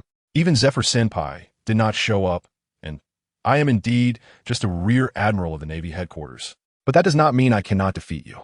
Zung. Morrow clenched his fists, channeling his Haki, with red light flickering in his eyes. As he walked towards Teslo, chains of life began to appear, growing wildly around him and Teslo. However, he was unable to match Teslo's strength, and therefore could not siphon any life force. Are you influencing the surrounding things? Could it be the awakening of your fruit? Upon seeing this scene, the Golden Emperor Teslo waved his hand. In that instant, the entire ship began to melt. It turned out that beneath the wood and steel was all gold. This is a golden giant ship. No wonder you were able to defeat Owen. It seems the awakening of your fruit is your reliance, but unfortunately, I've been awakened longer, and I'm stronger than you. Teslo raised his hands, and the golden giant proudly spread its arms. From afar, the sinking golden city erupted like madness, shooting thousands of golden fountains all towards him. Is that so? Whether my fruit awakens or not is unimportant. What's important is defeating you is enough. Morrow knew that what defeated Owen was speed, healing ability, and the vitality that quickly dissipated after the reversal of strength. Teslo obviously did not have this problem. He hid within the body of the golden giant, fighting in a manner similar to manipulating a mech, achieving the ultimate in defense, and would not be easily influenced by Morrow. 1 fruit awakened, 1 vitality granted. And without the awakening of the fruit, Morrow still couldn't directly control the alloy in Teslo's awakened state. However, he had taken the vitality of Owen, Bakura, and Des on the basis of resurrection. His own vitality and dual-color Haki had undergone both quantitative and qualitative changes, allowing him to truly be fearless in the face of Teslo. What else remains? Molo looked back, and the entire ship was left with only materials like wood and steel. He felt that this was enough. Revive. Morrow's vitality slowly fused into these things, and in an instant he began to dance, forming a massive mech outside his body. In front of him stood an even taller alloy giant. Ha ha! Do you think this clumsy imitation can defeat me? Dream on. I will make you realize that gold is on an entirely different level from your impurities. Teslo's golden giant was 10 times taller than Morrow's mech, not only enhanced by the golden wheels, but also with remnants of the golden city. In a certain sense, his strength indeed had an overwhelming advantage. Has the fruit awakened? This is troublesome. The ghost spider was unhappily blowing smoke rings. It seemed to be stronger than before. Could Morrow handle it? The weasel felt embarrassed. He was already injured. Hopefully, he could hold on until the yellow ape finished the battle. The Fire Mountain had little faith in Morrow's strength. Moreover, their combined attack, along with the battleship running out of gunpowder, had only exhausted a significant amount of Teslo's stamina. But this guy always hid inside the golden giant, and their repeated attempts to break through his defenses were thwarted by the golden barrier manipulated by Teslo after the fruit awakened. now with full firepower. It was even stronger than before. In their eyes, to win, they must hold on until the yellow ape annihilates the giant battleship. Despite this guy's thick defenses and health, it wouldn't be difficult for the yellow ape to defeat him. 5 punches, just 5 punches. Morrow manipulated the mech to deliver a punch directly. What's wrong? Are you also waiting for Kizaru to make his move? Coward. Taizolo laughed mockingly. No, I mean I can definitely defeat you within 5 punches. But you've already thrown 1 punch, and it was utterly useless. Taizolo laughed heartily. His alloy giant's fist was 10 times larger than Morrow's pile of scrap metal, and the first punch had shattered into pieces. In his eyes, Morrow had no chance of victory. Really? I still have a second punch. In the next moment, Morrow's mech punched again, fueled by the fusion of life force. This time, Taizolo easily blocked it as well, and he even began a counterattack, attempting to dismantle Morrow's mech with his bare hands. The second punch was also blocked. Taizolo seemed to envision the moment of Morrow's despair at his defeat. The third punch. Suddenly, a voice sounded from above his head, and the crown of the golden giant's head was shattered by a punch from the boy. At this moment, Morrow's posture is strikingly similar to the action of Garp knocking down the immortal bird Marco during the Marineford War, infusing the power of love, which is one's own will. I've only just realized after all this time that Garp's justice is the justice of love. This guy turns out to be excessively romantic. On Morrow's fist, there is actually a layer of light red Haki enveloping it. This is a technique similar to flowing cherry blossom. If it had to be named, it would be the love of Cap's iron fist. It expresses one's own justice, feelings, and will infused into the fist, achieving the techniques of hitting the bull from across the mountain and destroying from within. The combination of flowing cherry blossom and love has never been realized. Do you think only devil fruits can awaken? Haki can too. Morrow, as the top disciple of Garp, has been punched countless times by the iron fist. Since the day he became a disciple, every punch he throws has been a meditation on its true essence. After mastering armament Haki, he has never let his guard down. Through the experiences of the Marineford War, Diamond Jaws, Whitebeard Newgate, and Champion Bayas, he gradually achieved the hardening of his armament Haki. Orange Soda Island, the Violent Bear, Golden City, Baccarat, Deus, and Owen have continuously pushed Morrow's armament Haki to new heights. Finally, at this moment, he infused a supreme justice and love into the Iron Fist. Because it originates from the Garp lineage, it is not the pink of the flowing cherry, but rather a light red Haki that symbolizes love and supreme justice. Taking advantage of the opportunity created by the second punch of the mech, Morrow had already evaded Taizolo's observation range. The first punch made him let his guard down. The second punch was to divert attention. The third punch would break through from behind his head. So what? This is all gold, which means it belongs to my absolute domain. You will undoubtedly die here. Taizolo turned around, and Morrow was already making eye contact with him. Do I still have 2 punches left? Morrow answered the question incorrectly. His fists were continuously flowing with a faint red color of Haki, symbolizing the advanced awakening of his armed color Haki. I am the Golden Emperor. I am a god. I want you to die. Taizolo, dressed in a pink suit and with a thick layer of gold dust on his sunglasses, stepped into the cockpit. With his right hand, he covered his fist in gold and smashed it towards Morolo's face. Golden bomb. In that instant, the gold melted instantly, and the armed color Haki took effect, launching the gold like cannon fire. High-speed flying alloy fragments, explosive shock waves, and a melting heat waves followed. Morrow did not pay attention to these superficial tricks. He focused on relentlessly launching his fists, regardless of whether it was domineering aura, heat waves, or shock waves. He would bear all the damage. At the moment their fists collided, Taizolo felt unprecedented pain. His fists were suppressed before Morrow, and their Haki levels were not on the same tier. After the battle with Owen, Morrow became stronger due to the energy feedback from the Fruit of Life and adapted to higher temperatures. Therefore, the heat wave and shock wave from this punch, the Golden Bomb, seemed insignificant in Morrow's eyes. Additionally, the damage from the golden fragments was no match for the slashes of those swordsmanship masters. As for the armament Haki of the Golden Emperor, although it was not weak, it seemed insufficient after realizing the justice of Garp's Iron Fist of Love. Damn it, your Haki is actually stronger than mine. Taizolo retracted his fist, realizing that Morrow's advantage lay in close combat. Since his Haki was not low, he could only create distance. Armament Haki was just one aspect. Strength, speed, and endurance were also crucial. Even if Haki was strong, without the suppression of power, one could still be knocked down. And without absolute speed, it would be impossible to catch up with the enemy's attacks. Morrow rubbed his fist, That was the fourth punch just now. He had one last chance left. Is that so? That's quite something, but unfortunately my fruit ability is far stronger than yours. Golden water splash. Whoosh. The golden giant spread out in place, transforming into thousands of golden fountains, with countless golden dust floating down. A new golden giant quietly gathered in front of Morrow. Due to the need to dodge Morrow and create new battle gold, a large amount of gold had been consumed, so the current golden giant had returned to its original size. Haha, back to the beginning, but this is already my golden domain. How can you still win? Tezzalo was once again inside the head of the golden giant. The golden giant's fist broke through the air. Golden Inferno. The molten gold erupted with all its power at that moment. The power of the shockwave was unmatched by any golden bomb. The difference was like heaven and earth, enveloping the entire golden battlefield, and the sea surged with monstrous waves. The golden light shone brightly, blinding to the point where nothing could be seen.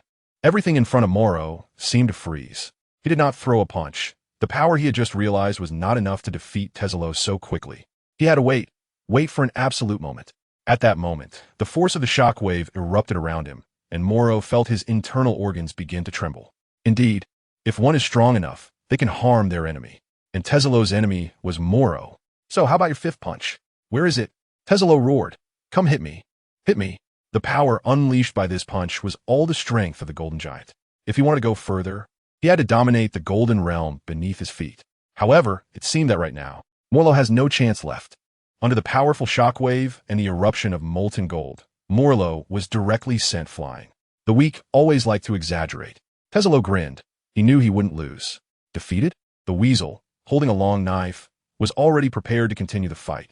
Even though Morrow inherited Cap's legacy, his strength and foundation were still lacking too much. Ghost Spider was self-aware. Morrow's punch that broke through the golden giant's ceiling was already powerful enough. The Golden Emperor is also a king in the underground of the New World, ranking among the top under the 4 emperors, while Morrow still fell short. The cigarette hanging from the mouth of the burning mountain was still occasionally puffing out smoke rings. Morrow was sent flying but quickly found a landing spot. Though it was forced. However, this also gave him a slight chance to recover. It hurts, what is that? The voice of San Juan came through, sounding quite haggard. Kizaru stood behind San Juan, looking at Morrow. Are you alright? The momentum you displayed earlier was quite impressive. I'm Fine. Has San Juan been defeated? Morrow stood up, feeling a pain in his back and waist. He was also on the back of San Juan, and the giant warship, San Juan, had already fallen into the sea, only able to whisper softly. The pirates of the Blackbeard pirate crew, who had originally depended on him, were all buried in the ocean. With just a breath left, that guy Tezzalo was still being arrogant. Kizaru looked at Tezzalo, seeming quite indifferent. To him, the Golden Emperor Tezzalo was nothing special, just a bit of a hassle. He glanced at his watch, and the time displayed indicated that he was off work. For a moment, Kizaru hesitated. Did you just say there's a 5th punch? Wait a moment. Morrow nodded. Okay. Kizaru simply stood still on the back of St. Juan, quietly watching the scene. The 5 elite vice admirals of the Navy headquarters had drawn their swords again. The Golden Emperor Tezzalo realized that Kizaru had dealt with Tezzalo, and he was next, desperately wanting to escape without any intention of fighting. Tezzalo would never have thought that Kizaru was just quietly observing this scene. Life chain. Morrow caught the plan, extending his hands, and a life chain appeared on the back of San Juan. What was unexpected was how vibrant this guy's vitality was. Even with just one last breath, he still had so much life force. More importantly, the terrifying power contained within him. Your life force is now mine. Before Morrow could finish his words, San Juan let out another wail. He had already been severely injured by the yellow ape and was in critical condition. If he continued to fight, he would definitely die. However, lying there offered him a slight chance of recovery. Unexpectedly, Morrow took advantage of his weakness and sought to take his life. My strength is waning. San Juan felt as if sharp spikes were piercing his back, and all the power within him was flowing away, merging with those spikes. Soon after, Morrow took a deep breath. He looked as usual. All his injuries had healed completely, and he had grown a little taller. Swish, swish. When he retracted the life chain in his hand and looked back at Tezzalo, the latter had once again swept through the ranks and gained the upper hand. It seemed he was about to escape through the gaps of the naval warships. Moonwalk. Oh, how frightening. Kizaru stood in midair, glanced at the gradually sinking bones, and then looked at Morrow. After Morrow drained all the vitality from San Juan, the latter became a dried corpse, leaving only a skeleton. Unfortunately, the Sea King probably won't get much meat anymore. The giant warship ultimately sank into the sea. Solo. Morrow stepped in moonwalk, looking at the Golden Emperor who was about to escape. You have only one punch left. Solo stared at Morrow, who was still smaller than his golden giant's palm, with all his strength ready to unleash. This strike will end everything. What does it matter if your Haki awakens? You will still be defeated by me. Once you lose, there will be a second time. The defeated will be permanently trampled underfoot. This is the rule of the world. I am the Golden Emperor, the king of the underground world, the god of this world. Solo was already mad. He had lost far too much in this battle. The carefully managed Golden City, the subordinates under him, his king's identity, and his wealth. However, as long as he was still alive, he could create a new Golden City, recruit new subordinates. And he would definitely use more gold and belly to wait for the celestial dragon's anger to subside, in exchange for a new king's identity and join the World Conference. Yes, as long as he is alive, everything will be his again. Solo crazily told himself that he must break out. Are you a god? Morrow looked down at him disdainfully and said, What kind of god are you? Both fists flowed with a light red color of armament Haki, and in the palms, chains were. The life chains were seen wrapping around the hardened fists of armament Haki.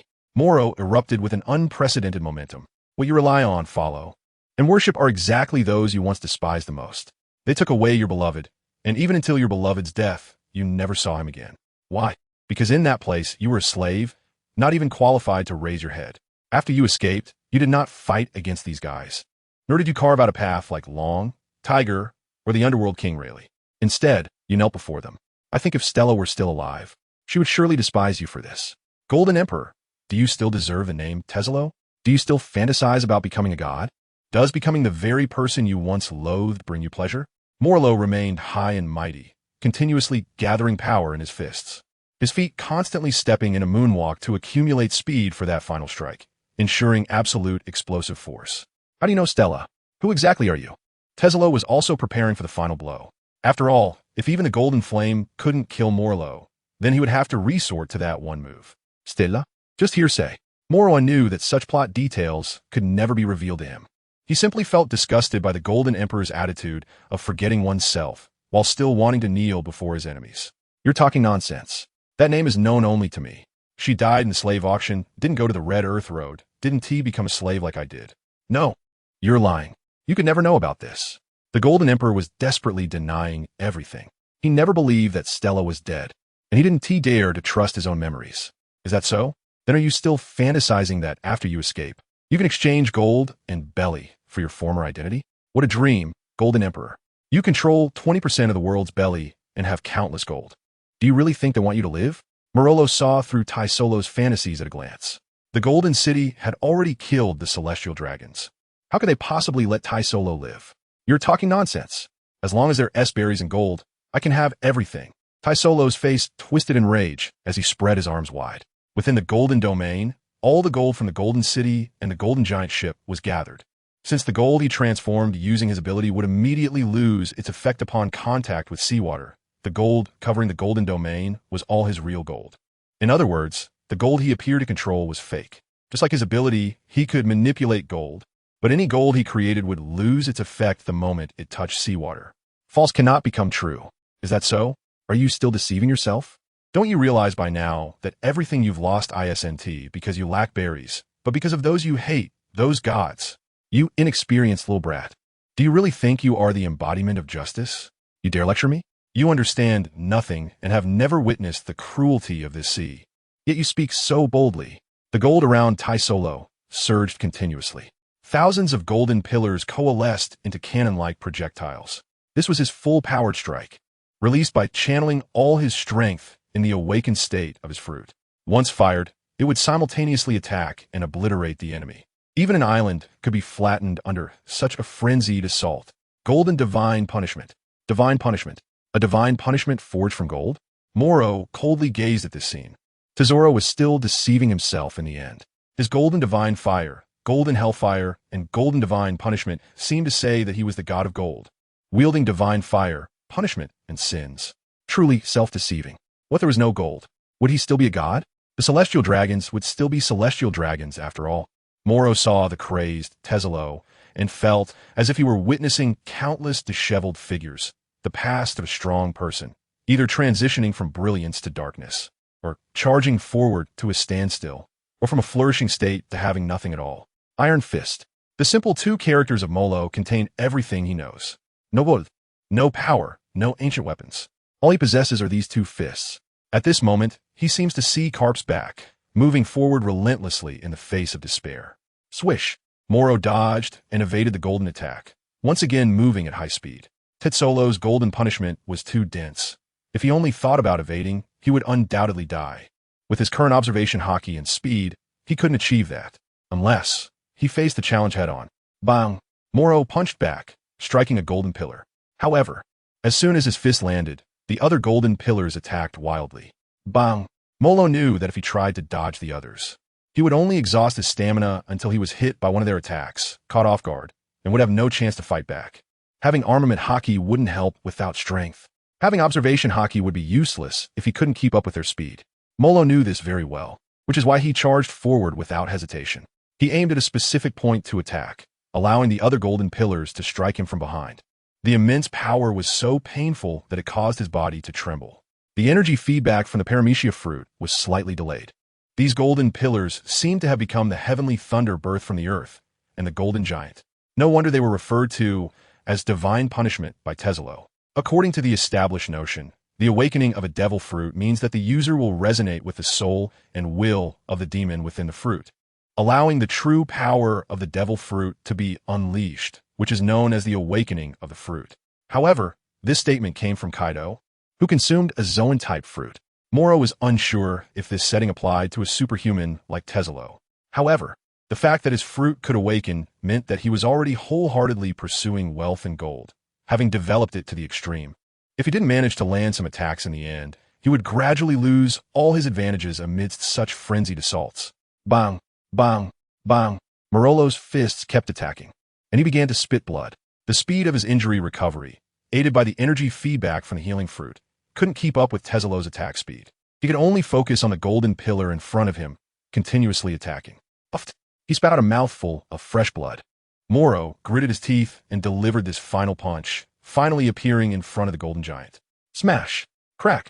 At that moment, the golden giant's head and the alloy pillar that Morrow attacked shattered, despite his fists being covered in armament Haki and entangled with the chains of life. He was still bleeding. After the destruction, the Golden Emperor Tetsolo stood alone in front of Morrow, only able to use his fists to block. But those bloodied fists continued to strike without hesitation. With one punch, he sent him flying out of the golden giant's head, crashing down onto the battleship with a loud thud. Chains of life. As Morrow just landed, his injuries were already at their limit, with wounds bleeding from all over his body. Why do you have to block my way? Tetsolo lay sprawled on the deck, with only a breath left. I said that my last punch would defeat you.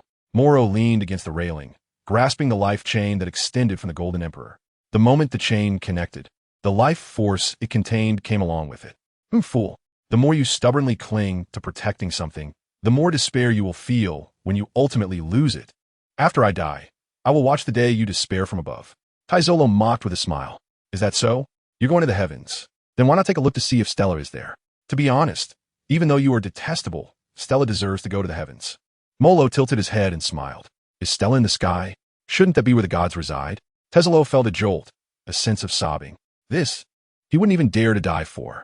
Gods, if they're as detestable as you, I would send them to hell, but we don't understand the rules over there. So you can go see for yourself. Morrow joked, his battered body slowly recovering. Ha ha ha, crazy guy, do you want to slay a god? That would be just perfect. Unfortunately, I've never had that luck. Tetsolo's gaze gradually dimmed. Before his pupils dilated, he kept staring at the sky. It was as if he was transported back to the summer of his 19th year, locked in a slave cage. When he looked up, the sunlight shone on him, revealing Stella's smiling face. Murky tears slid down from the corners of his eyes, and he could not close them. Vitality surged into his body like a rushing river. Morrow seizes life force only when his enemies are at their weakest. However, the life force remains immense, which is truly illogical. Morrow believes that the life force he has taken, in the end, contains the essence of itself. Just like the soul fruit, by taking the remaining life of this person, there is such a significant amount of life force. Devil fruits are truly not scientific at all. Morrow stood up, his complexion gradually improving, and soon even his injuries were fully healed, replaced by the empty shell of the Golden Emperor Tetsolo. God, if such a being truly exists. As long as it doesn't do good for humanity, I too will clench my fists. He glanced at the corpse of the Golden Emperor and said this. Walking across the deck, he arrived at the cabin overlooking the distance. The entire Golden City had sunk to the seabed. It was said that there was a type of fish nearby that had a head resembling a lantern and fed on gold. One couldn't know how long it would take for it to consume the Golden City.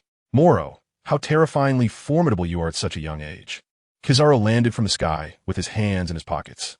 The surrounding sailors were still in shock. They hadn't expected Morrow to be this strong, defeating Big Mom's fourth son Owen and the Golden Emperor Tozolo. This achievement was enough to make headlines.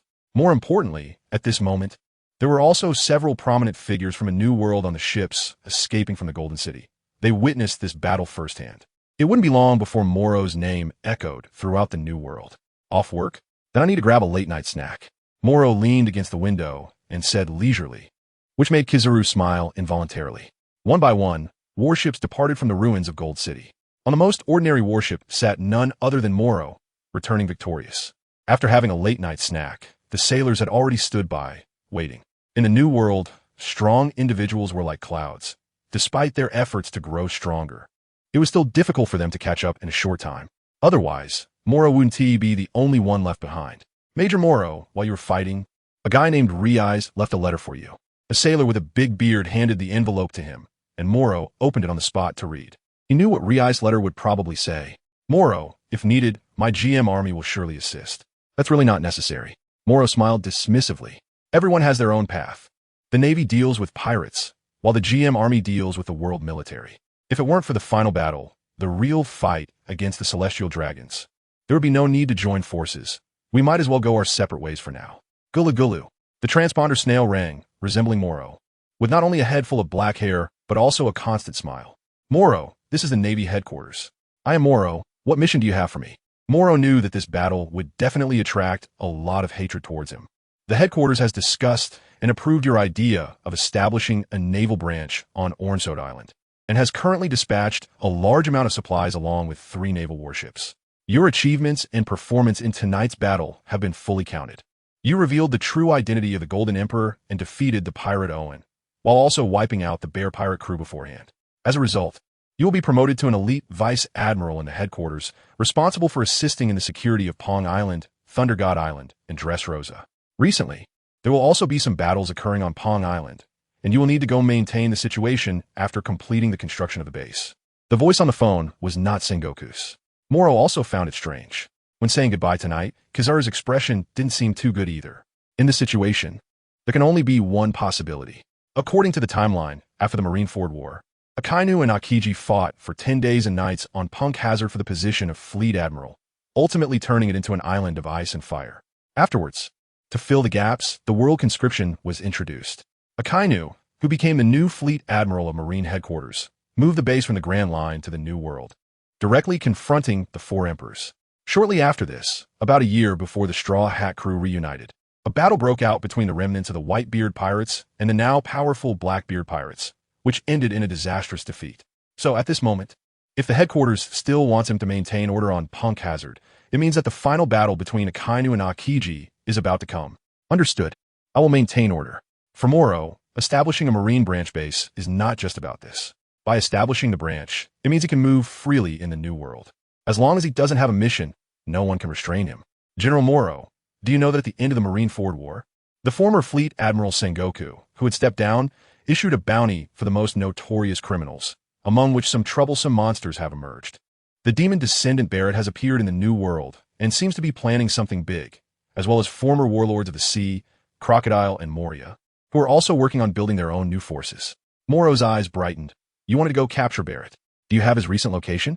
No. What we mean is that you must be careful in your actions from now on. The New World has entered an unprecedented madness. Oh, I will. Morello appeared somewhat unhappy and decisively hung up the phone. He knew that the battle in Golden City, while gaining recognition for his strength and establishing a branch base, also revealed to the headquarters the troublemaking tendencies that he possessed. In the early morning, as the warship passed through Dressrosa, Morello walked onto the deck and looked towards the island. Next time he came, he would definitely take down the Sky Knight Yasha, Don Quixote da Flamingo. He also had a keen intuition that at this moment, those eyes were surely watching him. The next day at noon, When the warship docked at the port of Orange Soda Island, 3 naval warships were already anchored there, and hundreds of Marines were busy constructing a new naval base. Morrow stepped down from the deck, and immediately someone came to report to him. At a glance, it was a woman with a long knife at her waist. She was tall, seeming to be not much different from Morrow.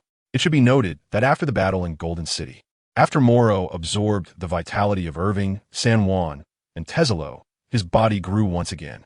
Originally taller than the average person by a head, standing at 2 meters, he has now further increased to a height of 2.5 meters. However, he is still a bit away from the 3-meter height of an admiral. The woman before him is not only well-proportioned but also tall, and the knife at her waist is the renowned Kanairo. She is Mama Tatsu, an elite vice admiral of the Navy headquarters, recalled after the Marineford War, having maintained order in the New World for a long time prior. Mama Tatsu. She made her appearance so early? Isn't the world conscription not yet underway? Morrow looked confused, and besides, he was not a warring states figure like Garp. How could a seasoned vice admiral have an aide of the same rank? Don't get me wrong, pirates often appear nearby, and it's also very close to Fishman Island. Produce. With the recent need to maintain order in Punk Hazard, I've been temporarily assigned to assist you.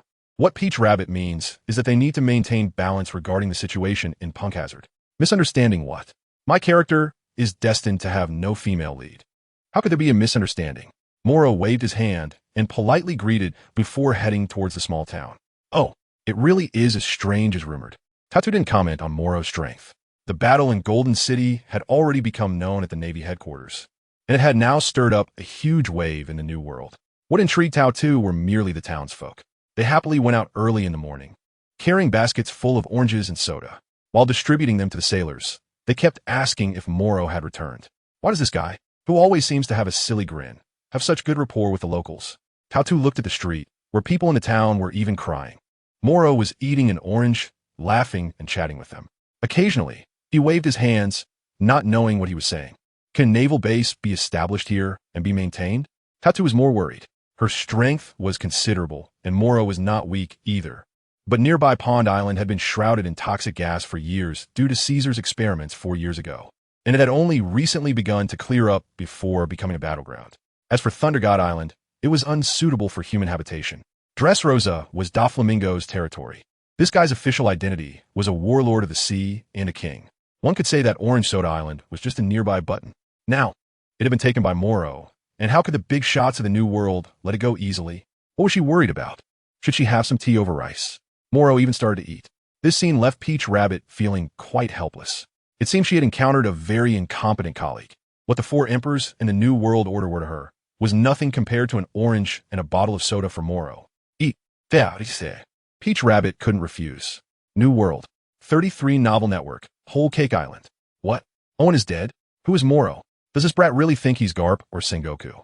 I'm one of the 4 emperors. Does he know what the consequences of provoking me will be? Big Mom will have a hard time enjoying the best baked goods from now on. The anger in her heart was enough to burn Whole Cake Island to the ground. Cracker. Paraspero. I want you to flatten Orange Soda Island. Leave no one behind. As you wish, Mama. As you wish, Mama. The star among stars, Cracker, and the eldest son, Paraspero. How could they refuse Big Mom's command? Mama, Orange Soda Island has established a new Navy base, and with Peach Rabbit's assistance, I want to take action and avenge Owen. A tall figure stepped out from the corner. It was none other than the undefeated myth of the Big Mom Pirates. The Star of Foresight, the second son, Katakuri.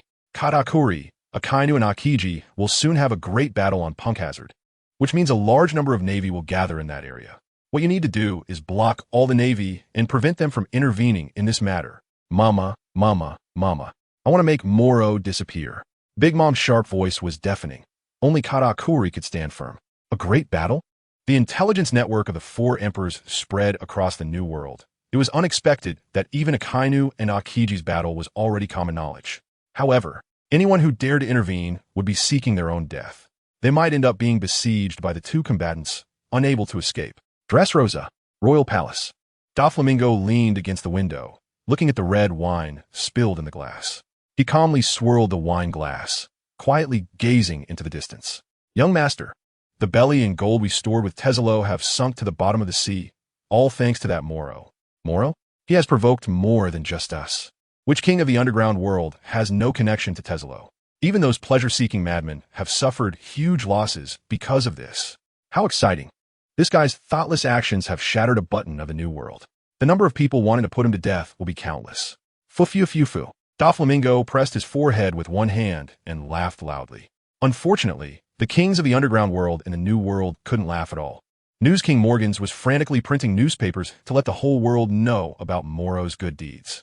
The Queen of Dressrosa, Stussy, whose true identity was CP0, was currently troubled about how to arrange manpower around Morrow. Feld was sad about his money. His slick-back hair had become somewhat disheartened because of it. Shipping King Amit picked up a photo of Morrow, tossed a handful of gold, signaling his subordinates to hire assassins directly. Warehouse King Giberson was half happy and half worried. Tesalo still had a large batch of good stuff with him, but sadly, many of his gold pieces were with Tesalo. The Grim Reaper, Piekro, as the top assassin in the Dark World, had just received an order from Amit to take care of Morrow. These 6 originally controlled the Dark World together with Doflamingo and Tesalo. Among them, Joker Doflamingo had the most power. Unexpectedly, the key player, the Golden Emperor, was now missing. They all felt the pain of losing their meat. Bang! Blackbeard slammed the pirate he had in his hand to the ground, shaking the entire island. Haha! Has Saint Juan died? This guy named Morrow is really annoying. It seems it's time to give him some hatred. Teach turned to look at Abaro Pizarro and the Moonlight Hunter, Katarina Devon, as notorious criminals who had once been imprisoned in level 6 of Impel Down. Their hands were already stained with countless blood. Upon hearing Teach's words, they immediately felt the urge to kill. Morrow, leave it to me. Katarina laughed with her hands on her hips. Is that so? Then I'll take care of that fool Saint Juan, meow. Pizarro grinned, as if he was already holding Morrow in his hands. Orange Soda Island. Morrow yawned early in the morning, stretched lazily, and felt that it was going to be a pretty good day again. Ever since he had obtained the life force of the Golden Emperor, Morrow estimated that his strength was equivalent to that of 2 emperors. The armament Haki goes without saying, as it is endowed with the will of supreme justice. And with Garp's Iron Fist love, he has not only mastered the flowing cherry technique, but has also awakened to a higher level of armament Haki. After this battle, his observation Haki, relying on the vast life force he has acquired in his own combat experience, has gradually been mastered and transformed, far surpassing its former self. However, Morrow's observation Haki, while perceiving the number, strength, and attack direction of enemies, seems to have one distinction. It can also sense the emotions of others. Many times, he unconsciously picks up on the joys and sorrows of those around him. Shaking off his doubts, Morrow walked out of the cafeteria while munching on a piece of bread. Looking around, the new base of the Navy branch had already been established here. Morrow, appointed as the elite general of this headquarters, is responsible for the safety of the area as the base commander. He finally has a small home to stay peacefully after the battles. Morrow. Peach Rabbit hurriedly arrived in front of Morrow, looking serious, and said, "The headquarters has given orders. A great war is about to break out on Pang Island. To prevent outside interference, we will head to the nearby sea to maintain order." Peach Rabbit came with a knife in hand, but Morrow looked up towards the other side of the sea. He sensed a strong feeling of hatred and murderous intent. The advantage of this observation Haki lies in its extremely wide range. Enemies are coming. Morrow looked in the direction of his observation Haki. At such a great distance, only a sniper-like observation Haki could perceive it. How could you? Peach Rabbit's observation Haki is strong, but in a situation where there are no ships in sight. How could she possibly notice? Yes, those guys are getting closer and closer.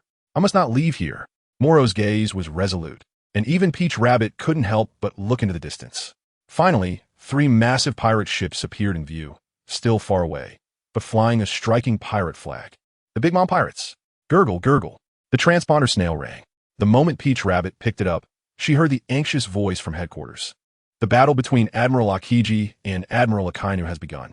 Our intelligence confirms that the Big Mom Pirates commander Katakuri and eldest son Perispero are about to arrive at Orange Soda Island.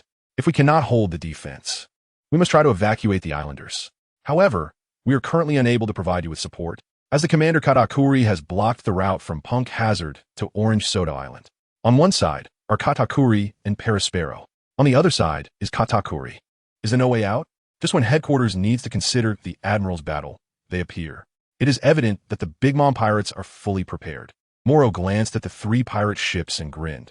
It seems we can't maintain order anymore. You take the islanders to the waters near Raijin Island, and I'll carve out a path from Krija. Are you stronger than me? Peach Rabbit shot a glance at Morrow, drawing her sword with overwhelming dominance. Let's fight, Akiji. The clash between Akainu and you is inevitable. Their sense of justice is different from ours, and this battle is bound to happen, especially with Admiral Kazura there. What we need to do is break through from Krija before we get surrounded. Peach Rabbit's killing intent seemed even stronger than Morrow's. She was truly planning to chop down all who came. After all, the world conscription was coming soon, and although Peach Rabbit like Fujitora, Green Bull, and Tsuru had become a candidate for Admiral, her strength was still formidable. Don't mention Krija. Even Katakuri would be cleaved in two. Morrow's two emperors are naturally far superior to the elite rear admirals, of course excluding Garp and Sengoku. However, if he were to fight against a Navy admiral now, it would be a fantasy. Peach Rabbit possesses the strength to fight and can even overpower those elite rear admirals, becoming a candidate for admiral. However, the world conscription has not started yet. Peach Rabbit has not truly made a name for herself in the new world, and Morrow has not genuinely grown to the point of guarding a territory. So, let the islanders hide in the base while the Marines provide fire support.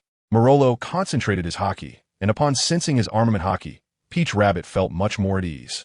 It seems that this kid really did defeat the Golden Emperor. Peach Rabbit thought to herself, with Morrow's strange observation Haki from such a distance, and his formidable armament Haki, if his physique and speed could match up, he could really stand on his own. Is there someone else? Suddenly, a sentence from Morrow shocked Toru. This guy's observation Haki is incredibly far-reaching. How did he perceive that? Soon, 3 huge pirate ships appeared on the distant horizon, flying the flag of the Blackbeard pirates. In this battle, they each sent out 2 powerful officers. If they were to fall, it would undoubtedly be a heavy blow. The positions of Krija and Perispero in the Big Mom pirates go without saying. Pizarro will be the captain of the Blackbeard pirates' 4th ship 2 years later, with the captain of the first ship being Burgess, who is indeed a bit of a filler. Therefore, Pizarro's status should correspond to Lakeu of the Red Hair Pirates. Katarina, as the captain of the 6th ship, is also on par with Perispero in terms of status and strength. After all, Snag is not yet defeated by the monk Urki, which means the Big Mom pirates still have the Sweet Commanders. After them is the eldest son Perispero, corresponding to Katarina after excluding Burgess. This battle has meant from the very beginning that the high-level combat power of the 2 pirate crews would clash. Each side has 3 pirate ships, with over 1,000 people on board. In contrast, Morrow's side has 4 Navy warships, and due to regulations, the numbers are quite similar, though the number of warships is half of that of the pirate ships. In terms of high-level combat power, Morrow and Toru need to face 2 opponents each. Am I just waiting for a rabbit to come by? Morrow is determined to fight, so these pirates will all become nourishment. Which side will you take on? For warships set sail from the port, and Mamatori turned to ask Morrow. I'm wondering if that guy, Katarina, has eaten a devil fruit by now. If he has, then he's likely a mythical Zoan type, the 9-tailed fox, capable of transforming into various people. You need to be careful, but since the time hasn't come, he probably hasn't eaten it. That guy Pizarro always ends his sentences with meow, and he has many cat-like features on his body, with hair resembling a lion. Don't be fooled by his use of 3-barreled guns and cannons. He is very likely a Zoan type, the cat-cat fruit, ancient type, with abilities similar to a lion, possessing strong vitality, explosive power, and great strength. Morrow calmly analyzed the battlefield situation.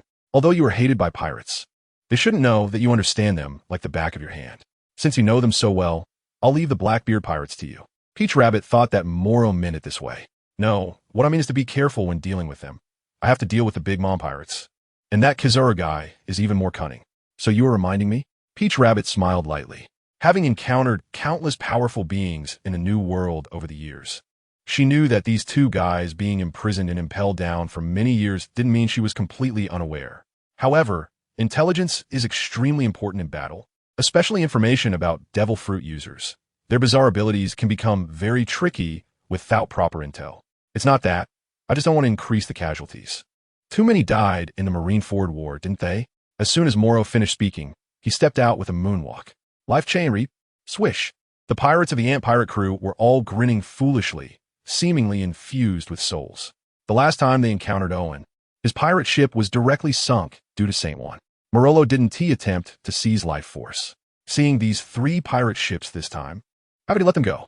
As soon as he made his move, green life chains appeared on the 3 pirate ships. They kept swaying but wouldn't extend.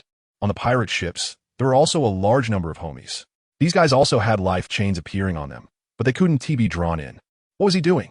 Cracker spoke up, looking quite ugly. In fact, he was a biscuit soldier, and his true body wasn't visible to the naked eye. The reason Morrow personally came was that if Cracker landed, his biscuit soldiers would quickly spread across the island, making them extremely difficult to deal with.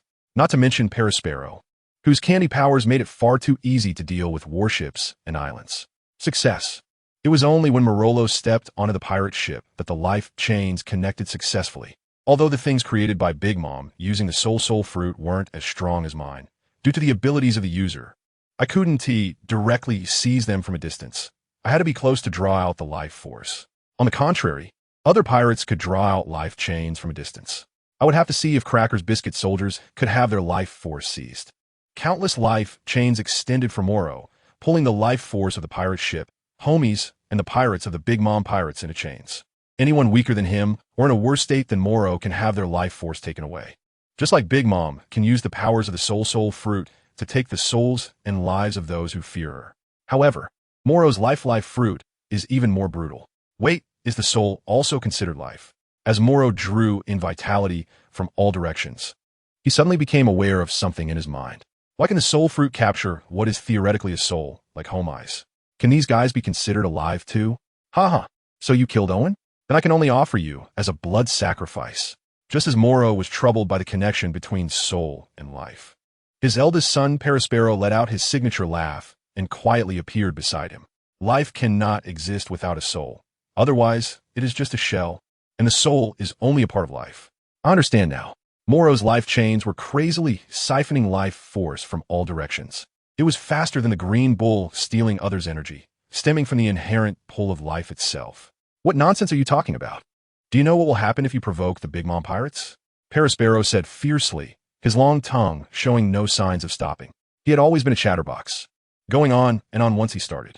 As the candy minister, the candy man Perospero had a bounty of 700 million berries. He grew up alongside Katakuri, Daifuku, and Oven, which made Morrow a personal grudge of his.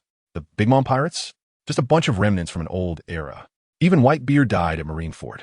How long do you think Charlotte Linlin can last? The times have changed, and no one can stop, including you all. Morrow's feet were covered with a layer of candy coating, which gave off a feeling of being stuck and unable to escape. Owen told us before he died that your abilities were very similar to your mother's, and now it seems that this life-stealing power is indeed quite similar. But that's all there is to it, Perospero said proudly. In the Battle of Golden City, with Kizaru involved, Owen had no chance of winning, but now, you are facing us. As he spoke, countless cookie soldiers appeared on another pirate ship. It seemed that after Morrow used the life chain to harvest the life force of these homies and ordinary pirates in one go, Cracker had created a large number of cookie soldiers. With cookie soldiers continuously appearing around, Morrow tried to steal life force again. Unexpectedly, the life chain could not draw them in. These cookie soldiers required Gearforth to defeat when facing Luffy, and to truly defeat them, they needed to be softened with water. In this regard, Cracker's strength was indeed monstrous. This guy had almost used all his potential to develop his Busashoko Haki and the biscuit fruit. Countless strong opponents had been defeated by Cracker at sea. But most people did not know his true appearance, and even the bounty posters depicted him as a cookie soldier. Are we going to use a swarm tactic? Morrow was about to be surrounded by the cookie soldiers, who had grown many hands, each wielding a sword. With their powerful defense and attack, they had defeated countless pirates. What a joke.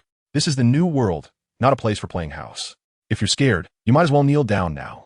Perospero spread his arms wide, and the candy had wrapped around the entire pirate ship. He aimed to make Morrow have no place to stand as quickly as possible. Candy wave.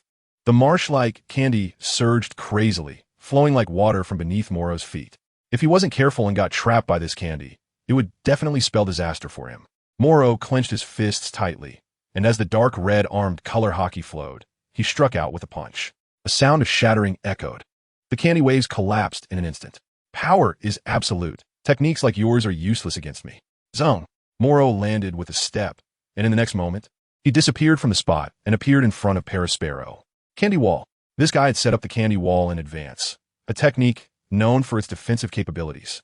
Without Haki, unless one possessed the kind of power like Whitebeard, it would be impossible to break through easily. Fortunately, Morrow not only had armament Haki, but also had quite formidable advanced armament Haki. Iron Fist. Crack. A crisp sound echoed as Morrow's fist struck Perospero, and the latter's candy armor shattered in response. Damn, How could your strength be this formidable? Perospero looked at Morrow in disbelief. Blood was already trickling from the corner of his mouth. It turned out that he had overestimated himself with his current strength. He had no advantage in a one-on-one confrontation with Morrow. Your speed, strength, and Haki are all below mine. Isn't it only natural that you're being suppressed? Morrow's fist had not yet stopped. He still wanted to deliver another punch to Perospero. Unexpectedly, a sword slashed at him from the side, forcing him to dodge. Biscuit soldiers had surrounded the pirate ship from all directions.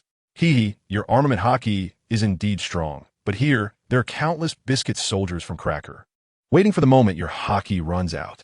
Perospero sneered, as two Biscuit soldiers blocked his path, preventing Morrow from advancing. During the battle at the Golden City, Morrow awakened his advanced armament Haki and became much stronger, draining the life force of many powerful foes. This was what gave him the power to completely suppress Perospero. If it weren't for Cracker's Biscuit soldiers getting in the way, this guy would likely have met his end long ago. The Biscuit soldiers were not only numerous, but also very sturdy. Even if broken, they could instantly reform. Luffy's way of defeating them was by having Nami soften them with rain first, then eating them all, preventing any reformation. Morrow also knows this, as he cannot freely control the seawater. At present, based on his observation Haki, he determines that there are no real cookie soldiers among them. The anger he senses is only from Perospero. These cookie soldiers are merely ruthless fighting machines, commanded by Cracker. And the only thing he can discern with observation Haki is the direction of the attacks. As for Cracker's true body, it should be hidden on the pirate ship at the back. Cracker is naturally afraid of pain and considers himself very strong. Yet he believes that there are opponents in this world that he can never defeat, no matter how hard he tries. Therefore, he is always unwilling to appear in battle personally, preferring to hide in the shadows and relish the misery of his enemies. For Morrow, it is simply perfect that Cracker is not making an appearance now. This way, he can truly take down Perospero. Whoosh! A sword slash comes, and Morrow dodges to the side, quickly followed by more cookie soldiers slashing at him. He continues to evade, causing Perospero to have already escaped to the highest point of the pirate ship, looking down from above. Candy bow. Perospero smiles as he forms a long candy bow in his hand, and arrows rapidly coalesce as if they don't cost any belly. He sticks out his large tongue, looking down at Morrow with a proud gaze. Impudent little brat, this move will end your life. Rain of Destruction. Perospero's trump card. The power of this move is terrifying. Not only can a single arrow injure the strongest state of Chopper, but he also confidently believes that he can kill Marco the Phoenix while he is trapped. The real effect remains unknown. However, Morrow has been waiting for this arrow. Whoosh! A rain of candy arrows descends from the sky. Morrow dodged the attack of the cookie soldiers, and with a single stomp on the ground, the deck lifted up like flowing water. He leaped down and hid beneath the deck. What? Not only Perospero, but even the cookie soldiers were taken aback. Morrow has disappeared. Damn, this pirate ship is starting to take on Morrow's appearance. Perospero's observation Haki has reached a critical point. He now understands why Owen said that Morrow's abilities are very similar to Big Mom's. Even the pirate ship beneath his feet is under Morrow's control. What a pity. You realized it too late. Morrow appeared openly in front of Perospero. At first, Morrow harvested all the homies and infused his vitality into the souls wrapped around the pirate ship. He already knew that Perospero would definitely use the Reign of Termination while he was being controlled by the Biscuit soldiers. And this was also his opportunity to reappear in front of Perospero while he was careless. Candy Minister, Whole Cake Island, it seems that old lady really enjoys playing house. Iron Fist Storm. Morrow launched a punch, with the wind from his fist swirling around like a storm. Perospero once again gathered his candy armor, but it seemed he had forgotten that he had already been injured the last time he used this move. Repeating the same tactic against an enemy was a foolish act. Advanced Busashoka Haki invaded his body, causing internal injuries, while Morrow's heavy punches continued to strike him one after another. Truly, one mistake leads to another. Owen was right. You really are a monster, Cracker. Be careful, Morrow. Perospero spat out blood, unable to hold back his eyes rolling back in his head under the relentless punches. Before losing consciousness, he couldn't believe that he, who usually suppressed the weak without even lifting a finger, would be defeated by a rookie Marine. The reason was simply underestimating the enemy. Bang! Morrow's final punch landed on Perospero's face, knocking out several of his teeth and rendering him unconscious. Life force gathered into chains, quickly surging into Morrow's body. He held onto the candy minister's neck with one hand, while looking at the cookie soldiers coming from all directions. The cookie soldiers were made from broken pieces of crunchy cookies and hard cookies, requiring a certain amount of stamina to summon. Since he couldn't use them for the time being, the best way was to bury them in the sea. Open. Morrow stepped onto the moonwalk and rushed towards another ship. Just as the cookie soldier was about to leap up to chase after him, Morrow's other hand extended, and the pirate ship erupted with a dazzling green light, opening its large mouth to swallow the cookie soldiers in one bite. In the next moment, the pirate ship released a large amount of green light, returning to Morrow's body. The distorted pirate ship then sank to the bottom of the sea, taking countless cookie soldiers with it. Thank you for your vitality, Perospero. Clap. Morrow flicked his hand and threw the corpse to the ground. The ship he was on was filled with emotions sensed by his special observation Haki. At this moment, besides a deep-seated hatred, there was also a towering killing intent. Krija was hiding on this ship, but the first to bear the brunt was still his cookie soldiers. You dared to kill Brother Perospero, you worthless scum. It was unclear whether Krija was too angry to think straight, but Morrow's actions had not yet made him realize that he had to make an appearance himself. Whatever, I can sink this ship with my powers, or I can smash it with my fists. If you're unwilling to show yourself, then let's see if you can survive from the bottom of the sea. Morrow said faintly. Beneath his feet, the green light had merged into the deck, indicating that he was taking control of the pirate ship. After seizing Perospero's life force, Morrow felt his strength was approaching that of the three emperors. His stats were skyrocketing at this moment, and he had a definite chance of winning against Krija. The odds were now 6-4. You're seeking death. Krija bellowed as the cabin door shattered. A small cluster of fire still burned at the tip of his purple hair, holding a sword taller than his 3-meter height. The dual-bladed sword Pretzel with a bounty of 860 million berries. He was known as Thousand-Hand Krija, and he called himself the Biscuit Knight, a true star of the biscuit. With just his armament Haki and swordsmanship, he could injure Straw Hat Luffy in his Gear 4th form. If it weren't for his fear of pain, he wouldn't have gradually fallen into the contradiction of arrogance and inferiority. Shockwave. Krija roared, and everything around him twisted in that instant. This was not Conqueror's Haki, but it could render homies unconscious and unable to fight. The ability to develop such a deterrent technique without Conqueror's Haki showcased Krija's power. You are too arrogant. In these seas, you cannot defeat all enemies just by thinking highly of yourself. Krija advanced, and this intimidation released a black-red aura that made it hard to breathe. Morrow, however, showed no fear at all. In his eyes, this move still lacked momentum. How terrifying. I thought it was Conqueror's Haki. Conqueror's Haki? So what if I don't have it? I'm still a true strongman of this sea. The appearance of Krija's true form signifies his absolute confidence in erasing Morrow. It really doesn't matter. The 3 admirals of the Navy headquarters also lack Conqueror's Haki, yet they can still intimidate the seas. I just think it's truly laughable for a pirate to lack the ambition and qualifications to become a king. Morrow's lips curled up, surprisingly resisting the intimidation, as if all the impacts were merely fleeting clouds in his eyes. You, a marine, are truly incapable of wielding the Conqueror's Haki. You will never reach the pinnacle. Krija stepped forward, his long sword already enveloped in armament Haki. Swish. Morrow refused to back down, his fists entwined with armed Haki. Roll, salted pretzel. The rapidly spinning famous sword erupted with swirling sword energy at that moment. Even if the enemy dodged, there was still a possibility of collateral damage. Morrow's iron fist. If you're afraid of sword strikes, why practice martial arts at all? Wasn't Garp also relying on his fists to contend with Roger, who had Ace and Whitebeard, who wielded the cutting clouds? One fist faced the sword, and the other confronted Clea. Clea's face twisted in rage. In his previous battles, reckless guys like Morrow wouldn't even see his true form, let alone confront him head-on. Yet at the moment when fist met blade, there was surprisingly no sign of decline. This is impossible. Clea's sword did not block Morrow. He was hit in the face, blood immediately oozing from the corner of his mouth. What's impossible? Back then, old Garp smashed 5 mountains to deal with the head cone on Green Pepper's head.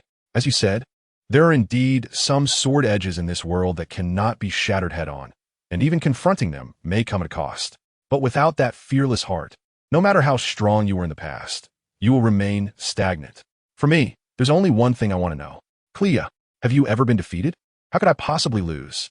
Clea, furious and embarrassed, thrust out another sword. Waves, salted pretzel. He had indeed lost over the years. If he hadn't why would he think that effort could not overcome those true strong ones? But he absolutely would not believe that he would lose to Morrow, just a mere Marine, who not long ago was an unknown rookie in the Marine Ford War. How could he flaunt his power in front of him? He was the Biscuit Star Clea, a great pirate of the New World. He had already defeated countless supernovas and obliterated numerous pirate ships. Just a mere Morrow. How dare he be so arrogant in front of him? Your sword is fast, but not precise enough. I guess it's because you've lost before. So your heart is unsettled. Morrow easily dodged the sword, and his fist landed squarely on Kelly's face. You're talking nonsense. You're talking nonsense. The pain made Kelly desperately cover his face. He was knocked to the ground by the punch, filled with endless rage. It hurt too much. Morrow walked step by step, and various materials of the pirate's ship, steel and wooden planks, began to twist into shapes he liked, dancing freely and wrapping around Kreja. He was about to break free from it all. Get lost. Do you really think such trivial skills can harm me? Kreja broke through the obstacles and stood up again. His sword once again enveloped in armament Haki. His gaze was fierce as he stared at Morrow. You don't understand. In this vast ocean, strong people are like clouds. Even I can only stand in the shadows of others. The emperors of the sea, the admirals, each of them looms over you. If you want to get past them, you have to defeat countless legends. You only boast arrogantly. What right do you have to deny my strength? I will not lose, never. Kreja gritted his teeth and said, holding his sword with both hands, the pretzel-shaped sword was swung horizontally, and the sword energy spun once more. The overwhelming armament Haki covered the sword body, turning it pitch black. This move, I comprehended when facing a monster. I swear if I face him again, I will definitely defeat him. Skyquake pretzel. The sharp edge of the sword ripped through the air, and Morrow could hear the powerful, unmatched sound of shattering. If I'm not mistaken, that scar at the corner of your eye, along with your proud swordsmanship, should have been defeated by a monster before, right? It makes sense. That guy's conqueror's Haki can seal the enemy's observation Haki. Even your brother Katakuri's renowned observation Haki would feel ashamed in front of him. Red-haired Shanks left you with that sword scar at the corner of your eye, making you hide behind the biscuit soldiers for your entire life. Trapped like a bird in a cage. Jasmine and Kreja locked eyes, but the latter desperately dodged. You're talking nonsense. How could I possibly lose to a little brat? Do you think being one of the 4 emperors makes you extraordinary? Kreja vehemently denied it, and the pretzel had already struck towards Morrow's brow. This guy was now 43 years old, while Shanks would only be 39 2 years later. Shanks has only been a 4 emperor for 4 years. At the age of 37, in a sense, Kreja was indeed a little brat. However, it was precisely this gap that filled him with an unspoken anger. Are you afraid when facing a contemporary legend? Seriously, isn't it just a legend? A direct punch will do. Morrow smiled broadly. That's how he is. Whether facing Whitebeard or Blackbeard, he always chooses to rise to the challenge. Invincible? There aren't many who can remain undefeated forever. Even the strong like Whitebeard, Edward Newgate, the strongest man in the world, understands that no one can be the strongest forever. Whether it's Crocodile or Kizaru, some will crumble after setback, while others will rise again after facing adversity. What is the youthful worth?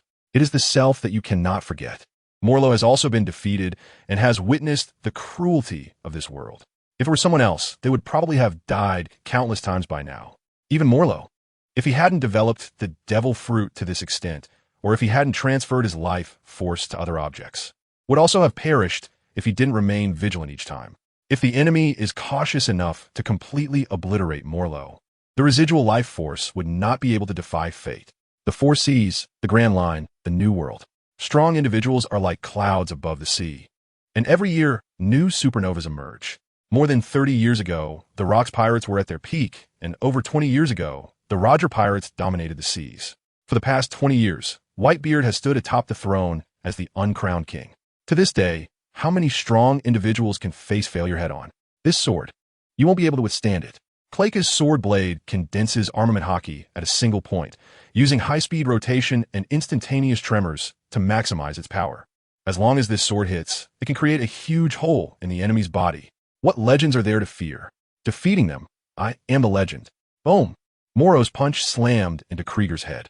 At first, Krieger laughed as he looked at Morrow's chest, but then he started to hold his damaged head and cried out loudly. It hurts so much, it hurts so much. You actually concentrated all your Haki into your fist and completely gave up on defense. A third of Krieger's head was missing, and he was dying. Terrified of pain, he let out a bright wail.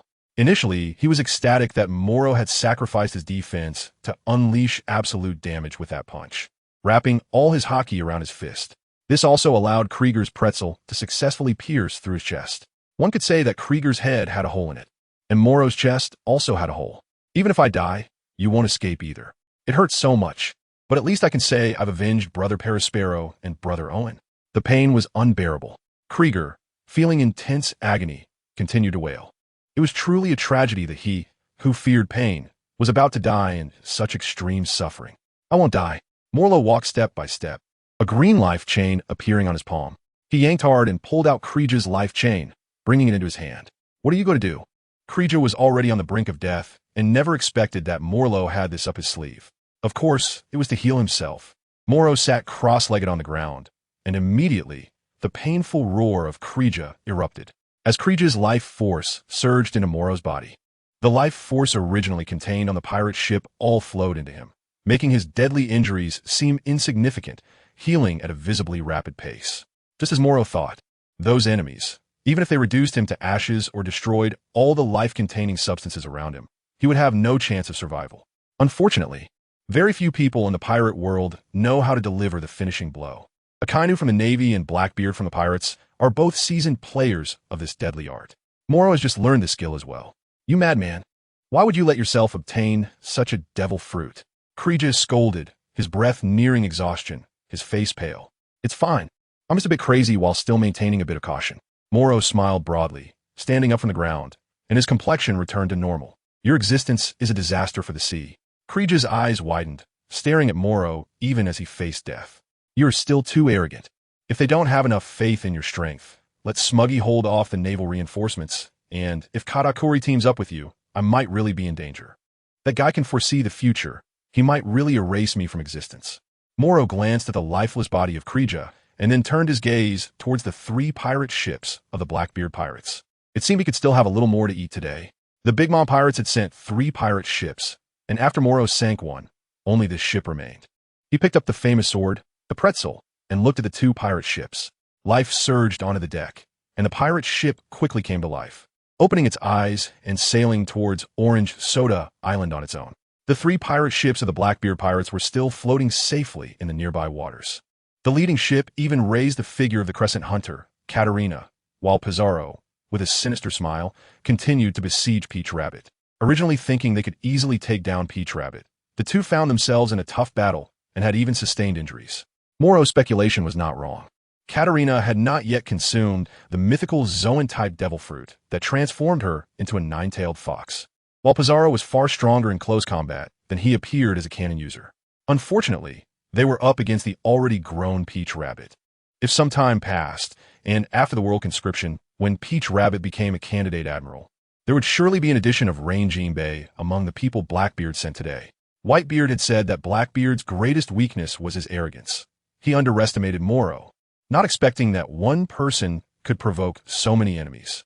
He also did not anticipate that Peach Rabbit's strength had grown to the point of being second only to the admirals in the Navy. Damn, how can a mere vice admiral be this strong? Meow. Pizarro wiped the blood from the corner of his mouth, already having multiple sword wounds on his body. It seemed that Peach Rabbit's armament Haki was very strong, to the point that even Pizarro's formidable healing ability could not recover in a short time. Her beauty was truly enviable. If he didn't take her down, he wouldn't feel at ease. Katarina stared at Peach Rabbit, and the western sword in her hand paled in comparison to Peach Rabbit's golden kinjuru. It seemed they could hardly care about anything else. Peach Rabbit smiled slightly. These 2 were quite strong, but they were indeed a tier lower in front of her. With her strength, she was among the best of the vice admirals. While their strongest, Pizarro, was merely on the level of Drought Jack and Star Krieger. Relying on his powerful strength, he could only hold on until now. But no matter how tough Pizarro was, he couldn't possibly withstand the power of the ship King Jack. So many delicious things, then I shall serve. A hearty laugh echoed. Morrow walked into their line of sight, like someone strolling through a shopping street. The green chains on his body were simply too eye-catching, leaving onlookers with a look of bewilderment. That's right.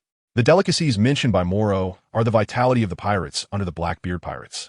Your ship has a unique style, but unfortunately, it cannot compare to the ships of the Big Mom pirates. It lacks the soul of homies and cannot seize vitality. Morrow stretched comfortably after speaking. After being in the pirate world for so long, he had finally grown to the point where he could face great pirates without fear. If he were to encounter Diamond Jaws again, he could probably handle it as easily as strolling through a garden. "What are you doing?" Peach Rabbit asked, looking at Morrow in confusion. What was this guy doing with a bunch of glowing chains? Just supplementing a bit of stamina, but the quality is average, so it can't lead to a qualitative change. As Morrow spoke, the pirate ship was filled with the sounds of painful wails. So painful I can hardly breathe. What are these chains? Why do I feel so much pain? Help me, Captain Pizarro, save me. Faced with such a bizarre death, the gloom in Pizarro and Katarina's eyes grew even stronger. They did not expect Morrow to take down the strong members of the Big Mom Pirates so quickly. After all, among them were the long-famous Sengoku and Perispero. Did you kill them? A hint of doubt flashed in Pizarro's eyes. Even now, he still dared not believe it. Perhaps I was killed by them? Morrow looked at Pizarro, trying to draw out the life chain, and the latter's wound also obediently extended a glowing green life chain. What is this? Pizarro felt a strong pain, as if the chain was taking away his breath and heartbeat. If Kalia also fell at his hands, it would be extremely dangerous for the two of us to stay here to deal with them.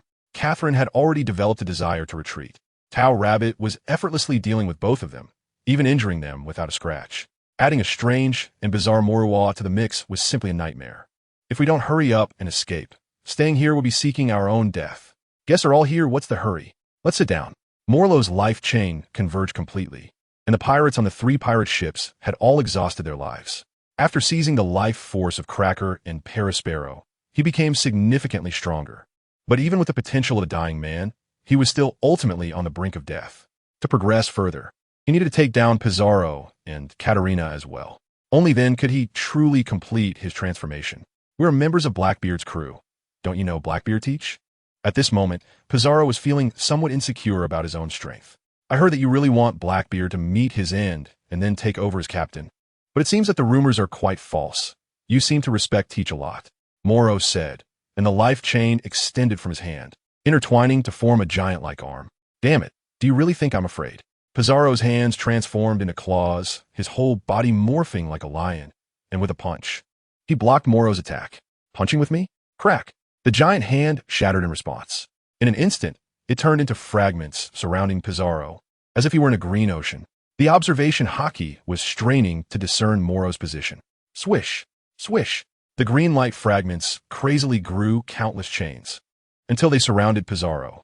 Damn it, this thing will steal my power as soon as it touches me. When Pizarro accidentally brushed against the life chain, his right hand's pinky immediately withered. Life chain, prison. Morrow ignored the chains of life and walked into the cage, landing punch after punch on Pizarro's skin. The strength of a devil fruit depends on the user's development. From simple healing abilities and energy feedback to granting life force and stealing life force. From the birth of the chains of life to the development of harvesting and the cage. Morrow felt himself becoming increasingly skilled at drawing power from the fruit of evolution, as if he were breathing in sync with the fruit. It seems like you've taken a lot of damage. Morrow widened his eyes and grinned.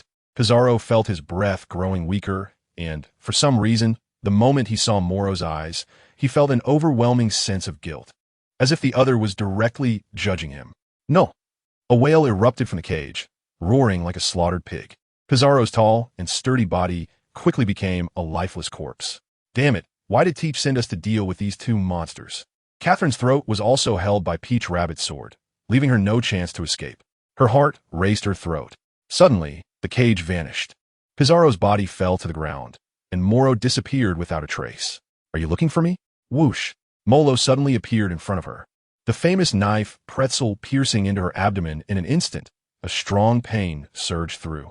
Armed color Haki wrapped around the sword body, and in the next moment, life chains appeared together, causing a frenzy of life and blood to splash out. Morrow was immersed in this bloodlust, unable to help but let out a cackling laugh. Pizarro, the life force of Catherine, now belonged to him.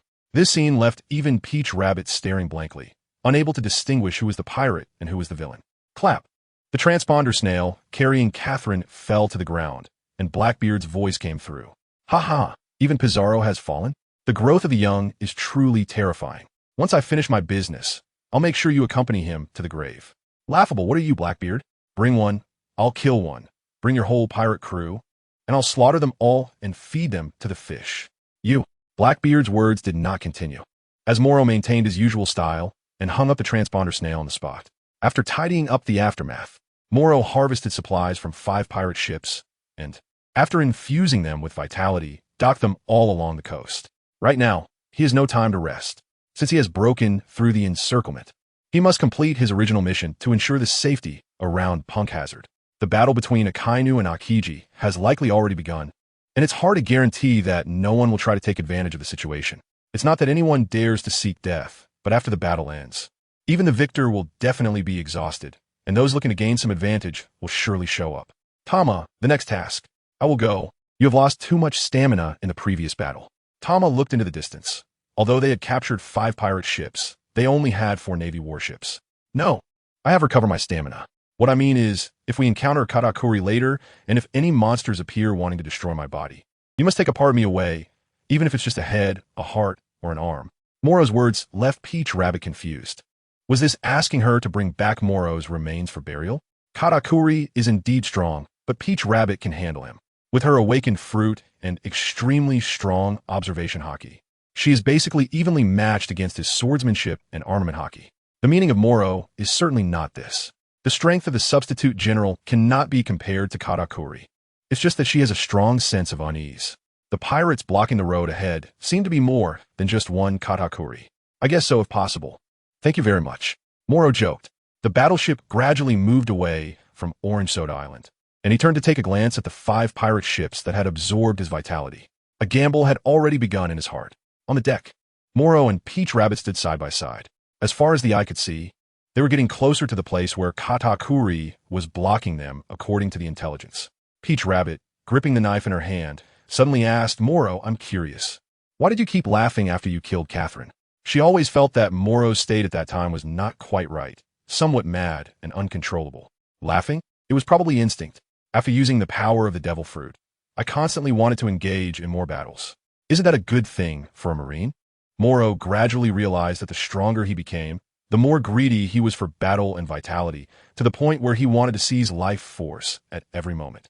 I heard that in Impel Down, there are several guards who are awakened Zoan-type devil fruit users, remaining in a permanent beastman state, with their heads also in a beastman state, obsessed only with fighting and lacking self-awareness. Peach Rabbit said no more and then turned to look into the distance. Her words were undoubtedly a subtle hint at Morrow. Power often leads people to become deeply immersed in it, even obsessed. Thank you for the reminder. Luo was very grateful to this colleague. The two had merely met by chance, and it was already a great kindness to remind him. General Montag Luo. General Peach Rabbit, we have arrived. According to our observations, they have set up a siege with 30 pirate ships in the waters near Thunder God Island. 30 pirate ships. At a glance, the sea was already surrounded by enormous pirate ships, forming a unique chain. Morolo's sense of unease grew stronger at that moment. As we approached Thunder God Island, our battleships were outnumbered, and there was no chance of winning the naval battle. With a single command, the battleships quickly changed direction. The pirate ships, however, remained motionless. They were truly bold. On the other side of Thunder God Island was Punk Hazard, but this was typical behavior for the arrogant Big Mom pirates. Peach Rabbit showed no signs of fear. She didn't even mind standing in front of Katakuri to allow Morolo to reap all the pirates for himself. When we got closer to the island, the Big Mom pirate ships would surely dock at the first opportunity, and at that time, we would let the sailors evacuate quickly. Morrow turned around to face the Marines behind him. Get your umbrellas. Yes, sir. With that, all the Marines opened their umbrellas in unison. Only with these special umbrellas could they withstand lightning and escape into the core of Thunder God Island under unfavorable conditions. Peach Rabbit looked at Morrow with confusion. Shouldn't they be taking advantage of their warships' speed to land on Thunder God Island first, strike the pirate ships, and then set up a blockade after landing? Was this really a plan to let the Marines flee directly to the center of the island? Molo looked at the dense mass of pirate ships, a vast dark cluster. I sensed many waves of extreme anger, including 2 emotions stronger than Kreege's. Angry emotions? Is that the reason your observation Haki can sense the movements of the pirate ships from such a long distance? Peach Rabbit asked in disbelief. Molo did not turn around, merely nodding slightly. Although he didn't know what had happened, it was clear that those who were ambushing us this time were not just Kreege. They were merely the appetizers. If we could break through the encirclement, there would be a second main course waiting for us. Based on my judgment, the strongest among them must have arrived. Our intelligence was wrong, and even the information we intercepted from Big Mom's pirate crew had been preemptively guarded against by them. What Morrow could think of was that this time, the kings of the Dark World would take action. Only in this way could a magnificent ambush be arranged for the next scene. The warship docked at the shore. Morrow ordered immediately. Everyone quickly infiltrate the core of Thunder God Island and conduct remote attacks. The Marines took black umbrellas and headed towards the island's core. Morrow, the Peach Rabbit, stepped down from the warship and stood in the forest waiting for the enemy to arrive. In the sky, thunder and lightning continuously struck, transforming into a dense rainstorm. Morrow knew that this could not stop the Big Mom pirates, but every little bit helps. Each pirate ship carried 300 people, and with 30 ships. That was nearly 10,000. Half of them were from the Big Mom pirates, while the rest included some wielding size, some in suits, and others in coats. They seemed to belong to the underworld. Dark King Silver's Rayleigh, Sea Emperor Umit, and the Undertaker Picro.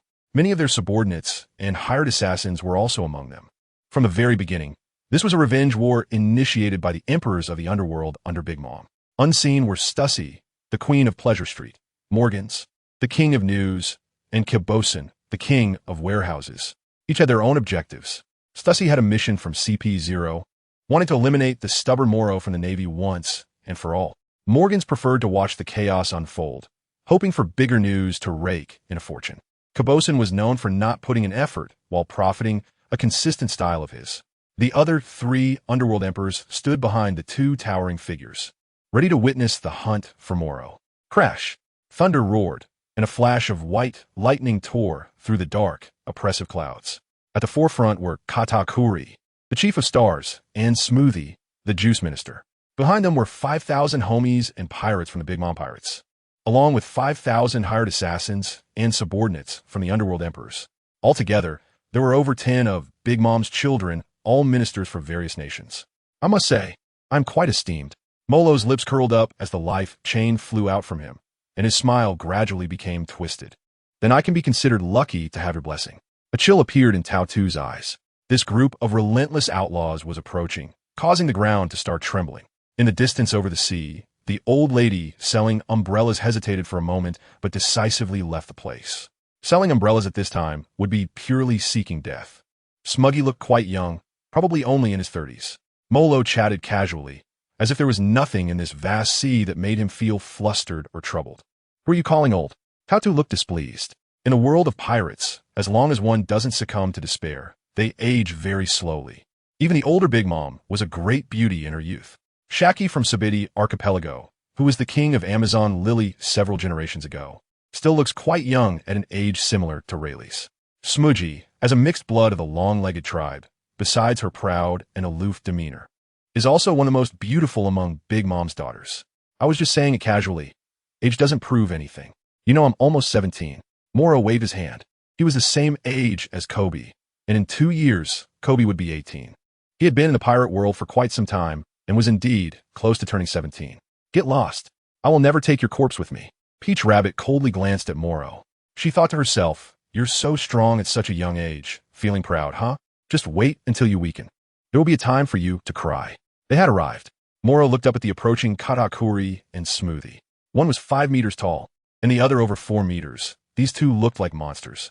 Among monsters, Whitebeard's height of 6 meters and 66 centimeters was even more impressive. I'll handle Katakuri. When Peach Rabbit saw the sword in Smoothie's hand, the armament Haki wrapped around her long sword. With a single swing, a massive sword scar was cut through the forest at that moment. Peach Rabbit? Smoothie saw this figure and immediately swung her sword. In her eyes, excluding Big Mom, among the powerful women of this era, only Peach Rabbit of the Navy and the Empress among the pirates were her rivals. As for the Hunter Moon, she was too ugly and completely off her radar. The pirates were densely packed, some hindered by lightning, while many crazily crossed the beach. Their dependence on slaughter and worship of power caused them to fall one by one under the thunderstrikes, yet some still wanted to become stronger. Bullets and cannon fire were also blasting out from the forest. The Marines were desperately trying to fend off Big Mom's pirates with nearly a 10-1 disadvantage. Morrow punched several scythe-wielding assassins away. A huge figure appeared before him. Bang! The newcomer planted a trident on the ground and coldly looked at Morrow.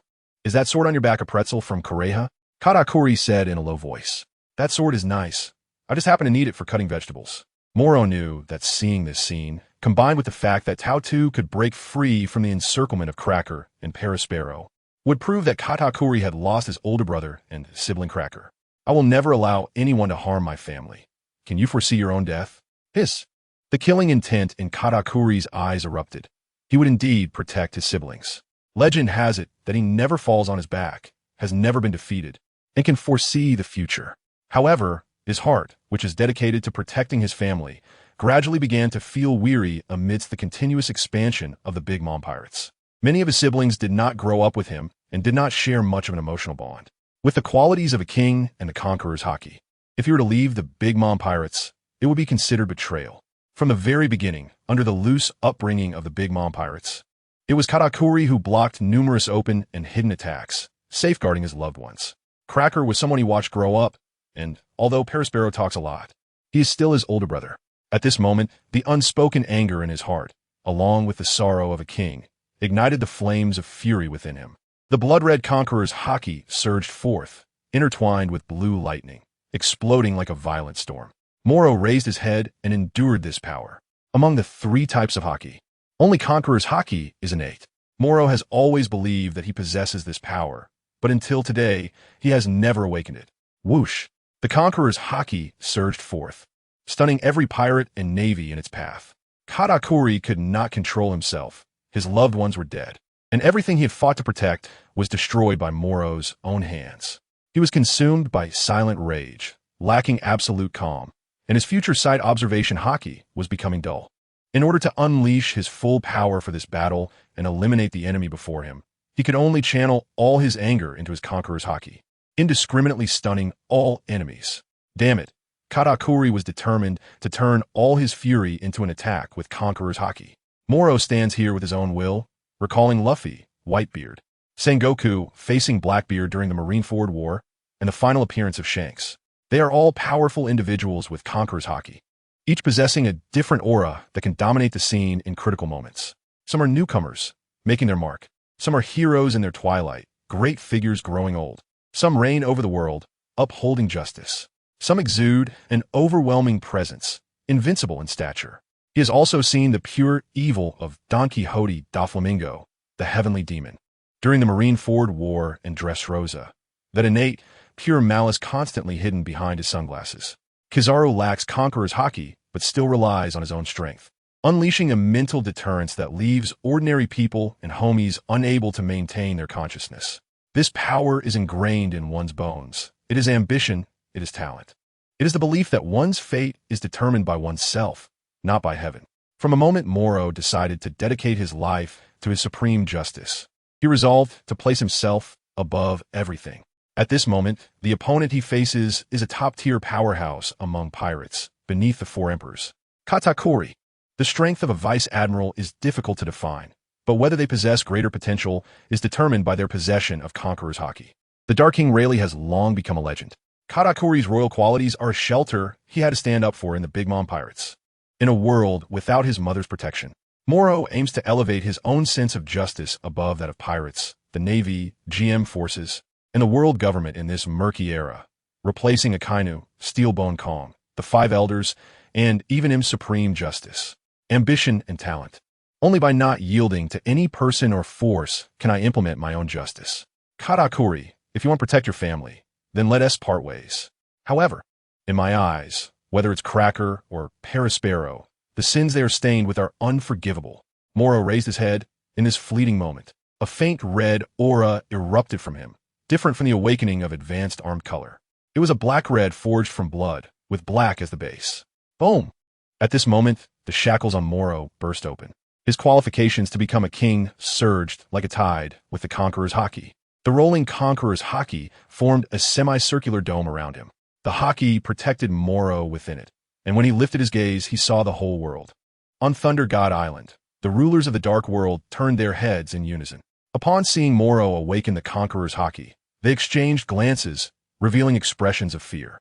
The fact that Morrow was able to come here means he has defeated Krija. With such strength, if he also possesses the qualifications of a king, he must be buried here. Otherwise, as a Navy member, Morrow will definitely cause more trouble in the New World. At the edge of the forest, Peach Rabbit exclaimed in surprise, I didn't expect him to contain such power. It's truly rare among the Navy. Just with that kind of power. Does he think he can compare himself to Brother Katakuri? What a delusion. Smokey glanced at Morrow with disdain. Swish. At that moment, countless pirates and marines fainted under the impact of the Conqueror's Haki.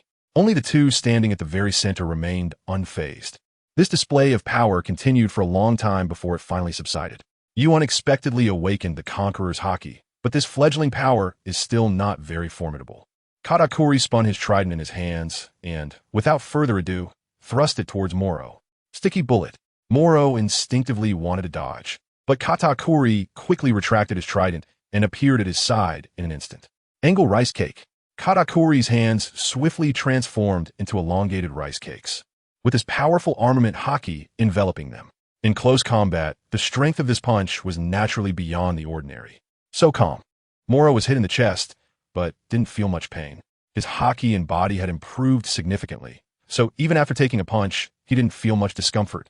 What puzzled him was Katakuri's calmness. When Katakuri used his Conqueror's Haki, he released all of his anger, but now he had returned to a state of extreme calm, allowing Morrow to discern and perceive the emotions of others with his special observation Haki, which felt somewhat inscrutable. What are you confused about? Katakuri said as his hands transformed into machi whips, binding Morrow before throwing him away. Bird machi. Machi blade shot. In this state of absolute calm, Katakuri's speed reached its peak. First, he trapped Morrow and tossed him into the air. Then, his fingers transformed into small rice dumplings, quickly covered by his armament Haki, and shot out like bullets, hitting Morrow as he floated in the air. Did you really think you couldn't fight in midair? Morrow was lucky to have moonwalk. Otherwise, he would have been continuously hit by Katakuri. Double machi blade shot. Katakuri didn't say much. His arm was directly covered with armament Haki, transforming into a Gatling gun made of glutinous rice. A rain of bullets was coming straight at him, but Morrow was fully covered with armament Haki and charged forward using moonwalk. Is this even possible? Morrow's armed color Haki has been refined to the extreme, and in terms of power, it is definitely stronger than when facing Katakuri. Iron Fist Storm. From a high position, Morrow is like a sweeping storm, and the lightning that strikes him is also pulled into the storm. The armed color Haki mixes with the fist's wind, attacking Katakuri together. Fire Rice Cake. The fist rapidly expands until it ignites in an instant. The name of this punch from Katakuri is simple, but its power is astonishing. Bang! The gigantic glutinous rice fist, covered with armed color Haki, burns with a layer of intense flames, ignoring all attacks directed at Morrow. Boom! Wind and flames collide, and at this moment, the two decisively elevate the battle on Thunder God Island to a whole new level. I have foreseen your future, yet you will still slowly catch up to me. Perhaps it's time to take this seriously. Seeing that this move is ineffective, Katakuri's arm splits into more than a dozen glutinous rice strips, covered with a layer of armed color Haki, and attacks Morrow like a fierce storm.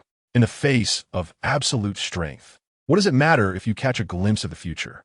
No matter how many moves you have, my armed color Haki can withstand just like my body, and your occasional damage is no match for my recovery speed. You were born to calmly face my attacks, and use your speed advantage to strike me first. As long as my defense is high enough and my power strong enough, I can remain unmoving like a mountain. Morrow's power, armament Haki, and healing ability are all above Katakuri's. Katakuri's observation Haki and speed give him a sense of oppression.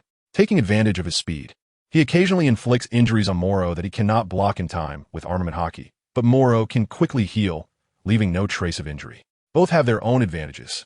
Morrow's physique has long become monstrous, and after his vitality is converted into energy, it amplifies his overall strength. Therefore, aside from specialized existences like Katakuri, he has already reached the top tier beneath the 4 emperors and admirals, a first-class level of the ocean's peak combat power. The vice-captains of various pirate crews each have their strengths and weaknesses. Whoosh! Facing the rain-like glutinous rice fists, Morrow continuously chased the speed, countering with punches. And any attacks he couldn't block were allowed to hit him without causing any pain.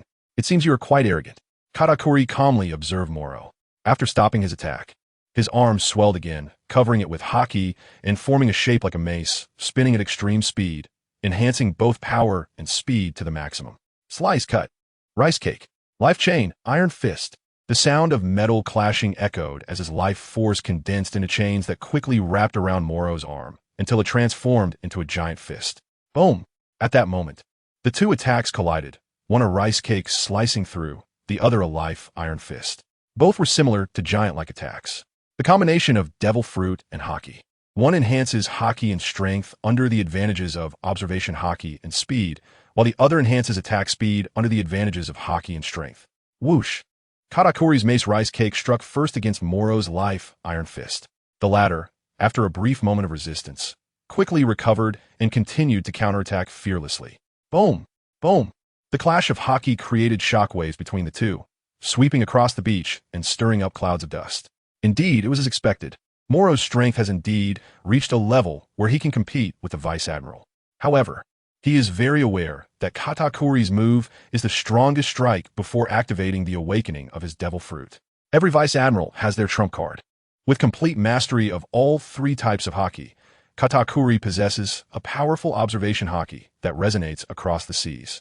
If his strength is combined with the awakened special Paramecia type devil fruit, Machi Machi no Mi, its power would increase severalfold. Boom! Both stepped back, retracting their fists simultaneously. I see your future, Katakuri said with piercing eyes, looking at Morrow. So what if you don't have an awakened devil fruit? Morrow felt helpless. The Golden Emperor, Katakuri. How come all these guys are awakened fruit monsters? Kizaru's awakening status is unknown. That guy died from underestimating the enemy and fear of pain.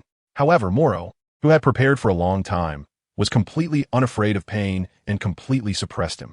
Unfortunately, Katakuri would never underestimate his opponent. So far, although Morrow had not sustained any injuries, Katakuri had also not suffered scratch. With enough speed and strong observation Haki, even if he couldn't defeat his opponent head-on, he could avoid them as much as possible. That was enough, Katakuri said calmly. The ground slowly began to flow, quickly gaining a certain elasticity and toughness. Flowing Machi. The earth rolled, and the Thunder God Island, which Morrow had always controlled, had now become Katakuri's domain. The sand flowed and turned into part of the Machi, aiming to wrap Morrow inside. Finger gun, crescent slice. Morrow pointed the spear, enveloped in armament Haki, slicing through the rice dumpling like a sharp blade. Your armament Haki and strength are formidable, and your speed is not weak either. I even have a feeling that as long as I show even the slightest hint of anger or hatred, you will use that power against me. But I am absolutely calm right now, just like the rice dumpling that appears ordinary but possesses an extremely soft power. Your strength is so strong. How could it possibly escape my soft, overcoming hard? Katakuri has always been both a father and a mother. Big Mom only gives birth and never raises. The fact that he can say such words also indicates a kind of resilience deep within him. Even if one day the Yonko Big Mom falls, he will do everything he can to grow and protect his loved ones. This is also what he, as a king, wants to protect. Overcoming hard with softness? It is indeed a bit surprising to hear a pirate say such words. Morrow no longer attacked the rice ball, allowing it to engulf him. Chains on his body attempted to break free from the rice ball. Katakuri had anticipated this. The beach, the forest, everything on this island was under his control, spinning around, trying to ensnare Morrow, as if a giant python was suffocating its prey. The force pressing down on Morrow was equivalent to that of a mountain, imbued with the soft power of the rice ball. Mirror rice ball. Zing! A life chain was about to fly out from the rice ball when a layer of rice paste covered it. I cannot let you escape. Otherwise, many people will suffer. Katakuri seemed to see a vision of the future. If Morrow's life chain were to fly out, someone would be caught and have their life taken away. I never expected your devil fruit to have such characteristics. For a long time, what devil fruit Morrow had consumed was a mystery. Aside from Garp and his deputy Bogart, very few knew the truth on the sea. Katakuri recalled the information transmitted by the snail before Owen died, and with what he saw in the future. If he didn't trap Morrow with a mirror rice ball, he would use the life chain to take countless pirates' lives. This connected the dots for him and gave him a preliminary judgment on Morrow's devil fruit ability. Taking others' lives indeed resembled Mama's powers. However, the fact that Owen could say something very similar to Mama's soul fruit meant that your fruit also possessed granting abilities. As Katakuri spoke, the mountain-high mirror rice ball showed a slight change. It must be noted that among the many abilities of Big Mom's soul fruit was the ability to take other souls and grant souls to objects. Granting a soul also meant that it could achieve effects similar to the awakening of a Paramecia-type fruit. For the user, being able to wield such power without awakening is a trump card. This is also the advantage of powerful devil fruits. Truly a terrifying opponent. Your survival until now is undoubtedly the greatest mistake of your past enemies, and of course, they likely have no chance for regret. Katakuri coldly stared at the rice ball mountain. He knew that if his guess was correct, this move could not stop Morrow, and might even be used against him. It turns out that fruit awakening is such a miraculous thing, like granting life force. These objects all possess the characteristics of rice, just like that guy to Zoro. Rice gold. Oh, and the string fruit hidden in Dressrosa. Such a marvelous power. As long as you are strong enough, you can even assimilate an island, transforming it into your own domain. Morrow's voice quietly emerged from the glutinous rice mountain. He had already stood atop the peak. The chains of life around him were entwined and spinning at an incredibly fast speed. Was he trying to escape from the glutinous rice by attacking with a spiral drill while maintaining this solidified fruit chain in a high-speed rotation? Your development of the devil fruit is truly unique. Katakuri calmly commented on Morrow. You can overcome strength with softness, but I can't break through your mountain with a drill. Morrow once again extended chains of life behind him. No way. Katakuri saw the future, and Morrow wanted to take the opportunity to seize life force. Drizzling glutinous rice. The thunder tree immediately transformed into part of the glutinous rice, rising from the ground and turning into glutinous rice sticks, attacking Morrow on the ground, attempting to shatter all of his life chains and trap Morrow here. This move is indeed brutal. If he used it against my Marines, it would be truly unbearable to witness. Morrow also calmly evaluated this move. In his view, Katakuri's strength is formidable. His strength lies in a balance across all aspects and the extreme proficiency in specific areas. The weakness of armament Haki is relatively compared to observation Haki. As for Krija, he excels in armament Haki, but his strength is still slightly inferior to Katakuri's. There's no need to mention Conqueror's Haki, which can also cause certain damage to matter. But it's far from the level of Conqueror's Haki being intertwined. If Morrow hadn't awakened advanced armament Haki first and specialized in becoming stronger all the way, he too would have suffered today. Life chains, iron armor, zone. The chains instantly intertwined overhead to form an iron armor that looked like a semicircle, protecting Morrow within. Previously, he had simply intertwined the life chains into a giant fist which lacked imagination. It was only after encountering Krija, Perispero, and Katakuri that he truly witnessed the diverse development of devil fruit powers. The drill formed by the high-speed rotation of the life chains intertwined to create a super strong defensive iron armor. This made Morrow once again realize the meaning of that saying. The strength of a devil fruit lies in the user's development. Once more, Katakuri wielded his trident and cleaved through the iron armor with a single strike. Morrow had been waiting for a long time. I understand what you mean. Whoosh. The two of them simultaneously unleashed their Conqueror's Haki. Morrow understood that he was being forced to unleash his power under the influence of emotions and the atmosphere, driven by Katakuri's Conqueror's Haki. At this moment, his own Conqueror's Haki was protecting him. Crack! The thunder tree showed signs of breaking at this moment. Morrow found himself in a tight spot, realizing that Katakuri's momentum was about to defeat him, and thus began a true battle. I don't care what future you see. Since you want to fight again, I must defeat you. I won't just hide my weaknesses anymore. To become stronger, I must turn my weaknesses into strengths. This time, I won't let you take the initiative.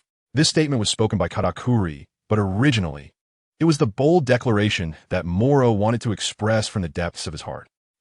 Morrow clenched his fists tightly. He had fought against Katakuri to the point where the latter had to use his awakened devil fruit powers, yet he had sustained no injuries. In such a situation, Katakuri aimed to deliver a heavy psychological blow to Morrow in a short time, leveraging the advantages of Conqueror's Haki, observation Haki, and his awakened powers, creating an apparently insurmountable pressure. Are you scared? Katakuri began to manifest floating donuts around him, gathering a total of 9 unmatched donuts. Mighty rice cake. 9-headed rice cake. Katakuri's booming shouts seemed to aim at breaking Morrow's mentality in this originally evenly matched scenario. First, the floating glutinous rice donuts appeared, followed by the combination of the basic form and the giantized rice cake arms, covered with armament Haki. Then, the giant arms emerged from the 9 floating donuts. Clapping rice cake. Slap. 2 floating rice cake arms merged together for a slap, and Morrow, seeing this scene, did not dodge at all. Has he fallen into a trap? Katakuri believed Morrow had lost his sanity, and the remaining arms quickly closed in on him. With fists striking outwards, light red armament Haki enveloped his fists, shattering the rice cake hands from the inside upon impact. This was the principle of soft overcoming hard. Advanced armament Haki combined with techniques to destroy from within. This is the power of the supreme and love. I have long known, just here to tell you that you are deeply stuck in the mire. As soon as Katakuri's words fell, a giant glutinous rice spike cluster floated in the sky. Sweet chestnut rice cake. Whoosh! The spikes on the rice cake cluster, hardened by armament Haki and propelled at high speed in a 360-degree angle with no blind spots, left Morrow with no escape. At the same time, the two arms that had been destroyed from the inside were reformed by Katakuri, completing the total of 9. They floated in various directions in the air, all attacking Morrow on the ground. This scene was particularly spectacular, and Morrow, caught in it, could no longer see the attacks clearly. Katakuri's observation Haki accurately captured his figure, and the speed made him unable to evade. The awakened devil fruit powers allowed him to control the environment perfectly, achieving flawless mastery. Morrow is like a bird trapped in a cage, still foolishly trying to break out through a gap, unaware that every window visible to the naked eye is a dead end prepared for him by Katakuri. How could a bird possibly escape the cage of fate? Katakuri said coldly. Damn it, it hurts. This guy's attacks are too dense, compensating for his lack of power with speed. Every inch of Morrow's skin was under attack. Although the peach rabbit in the forest had gained the upper hand, she still couldn't defeat the fully committed Smuggy in a short time. In this situation, if Morrow were to be defeated and allow Katakuri to free his hands, the consequences would be unimaginable. A mouthful of black blood was spat out, and Morrow's complexion paled significantly. No wonder Luffy always liked to giantize his fists to attack. With enough power and speed, such attacks really hurt. During the battle at Eni's lobby, he quickly adapted to Luffy's strength by leveraging the advantage of his devil fruit. Now, facing the fully matured Katakuri, adapting in a short time meant he had to withstand this storm-like assault. Each punch would make Morrow stronger, but the premise was that he had to endure all the attacks without reaching his limit. For the life fruit, absolute power can obliterate, and absolute speed can deny any chance to adapt. Speed is power, and power is everything. Morrow was continuously being beaten, and he didn't know whether he should be happy or not. Even Luffy in his 4th gear would appear to be at a disadvantage under such attacks. Morrow has managed to hold on until now, and his fists are constantly accelerating, trying to catch up with Katakuri's fists to block more attacks. He must not let this guy's speed gain the upper hand. He either needs to become stronger or undergo a transformation in speed. He cannot continue to be beaten for no reason. Morrow coughed up a mouthful of blood, once again caught in a pincer attack. Learn, master, and surpass. Chains crazily grew out from within his body. Morrow wasn't foolish enough to steal life force. Katakuri's attack range was vast, and if his life chains could kill directly like that, Morrow wouldn't need to worry about the battle. He could absorb damage while siphoning the life force from all the pirates. Rather than being so unrealistic, it was better to bring all of Katakuri's powers over. Life chains. Hydra. Zone. The first massive arm of the life chain emerged, followed by the second and third. Morrow was initially a bit overwhelmed, but as the number of life arms increased, he began to cover them with his armament Haki. The 9 arms formed by the life chains were not as fast as Katakuri, but they held on with overwhelming strength and Haki. It was only at this moment that Morrow stood firm, surviving Katakuri's frenzied attacks. You can mimic 9, 10, or even 20, but you will always have your limits. Without the awakening of your devil fruit, you ultimately have limits just like your speed and observation Haki, which have been suppressed by me. Katakuri, upon seeing this scene, felt no worry. He still had his trump cards that he had not yet used. Those were techniques that Morrow could never mimic without the awakening of his devil fruit. I don't need more arms because I have never taken your punches for free. Morrow wiped the blood from the corner of his mouth. In this vast sea, some can see 10,000 meters at a glance, while others can perceive 10,000 people in an instant. Some can foresee the future. Some can see through the human heart. Some listen to all things, and some replace their eyes with their experiences. My observations and color of Haki are different from yours. They have always been different. I also possess a unique trait that has been growing stronger from the beginning of the battle until now. Katakuri, seeing the future is merely a hypothetical nature of time and space. I have always understood that the voice hidden in the heart of every life is not just inner thoughts, but emotions. As long as you are alive, even if you're a stubborn madman, you possess your own feelings. This is precisely the difference between life and inanimate objects. Morrow looked at Katakuri.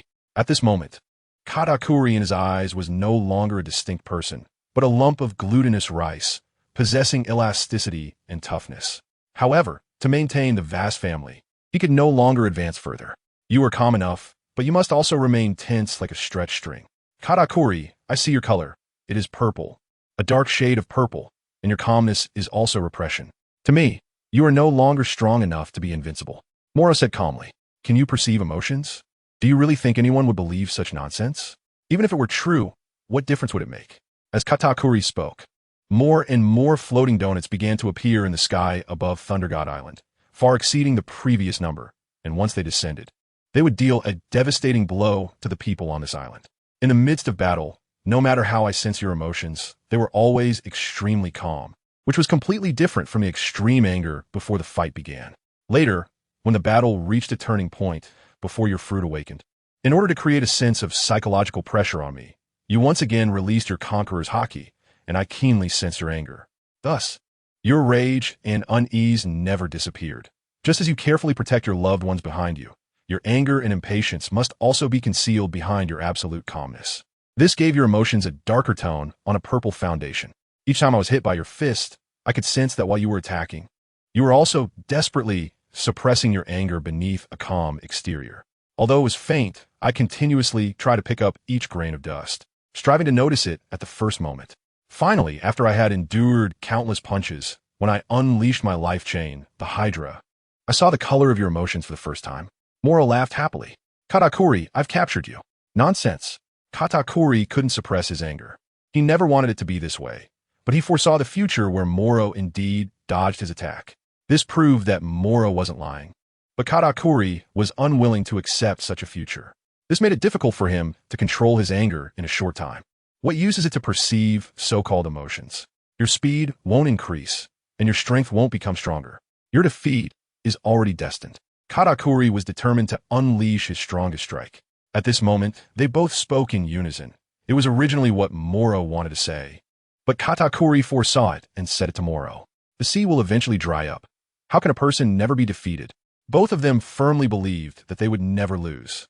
The rice dumplings sang. Endless invincible donuts appeared out of thin air around Morrow. Immediately after, large hands made of hardening armament Haki condensed, fists accelerating continuously, attacking the very spot where Morrow was.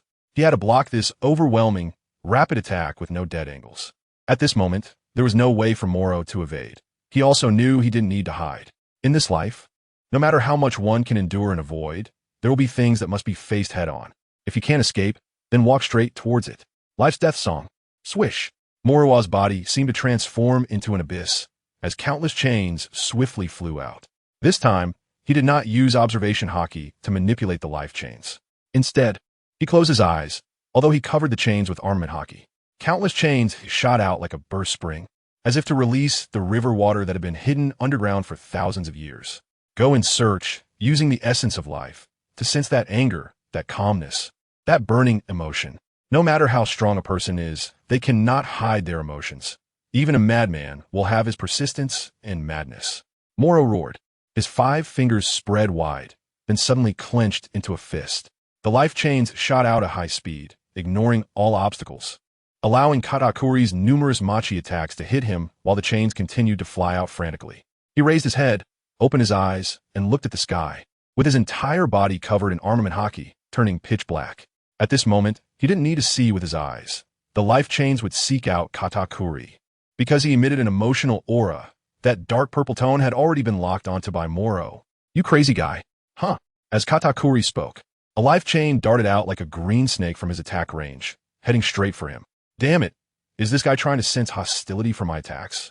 Katakuri swung a trident to knock the life chain away, only for more life chains to shoot out from it. Moreover, Morrow was actually able to detect the hostility in every single attack. Just as Morrow said, that kind of obsession, as long as it was a living being, even if it was a fruit awakened and given a life form, could possess this ability of a user's obsession. Morrow instinctively dodged the attacks, and aside from that, he recklessly unleashed endless life chains. He gradually began to evade the attacks with ease, almost like a musical note dodging amidst countless strikes. After withstanding the initial onslaught, Morrow's observation Haki indeed captured the obsessions, feelings, and emotions. The life chains flew straight towards Katakuri without the need for guidance. As Morrow said, this was a life and death song. Swish! Dozens of life chains shot out again, locking on a katakuri like green snakes. No matter how he tried to evade, they were determined to catch him and would not let go. Did he pursue my emotions and imbue his chains with such characteristics? Katakuri understood the complexity of the situation. Morrow is a rare combat genius. Not only that, he has even comprehended advanced observation haki from battle. This is different from predicting the future. It pertains to life. All its obsessions, emotions, feelings, and madness. As for inanimate objects, Morrow has already demonstrated this technique. The death song of life. To him, inanimate objects hold no value. The first life chain struck Katakuri, followed by the second, third, and more, increasingly attacking like whips, causing immense pain. Damn it. Katakuri forcefully broke the life chains with both hands. These things were not enough to take away his vitality. The two of them were currently evenly matched, and he was not yet at his limit. Katakuri showed no fear. He felt that his understanding of the soul fruit meant that only showing fear would lead to a contract with Big Mom. For an ordinary person, it must be a suppression of strength. Fear or strength. This is the essence of soul extraction. Therefore, the life fruit should have similar characteristics. Now, he was not in a down-earn, nor was he afraid. How could his vitality be taken away? Hundreds and thousands of life chains hung in the air like green snakes flicking their tongues. Morrow walked out covered in blood from the frenzied attacks. He was injured. This was the price of awakening advanced observation haki, making mistakes repeatedly in order to refine it until he completely mastered it. What else do we lack? Morrow wiped the blood from the corner of his mouth, as if he had just walked out of a hellish realm. His observation haki calmed. His armed haki was superior, and he refused to submit to his conqueror's haki. The awakening of the fruit was nothing to him. Morrow obviously thinks he has already won. It's surprising that someone like you would become a Navy officer with such unabashed ambition and madness for power. You should be a pirate ruling the seas. Katakuri grasped the trident and spun around. After so much fighting, they had both lost a lot of stamina, and it seemed that the next round would be a brutal one. It doesn't matter which side you are on. I only know that trying to protect your loved ones as a pirate is just a dream. Do you think you're Whitebeard? He wanted to protect his sons until the very end, but even now, they still have to struggle to survive. Katakuri, someone like you cannot become a Navy officer, but you shouldn't be a pirate either. Morrow's words were clear. Katakuri is more suited to be a GM. I was born a pirate, and my mother is one of the 4 emperors. What nonsense are you talking about? Katakuri walked towards Morrow. Not far away. Scars on Morrow's body fell away, and his injuries had fully healed, as if he had never been hurt at all. You seem to be fully recovered, but your stamina must have been greatly depleted. Katakuri said with a smile. Of course, energy has to be consumed. Do you think those with devil fruit powers can ignore the law of conservation of energy?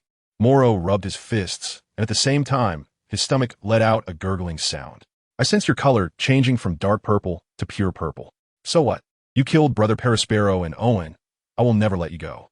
Katakuri's conqueror's haki re-emerged, forcing the untapped power within Morrow to be unleashed. Boom! For the 3rd time, the 2 conquerors' haki clashed. One was a deep purple, the other a dark red, covering the beach in all directions and extending into the forest. The pirates and sailors, who still had some strength and will, could no longer withstand it, with most fainting. From awakening to being forced to use it, Morrow was rapidly mastering the conqueror's haki. After 3 clashes of conqueror's haki, how many could still stand? What are these 2 monsters trying to do? The 3 emperors of the dark world began to feel uncomfortable. However, Peach Rabbit in the forest smiled with joy. He has become stronger again. So what? In front of Brother Katakuri, he will still be defeated, Smoker said firmly. My weapon is called Earth Dragon. What about yours? Katakuri suddenly thrust his trident into the ground, and countless glutinous rice spikes erupted from the surface, covered with Katakuri's powerful armament haki. Swish! Morrow glanced at the sharp attacks, casually walking through them as if taking a stroll, and gradually began to emerge in the sight of the crowd. He was uninjured, not using moonwalk, but could easily sense and dodge on the ground. Your conqueror's haki is slightly stronger than mine, but I won't admit it, as I will become stronger in the future. Morrow waved his hands like a rogue, but in the end his hands were empty. I was asking about your weapon, not the conqueror's haki. Katakuri's trident, the Tori Tori no Mi, has already wrapped around his powerful armament haki. Didn't I already say that? Morrow opened his arms, but it was still empty. At this moment, Katakuri finally smiled. What a monster! There are so few pure hand-to-hand fighters in this vast sea. Is that so? I actually know another one. Morrow's dual fists are covered with armament haki. the light red Haki flowing over the hardened fists like a torch in the dark night, bringing endless hope. Your armament Haki is as special as your observation Haki. What color does it appear to you? Katakuri swings his trident, as fast as lightning. Is it observation Haki? Can't you see it? Molo's eyes met Katakuri's, and they seemed to ignite like a bonfire. Bang! The collision of the fist and the trident no longer showed the obvious difference from before. Morrow's speed was also catching up, but it was just a difference between weapons and fists. I am actually very curious. More than 30 years ago, during that great battle, you were there. According to age calculation, you were also in your teens at that time. What were you saying? Katakuri's expression changed immediately. No one understands the meaning of this sentence better than him. The great battle from more than 30 years ago was clearly the God Island that the world government erased from history. He is now in his 40s. And 30 years ago, he was just a teenager. Big Mom was also a member of the Rocks Pirates at that time, and she was already focused on survival, disregarding upbringing. That battle had a huge impact on him as a youth, and naturally, he remembers it very clearly. You don't need to lie. It will change your color. After all, you cannot deceive your own heart. As Morrow spoke, he launched a punch at Katakuri's chest, but unexpectedly, Katakuri had already turned his chest into machi, causing the attack to miss.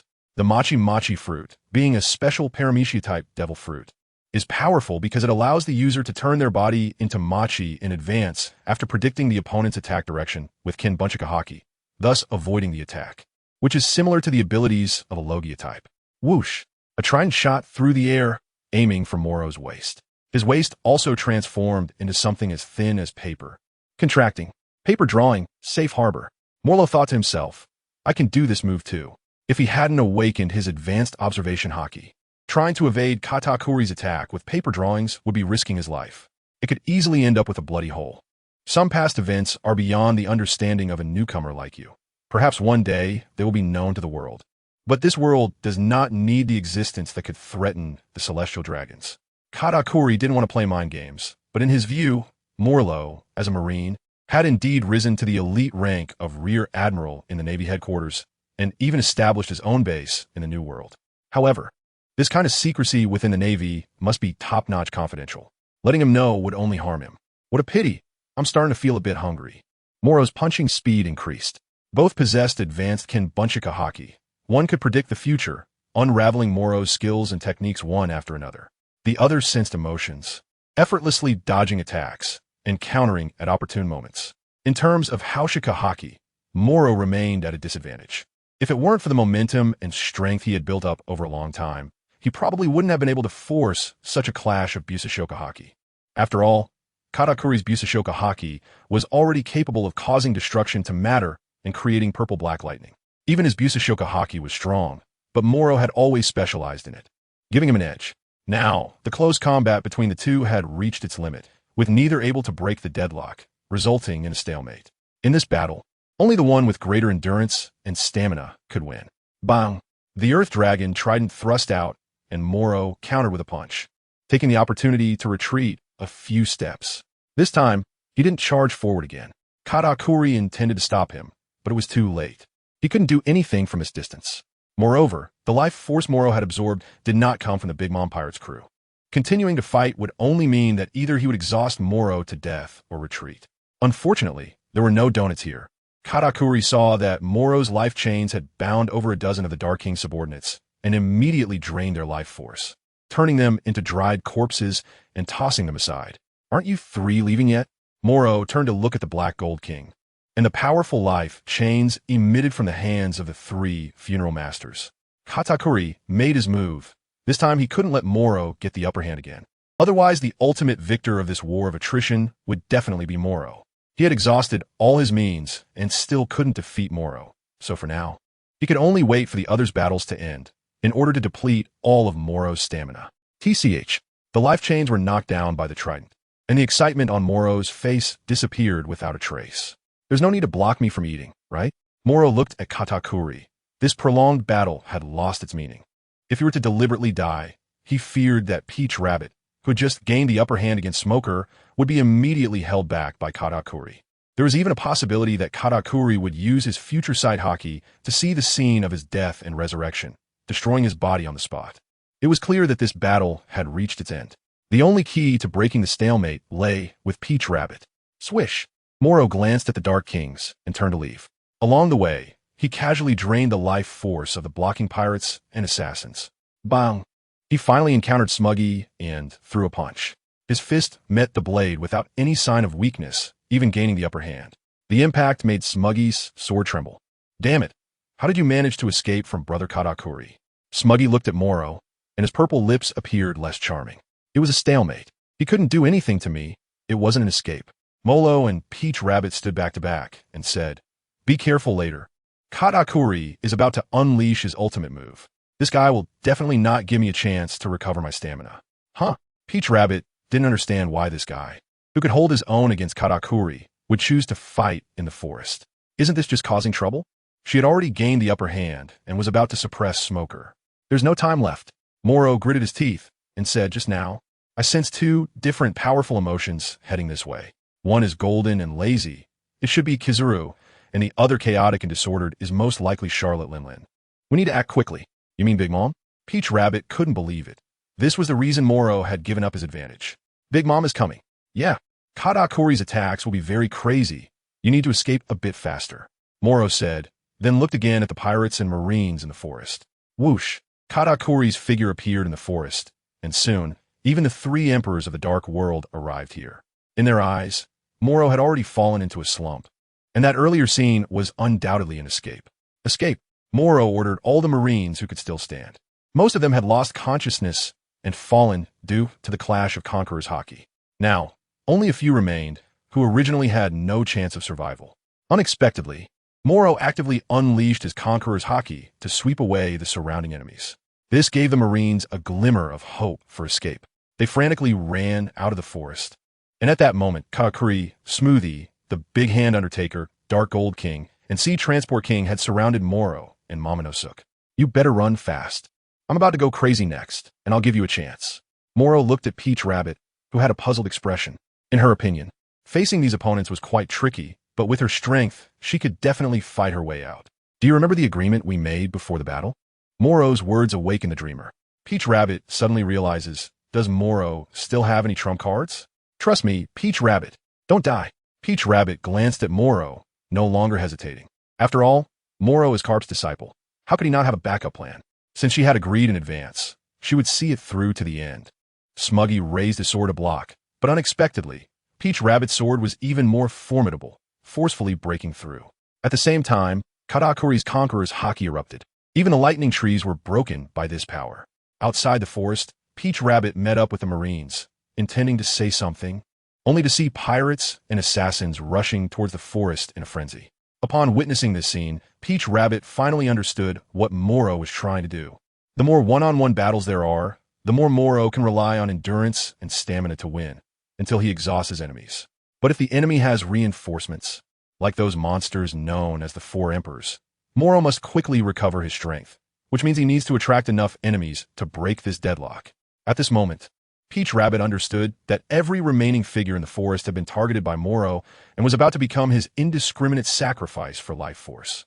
This was also the reason Morrow let her escape. He would most likely lose all rationality in such a situation, the core of the forest. Morrow calmly looked at Katakuri and said, "When I first arrived in the New World, my first opponent was called the Rampaging Bear. That guy, as an ancient Zoan type, could possess the healing ability, explosive power, and brute strength of a devil fruit user without having awakened his fruit. Do you know why? Rampage."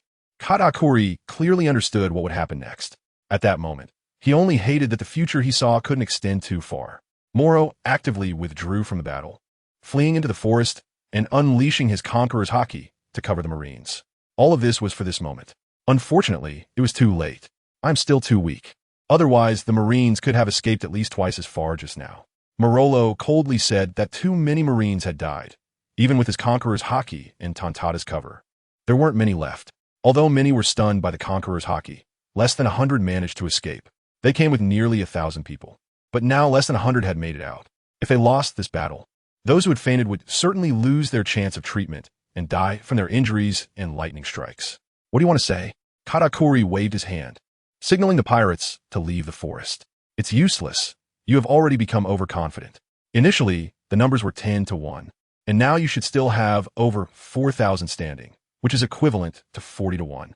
With such an advantage, your subordinates have already fallen into madness, believing they have won completely. Morrow couldn't hide his smile.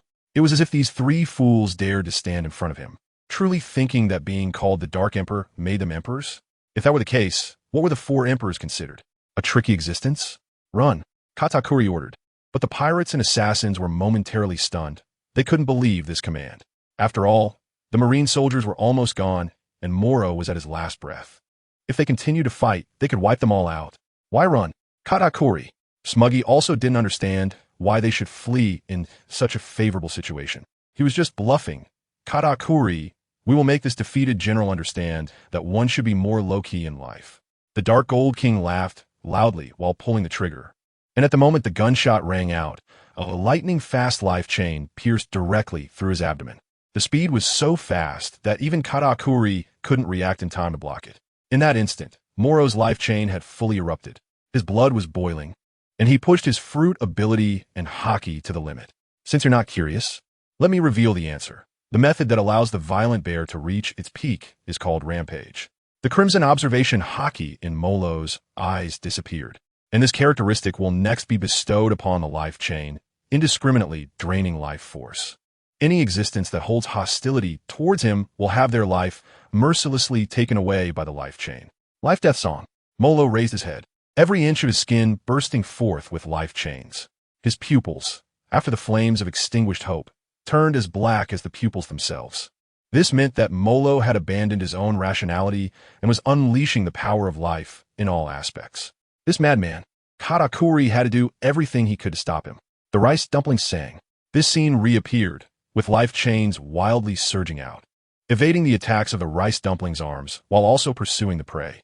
After all, this place was not like the deserted beach. It was filled with pirates and assassins everywhere. Morrow led everyone here in order to recklessly seize their life force after losing his sanity. Damn it, I will take all your power with the squeeze fruit. Smoothie was already seething with anger. She couldn't believe that Morrow dared to act so recklessly in front of her, a shining star. If simply going berserk could defeat opponents, then what was the point of using speed and observation Haki? Bang! Katakuri opened the incoming chains with one hand. Smoothie looked up in shock, only to see countless fists appearing in every corner. These life chains covered in armament Haki, transforming into green snakes, locking onto her with even greater speed and precision as they sensed her heightened anger and battle intent. This guy's aim was to restore his stamina. He mustn't get angry, as that would only allow him to recover faster. Katakuri warned her. He had already let the Dark Kings escape. To stop Morrow, he had to unleash all his power. In such a situation, it was a sweeping attack indiscriminately within the combat range. Smoothie had to block Katakuri's machi arms while dodging Morrow's life chains. As for the others, they were in an even more difficult position. Morrow's rampage is forcing Katakuri to unleash his full power. I want to protect my brothers and sisters, which means protecting him at the same time. This guy knows it too well. Katakuri complained, and, just as he said, he could only do his utmost to restrain Morrow's life chain attacks and save a portion of people.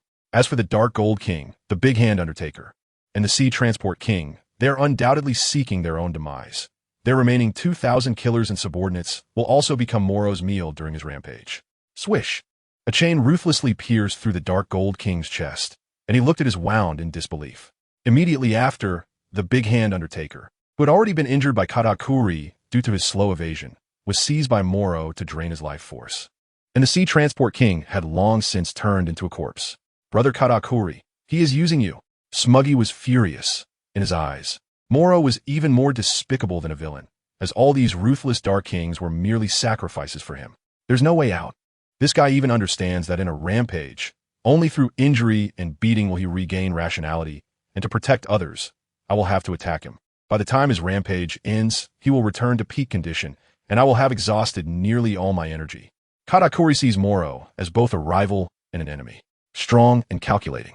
So, he decided not to fight him. Sacrificing a portion of people was acceptable, and the two of us could join forces to deal with Morrow. Smuggy wished he could tear Morrow apart. He could already hold his own against my glutinous rice ball without going berserk, but now he was ignoring all destruction and theft. Well, I had to fight to protect you and everyone else. Where's the chance of winning? Upon hearing this, Smuggy was filled with disbelief. Do you think I'm not as good as him? Smuggy couldn't believe that he wasn't stronger than Morrow in Katakuri's eyes. No. Damn it, don't get angry. Katakuri had to control his arm again to attack near Smuggy, preventing the life chain from attacking indiscriminately. As soon as any excessive emotion was detected, the attack would become stronger. Morrow was simply a monster. Damn it, this guy's completely using us. Smuggy and Katakuri were both trapped, unable to retreat or advance. There's still a way, and that is to have someone break the deadlock during the battle. It seemed Katakuri could see a glimpse of the future. What? Smuggy turned to look at Katakuri. Mama is coming, but that also means the Marine Admiral will arrive nearby. Before Katakuri finished speaking, Smuggy ist in den Mushi hat Kvitlion. Gurgle gurgle. Mama. Smuggy, hold Morrow down. I want to tear him apart. Big Mom's voice appeared, and pirate ships were coming in from the sea, crossing the horizon in a grand manner. Damn it, why is this guy so powerful? The Dark Gold King couldn't believe he would be taken down by Morrow, even at the brink of death. Not only him, but the 3 Dark Kings who came here all died under Morrow's rampage. The more than 2,000 surviving killers all met their demise. And only over 700 of Big Mom's crew survived after Katakuri unleashed his power. Besides that, all that was left for them were 2 words: despair. So many people, reduced to mere nourishment for one person's rampage. Morrow sacrificed thousands of people, seizing their life force while ensuring that he wouldn't fall into weakness after going berserk. At the same time, he took advantage of Katakuri's attacks to further accelerate his rampage, allowing him to recover his consciousness more quickly. With meticulous planning, Morrow managed to deal with as many opponents as possible before Big Mom arrived at Thunder God Island, exhausting the stamina of both Katakuri and Smoothie. He would regain his consciousness in peak condition after taking the life force of thousands, giving Peach Rabbit a chance to recover her strength. Victory in battle relies not only on fists, but also on the will to fight against despair. Hee, what a feast indeed. Morrow's laughter echoed, and the chains of life were instantly retracted, transforming into hundreds of green serpents coiling on his back. Katakuri and Smoothie were both nearly exhausted, looking at this madman. It seems I won the bet. Morrow looked at the two and also sensed the killing intent from Big Mom. He was still a step too late. If he could have acted faster to seize all the life force and regain clarity, he could have taken down Katakuri and Smoothie. Now, even though the two were at low health, Morrow could not seize them. After all, they were emperors. Just one opportunity to dodge would be enough for them to strike. But you still lost. In front of Mama, you had no chance of victory. Katakuri wasn't lying. He looked seriously at Morrow. It's rare to face an opponent with both strength and intelligence like this, and, if possible, he really wanted to have a fair fight. But the outcome was obvious. Morrow quickly regained his combat power by using the advantage of his fruit. However, even if he was at his peak, how could he face the incoming Big Mom without being helpless? Is that so? In this gamble of life, I have never been afraid of losing, nor of defeat. Even so, I still firmly believe that in today's battle, I cannot lose. Without comparison, what does it matter even if they are emperors? Morrow knew he had caught up to Katakuri and even had the upper hand in endurance. However, facing a powerhouse of the Yonko level still left him feeling uncertain. After all, during the Marineford War, he had exchanged blows with Whitebeard and ended up defeated. Looking back now, the power of that punch was indeed immense. Whether it was the Tremor fruit, pure strength, or Haki, it surpassed Katakuri. In comparison, how strong was the Yonko Big Mom? The fighting spirit within Morrow, along with his desire to protect his subordinates, compelled him to stay. If he fled now, facing a fully powered Big Mom, he wouldn't escape at all. It was better to face her head-on and buy enough time. According to Morrow's observation Haki, Kizaru's lazy presence was also above the sea. As long as they could hold out until then, he, Peach Rabbit, and Kizaru would have a certain advantage against Big Mom. Boom! The ground shook. Countless pirates were approaching from all directions of God Valley, not counting the originally injured ministers. Among the new arrivals were several strong figures, including Daifuku and the 4th Commander Snakeman. Leading them was, of course, Big Mom, who was hovering in the sky, with a fiery Prometheus on her head, the thundercloud Zeus beneath her feet, and the sword Napoleon in hand. You bastard, you actually brought this upon yourself. You made me change my route from watching the show on Pudding Island, disrupting my good time. You will have nowhere to bury your body. Mama, mama, mama. The Iron Balloon, a natural destroyer. Bounty, 388 billion berries. The evil deity in the eyes of the giants, nicknamed Big Mom Charlotte Linlin. Standing at 8 meters tall, she was a naturally mutated human, rampaging with her exceptionally gifted powers. Thunder. At Big Mom's command, Zeus instantly unleashed a colossal thunder strike, enveloping Morrow. Having already undergone transformation on God Valley, Morrow naturally ignored this move. He immersed himself in it, even enjoying the energy feedback from the life force fruit. Boom! Another thunder strike came, and Morrow treated it like a mere tickle. God of Heaven, great freedom. While on God Valley, Big Mom seemed to favor lightning attacks. This time, she indiscriminately released a large amount of purple lightning that could automatically seek out targets. Yet Morrow continued to tank all the damage head-on.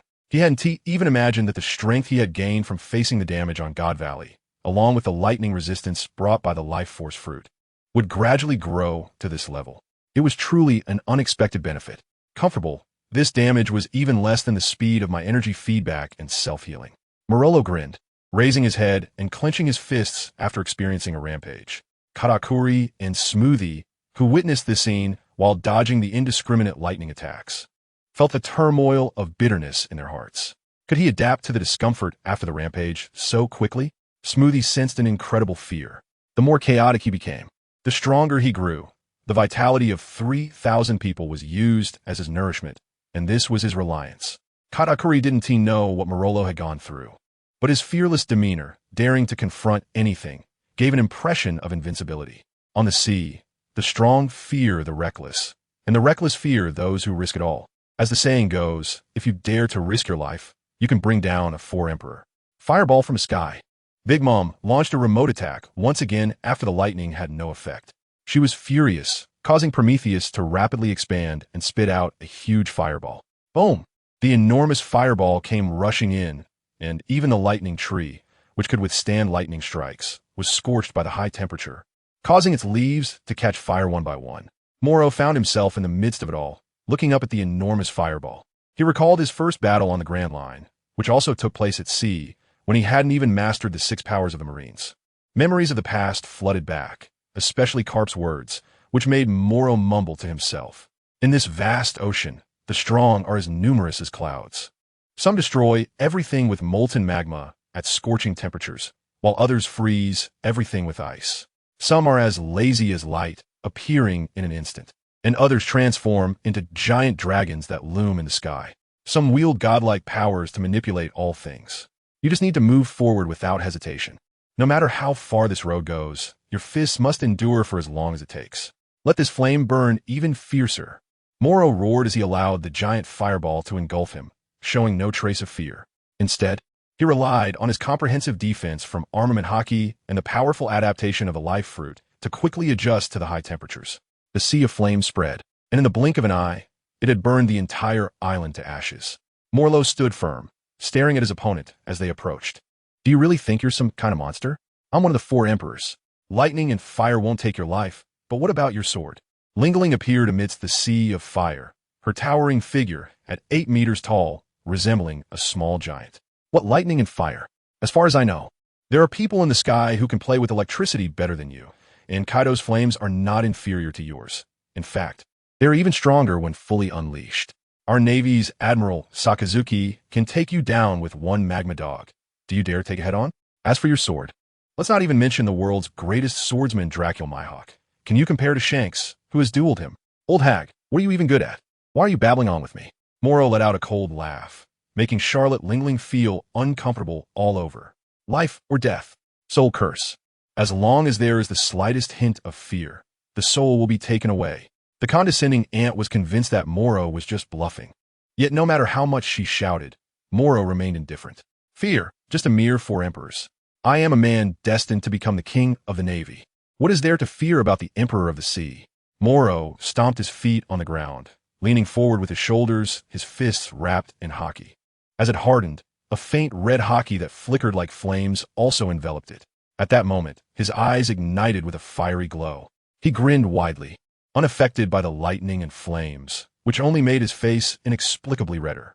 Such excitement, every day spent adventuring on the sea, truly made one's heart race. Nanny, Emperor's sword, breaking blade.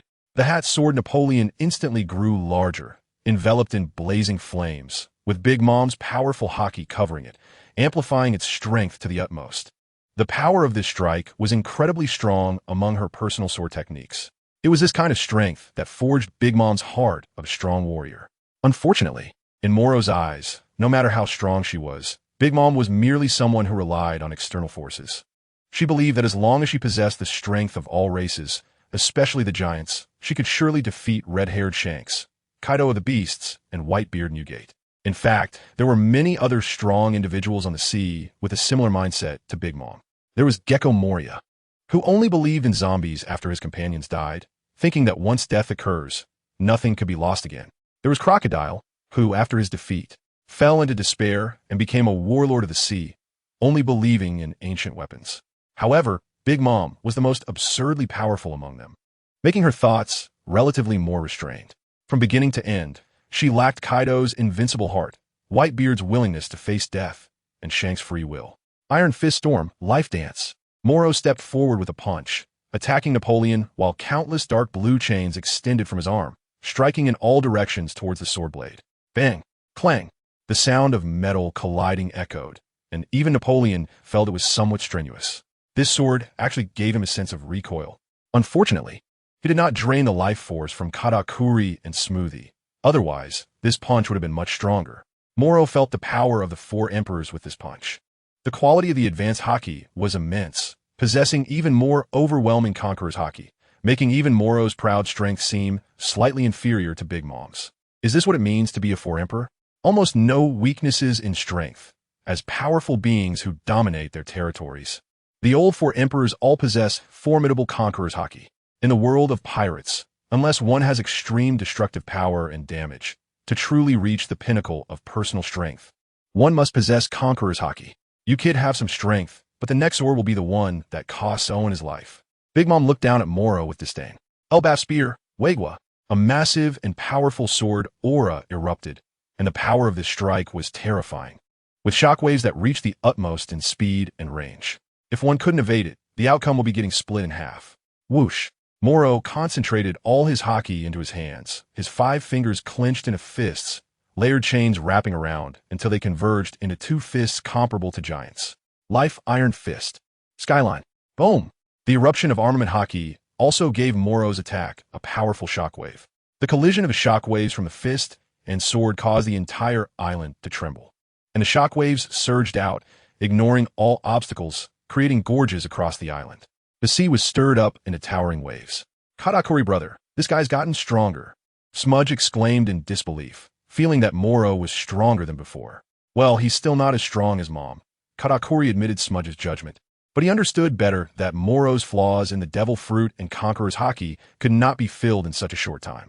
Even if he could make up for it, the passage of time and battle experience would still be a factor. Molo's speed and strength have not yet reached their peak. He possesses a special fruit ability that can indeed allow him to catch up with the Yonko who have long dominated the New World, but that also requires time. The most frightening thing is that every year there are new pirate supernovas. But how many of them can stand tall in front of the Yonko pirate crews without bending their backs? Bang! The shockwave unleashed by Morrow was ultimately neutralized under Big Mom's attack, but he had no choice but to directly withstand it with his fists.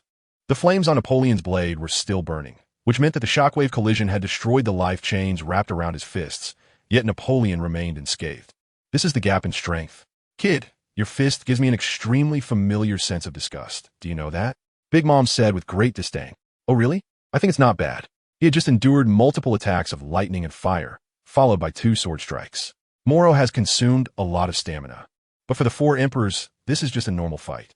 That's why, in Luffy's battle against Kaido, as long as he is defeated, even a severely weakened Kaido can still sweep the battlefield. No weaknesses, all-around strength. So what about this sword? Big Mom noticed that Morrow was in a downturn and smiled as she raised Napoleon again. Thunderclap sword, lightning, flames, and the combination of the long sword and Haki condense all power onto the blade, possessing immense power. She really is an old, immortal hag. Morrow's fervent battle intent was ignited, and he concentrated all his dominance and strength into this final punch. Life Iron Fist, Crimson Bloodstorm. Morrow once again wrapped his fist with the life chains, unleashing all of his armament Haki, which appeared above his fists in the life chains. At this moment, everything was rendered in blood red, a combination technique of Haki, martial arts, and the life chains. Boom! Morrow unleashed a punch, and the blood-red aura shockwave burst forth with the powerful force of the life chain. He struck at the flames, lightning, and sword energy before him. You arrogant bot. Provoking someone like me? one of the four emperors, is undoubtedly the worst decision of your life. Is that so? Then I will offer my iron fist to this world. Morrow sensed the strange emotions coming from Big Mom, perhaps due to her having devoured too many souls, which caused her inner emotions and thoughts to appear paranoid and crazy. The crimson storm and golden flames, along with purple lightning, mixed together and shot into the sky, causing even the dark clouds above to avoid them. Ordinary lightning didn't even dare to touch the area of their attacks. The kid exuding such dominance is seeking death. At your age, you should be resting in peace. As their attacks collided, both of their conqueror's Haki erupted simultaneously. At that moment, Morrow actively released his conqueror's Haki once again. But his original Haki did not possess the destructive power against matter, not even reaching Katakuri's level. It only caused dizziness for ordinary people, and was far inferior to Big Mom's terrifying conqueror's Haki. Fortunately, he endured this pressure and released it frantically. The comparison between them was like a ruler of the sea looking down on everything. The rising youth felt unconvinced and did not hide his aura. Your conqueror's Haki is still far from the right level, just like your devil fruit. Charlotte Linlin understood that Morrow's weaknesses were too obvious, and moreover, this punch was his final effort. Old hag, you're being unreasonable. My devil fruit ability is developed to be much more proficient than your conqueror's Haki. Cannon of Light. Upon hearing this, Big Mom reinforced her strength and retaliated, and Morrow, affected by the powerful dual enhancement of her conqueror's Haki and armament Haki, found his attack quickly at a disadvantage. The two also created a certain distance between them.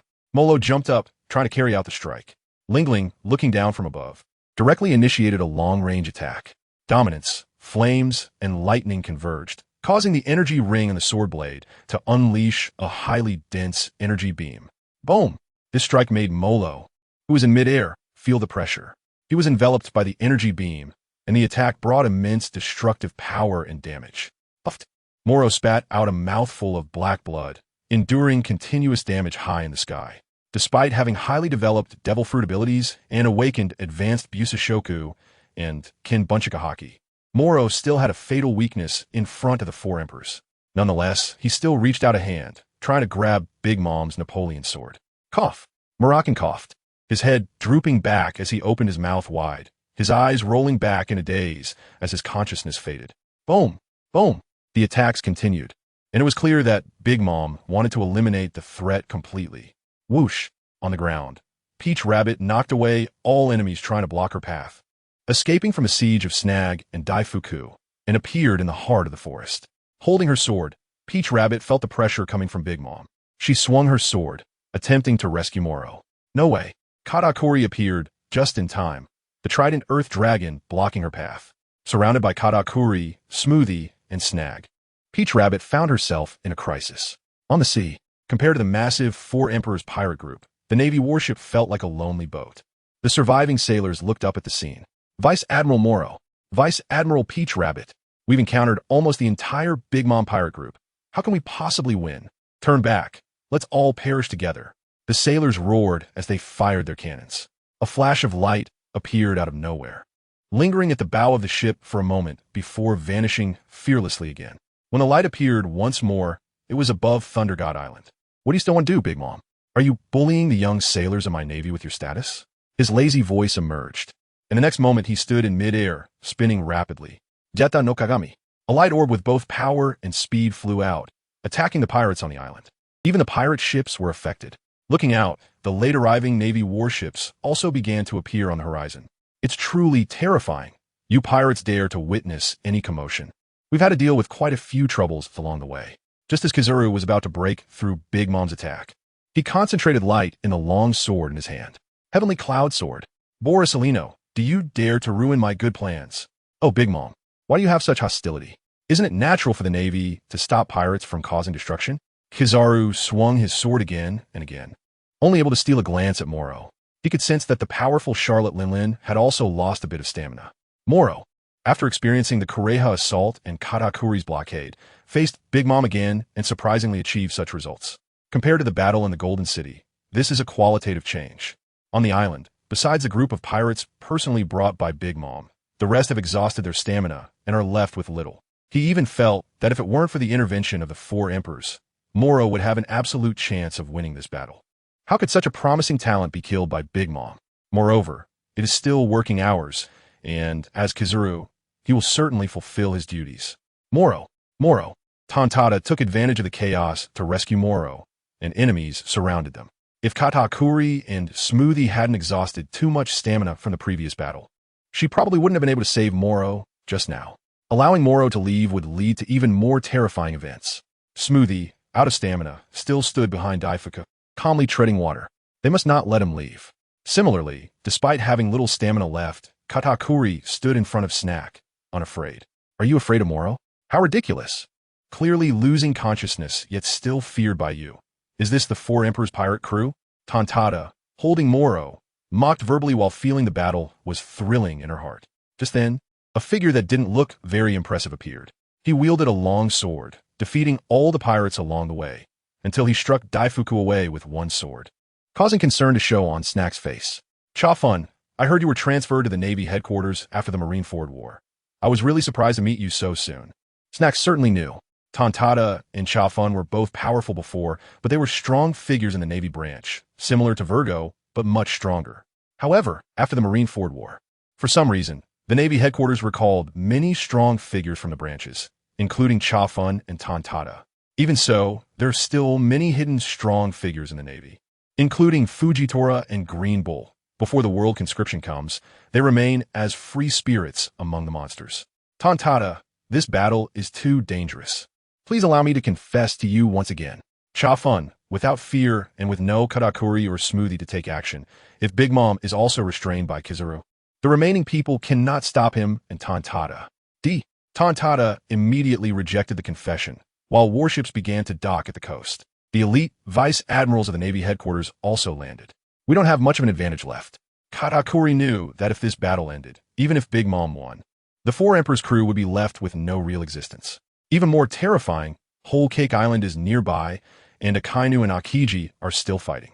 If the battle continues to stalemate, and they stop, even Big Mom will have to lie down. Mom, should we retreat? Katakuri shouted to the Sea Emperor fighting in the sky. Nanny? Big Mom had no such intention. In her view, even if Kizaru delayed time, it wouldn't matter if Akainu and Akiji arrived.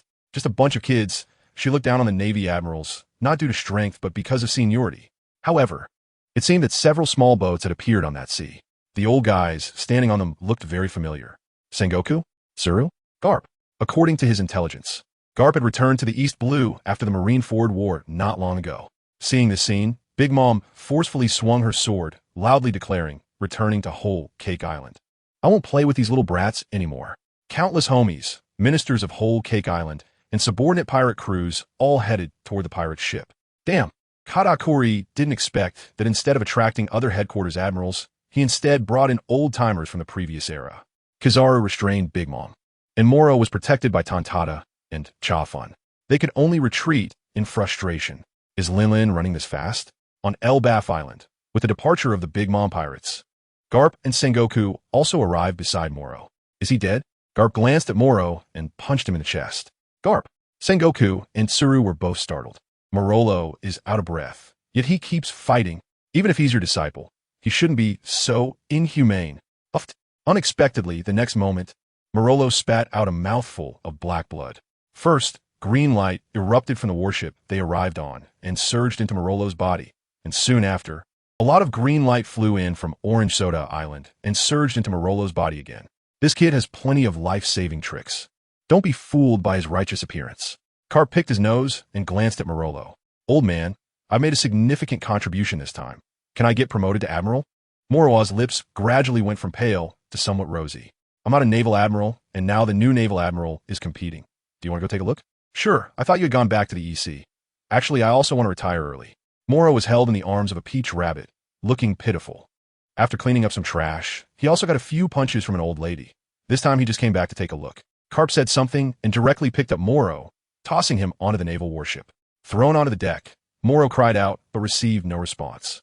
He could only lie on the ground and wait for his injuries to heal. The injured sailors were being carried onto the warship one by one for rescue and treatment. He leaned against the deck, watching as his fellow sailors were taken away, many of whom he recognized, though he didn't know how many had died.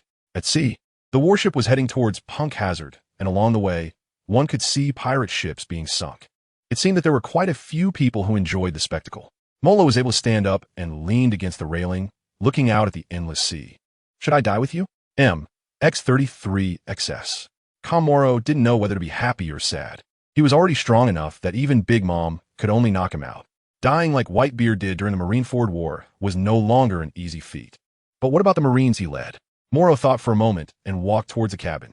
It was filled with big shots, warring states, Garp, Akainu, Peach Rabbit, T-Pig, Ghost Spider, and Fire Mountain. Morrow felt a sense of astonishment. He didn't know when he had become one of them.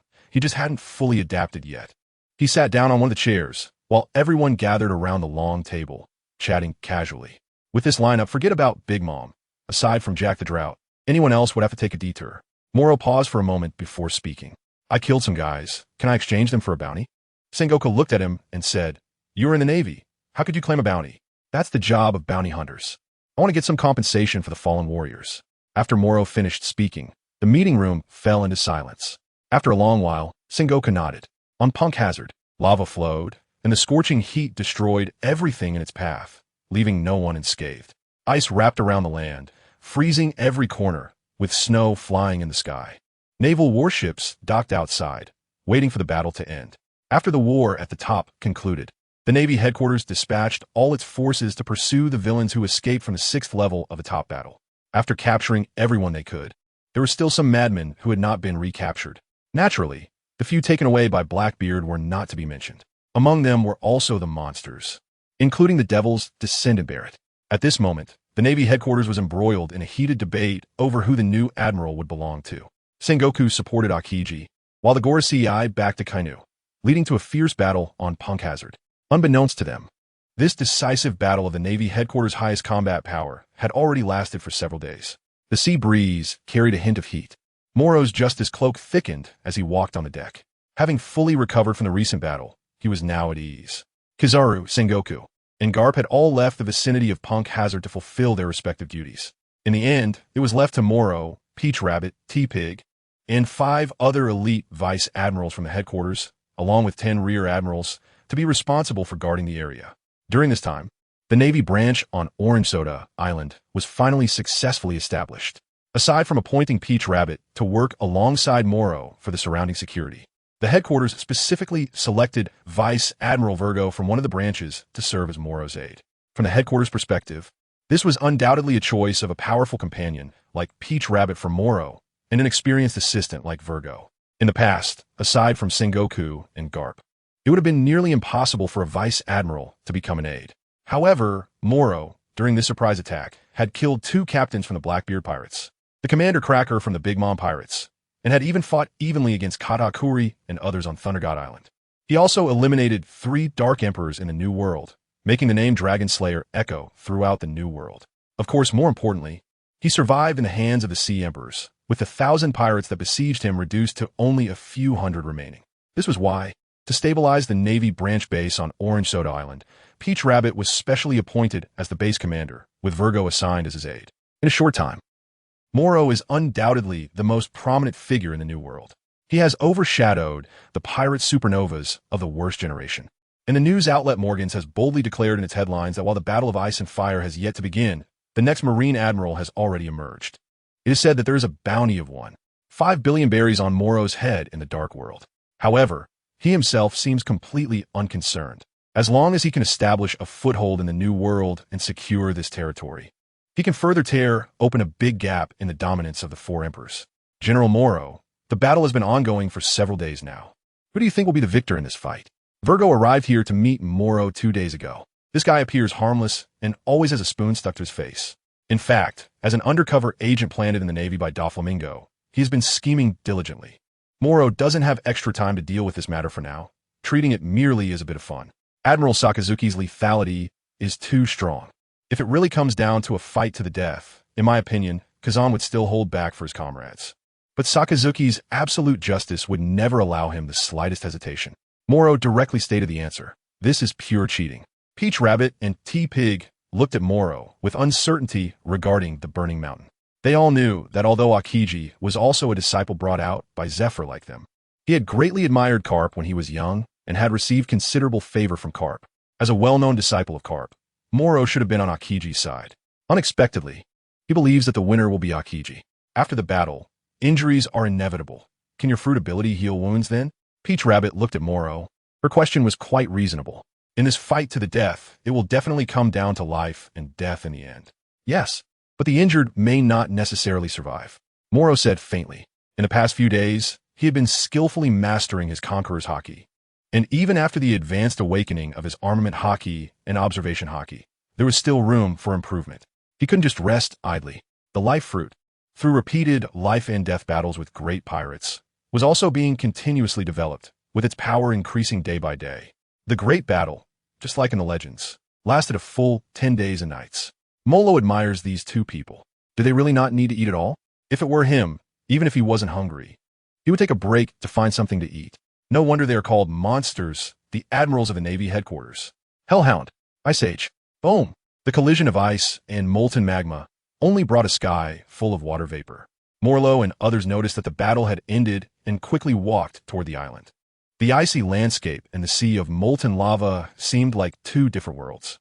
The fight between Akiji and Akainu had completely altered the climate of Punk Hazard, turning it into ice and fire island. Right at the boundary where steam was continuously rising, Akiji lay sprawled on the ground in a T-shape, one leg destroyed by the magma. Akainu stood amidst the molten lava, coldly observing this scene. Then, Morrow held a ball of green light, ready to infuse life force into Akiji for healing. He raised his head to look at the misty sky and gently shook his hand, unwilling to accept Morrow's life force healing. As expected, Akiji's character would never accept Morrow's healing. The battle was over. Sakazuki glanced at the heavily injured Akiji, ignoring his own injuries, and turned to leave. These two were truly too stubborn. After so many years as colleagues, did they have no feelings for each other at all? Their completely different sense of justice led them to walk in opposite directions, heading toward fates that were destined to be different. Morrow cast a meaningful glance at Akiji and the retreating figure of Akainu. Their conflict was far more than just a life and death battle. It also determined the harvest of the future New World. The fight was over. It was time to return to headquarters. Molo ordered, and a group of elite generals quickly moved forward. As this brutal battle came to an end, the two admirals from the naval headquarters, who had always held differing opinions, began to devise their own strategies. 3 days later, Morrow had just returned to Orange Soda Island when he received a message from headquarters. Akainu was officially promoted to the new Marine Fleet Admiral. On the same day, a shocking news swept through the New World.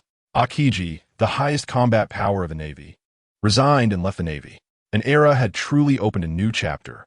In the small tavern early in the morning, Morrow was munching on a pineapple bacon sandwich, reading the newspaper as usual. Peach Rabbit was already having tea with rice. Virgo walked into the tavern holding a hamburger, with a mission just dispatched from headquarters in his hand. As a former G5 base commander, he held considerable prestige in the Navy's eyes in the New World, and now, as a deputy, he worked diligently. After all, for Doflamingo, Virgo staying close to Morrow now brought more benefits, and he could even see information sharing.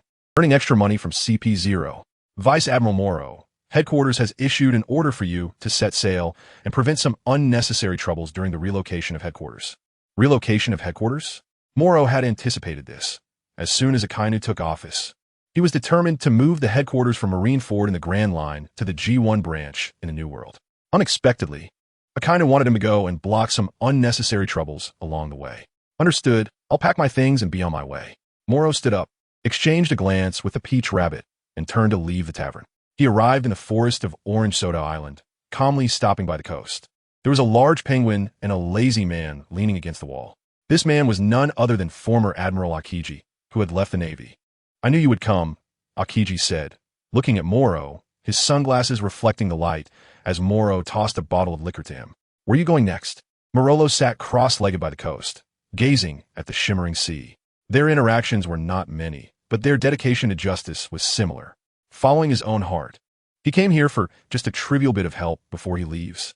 Green Bull took a sip of brandy and said, before I leave, in order to fill the vacancies of the 7 warlords of the sea, 2 candidates have already been selected, and they will likely be made public in the near future. I came here to entrust you with something. You just said you wanted to help me. How did it turn into a burden? Morrow shrugged helplessly. Akiji did not refute him. He simply said to this junior brother with whom he had little interaction, do you know about not killing the general? Blackwrist Zephyr created the Navy's golden generation, and now, almost all the notable Navy powerhouses you can name are his disciples. The candidates for the new warlords of the sea you're about to mention are most likely Whitebeard II and the Clown Buggy. The latter doesn't matter, but once the former is made public, it will turn the desperate Zephyr into a runaway horse. Morrow didn't want to waste time. You know, Akiji didn't expect Morrow to know so much about the past of the old era. Logically speaking, someone of Morrow's age should be completely unaware of the old times. However, he had been training with Garp before, which explains everything.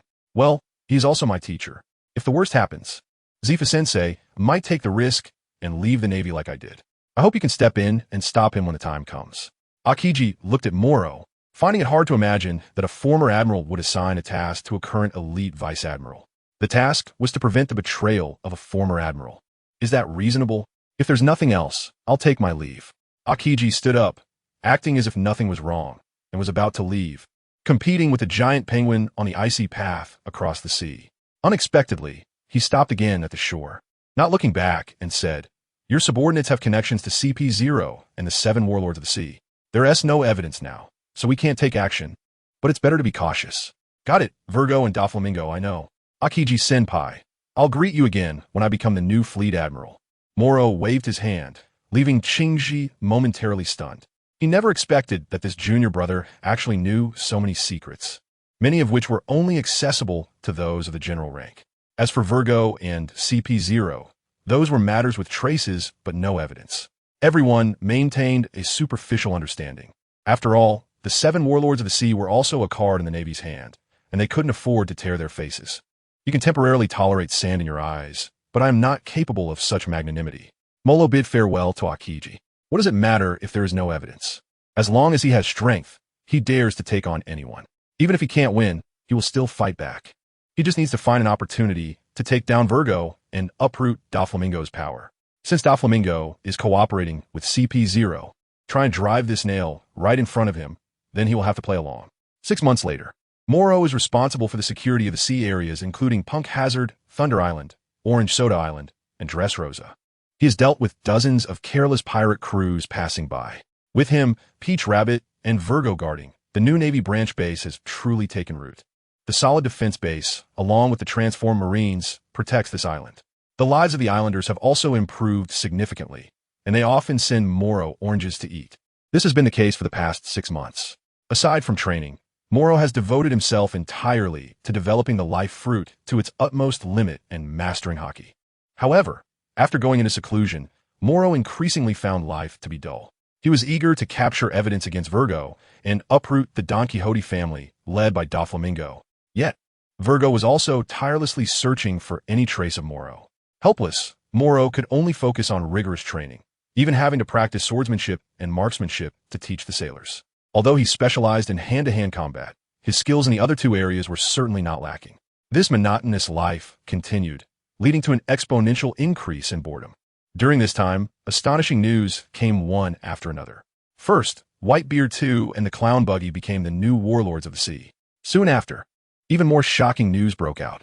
To compensate for the absence of 2 Marine admirals, the Navy would initiate a world recruitment campaign to select 2 new admirals from around the globe. Regardless of age or past qualifications, as long as one was powerful enough, they could stand out.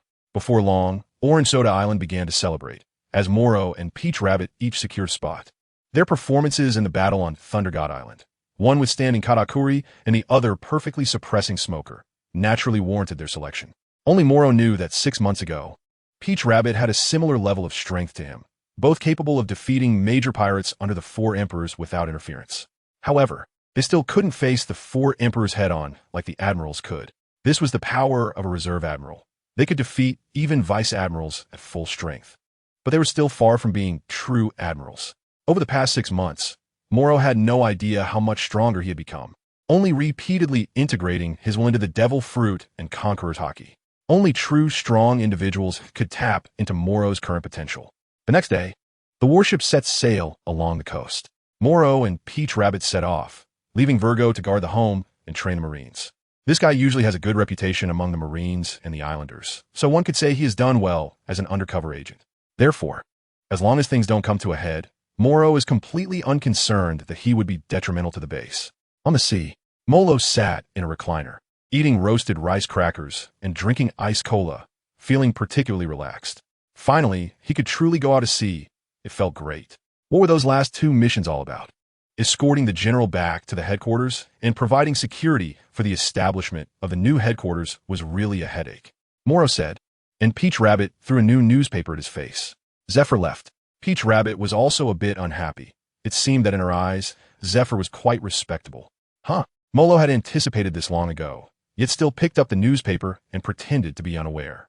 The headline boldly stated, "Justice at a Standstill. Former Admiral Black Arm Zephyr's Departure." As expected, he was once again found by Morgans at the center of attention. Morrow tidied up the newspaper and stood up, downing the iced cola in one gulp. No matter how the world changes, so what? This new admiral, he is definitely going to take charge. Thud, thud, thud. The Marine hurried from the deck to the cabin, informing Morrow, "General Morrow, a walking giant elephant has appeared ahead. Should we take a detour? No rush. Let's land and talk about it." Morrow stepped out of the cabin and looked up to see the Elephant Lord ahead. It was truly amazing that the Elephant Lord, walking on the sea, happened to be encountered by Morrow. How many years has such a creature lived? Tao too was marveling at the wonders of nature. Morrow has ordered the Marines to dock here and begin ascending the back of the Elephant Lord. Above is the furry kingdom inhabited by the Fur Tribe. As masters of electrostatic attacks and the Moon Lions, the Fur Tribe also possesses formidable combat strength. Molo wasn't doing it for anything else. Since the world conscription hadn't officially started yet, he might as well take a good stroll along the way. While Peach Boy had not yet crossed over, he should take the opportunity to wander around. Is this the legendary Fur Tribe? The experienced Marines looked around in surprise. They rarely ventured out to sea, and there had been a pirate from the Fur Tribe who, after being stripped of his vitality by Big Mom in Whole Cake Island, disappeared without a trace. Peach Boy must be referring to Pedro. According to the original timeline, he should die in Whole Cake Island a year and a half later. After the Straw Hat crew set sail, the streets were filled with smiling Fur Tribe members, various animals looking particularly adorable. Are you humans from overseas? Our furry kingdom does not welcome you. It was broad daylight, the time of Duke Inuarashi, the King of Day. He appeared with a long sword in hand and armor on, with the Inuarashi musketeers standing ready behind him. Molo was confident he could deal with the Fur Tribe, even take them all down. However, even a child from the Fur Tribe knew basic combat skills. For thousands of years, they had not revealed their mysterious veil to humans. Apart from Roger and his crew, they rarely opened their hearts to humans and even harbored hostility. Having his Marines fight them, the outcome would still be unpredictable. Duke Inuarashi seemed polite. He just didn't want unfamiliar humans stepping on his Zo Island, not necessarily wanting to fight. However, over the years, there had always been those who wanted to take action against the Fur Tribe. After all, a single Fur Tribe member, regardless of the circumstances, had a minimum starting price of 700,000 berries at the slave auction. Due to their excellent combat abilities, many strong individuals wanted to take them in. In such circumstances, how could Duke Inuarashi allow Molo and the others to invade? Duke Inuarashi, I come hoping to receive your assistance in the near future to take down Kaido of the Beasts. We absolutely. Huh? Kaido of the Beasts? Inuarashi, who had once been an intern with the Whitebeard Pirates and Roger Pirates, had long seen through Molo's identity as a Marine. Seeing the badge on his and Peach Boy's shoulders, he realized they were elite vice admirals from headquarters. The strength and identity of someone coming to the furry kingdom on Zo Island to invite them to take down Kaido? There was still a bit more than a year and a half until the prophecy. You can see the newspapers. You should know the current changes in the sea. I came to invite you to join me in the campaign against Kaido of the Beasts. Campaign against Kaido of the Beasts. Upon hearing this, not only Inuarashi, but even Peach Boy stood there dumbfounded. Morrow didn't say a word along the way, only secretly changed the direction of the warship a few times. She observed everything, and it turned out that this was her intention. This guy hasn't even participated in the world conscription yet, and he's already thinking about taking down the 4 emperors?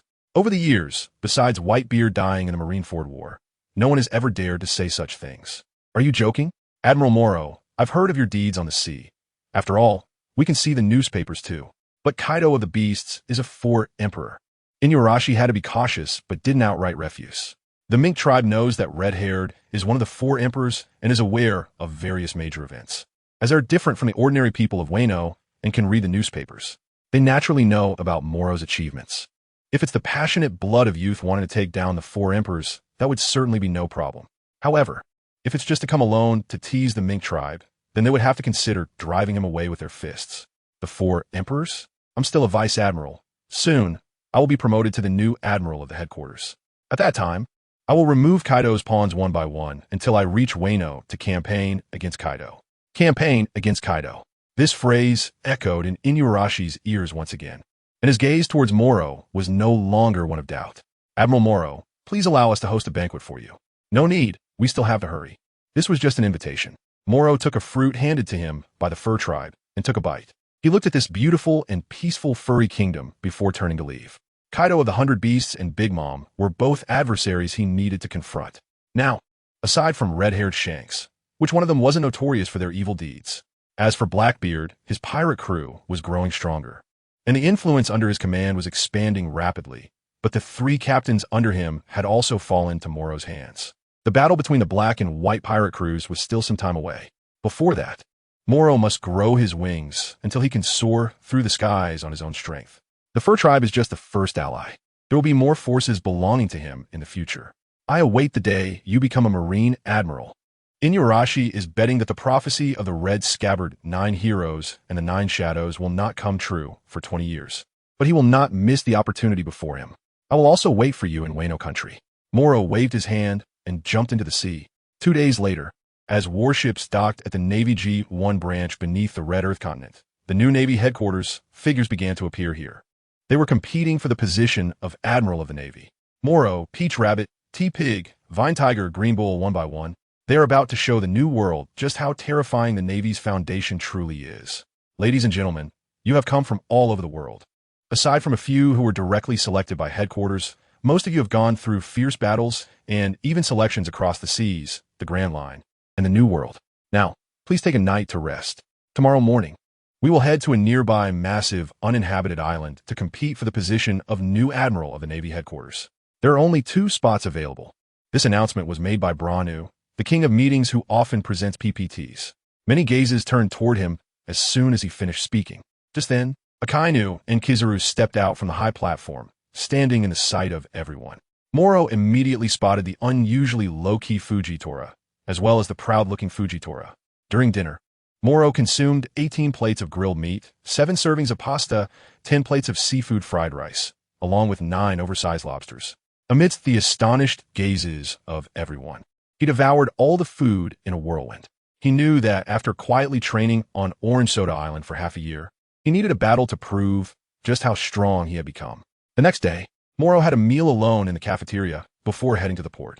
On the naval warship, hundreds of strong individuals recruited from around the world gathered together. Akainu stood alone at the bow of the ship, heading towards the deserted island. This event had already attracted countless gazes from the New World. After all, Akiji's defection had caused the headquarters to lose a top combat power, and many pirates were secretly enjoying the spectacle. If 2 new admirals could truly be selected this time, it would be a true reflection of public expectation and could suppress all the malicious gossip amidst the storm. It would make the unfriendly gazes disappear. On the deck, several satisfied naval monsters looked at each other. Anyone here could potentially become their enemy. Among them were also strong individuals from various branches, elite vice admirals from the headquarters, and even powerful figures who had been rigorously selected from around the world. Aside from the small group of strong individuals directly recommended by Sengoku and Garp, most were already well known. At the stern, it was much quieter. Only Morrow and Kizaru were present. It's been half a year, and you've almost disappeared from the sea, Morrow. Kizaru leisurely sipped his morning tea, appearing quite relaxed. Fortunately, my pace of becoming stronger is too fast. I need some time for honing. It has been over half a year since the Marineford War, and countless monsters have risen in the sea. Monsters? Aren't you one yourself? Kizaru looked at Morrow, who was drinking coconut juice, completely unfazed by the impending battle. The 2 sat on deck chairs, calmly gazing ahead. Half a year, Morrow has been quietly cultivating, pushing all his abilities to the limit. He has also been silent on Orange Soda Island, causing many to almost forget his past achievements. Almost single-handedly, he sparked a war with the entire Big Mom pirates. Now, the most prominent figure, Blackbeard, has had 3 captains die at Morrow's hands. It can be said that he has already provoked half of the New World. Little monster, how confident are you? Kizaru asked casually, as if chatting over a meal. What is the highest percentage? Morrow retorted. Of course it's 10 out of 10. Kizaru realized that Morrow was far better at riddles than he was. Then I must be 10 out of 10. Morrow finished drinking the coconut juice and yawned wearily. It didn't take long for him to fall asleep. This scene left the yellow ape stunned, completely unexpected that Morrow could still sleep at such a time, and his sleep quality was too good. Unknowingly, the chair where Morrow lay seemed to blink its eyes and quickly close them again, lively and cute, as if it had gained a spirit. Hundreds of nautical miles away from the Red Earth continent, on a massive deserted island, a volcano continuously spewed lava. Although there were many primitive trees still standing, no creatures dared to survive nearby. It was said that these trees were peculiar, capable of growing overnight, but would be burned again with the eruption of the volcano. Known as rock trees, these strange trees bore no fruit, only glowing leaves. Upon closer inspection, they resembled flames. A warship docked here, and immediately a hot-tempered brother jumped aboard, only to find that his shoes were already catching fire as soon as he landed. The ground here was geothermal, with extremely high temperatures. So hot, this temperature required a strong will to endure. Go ashore, Akainu commanded, and everyone quickly disembarked. The group of about 100 people were all elite vice admirals of the Navy, usually only a dozen or so in the headquarters. If it weren't for the world conscription, the Navy headquarters wouldn't have realized their deep reserves. It's no wonder they had thoughts of selecting new admirals. Originally, there were only a few elite vice admirals from the headquarters and base commanders from various branches who became 3 admirals. Now that so many strong individuals have been recruited, by proportion, at least 1 or 2 would definitely stand out. Moreover, the headquarters was well aware of the strength of those being screened. Fujitora, Green Bull, Morrow, Peach Rabbit, and Tontata were recognized as the 5 individuals with the highest potential in the headquarters discussions. However, there were only 2 slots available, and their true strength could only be judged through this battle. From the beginning, we will wait for you at the volcano's mouth. I believe you all understand what this means, Akainu said, walking towards the volcano without looking back. Kizaru walked alongside him. This battle would be broadcast live to the Navy's various branches, headquarters, and Mariewa, so everyone must not let their guard down. Swish! As Akainu and Kizaru moved, figures began to infiltrate the forest from all directions, running towards the volcano's mouth. Everyone knew there were only 2 slots available in the end. Surely, whoever reached the volcano first will become the new admiral. Whoosh! Someone touched a rock tree, and it quickly burned away, turning into a flame before disappearing. It turned out that these rocks could be extinguished with just a little force, causing the gaps in the forest to grow larger, with pillars of fire erupting from time to time. Where's that guy? Peach Rabbit walked through the rock tree forest, already blocking several attackers. Long time no see. The beautiful Peach Rabbit. Please allow me to introduce myself. I am Tontata. This rare moment is just the perfect time for my confession. Tontata emerged from the forest, appearing nonchalant. It seemed that for him, fighting was just a side issue. What he really wanted was to confess to Peach Rabbit. Impossible. I will never agree to you. There are some tricky guys around here, so don't let your guard down. Peach Rabbit, are you concerned about me? Tontata smiled happily. Not at all. Peach Rabbit shot him a glance and continued on her way. This guy seemed to be persistently confessing, but in reality, whenever he found free time, he liked to go to bars and often had beautiful women around him. There was no way Peach Rabbit would agree to his confession. Oh, it seems Fujitora has already started fighting first. That doesn't seem like this guy's style. Tontata glanced at the distant battle, where a meteorite fell from the sky. Further away, vines intertwined, capturing over a dozen strong individuals attempting to take their lives. If this were not an internal Navy competition, many would have already perished. Where's Morrow? Peach Rabbit looked at the hurried Tontata leaving. Unfortunately, this guy, who was highly esteemed among civilians, always came and went quickly. Instead, Morrow, the oddball, always mysteriously disappeared when it was time to show up. Today was the selection for the Navy Admiral, and the battle hadn't truly begun. It was merely the first screening. Morrow has disappeared? At this moment, on the battleship's stern, the Marines intended to wake Morrow, but everything around him, whether it was the sunshade, the lounge chair, the small table, or even the coconut shell that had been drained of juice, was blinking its eyes and watching them intently, as if it were keeping an eye on Morrow and alerting him to his surroundings. This characteristic of the fruits was absolutely non-existent 6 months ago. Morrow did not actively use the life fruit, nor did he infuse the surrounding things with vitality. Merely during his rest, the aura he emitted carried a breath of life, coloring everything around him. Admiral Momo, the battle has already begun, a colonel from the Navy headquarters said respectfully. Morrow stretched lazily and rubbed his eyes before standing up. As he took a breath, all living things around him fell silent. The Marines secretly found this scene amazing. Has the battle begun? Uncle Kizaru really is a nice guy. He didn't disturb me when he saw I was asleep. Morrow yawned, thanked the Marines, and then put on his cloak and jumped off the ship. At a glance, there was fighting everywhere. At first, those who were just a bit more domineering would be eliminated. Soon, only some familiar faces were left. Among these, only about a dozen remained, all of whom were the cream of the crop among the elite vice admirals, including Peach Rabbit, Fujitora, and others. They had now entered the second round of battle selection. Once this round of fighting ended, they would move on to the third round. By then, only a few would remain, and the victors would defeat several elite vice admirals single-handedly. Only then would they enter the semifinals. The victors would become admirals, while the losers would be reserve admirals. Even the losers would prove their strength in battle, demonstrating the ability to suppress several top elite vice admirals. Morrow was completely indifferent to the battles ahead. He hadn't moved a finger in a long time, and it was time to loosen this bone. If he was going to fight, it had to be a big one. The generals? He didn't care. What mattered most was to have a showdown with Chibuta, Fujitora, and Green Bull to test the results of his hard training over the past 6 months. As for Peach Rabbit, he could give him a beating too, since they were old acquaintances, but there was no need to go overboard. Boom! The sword energy slashed past him, and Oni Spider had no choice but to stop. The three of them were unable to defeat Chibuta, who was being suppressed. Prior to this, the elite vice admirals had defeated one enemy after another on the battlefield. In the end, only 1/5 remained, about 20 people. In such a situation, even with the combined efforts of Oni Spider, Doberman, and Stalaberry, they couldn't defeat Chibuta and were even suppressed by him. The battles on other fronts were no different. Fujitora smiled, Green Bull was wild, Chibuta was strong, and Peach Rabbit and Shikibu all possessed overwhelming strength against the elite vice admirals. We lost. It seems only these 4 monsters can reach the top of the mountain. Doberman sheathed his sword. The dual-wielding Stalaberry chuckled. Morrow hasn't made his appearance yet. The Dragon Slayer Morrow had been too quiet lately. Ever since that big incident during the battle at Icefire Island, he had completely fallen silent.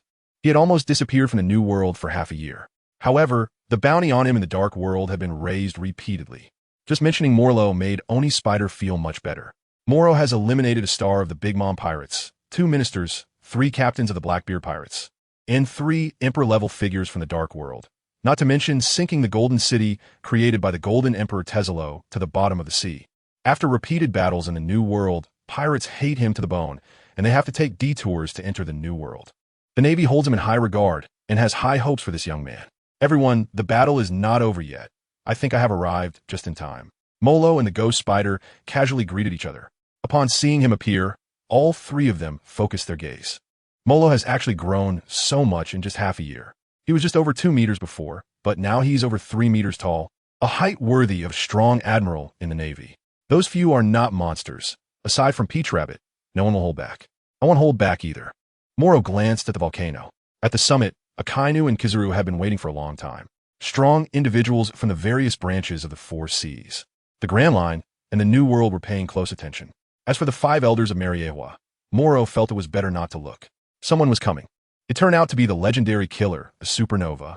Green Bull had a rapidly spinning flower growing from his back, floating in the air towards the mountaintop. Why can't this old man see through his state of mind? Fujitora stood on a rock, floating in the air. Has Morrow arrived? This kid is about to steal Peach Rabbit's heart. Tontada seemed calm, but his speed was incredibly fast. This guy is really lazy, only showing up after we've dealt with the opponents. Peach Rabbit understood Morrow's mindset well. He preferred to avoid doing things he didn't have to. On Orange Soda Island, he only did 3 things every day: training himself, training with the Marines, and eating a lot.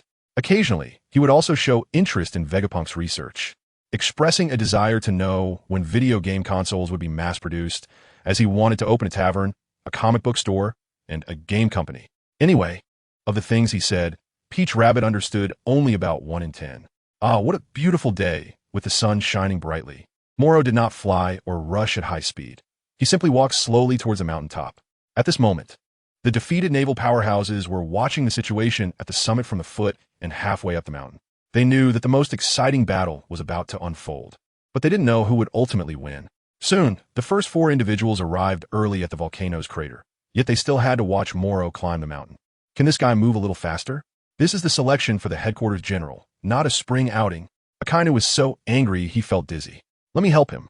Green Bull became excited as soon as he heard Sakazuki speak. Vines appeared, quickly transforming into a giant snake from halfway up the mountain, ready to swallow Morrow whole. What are you doing? A welcoming ceremony? Morrow casually waved his hand, and the surrounding rocks transformed into a giant bear. With one paw, it caught the vine snake and tore into pieces with 2 swipes. Damn it, I want to take away this guy's nutrients. The Green Bull was furious. He originally wanted to show off in front of Akainu. After all, he had long heard that Morrow was decisive in killing and was an absolute justice figure. Someone who could be molded in the eyes of both the old-school Wano, like Garp, and the new-school Akainu and Kizaru. But he also upheld absolute justice. How could he tolerate Morrow's existence? This was undermining his position in Akainu's heart. In fact, Morrow has always had his own sense of justice. In his supreme justice, his enemies are the most wicked, and he believes in decisive killing, which is why outsiders perceive it as absolute justice. Green Bull stepped forward, and green sprouts began to grow beneath his feet, with the plants rapidly flourishing. Morrow walked up the mountain, and wherever he went, stone bears, volcanic ash wolves, and tyrannosaurs were born. Kid, do you know what the nature type is? I'm a nature type's forest fruit. Any plant or root buried deep underground can be regenerated by me. In front of me, what qualifications do you have to dare to covet the position of a general? Jealous, are we?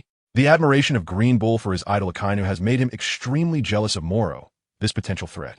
Is the nature type invincible? Akiji is already nowhere to be seen. Morrow raised his head, and behind him, countless beasts were condensed for vitality. The forest was ominous. Green Bull, without hesitation, transformed into a towering tree, while countless plants sprang up around him. He clenched his fists, comparable to a giant, and in the blink of an eye, covered the volcano's mouth and the mountainside with his plants. I am a forest person. In this world, if the sea, sky, and earth are equally divided, then my forest symbolizes nature. My power and life are endless. It won't be long before you become my nourishment. Green Bull's laugh seemed very adorable to Morrow. With a flick of his finger, the beasts of vitality quickly sprang into action, charging into the forest to begin tearing apart trees. He himself stepped into the forest, looking fearless. What does the future general count for? From today on, he is the general of this division. This position is secured. Celestial dragons? Don't say you encountered danger and need the general to intervene. Be careful that the pirates might not be able to kill you, and Morrow will send you to your end. This guy is too arrogant. T-Pig chuckled helplessly. He has always had a good temper, and any dissatisfaction he feels towards Morrow stems from Peach Rabbit. But if danger truly arises, he would definitely go all out. He didn't expect Morrow to choose Green Bull, who also took an instant dislike to Morrow. In this situation, he could only be of no help. It seems that the 3 of us need to compete a bit. Fujitora smiled, gripping the sword in his hand. After knowing each other for so many years, how to fight. Every move of T-Pig is familiar to Fujitora. And vice versa. He hadn't even made a move, and things were definitely not simple. Peach Rabbit hadn't been idle in the past 6 months. Her strength had also improved significantly. However, she sensed Morrow's aura, and this guy was still hiding his true strength. It's strange, over the past 6 months, she hadn't seen Morrow truly make a move, and how much strength he was hiding remained a mystery. Morrow Fujitora seemed to have sensed something. The next moment, T-Pig decisively drew his sword. You indeed counted me in. Peach Rabbit was not surprised. She knew Morrow was training hard and needed a chance to test his strength.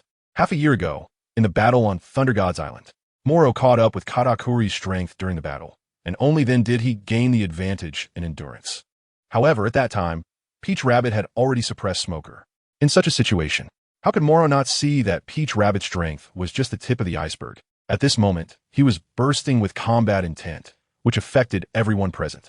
This was also the reason why Fujitora, Shafton, and Peach Rabbit quickly drew their swords. Even Green Bull was taken aback. He originally thought it would be a one-on-one battle with Morrow, but he didn't expect this guy's combat intent to sweep across the entire arena, challenging all 4 of them. Even more astonishing was Morrow's life beast's destructive power, as he had already dismantled an area with his bare hands. They were almost immortal. Green Bull could smash them into pieces one moment, and the next moment they would reassemble into new life beasts. Previously, he had proudly claimed to possess a vitality akin to that of nature itself. Yet, Morrow's life beasts had a power comparable to that of the undead, continuously rising up only to be destroyed again by Green Bull. Everyone, let us join forces. I also want to see how much I weigh now, Morrow said, turning back to glance at Peach Rabbit. Go all out. or I might mistakenly think I'm very strong. Understood. Peach Rabbit drew her sword, coating the blade with armament Haki, her gaze fixed intently on Morrow. All this time, she too had wanted to fight Morrow, to see just how strong he really was. Whoosh! In an instant, the clash of blades echoed. Peach Rabbit's sword sliced through the air, ignoring the forest that stood in her way, her steps quickening. Truly formidable, to be so young yet so arrogant. You must possess great strength. Chibuta smiled as he drew his sword. In his view, being able to fight Morrow was not bad at all. This young man had carved out a place for himself in the new world before choosing to retreat and cultivate, honing his strength to the utmost. It proved his resilient character, not someone who seeks quick success. Besides, he had known Fujitora for many years. If it came to fighting, there was nothing to lose. It would merely be a desperate struggle, charging forward, while Fujitora would use heavy pressure and meteorites to hold his ground. In the end, it would still come down to the swords in their hands to determine the victor. Choosing Morrow would make the battle much simpler.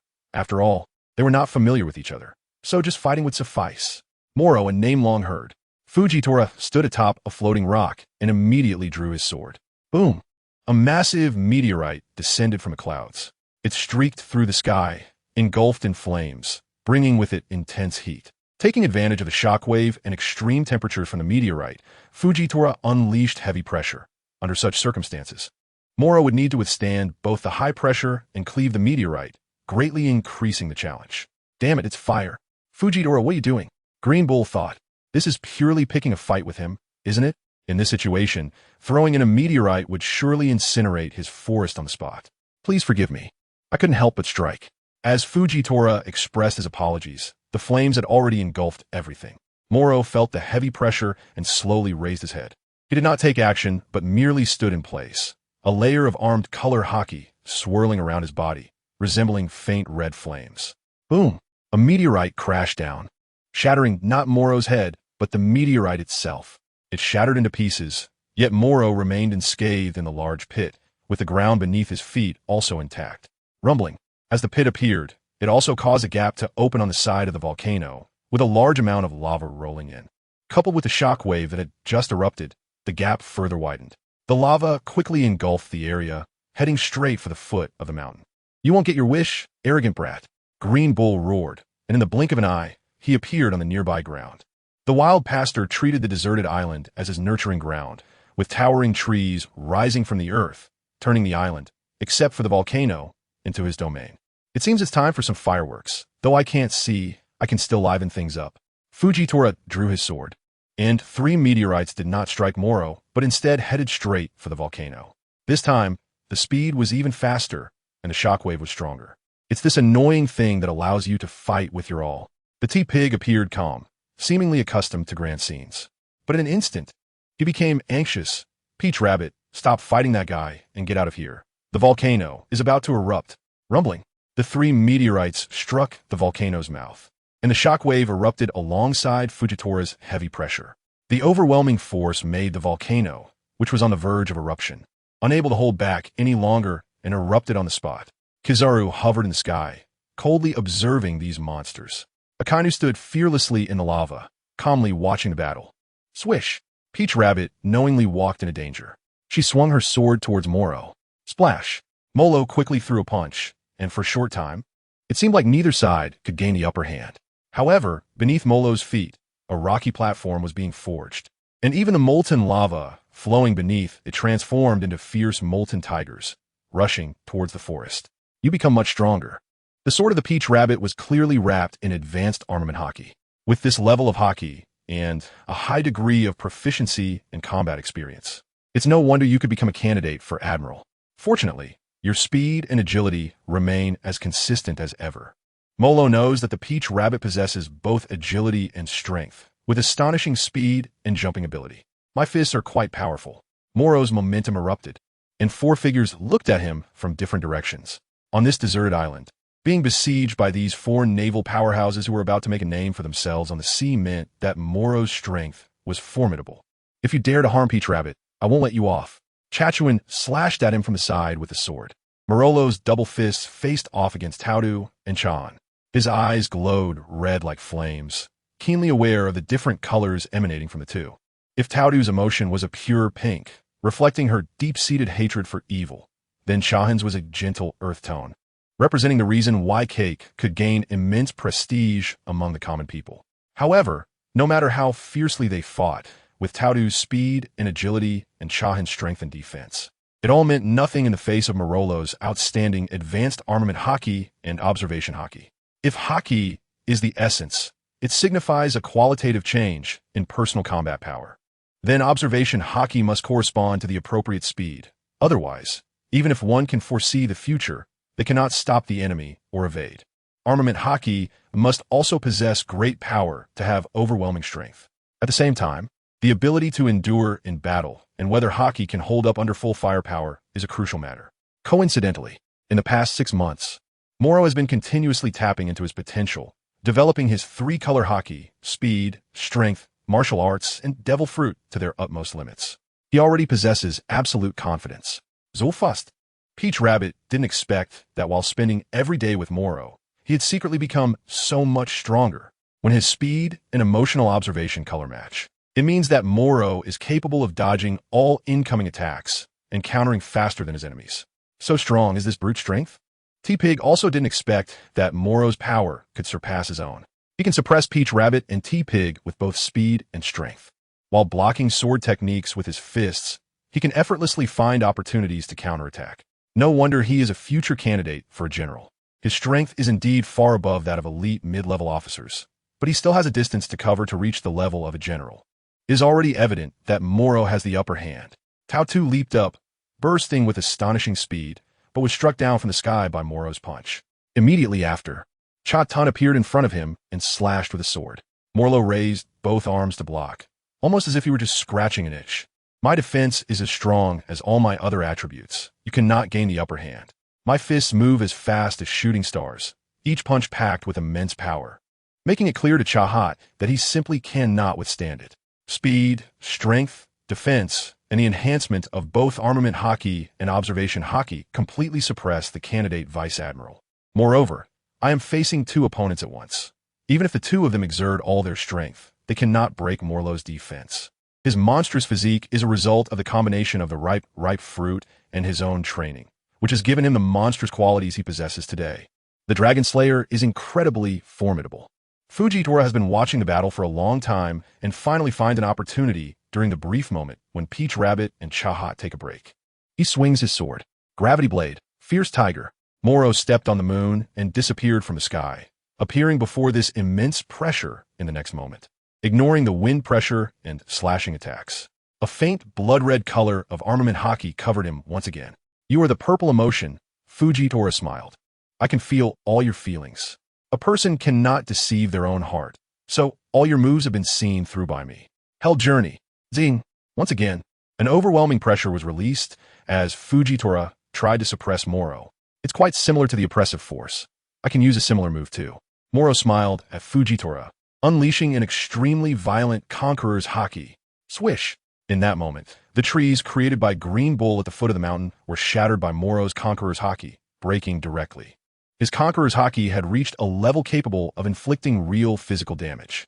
He stood before Fujitora unscathed, not hindered by the immense pressure. On the other side, Green Bull was equally shocked as he looked at Morrow. The legendary young admiral with Conqueror's Haki was indeed real.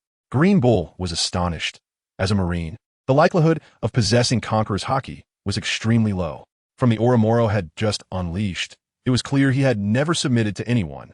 Even before the monster known as Fujitora, Green Bull still felt no significant pressure.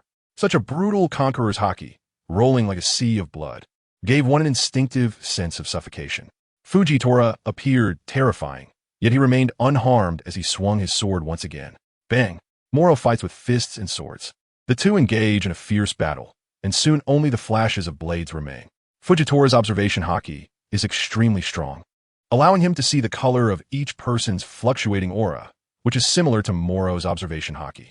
However, in addition to emotions, obsessions, and feelings, Morrow also possesses a keen instinct for sensing danger. Just as Katakuri can foresee the future, Jesusberg can even notice the slightest detail on an ant's forehead, and Kobe can hear the voice of his heart. The observation Haki is sharp, leading to different developmental directions for individuals. Morrow is the same.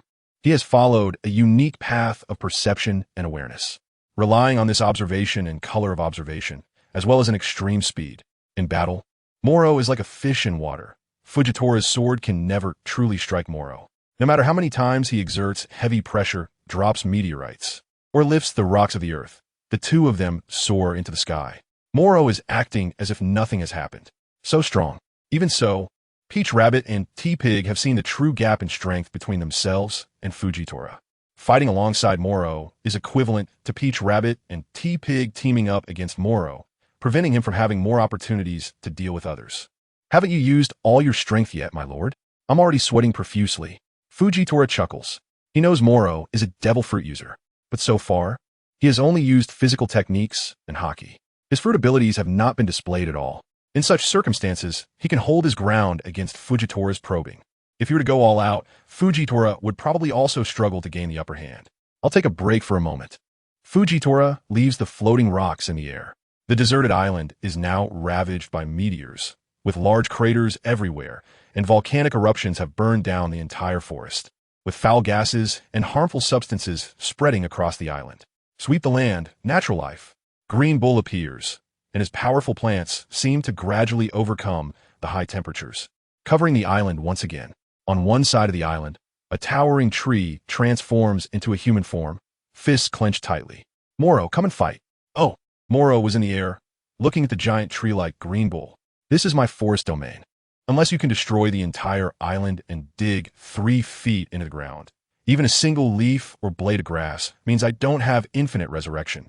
Green Bull said proudly, believing himself to be immortal.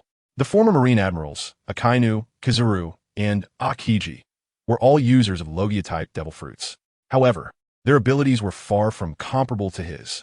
Akiji's solid form required him to sense with observation Haki and then elementalize his body, hiding part of his true self to evade attacks. This was similar to the special Paramecia-type Machi-Machi fruit. Kizuru, being light, had duality, allowing him to hide a greater part of himself within a beam of light.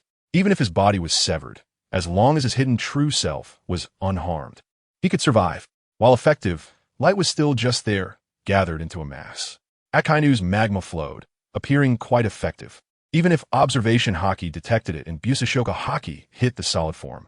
One couldn't deny that a piece of magma casually dropped on the ground could be his true body. This was also why Akainu would often have parts of his body turn into magma during battles. Green Bull's abilities surpassed them all. Trees could be burned, pierced by lasers, or frozen by ice. However, his true body didn't need to hide in any tree, flower, or blade of grass. Anywhere on this island. As long as there was a plant he transformed into, even a seedling buried deep underground, it could serve as an opportunity for his resurrection. This was also why plants would seemingly grow casually around Green Bull's feet as he walked. In other words, while it appeared to be a solid form like Akiji's, and was a plant with many drawbacks, it was actually a formidable Logia type. Moreover, the forest fruit itself granted Green Bull an extraordinary vitality, giving him even greater personal strength. This meant that, in a certain sense, this island truly belonged to Green Bull's domain. Any island, or even a battleship, as long as his feet touched the ground, Green Bull could utilize his omnipresent fruit ability to have a chance of survival. However, the opponent he faced was none other than Morrow, whose vitality was taken to the extreme. As for hiding vitality, Morrow was equally skilled. Your domain, huh? Morrow smiled.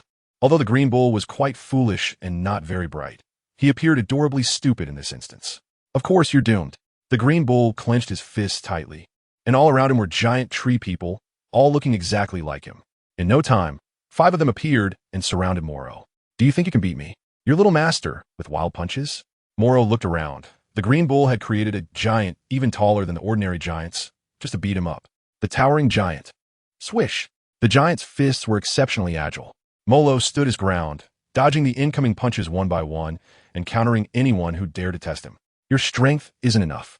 Morrow's fist is very powerful. To give the appearance of showing some respect, he summoned the life chain for the first time, wrapping it into a gigantic fist, and punched out. Bang! The Trent's fist shattered in an instant, only to reorganize again immediately.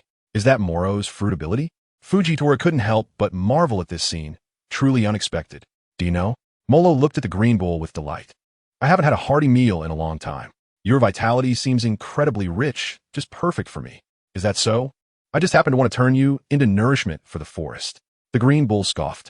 His ability also allowed him to seize the life force of living beings and transform it into nourishment. This was also the reason he didn't need food for many years. Any life, whether animal or plant, could become his sustenance. All right then, let's see who is faster.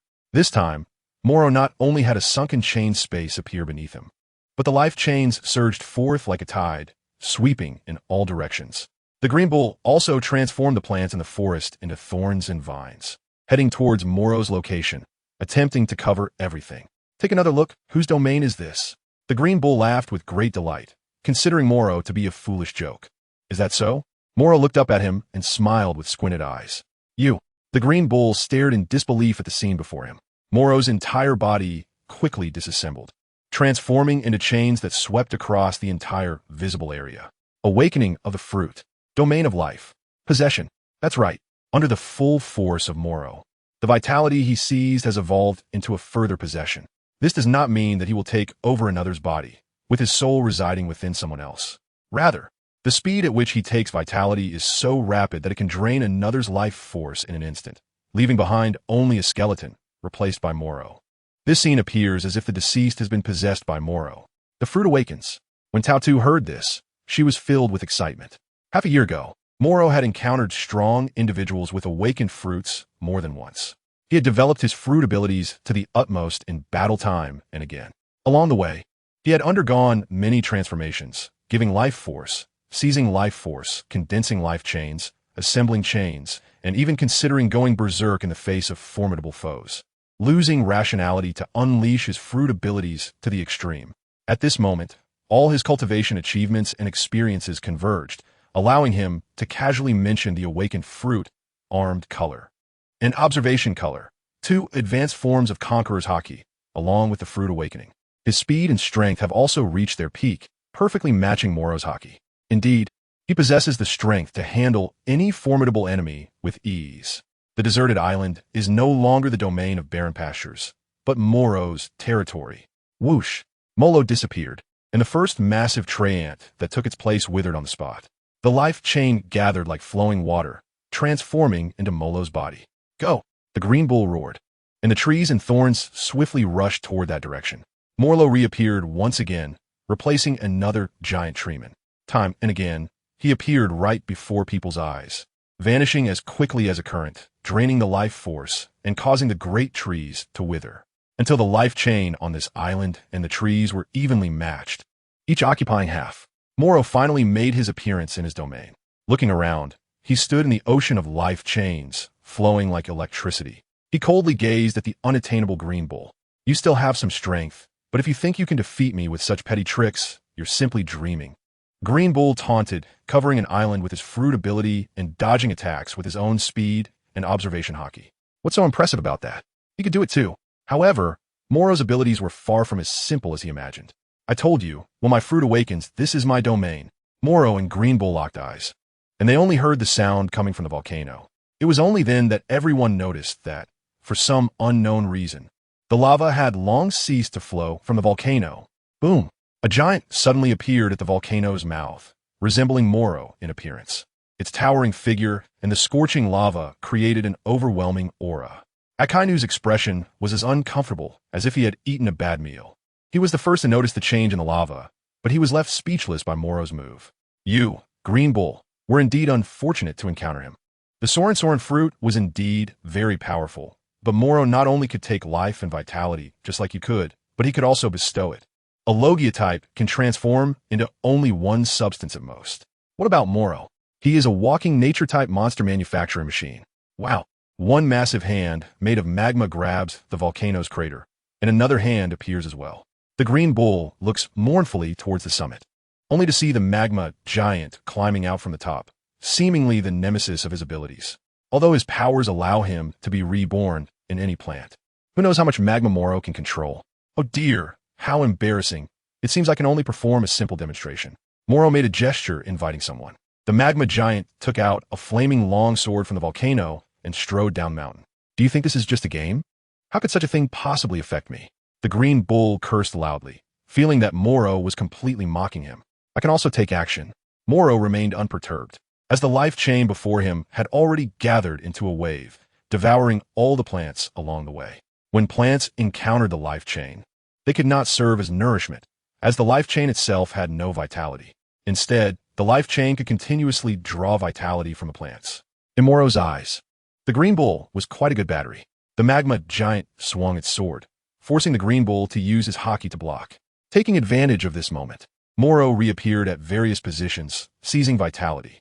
Damn it, I've always treated others as nourishment. I never thought there would come a day when I would be used. The Green Bull's anger was understandable. He had been chased to the last corner. It was clearly impossible to fight with his previous advantages against Morrow. Slash! The enraged Green Bull drew the long sword from his waist, covering it with armament Haki, and slashed at the magma giant, instantly cutting it in half. Only Haki mattered. But unexpectedly, the magma giant, unable to gather together due to the armament Haki, actually transformed into two smaller magma monsters after being cut in half, continuing the assault. Are you kidding me? The Green Bull was furious. He felt that Morrow was completely mocking him. This method couldn't be used to attack the plants, nor could it serve as nourishment. It could only be dealt with using Haki. But even if he shattered the magma monsters, they would immediately turn into more, smaller monsters. Did you think that the awakening of the fruit just made it look more impressive? In Morrow's palm, there was a super tiny magma creature happily playing. This thing posed no threat to Green Bull now, but it did drain some of his stamina. Green Bull swung his sword towards Morrow's chest, but he heard the sound of metal clashing.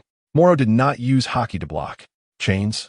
Green Bull turned around and saw Morrow's chest transform into chains. And the part that he had cut with all his might was merely the chains breaking apart. As the life chains reformed, the skin covered again, and Morrow returned to his original state. Can a paramecia fruit's awakening also possess the characteristics of a Logia? Green Bull found it completely unreasonable. It's not exaggerated. The premise is that you use observation Haki to find the Logia's true form, just like finding my true self, right? It's not that difficult. Morrow shrugged his shoulders, which made Green Bull even more displeased. The confrontation between the two was like a child's play, and to everyone else, it seemed completely absurd. Only Green Bull knew how desperate this situation had been for so long. Damn it, if this move can't take care of you, then we'll just have to gang up on you. Once we deal with you, we'll compete for the position of Admiral. Green Bull's tall body quickly transformed into trees. The forest was vast, like the sea and the sky. The trees grew like vines, and their speed increased, soon reaching a point where they blocked out the sun. Morrow occupied half of the island, and at this moment, he appeared particularly thin in comparison. Only his gaze remained as calm as ever. In the air, the vine tiger, sitting on a floating rock, sensed this scene and felt a tightness in his heart. He still wanted to fight Morrow with all his might one more time. If he were to be defeated by Green Bull like this, it would be a great loss. This grand scene is quite intimidating. As Morrow spoke, the islands trembled, undergoing some special transformation. It took me a long time to understand why it was possible to take life from Big Mom's homie souls. One afternoon on Orange Soda Island, I was drinking orange soda and felt the breath of summer. Immersed in such a quiet and peaceful atmosphere, I finally realized that life, apart from the body, also requires a potion called soul. What are you talking about, you damn guy? Green Bull looked down from above. This move was enough to create a suppressive advantage over the entire island. Under an absolute area attack, as long as the power and speed are sufficient. Without considering the endurance of the attack, it can definitely inflict damage on anyone. Everyone's defense is limited. Give life to all things. Bestow souls upon life. This is the awakening of my fruit. Morrow was unprecedentedly serious, simultaneously unleashing an exaggerated aura. His three-color Haki was fully activated at this moment. The power of the life fruit was also pushed to its limits. Life without end, the realm of souls. In that instant, Green Bull had the illusion that he could hear the sound of water. The next moment, aside from the half-island controlled by Morrow, the entire volcano, including the magma, transformed into chains of life. What is this? Green Bull looked around, desperately enhancing his own power. Giant fists, each wrapped in armament Haki, came crashing down. It was equivalent to the trees of half an island and the chains of half an island, all transformed into giant fists clashing. This scene looked truly terrifying. What a monster! In the sea outside the island, the elite generals watched this scene, feeling a cold sweat breaking out. The four emperors could destroy a kingdom with their own strength. Although these monsters in front of them hadn't reached that level of brutality, they were still extremely strong. It seems it's time for me to take action. Fujitora drew his sword. Seeing this scene, he knew that if he didn't carve out a territory for himself on the battlefield, he would miss the chance to become a general. Boom! Boom! This time, countless meteors fell from the sky, trying to forcibly occupy a third of the island. In such a situation, Momonosuke and Chaha were still fighting their way through with bloodshed. With their full strength, they were capable of suppressing the vice admirals. So how could they possibly be defeated before the future admiral truly made his move? In this battle, only the victor could take all. Morrow laughed loudly, looking around. He was about to unleash his power, with flashes of blades and fists flying. All his troubles seemed to fade away into dullness. Morrow enjoys fighting. Only in such an environment can he forget everything, where the clash of enemies and strength leads to a fierce struggle every moment. The winner takes all. Morrow's perspective is indeed interesting, and I quite like it. Fujitora's sword slashes down, and Morrow blocks it with his fists, then counters with an attack. At that moment, the entire island is enveloped by his life chains in an instant. Even Green Bull's territory completely belongs to him. This overwhelming pressure creates a sense of suffocation. Boom! Another punch is thrown, and in the green ocean of life, the battle of the five has long become unrecognizable. Peach Rabbit and Shibuya gradually appear to be at a disadvantage in front of Morrow, Fujitora, and Green Bull. Their strength simply cannot compare. Until the end, the two unwillingly appear on either side of the island. The battle on the deserted island has lasted a full day and night. Peach Rabbit stands behind Morrow, feeling utterly exhausted and unable to wield his sword for combat. Shibuya feels the same. His sword has significant issues, and even with Fujitora's cover, it is hard to hide the truth of his exhausted stamina. In contrast, Morrow, Fujitora, and Green Bull have divided the island into three parts, each tearing a hole in it. Green Bull wants to turn Fujitora into nourishment, while Morrow seizes the life force of the plants. In the end, Green Bull ends up worse off, becoming increasingly weak. While dodging attacks, Fujitora takes advantage of the air to continuously drop meteors, incinerating the plants. Relying on gravity and swordsmanship, he has also gained considerable advantage. Morrow relies on a vast amount of plants to maintain his full health and is always in peak condition. Damn it! You two are either using my plants as nourishment or constantly smashing and burning from the sky without end. Isn't this just bullying me? Green Bull is both angry and helpless. His fruit ability has no advantage in front of Vine Tiger and Morrow. This also made him reveal himself, drawing his long sword from his waist, his gaze piercing as he looked at the person before him. Morrow, I hate you. Why with the forest fruit? Is there still a freak like you? Green Bull feels that Morrow's fruit ability is completely aimed at him. You seem to have misunderstood. I merely happen to suppress you. I'm not targeting you. How could Morrow be afraid of swordsmanship? Boom! A punch collided with a sword, and the shockwave of the explosive aura stirred up massive waves, causing the observing Navy warships to sway slightly. Seeing this scene, Akainu on the deck realized Green Bull's limit. He had to fight desperately. Facing these two monsters, he had no choice but to fight to the death. Is that so? It wouldn't help, though. Aramaki's strength was too effectively countered by Morrow and Fujitora. Kizaru understood that in terms of fruit abilities, Green Bull was completely outmatched by the two. Even Haki couldn't compete. In such a situation, his defeat was inevitable. At the edge of the deserted island, Green Bull realized that Morrow's Haki and physical skills were so strong that his hand hurt, and he couldn't break through Morrow's defenses. Instead, he himself sustained significant injuries. He was terrified that a single misstep would allow Morrow to take his life force. Moreover, as long as he was slightly careless and his observation Haki wasn't focused, Morrow's even more terrifying observation Haki would track him down. In battle with Morrow, Green Bull was hitting chains, while Morrow was landing attacks on his physical form. How could he fight like this? Am I the Logia type, or are you? Forest of trees, tide of resentment and hate. Whoosh! Green Bull transformed into a giant tree, and then vines and thorns, along with massive trees, appeared at extreme speed all over the island. These plants seemed to breathe, leaping and trying to take away all of Morrow's power. Oh, Morrow grinned, knowing that Green Bull was going all out. It was important to note that in the center of the island, where the volcano once stood, a massive plant vortex had now appeared. Even if it meant perishing in flames, Green Bull was determined to pursue Morrow and seize his life force. In such a situation, there was indeed a sense of tidal illusion. Go! Seeing the situation, Fujitora also drew his sword, as meteors rained down, striking the entire island, and the shockwaves and flames instantly engulfed it. Ouch! Green Bull cried out in pain. He hadn't expected to find himself in such a humiliating defeat after the two joined forces. This move of yours should be given a new name. After all, when this technique is unleashed, it signifies the intent to devour everyone from a small kingdom. Morrow avoided the vines and appeared directly in front of the green bull. I found your entity. Why? How can your observation, Haki, be so strong? If I had to say a reason, it would probably be that your resentment towards me runs too deep. Morrow threw a punch, and the green bull's true form transformed into a treeman. The bark appeared to be completely intact, with armament Haki blocking the attack. However, internally, it suffered a direct blow. An old man once said that a fist filled with love cannot be defended against. Morrow struck the face of the green bull's true form with punch after punch. Finding your true self, attacking your entity, power, speed, and dominance. This is the real trump card of a strong person. Your dominance is not weak. It's just that you're still too reliant on the devil fruit in comparison. Morrow's fists were so fast that they seemed to create a blur. In an instant, thousands of punches rained down on the green bull's face.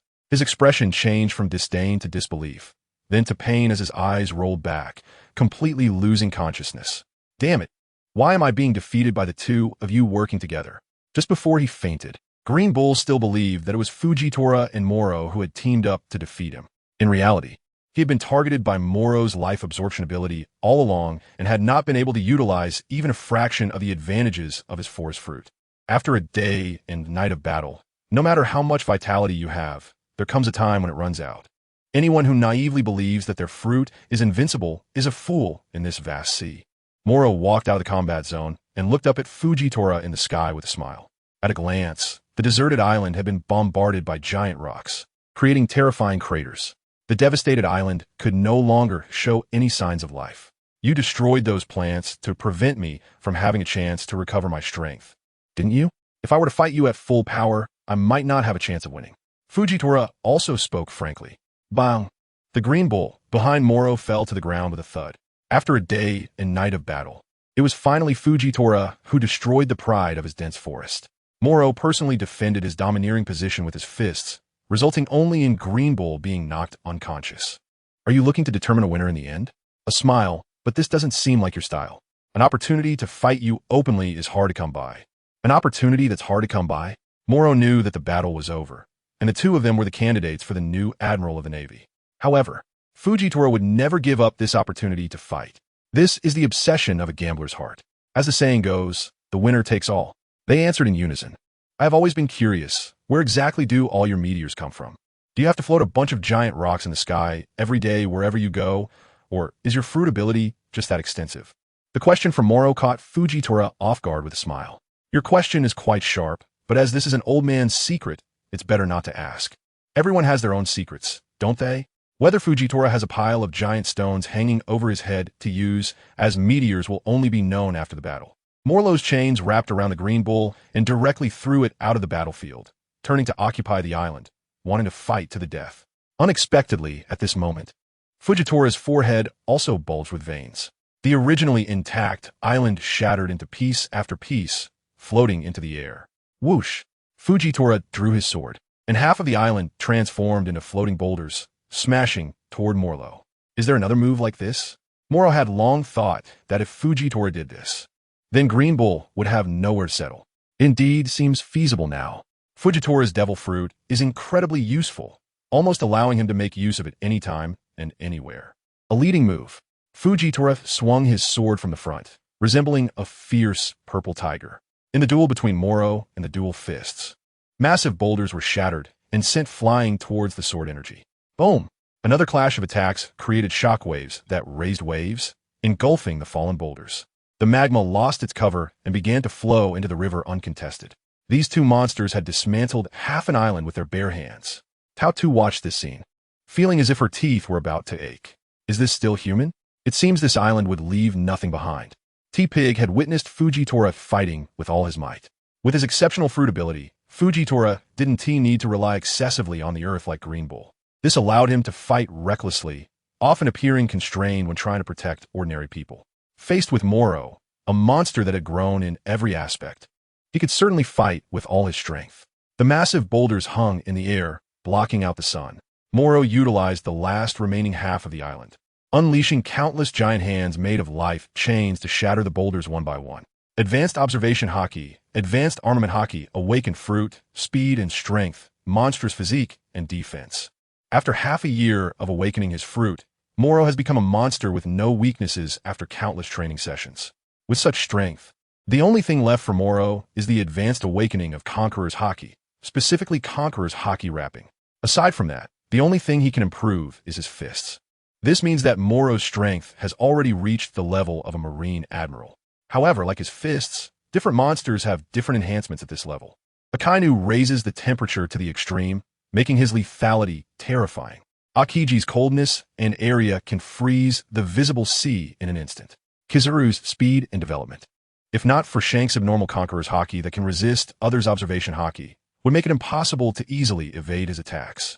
Fujitora, when going all out, can hover in the sky and become a deity capable of destroying an island. Green Bull also possesses powerful vitality suppression, and his ability to absorb the life force of others as nourishment is enough to suppress many strong individuals outside of the 4 emperors and admirals in a short time. Morrow understood that to become a Navy admiral, he had to transform himself into a complete monster. Fortunately, he succeeded and became a rare monster in the world. Boom! The Conqueror's Haki erupted, charging towards Fujitora in the sky. The latter stood on a floating rock, a sword embedded in it, holding the sword with both hands. If it weren't for his short hair, he would probably have been blown into a disheveled state by Morlow's Conqueror's Haki. Do you want to take both the Haki and the Devil Fruit abilities to the extreme? Looking across the New World, the Haki of Navy Admirals is not weak. But comparatively, his attack fruit ability is the true extreme. In terms of Haki, red-haired Shanks is a top-tier monster, with only Mihawk able to stand alongside him. The path you should take is that of Kaido and Big Mom, to push both your fruit abilities and Haki to the limit. As Fujitora spoke, the remaining half of the island began to shatter, turning into large boulders. Well, there's no need to be fancy anymore. Morrow originally wanted to transform the entire half of the island into life chains in the awakened state of the fruit. However, seeing Fujitora deliberately trying to destroy it and turn into giant rocks to attack, he was too lazy to influence it any further. He decisively stepped forward and headed towards Fujitora's main body. At this moment, the last part of the deserted island also rose into the air, transforming into a shattered, continuously crashing down towards Morrow, dragon coiling and tiger crouching. Fujitora swung his sword towards the sky. The fruit's ability was pushed to its peak. Bang! Bang! The giant rocks smashed together at incredible speed, influenced by gravity, making the velocity unimaginable. Molo is surrounded by giant stones wrapped in armament Haki, which crash down on him. Eventually, the giant stones collide in the sky, forming a massive sphere. Due to the armament Haki, it appears pitch black. What is this? The Earth explosion star? Morrow's voice emerged. Fujitora was also taken aback, but quickly calmed himself and let out a cold snort. The giant stone sphere shattered in response, and one can imagine the kind of distortion Morrow would endure inside it. Large rocks fell, creating towering waves in the sea. Only a young boy hovered in the air, his entire body enveloped in a faint red, swirling Haki. What the heck? You're testing me, a new admiral, with this thing. Morrow scratched his neck. Aside from a bit of soreness, there were no other effects. Instead, a massive amount of vitality was continuously surging within him. The awakening of the life fruit had 3 main aspects when not activating its influence on the surroundings. First, similar to Akiji and Karakuri, he could use observation Haki to sense and transform his body into life chains, rendering attacks ineffective. Second, the endless vitality he possessed resembled the ancient Zoan-type awakening, with an extraordinary healing speed and physical strength. Third, akin to Doflamingo's string fruit, while Tenyasha used threads to stitch up his injured body and accelerate healing. Morrow used many chains to pull on every detail. With the perfect utilization of these 3 aspects, he could achieve nearly seamless evasion, recovery, and healing. Morrow's strength has also received an unprecedented boost. Otherwise, before his physique undergoes transformation every day and while the fruit has yet to awaken, it would indeed be a bit precarious for him to face Vine Tiger's ultimate move. Next, you use your sword, I use my fists. Who will fall first? Morolo wants to know who can hold out until the end without the advantage of fruit powers. At this moment, the Green Bull, who is targeted from all sides, has already fallen into a deep unconsciousness. Akainu looks at this scene and gives only one evaluation: a fierce battle. Indeed, That is the intention. Fujitora also knows that without the island, even the previous move would be ineffective, so they can only resort to the most straightforward combat method. The two exchange blows, one with a sword and the other with a fist, relying on speed and strength. Your fist has a kind of simplicity that embodies the essence of the way, but it lacks a certain ultimate sublimation. I think this is still related to your lack of experience. Fujitora sees that Morrow's fist, although strong, has not yet reached its peak. Is it still not strong enough? Morrow is also aware that his shortcomings are in Conqueror's Haki and martial arts, and he didn't expect to be keenly observed in his battle with Fujitora. Why don't you describe Green Bull in this way? Like other admirals, Akainu's Haki is very strong, but he relies more on his devil fruit. This is different from you. You have excessively enhanced your attributes in terms of both quantity and quality, making you extremely powerful as an individual. In such a situation, relying on your extraordinary fists to surpass ordinary people allows you to achieve a technical suppression. However, to become one of the 4 emperors or an admiral, each individual has achieved this through life and death struggles. If they do not possess attributes as strong as yours, they could lose their lives in battle due to a momentary lapse in technique. Fujitora's explanation is quite good. However, Morrow has no intention of being a compliant disciple. Does that mean my basic stats have already surpassed theirs? No, at most they are on par. When a person's technique is powerful enough, continuous battles and survival will enhance all their attributes until one day they reach a monster level. And what about you? If you want to take it a step further, you must elevate your technique to the extreme. Fujitora's words are very reasonable. Although Fujitora's swordsmanship has not yet reached that level of perfection, he is still a bit stronger than Morrow. Is there an extreme in technique, martial arts, swordsmanship, and marksmanship? Morrow is thinking if that's really the case. Then is it true that only by reaching that realm, similar to the advanced awakening of Haki or the awakening of devil fruits? If that's the case, then Garp's fists, Mihawk's swordsmanship, and Jesus Burgess's marksmanship must be at that level, right? No wonder they don't shout the names of their techniques when they attack. Have you understood? Fujitora noticed that Morrow's punches were becoming more refined, to the point that he was starting to catch up with him in technique. He hasn't fully comprehended it yet. The Morrow fist accelerates, and each punch releases shockwaves powerful enough to create a gap in the sea, only to be swallowed by the water again. Whether it's a sword or a fist, achieving unity is the true highest realm, and you still have a long way to go. If a sword can achieve the unity of person and sword, that would be great, but how can my fist achieve unity? It is already a part of me. Morrow was completely at a loss for words. Was this Fujitora deliberately teasing him? He definitely had to call Garp another day to clarify things. The two were fighting in the sky, with no place to land. They battled like this for a whole day and night. Are you using my sword to sharpen your fists, my lord? Your martial arts are becoming more and more exquisite now. Fujitora sheathed his long sword and took a deep breath. Thank you. Morrow stood suspended in the air, stepping lightly as if walking on the moon. Even Fujitora could only step on a small piece of rubble. He too floated in the air, maintaining a delicate balance. It seems that I, in the end, have lost. However, there is one thing I don't understand. Are you a mythical beast? How can you possess such extraordinary vitality along with such a unique chain ability? Fujitora appeared to have no injuries, yet he believed he had lost. A paramecia, as old man Garp said. Otherwise, I wouldn't have failed to notice any other signs before awakening the fruit. Morrow also wondered if the life fruit could be classified as a Zoan-type mythical beast. But nowadays, he prefers to refer to it as a paramecia type. Naturally, paramecia, Zoan. What a wonderful correspondence. Moreover, over the years, many fruits have had different names. Whether one can align with their will and develop it to the point of awakening is the real challenge. Fujitora was gasping for breath, completely calm. In the 2 days and nights of battle, he first drove the T-Pig and Peach Rabbit off the battlefield. Then he teamed up with Morrow to suppress Green Bull, neutralizing the advantages of his devil fruit, leading to his defeat when his main body was attacked. Now, he finally understood that he couldn't outlast Morrow. This guy's vitality was as endless as the sea. He was already exhausted, while Morrow was still at his peak. If they continued to fight, he could hold on for another 2 days, but so what? It would merely delay his defeat. In a situation of equal strength, the only one who could match Morrow in stamina was Kaido of the 100 Beasts. But he had already developed his Conqueror's Haki to the point of being able to wrap it around, making it unpredictable if Morrow charged in alone. Therefore, after truly testing Morrow's full strength, Fujitora decisively chose to stop. Morrow couldn't break his moves, yet he soared upwards, continuously chasing, now evenly matched. On the contrary, Fujitora's basic attributes, such as stamina and vitality, were inferior, and he had no choice but to lose.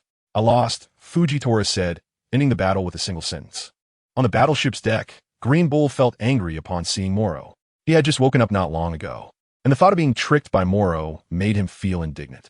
Unexpectedly, Morrow had further mastered his only weakness, his physical combat skills, making him nearly equal to Fujitora.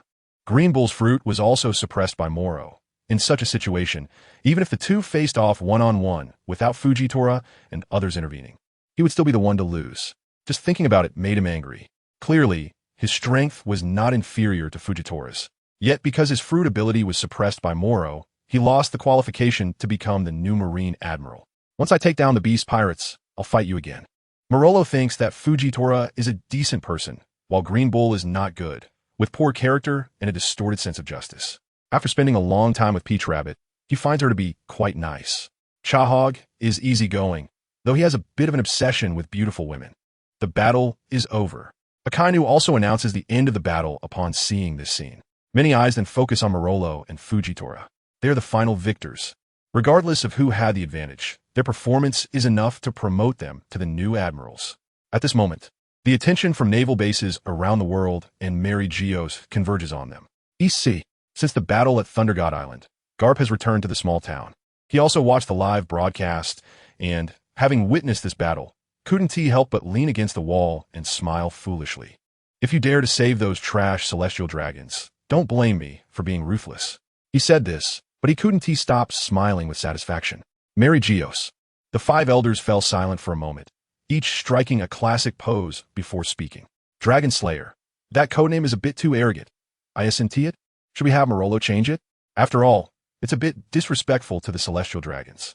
"No need. This is just proving that he is about to become a dog for the celestial dragons." "I assent that just the next Sakazuki." Green Bull has a good sense of justice, but unfortunately, he is restrained by Morrow's abilities. The discussion among the five elders is merely nodding. For them, Morrow is a disciple nurtured by Garp and recognized by Sengoku, and becoming an admiral is beneficial and harmless. A mere young man without guile can't stir up much trouble. A week later, a piece of news spread across the New World, the Grand Line, and the Four Seas. The Navy, through a world conscription, selected two monsters as the new admirals. Dragon Slayer Morrow, Fujitora, and three other candidates, Green Bull, Peach Rabbit, and Chahog. This news quickly echoed across the seas like a storm. Orange Soda Island. It seems ordinary here, but it is actually guarded by a Navy Admiral, a candidate Admiral, and a former G5 base commander. It has become one of the important passes in the New World, gradually nurturing a new generation of Navy supernovas after the world conscription. Morrow seemed to have bid farewell to his former self, who enjoyed fighting. He devoted all his energy to practicing martial arts and occasionally liked to gaze at the sea. He had been waiting, and after obtaining the rank of Admiral, he found himself, due to his young age, only able to guard the entrance to the New World, blocking countless crazy pirates. Aside from that, he seemed to have disappeared without a trace. In contrast, Fujitora was advancing triumphantly in the New World, gaining much popularity. Even Green Bull was proving himself to be more qualified than Morrow. Morrow watched all of this but paid no attention. He aimed to refine his martial arts to the utmost, and to make his Haki and devil fruit powers even stronger. Only in this way could he possess the true strength to flatten the New World on the day he left Orange Soda Island. Months later, in a small tavern by the shore, the place was filled with powerful Navy members, including admirals and vice admirals. The grilled meat was good, but the tempura was even better. Morrow had a big piece of roasted meat in his mouth and looked at Smoker with great joy. "You've been freeloading off me for a week now. That Dasky of yours, can't you stop researching famous swords all day long and practice your Haki more?" Morrow pointed at Smoker, who was puffing smoke rings to himself. He had arrived at Orange Soda Island with his subordinates a week ago and unexpectedly decided to stay, refusing to leave no matter what. Nowadays, everyone knows that the Navy headquarters has 3 admirals and 3 vice admirals, with Akainu aggressively establishing the Navy's base in the New World, making the situation there more tense than ever. Not long ago, the Rocky Port incident broke out. The captain of the Heart Pirates, one of the supernovas of the worst generation, Law, presented 100 hearts of the Navy, making him the new warlord of the sea. Thus, Whitebeard II, Law, and Buggy became the new warlords of the sea. Black Arm Zephyr left the Navy. Correspondingly, there have been recent major events stirring up the New World. The Blackbeard and Whitebeard pirates are about to engage in a great battle. This battle is referred to externally as the Battle of Settlement, with Blackbeard defeating the Pirate King of Rocky Port. He officially rose to become a major pirate in the New World, occupying Hive Island and taking a large amount of territory that originally belonged to Whitebeard. After the Marineford War, the Whitebeard pirates, having overcome many obstacles, gathered all their strength once again to vindicate their father. The arrival of Smoker was precisely for this matter.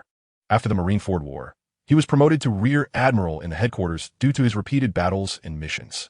You have been silent on Orange Soda Island for several months, and it has been a year since the Marineford War ended. Think about what you have done. Do you really think becoming an admiral means you can rest easy? Smoker slammed the table in anger. If it were Fujitora, or even the already departed Akiji, Smoker wouldn't be so reckless. Morrow is different. At the Navy headquarters, he is a special existence.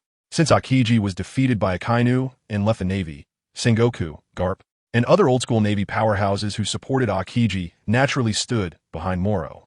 Fujitora remains neutral, and the candidate admiral, Peach Rabbit, has become the deputy base chief of the Orange Soda Island base. The former G5 base chief, Virgo, is now Morrow's aide. Smoker, who is on Morrow's side, passionately believes that Morrow and Akiji are of the same kind. Recently, the rising star in the Navy, Kobe, became a hero during the Rocky Port incident, and he is also Morrow's junior. In this situation, Smoker encountered a tricky matter and immediately thought of Morrow. Why should we interfere in the affairs of the Black and White Beard pirates? Smoker, given your personality, shouldn't you continue to carry out the orders of the headquarters? Morrow appeared very content. After the incident at Loki Port, Blackbeard is now at the peak of his power. If he continues to grow stronger, the New World will once again see a situation of the four emperors in a standoff, and the victory we fought so hard for in the Marineford War will completely disappear. Smoker wants Morrow to take action in the final battle, to defeat Blackbeard while both sides suffer. We must not allow a new emperor to rise in the New World again. If Green Bull becomes an admiral, Smoker will definitely continue to fulfill his duties as before. It is precisely because of his presence that Smoker has come personally. You're taking things too for granted, Smoker. Have you thought about why Akainu remains stationed in the New World, yet has not eliminated the four emperors? Why are they just watching this internal struggle unfold? Do they have nothing better to do, or are they just well-fed and complacent? Morrow took a piece of roasted meat, wrapped it in his sandwich, and took a bite. It's simple. Our Navy currently does not have the strength to take down all four emperors. Even Whitebeard was able to destroy Marineford, and at that time, Blackbeard and Shanks brought a sense of despair. We do have pacifists, but before the Seraphim, which are meant to replace the 7 warlords of the sea, are successfully created, you better dismiss that thought. Morrow seemed like a person who didn't want to care about anything at all. He walked out of the tavern and headed towards the base. What caught his eye were the various technological products in his office, all from the Vegapunk laboratory. Occasionally studying science isn't so bad, right, Smoker? You're crazy. Smoker couldn't believe that Morrow, who once was full of ambition while vying for the position of admiral, had suddenly turned so despondent. He had faced the Yonko Big Mom a year ago. Why now, when chaos reigns, is he hesitating to deal with Blackbeard? The battle hasn't fully erupted yet, and the current seas have fallen into a brief silence after the Loki Port incident. This is not our time. The moment has not yet come. Morrow made a serving of fries using the food machine made by Vegapunk and handed it to Smoker. I can't eat it. Smoker has been here for a week and has been getting various dismissals from Morrow every day. The most important thing is that he gets sleepy, but Morrow does not. Molo would even practice diligently late at night behind the island, constantly throwing punches. People are like iron, and food is like steel. You're Smoker. Can you really rely on cigars? Molo took another French fry, but his eyes gradually became sharper. Peach Rabbit had also entered the office at some point, holding a long knife and eager to try it out. Virgo arrived with a puzzled expression, not knowing what Molo had in mind this time. Was he planning to throw a party? Many people knew that Molo was powerful, but he was too young, so he was assigned to guard the entrance of a new world. On the bright side, it was more experience. On the downside, it meant Molo was being kept on ice. Usually, Molo was completely focused on sunbathing and practicing his punches, showing no ambition at all. For months, not to mention Virgo, even the 5 elders and Doflamingo thought that his life had come to an end. Unexpectedly, Morrow's smile this time is becoming increasingly adorable. I had Chibuta help me with something, to intercept the ships leaving Dressrosa, and we found some strange fruits on board, called sweet fruits. These fruits have now been sent to Vegapunk's island for inspection, and we should be able to get results soon. After saying that, Morrow glanced at Peach Rabbit. Let's go explore the nearby islands. General Morrow, aren't we responsible for the safety of the area? Why are we suddenly leaving the base? Virgo, rarely talkative, asked, because including Punk, Hazard, and Dressrosa, these are all areas I must take responsibility for. Morrow's gaze was cold, and Smoker was still in a daze. He was completely different from a Morrow he had known before. 3 warships left Orange Soda Island and headed straight for Punk Hazard. Virgo, who had always been inseparable from Morrow, quietly took the opportunity to leave. When he reappeared, the atmosphere in the cabin had turned icy. Soon after, as the warships docked at a corner of the cold ice fire island, the Marines put on thick, warm clothing and disembarked. Tatu was draped in a fluffy cloak. Dasbones, Smoker, and Virgo followed Morrow with confusion. For Morrow, who was visiting for the second time, it felt like entering a deserted land as he quickly made his way to the island's secret base. However, when he burst in, he discovered that Caesar and the others had already left quietly. Virgo's gaze shifted slightly behind his sunglasses. Fortunately, he sensed something was off and had already instructed Caesar and Sherry to leave with their subordinates on the ship ahead of time. All that was left here was an empty base. There was nothing else. Was the intelligence incorrect? Molo pretended to be oblivious. It was obvious that someone had been here not long ago. Why had they vanished in the blink of an eye? Tautu and Smog both noticed the bizarre nature of Icefire Island. Let's go, our intel is wrong. Morrow looked very sad. The crowd helplessly walked out of the experimental base. Morrow used his observation Haki to cover the entire island, sensing around and confirming that there were no traces of the children or Caesar before choosing to leave. However, so what? He had never been alone at sea. Not only did Shibuya become friends with him after the Great Battle, but Fujitora also got along well with Morrow. Shibuya helped to intercept and find the sweet fruit that was shipped out from Dressrosa, so there would be another action. Let's go. Just as they walked away from the shore, they heard the sound of cannon fire. Virgo felt that something was off in his heart. Before long, he witnessed a shocking scene. Fujitora was standing at the port. Why can Morrow have a candidate general by his side and also mobilize Fujitora and Tsuru? Wasn't it rumored that their relationship was not good? As Virgo had these doubts in his mind, a familiar figure appeared on the 3 warships that Fujitora was on. Caesar. That brat was caught by Fujitora. The children who were experimented on were also being kept on the ship. Seeing the scene, Virgo understood. Morolo had arranged everything early on. He was just waiting for an opportunity. With the 3 major generals and 3 candidate generals in the headquarters, if Morolo mobilizes 2 of them. That makes 4, including himself and Peach Rabbit. Who exactly is the commander of the Navy headquarters? You or Akainu? No, wait, the Snow Woman isn't here. Could there be a turn of events? Morolo, there's a snow fruit user who, despite her death, has never been captured by me. What a pity. What forces are behind her? Fujitora was puzzled. He and Morolo had been planning this secret operation for a long time. Smoker arrived at an inconvenient time because they had already prepared all the means beforehand. Smoker, please take these children and Caesar to Vegapunk. They will exhibit violent symptoms. All due to the experiments. The next steps will be handled by me. Morrow has gathered all the evidence, and now all that is left is to head to Dressrosa. Remove Doflamingo's hypocritical mask and destroy the fake devil fruit factory.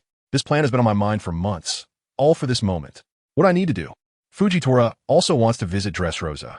The era is about to go wild, so of course, we will witness it together. At this moment, Morrow has become a monster in Smoker's eyes, one that anticipates everything.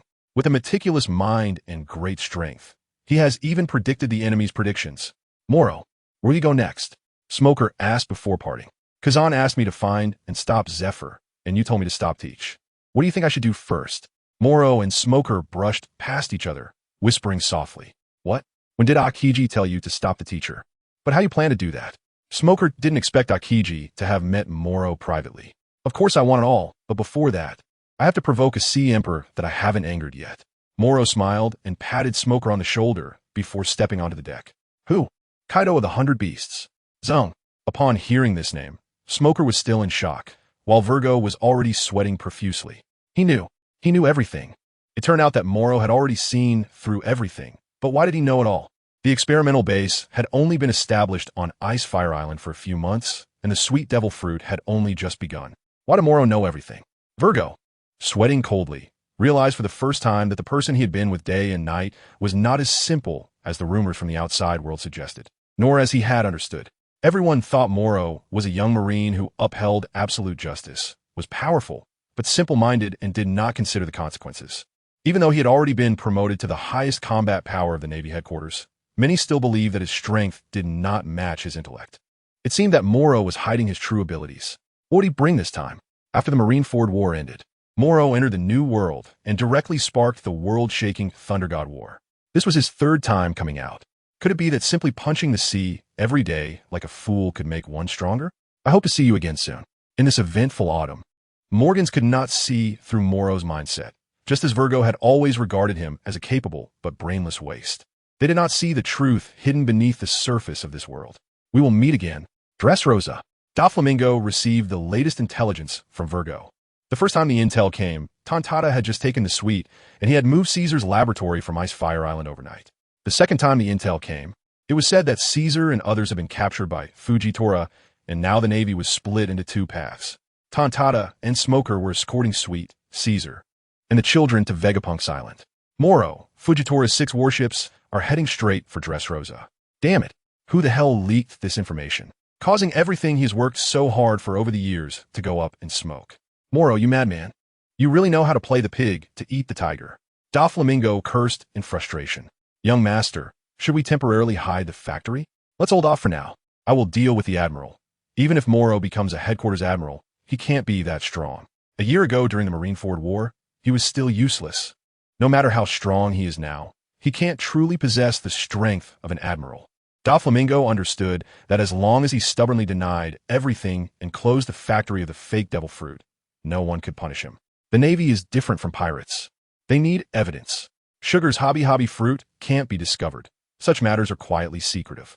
Unless someone in this world turns everything he has done into a comic or writes it into a novel, how can the truth be known? Dressrosa, as enthusiastic as ever. Here, there are lovely dolls, robots, that can talk and laugh as if real people are acting. Their king is one of the 7 warlords of the sea, Doflamingo, who saved everyone 9 years ago amidst the madness of King Riku. Just thinking of that powerful figure who instills fear in pirates and makes the Navy avoid their king fills them with longing. Little do they know, above this kingdom, countless visible and invisible threads control everything. Doflamingo manipulates everything at his fingertips, playing with the world, seeing himself as a god, detached from it all. However, few know that before King Riku's royal family, the previous royal family of Dressrosa became the current Don Quixote family of the Celestial Dragons. Unlike Vivi's ancestors who resolutely left after knowing the truth, the descendants of Don Quixote only returned to the world with Doflamingo's father. Unfortunately, the Navi, Don Quixote, never even set foot on his homeland of Dressrosa before becoming a soul under the spear of his eldest son. Will he come? Fujitora quietly felt the sea breeze. He will definitely bury all the evidence. If we are too slow, we might not even be able to strip him of his title as one of the 7 warlords of the sea. Morrow smiled. Doflamingo is indeed a clever man. He doesn't understand why the knight demon Doflamingo, like Crocodile and Gecko Moria, chose to fall later on. They should have soared to great heights, ultimately confronting this era. The Sand Crocodile was defeated by Whitebeard, and Moria lost to Kaido. Why did the once ambitious Doflamingo end up stagnating? He should have devoted his life to his beliefs, but instead he chose to hide, and his strength also stagnated. After occupying Dressrosa 9 years ago, he became the Joker of the Dark World, one of the 7 warlords of the sea, a king, with mastery over all 3 types of Haki and an awakened devil fruit. His vast family influence came to a standstill, and even his former subordinates aged, losing the will to compete as they once did. Did he ever lose to Kaido? Morrow did not know that among the 7 warlords of the sea, only Mihawk stepped onto the peak as a marine hunter and became the world's greatest swordsman, joining the 7 warlords out of boredom. The Empress and Jinbei protect their own people, each with their own agenda. If Doflamingo continues to grow stronger, what realm will he reach 9 years from now? Unfortunately, there are no ifs in this world. Choosing the Dark World means one is destined to never become a true king again. The warship docked at the shore. The Marines quickly disembarked and stood on both sides of the port. Morrow, Fujitora, Bartolomeo, and Virgo stepped down from the warship, and waiting for them was the current king of Dressrosa, Don Quixote Doflamingo. Just like a year ago, it was the same tactic of stalling for time. Moreover, Doflamingo was still one of the 7 warlords of the sea, and even though they were marine admirals, they couldn't take direct action against him unless there was solid evidence. Long time no see, Morrow, Doflamingo said with an exceptionally arrogant smile. Let's go. Morrow didn't waste any time and walked straight to the stairs of the island. Aren't we going to catch up? Ming's forehead was bulging with veins. He knew that after Morrow gained power and status, he would never be as patient as before. What is there to catch up on? We came here to drink, and the barbecue for Dressrosa is quite famous. In the Morrow language, there are words. It seems that a year ago, General Morrow, who was chased by Irving and San Juan to the point of desperation, just wanted to eat barbecue. If I had known earlier, I would have definitely protected you. Ha ha ha. Doflamingo did not stop.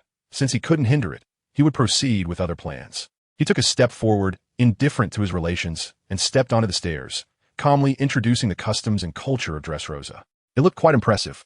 Along the way, the pedestrians on the street showed admiration, and girls couldn't move when they saw Doflamingo. This left Violet, who had always followed him, to only smile with a forced expression. As a former princess, what could she do even if she was angry? All her hatred could only be buried deep in her heart. Even if 2 generals came, what difference would it make? The 7 warlords of the sea were 100 times stronger than her, a princess who had long lost her power. One by one, the arrogant officers appeared, and upon seeing Morrow, Fujitora and the others looked quite suspicious. It was as if they were born to be good people. Virgo's acting was even more extraordinary, appearing to completely not recognize Doflamingo and his group. Was this being live-streamed from an arena? Morrow looked up at the live broadcast of the bullfighting arena on Lover's Avenue. Indeed, countless strong fighters were battling there, among them a girl named Rebecca, known as the strongest female bullfighter. Doflamingo found it laughable. In his eyes, these native people of Dressrosa were all lowly beings, foolish enough to think that by constantly fighting, they could gain their freedom. Little did they know that once defeated, they would become obedient robots, puppets in the hands of sugar. Interesting. Morrow took a glance and walked into a barbecue restaurant. Notify everyone that we will take a week off, and after we recover, we will head to Egghead Island in Vegapunk. Understood. The Marines happily dispersed. Fujitora also understood and went to a tavern to roll dice. Peach Rabbit looked puzzled and followed Virgo behind Morrow, just watching him eat all day long. Besides eating, he was just sleeping soundly. Doflamingo had arranged the best accommodations for them. Morrow simply invited Peach Rabbit to drink fine wine together. Gradually, Virgo could no longer see Morrow's true intentions. He always felt that Morrow was just superficially harmless. Dressrosa soon forgot about the arrival of the 2 top fighters. 2 nights later, Molo didn't return to his place alone as usual, but brought along Tao Tuesday. Oh dear, Virgo, you're still following? Go find yourself a wife. Morrow waved his hand repeatedly, expelling Virgo. What do you want? Virgo looked at Morrow in disbelief, his spoon falling from his face. Nonsense, who is your wife? Peach Rabbit became angry, her face turning bright red. Let's go upstairs. Molo was overjoyed, shaking the red wine glass in his hand with a mischievous smile. The disheveled Virgo waited quietly, believing that Molo could never be the kind of person and that there must be some conspiracy. However, it wasn't until noon the next day that Molo came down from upstairs. Peach Rabbit also appeared flushed, looking like she had enjoyed a good drink the night before. But she seemed even more shy. Nothing happened that night. The following 4th and 5th days were just as usual. In the midst of the extravagant indulgence, Virgo felt like she was going crazy. Had her previous judgment of Morrow been wrong? Until the 6th night, Morrow in the room drank a glass of red wine, just like before. Tao Tu sat on a chair, calmly crossing her legs. You ruin my reputation just to drink alone every day? Sure, the moment has come. Molo used one finger to block Tao Tu, and then transformed into a mass of chains, quickly changing back to himself. Isn't this your true form? Tao Tu asked with some surprise, as Molo had been in his original form just a couple of days ago. Did I not tell you earlier that tonight would be the signal to break the cup? Morrow's clone is composed of life chains and has also learned the clone development method from Doflamingo's string fruit. Where's your main body? Peach Rabbit is a bit unhappy. The events of these past few days will definitely reach Akainu at headquarters. If this attempt to expose Doflamingo fails, she will definitely be doomed by Morrow for a lifetime. Most likely underground, looking for a lowly who likes to eat grapes. Morrow's clone continued to sip red wine, savoring it. In the underground of Dressrosa, the real Morrow arrived silently, where a pile of discarded dolls had no chance to appear in the sunlight. Sugar showed up for work on time, just like before.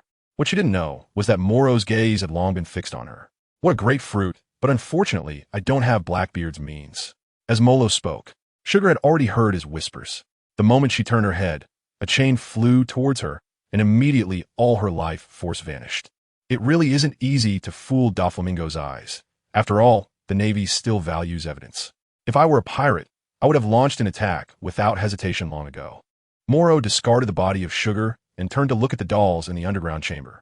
As they transformed back into real people, Dressrosa also descended into madness. In one night, countless lost memories returned, and those who had been erased also saw the light of day again. Among the angry crowd, a figure in a black robe appeared. He raised his head to gaze at this heated and chaotic scene and couldn't help but laugh. "We should have met here a year ago, but you left too hastily. Admiral Morrow, I hope we can meet again this time." As he spoke, he tipped his hat. The brim had two decorations, a smiling face and a crying face, making it particularly special. "Let's take down Doflamingo and send this damn guy to hell. He has deceived us for more than 9 years and destroyed my entire family. Kill him. I want him to pay the price." Figures began to emerge onto the streets, demanding justice from Doflamingo.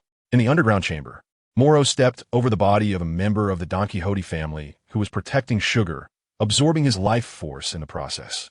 No one could escape unharmed wherever he went. Morrow is a walking life-claiming machine. When these cries arose, it also meant that Morrow had gathered all the evidence. He quickly appeared on the street, standing at the forefront of everyone. Peach Rabbit quietly followed Morrow's clone. Fujitora, meanwhile, appeared near the fake Devil Fruit Factory at some point, raising his sword and breaking through the gate while everyone else was fighting Don Quixote Doflamingo. This place was built with sea stone, used to imprison the Dongdadak clan for their day and night labor. All the evidence was in hand, and this battle was about to truly begin. No one could stop the two Marine admirals working together. Young Master, Sugar, and Treble have all died at Morrow's hands. Pika was furious. He did not expect Morrow to have been bluffing all along, as he had been collecting all the evidence. Now that the evidence was conclusive, he stood up to act with everyone. When did a Marine Admiral mix with such a face-saving guy? It doesn't matter. What does it matter if he's a Marine Admiral? Anyone who dares to block my way will taste my power. Doflamingo could no longer tolerate it. Everything he had built would go to waste. All because Morrow meddled in affairs. It was impossible to escape now. He could escape alone, but what about his subordinates? They would only end up dead at Morrow's hands. Just like Sugar and Treble. It was said that during the World Conscription, Morrow fought against Green Bull and won by seizing the life force of plants.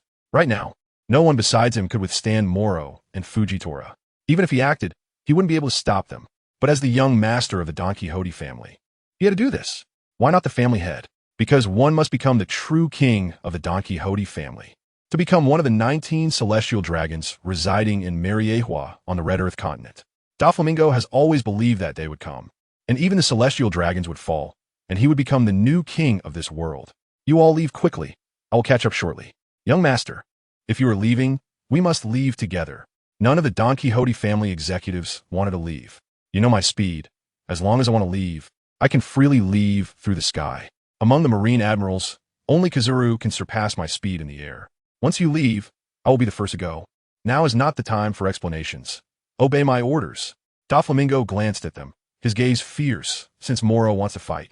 I don't mind completely erasing him from this world. Does he really think he can become a true admiral at such a young age? He is just a Marine with no one left. The executives of the Don Quixote family left in deep sorrow, and just as they reached the coast, they saw a massive birdcage descending from the sky, enveloping Dressrosa. The birdcage, Doflamingo's voice rang out. He would hold them off alone, perhaps to survive, perhaps to fall. Bang!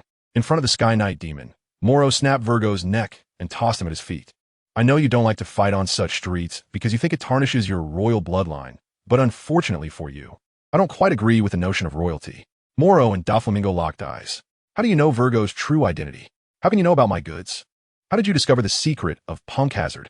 The identity of Sugar and the factory are absolute secrets. I have kept them hidden for a long time. Why do you know? I will never allow a traitor in my family. Doflamingo suspected that perhaps there was a traitor within his family.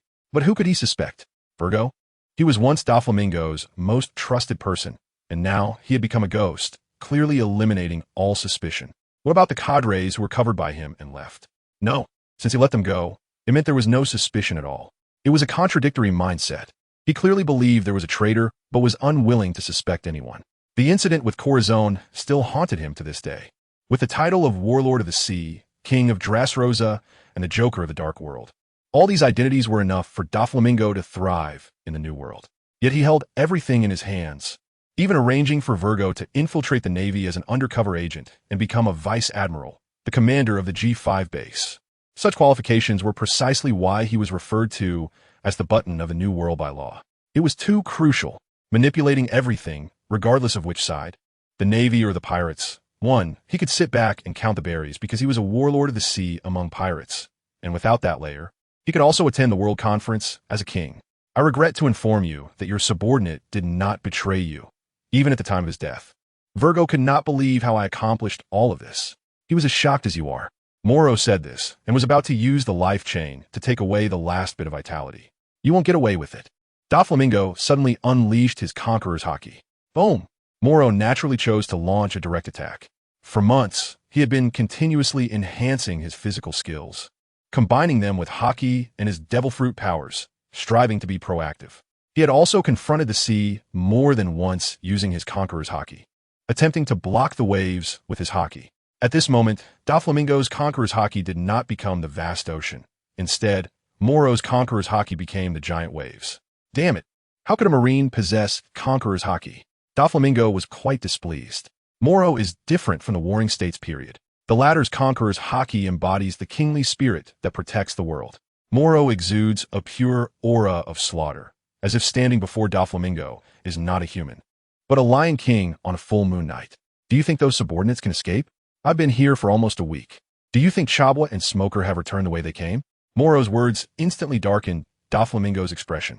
If T-Pig and Smoker truly intervened, his subordinates would be in grave danger. That damn Morrow, is everything under his control? Boom! An explosion erupted from the coast. Smoke and sword energy burst forth. It was indeed Smoker and T-Pig attacking. The Don Quixote family was about to fall entirely. Damn it! Doflamingo bit down, so hard his teeth hurt, swallowing his anger. Soon, King Riku would join forces with Curly to fight against him. Of course, these insignificant fish were not important, but how could he escape from the hands of Morrow, Fujitora, and Peach Rabbit? He originally had the will to protect his subordinates, but now it had all been wiped out, leaving him with a mix of emotions. Foo. You think I would run away? No, I will give it my all. Doflamingo made up his mind. He couldn't escape. If he did, Kaido wouldn't let him go, and the Navy wouldn't either. In that case, all his identity would vanish, and the Gorosei would send someone to eliminate him. Even in defeat, he wanted to fall at the hands of the Navy. At least it would be safer to go to Impel Down and check the newspapers. The Night Demon would stake everything on this battle. Doflamingo had never felt such anger before. Morrow destroyed all his trump cards, everything he had painstakingly accumulated. He could have safely navigated through all the forces as an observer until he became the ultimate victor. Now, everything has been ruined by Morrow. Go ahead, Doflamingo. Morrow unleashed a punch, disappearing from his original spot, and then struck Doflamingo in the forehead. The two exchanged glances and quickly appeared in the sky. No one can defeat me in the sky.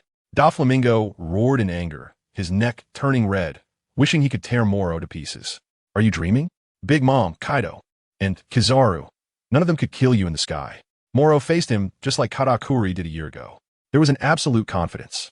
Strength is the unchanging rule on the sea. Bang! Morrow defeated all of Doflamingo's strings with a single punch, and his attack speed further increased. Seeing that ordinary strings and cuts were useless against him, Doflamingo realized that his proud aerial advantage and speed were also ineffective. Veins bulged on Doflamingo's forehead as he gritted his teeth. When he kicked out, facing Morrow, he thought to himself that it was bad. It turned out that Morrow's monstrous strength and Haki caused him immense pain. The all-around defeat caused the Night Demon to be knocked down from the sky by Morrow's punch. Damn it, don't think you can stand on top of me. The streets and buildings transformed into colorful strings, floating around Doflamingo as if they were under his control. I told you, Doflamingo, this world is changing rapidly. Everyone is getting stronger and moving forward. Only you are foolishly standing still, thinking you dominate everything. Those who remain stagnant will only be driven out by the times. Do you understand? Morrow's cape fluttered in the wind as he moved his shoulder, channeling his strength to the utmost and delivering a powerful blow from the sky.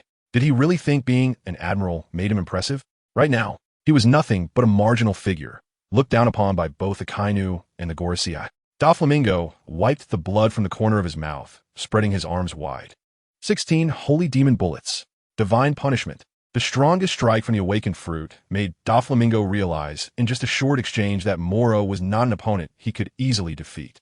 Moreover, Morrow had not even used his full strength, Such a monster indeed qualified to become a new admiral of the Navy. Ultimately, it was his own arrogance that led him to underestimate Morrow's speed of becoming stronger. For a year, since I stepped into the new world, I have been searching for the opportunity to completely break this leash of yours. And today, I finally found the chance to erase everything about you. Morrow is also enduring hardships and biding his time. He has been in the new world for a whole year, and in order to become stronger, he practices frantically every day. Those battles, those punches thrown repeatedly at the sea, each time reflecting on his own shortcomings. His individual power is too weak. In the face of this cruel world, he can only strive relentlessly upward. He does this in hopes that one day he can truly stir the winds and clouds in the new world, allowing this world to finally see his figure. Only by doing so can he truly implement his own sense of justice. You may defeat me, but Kaido will not spare you and those who are afraid.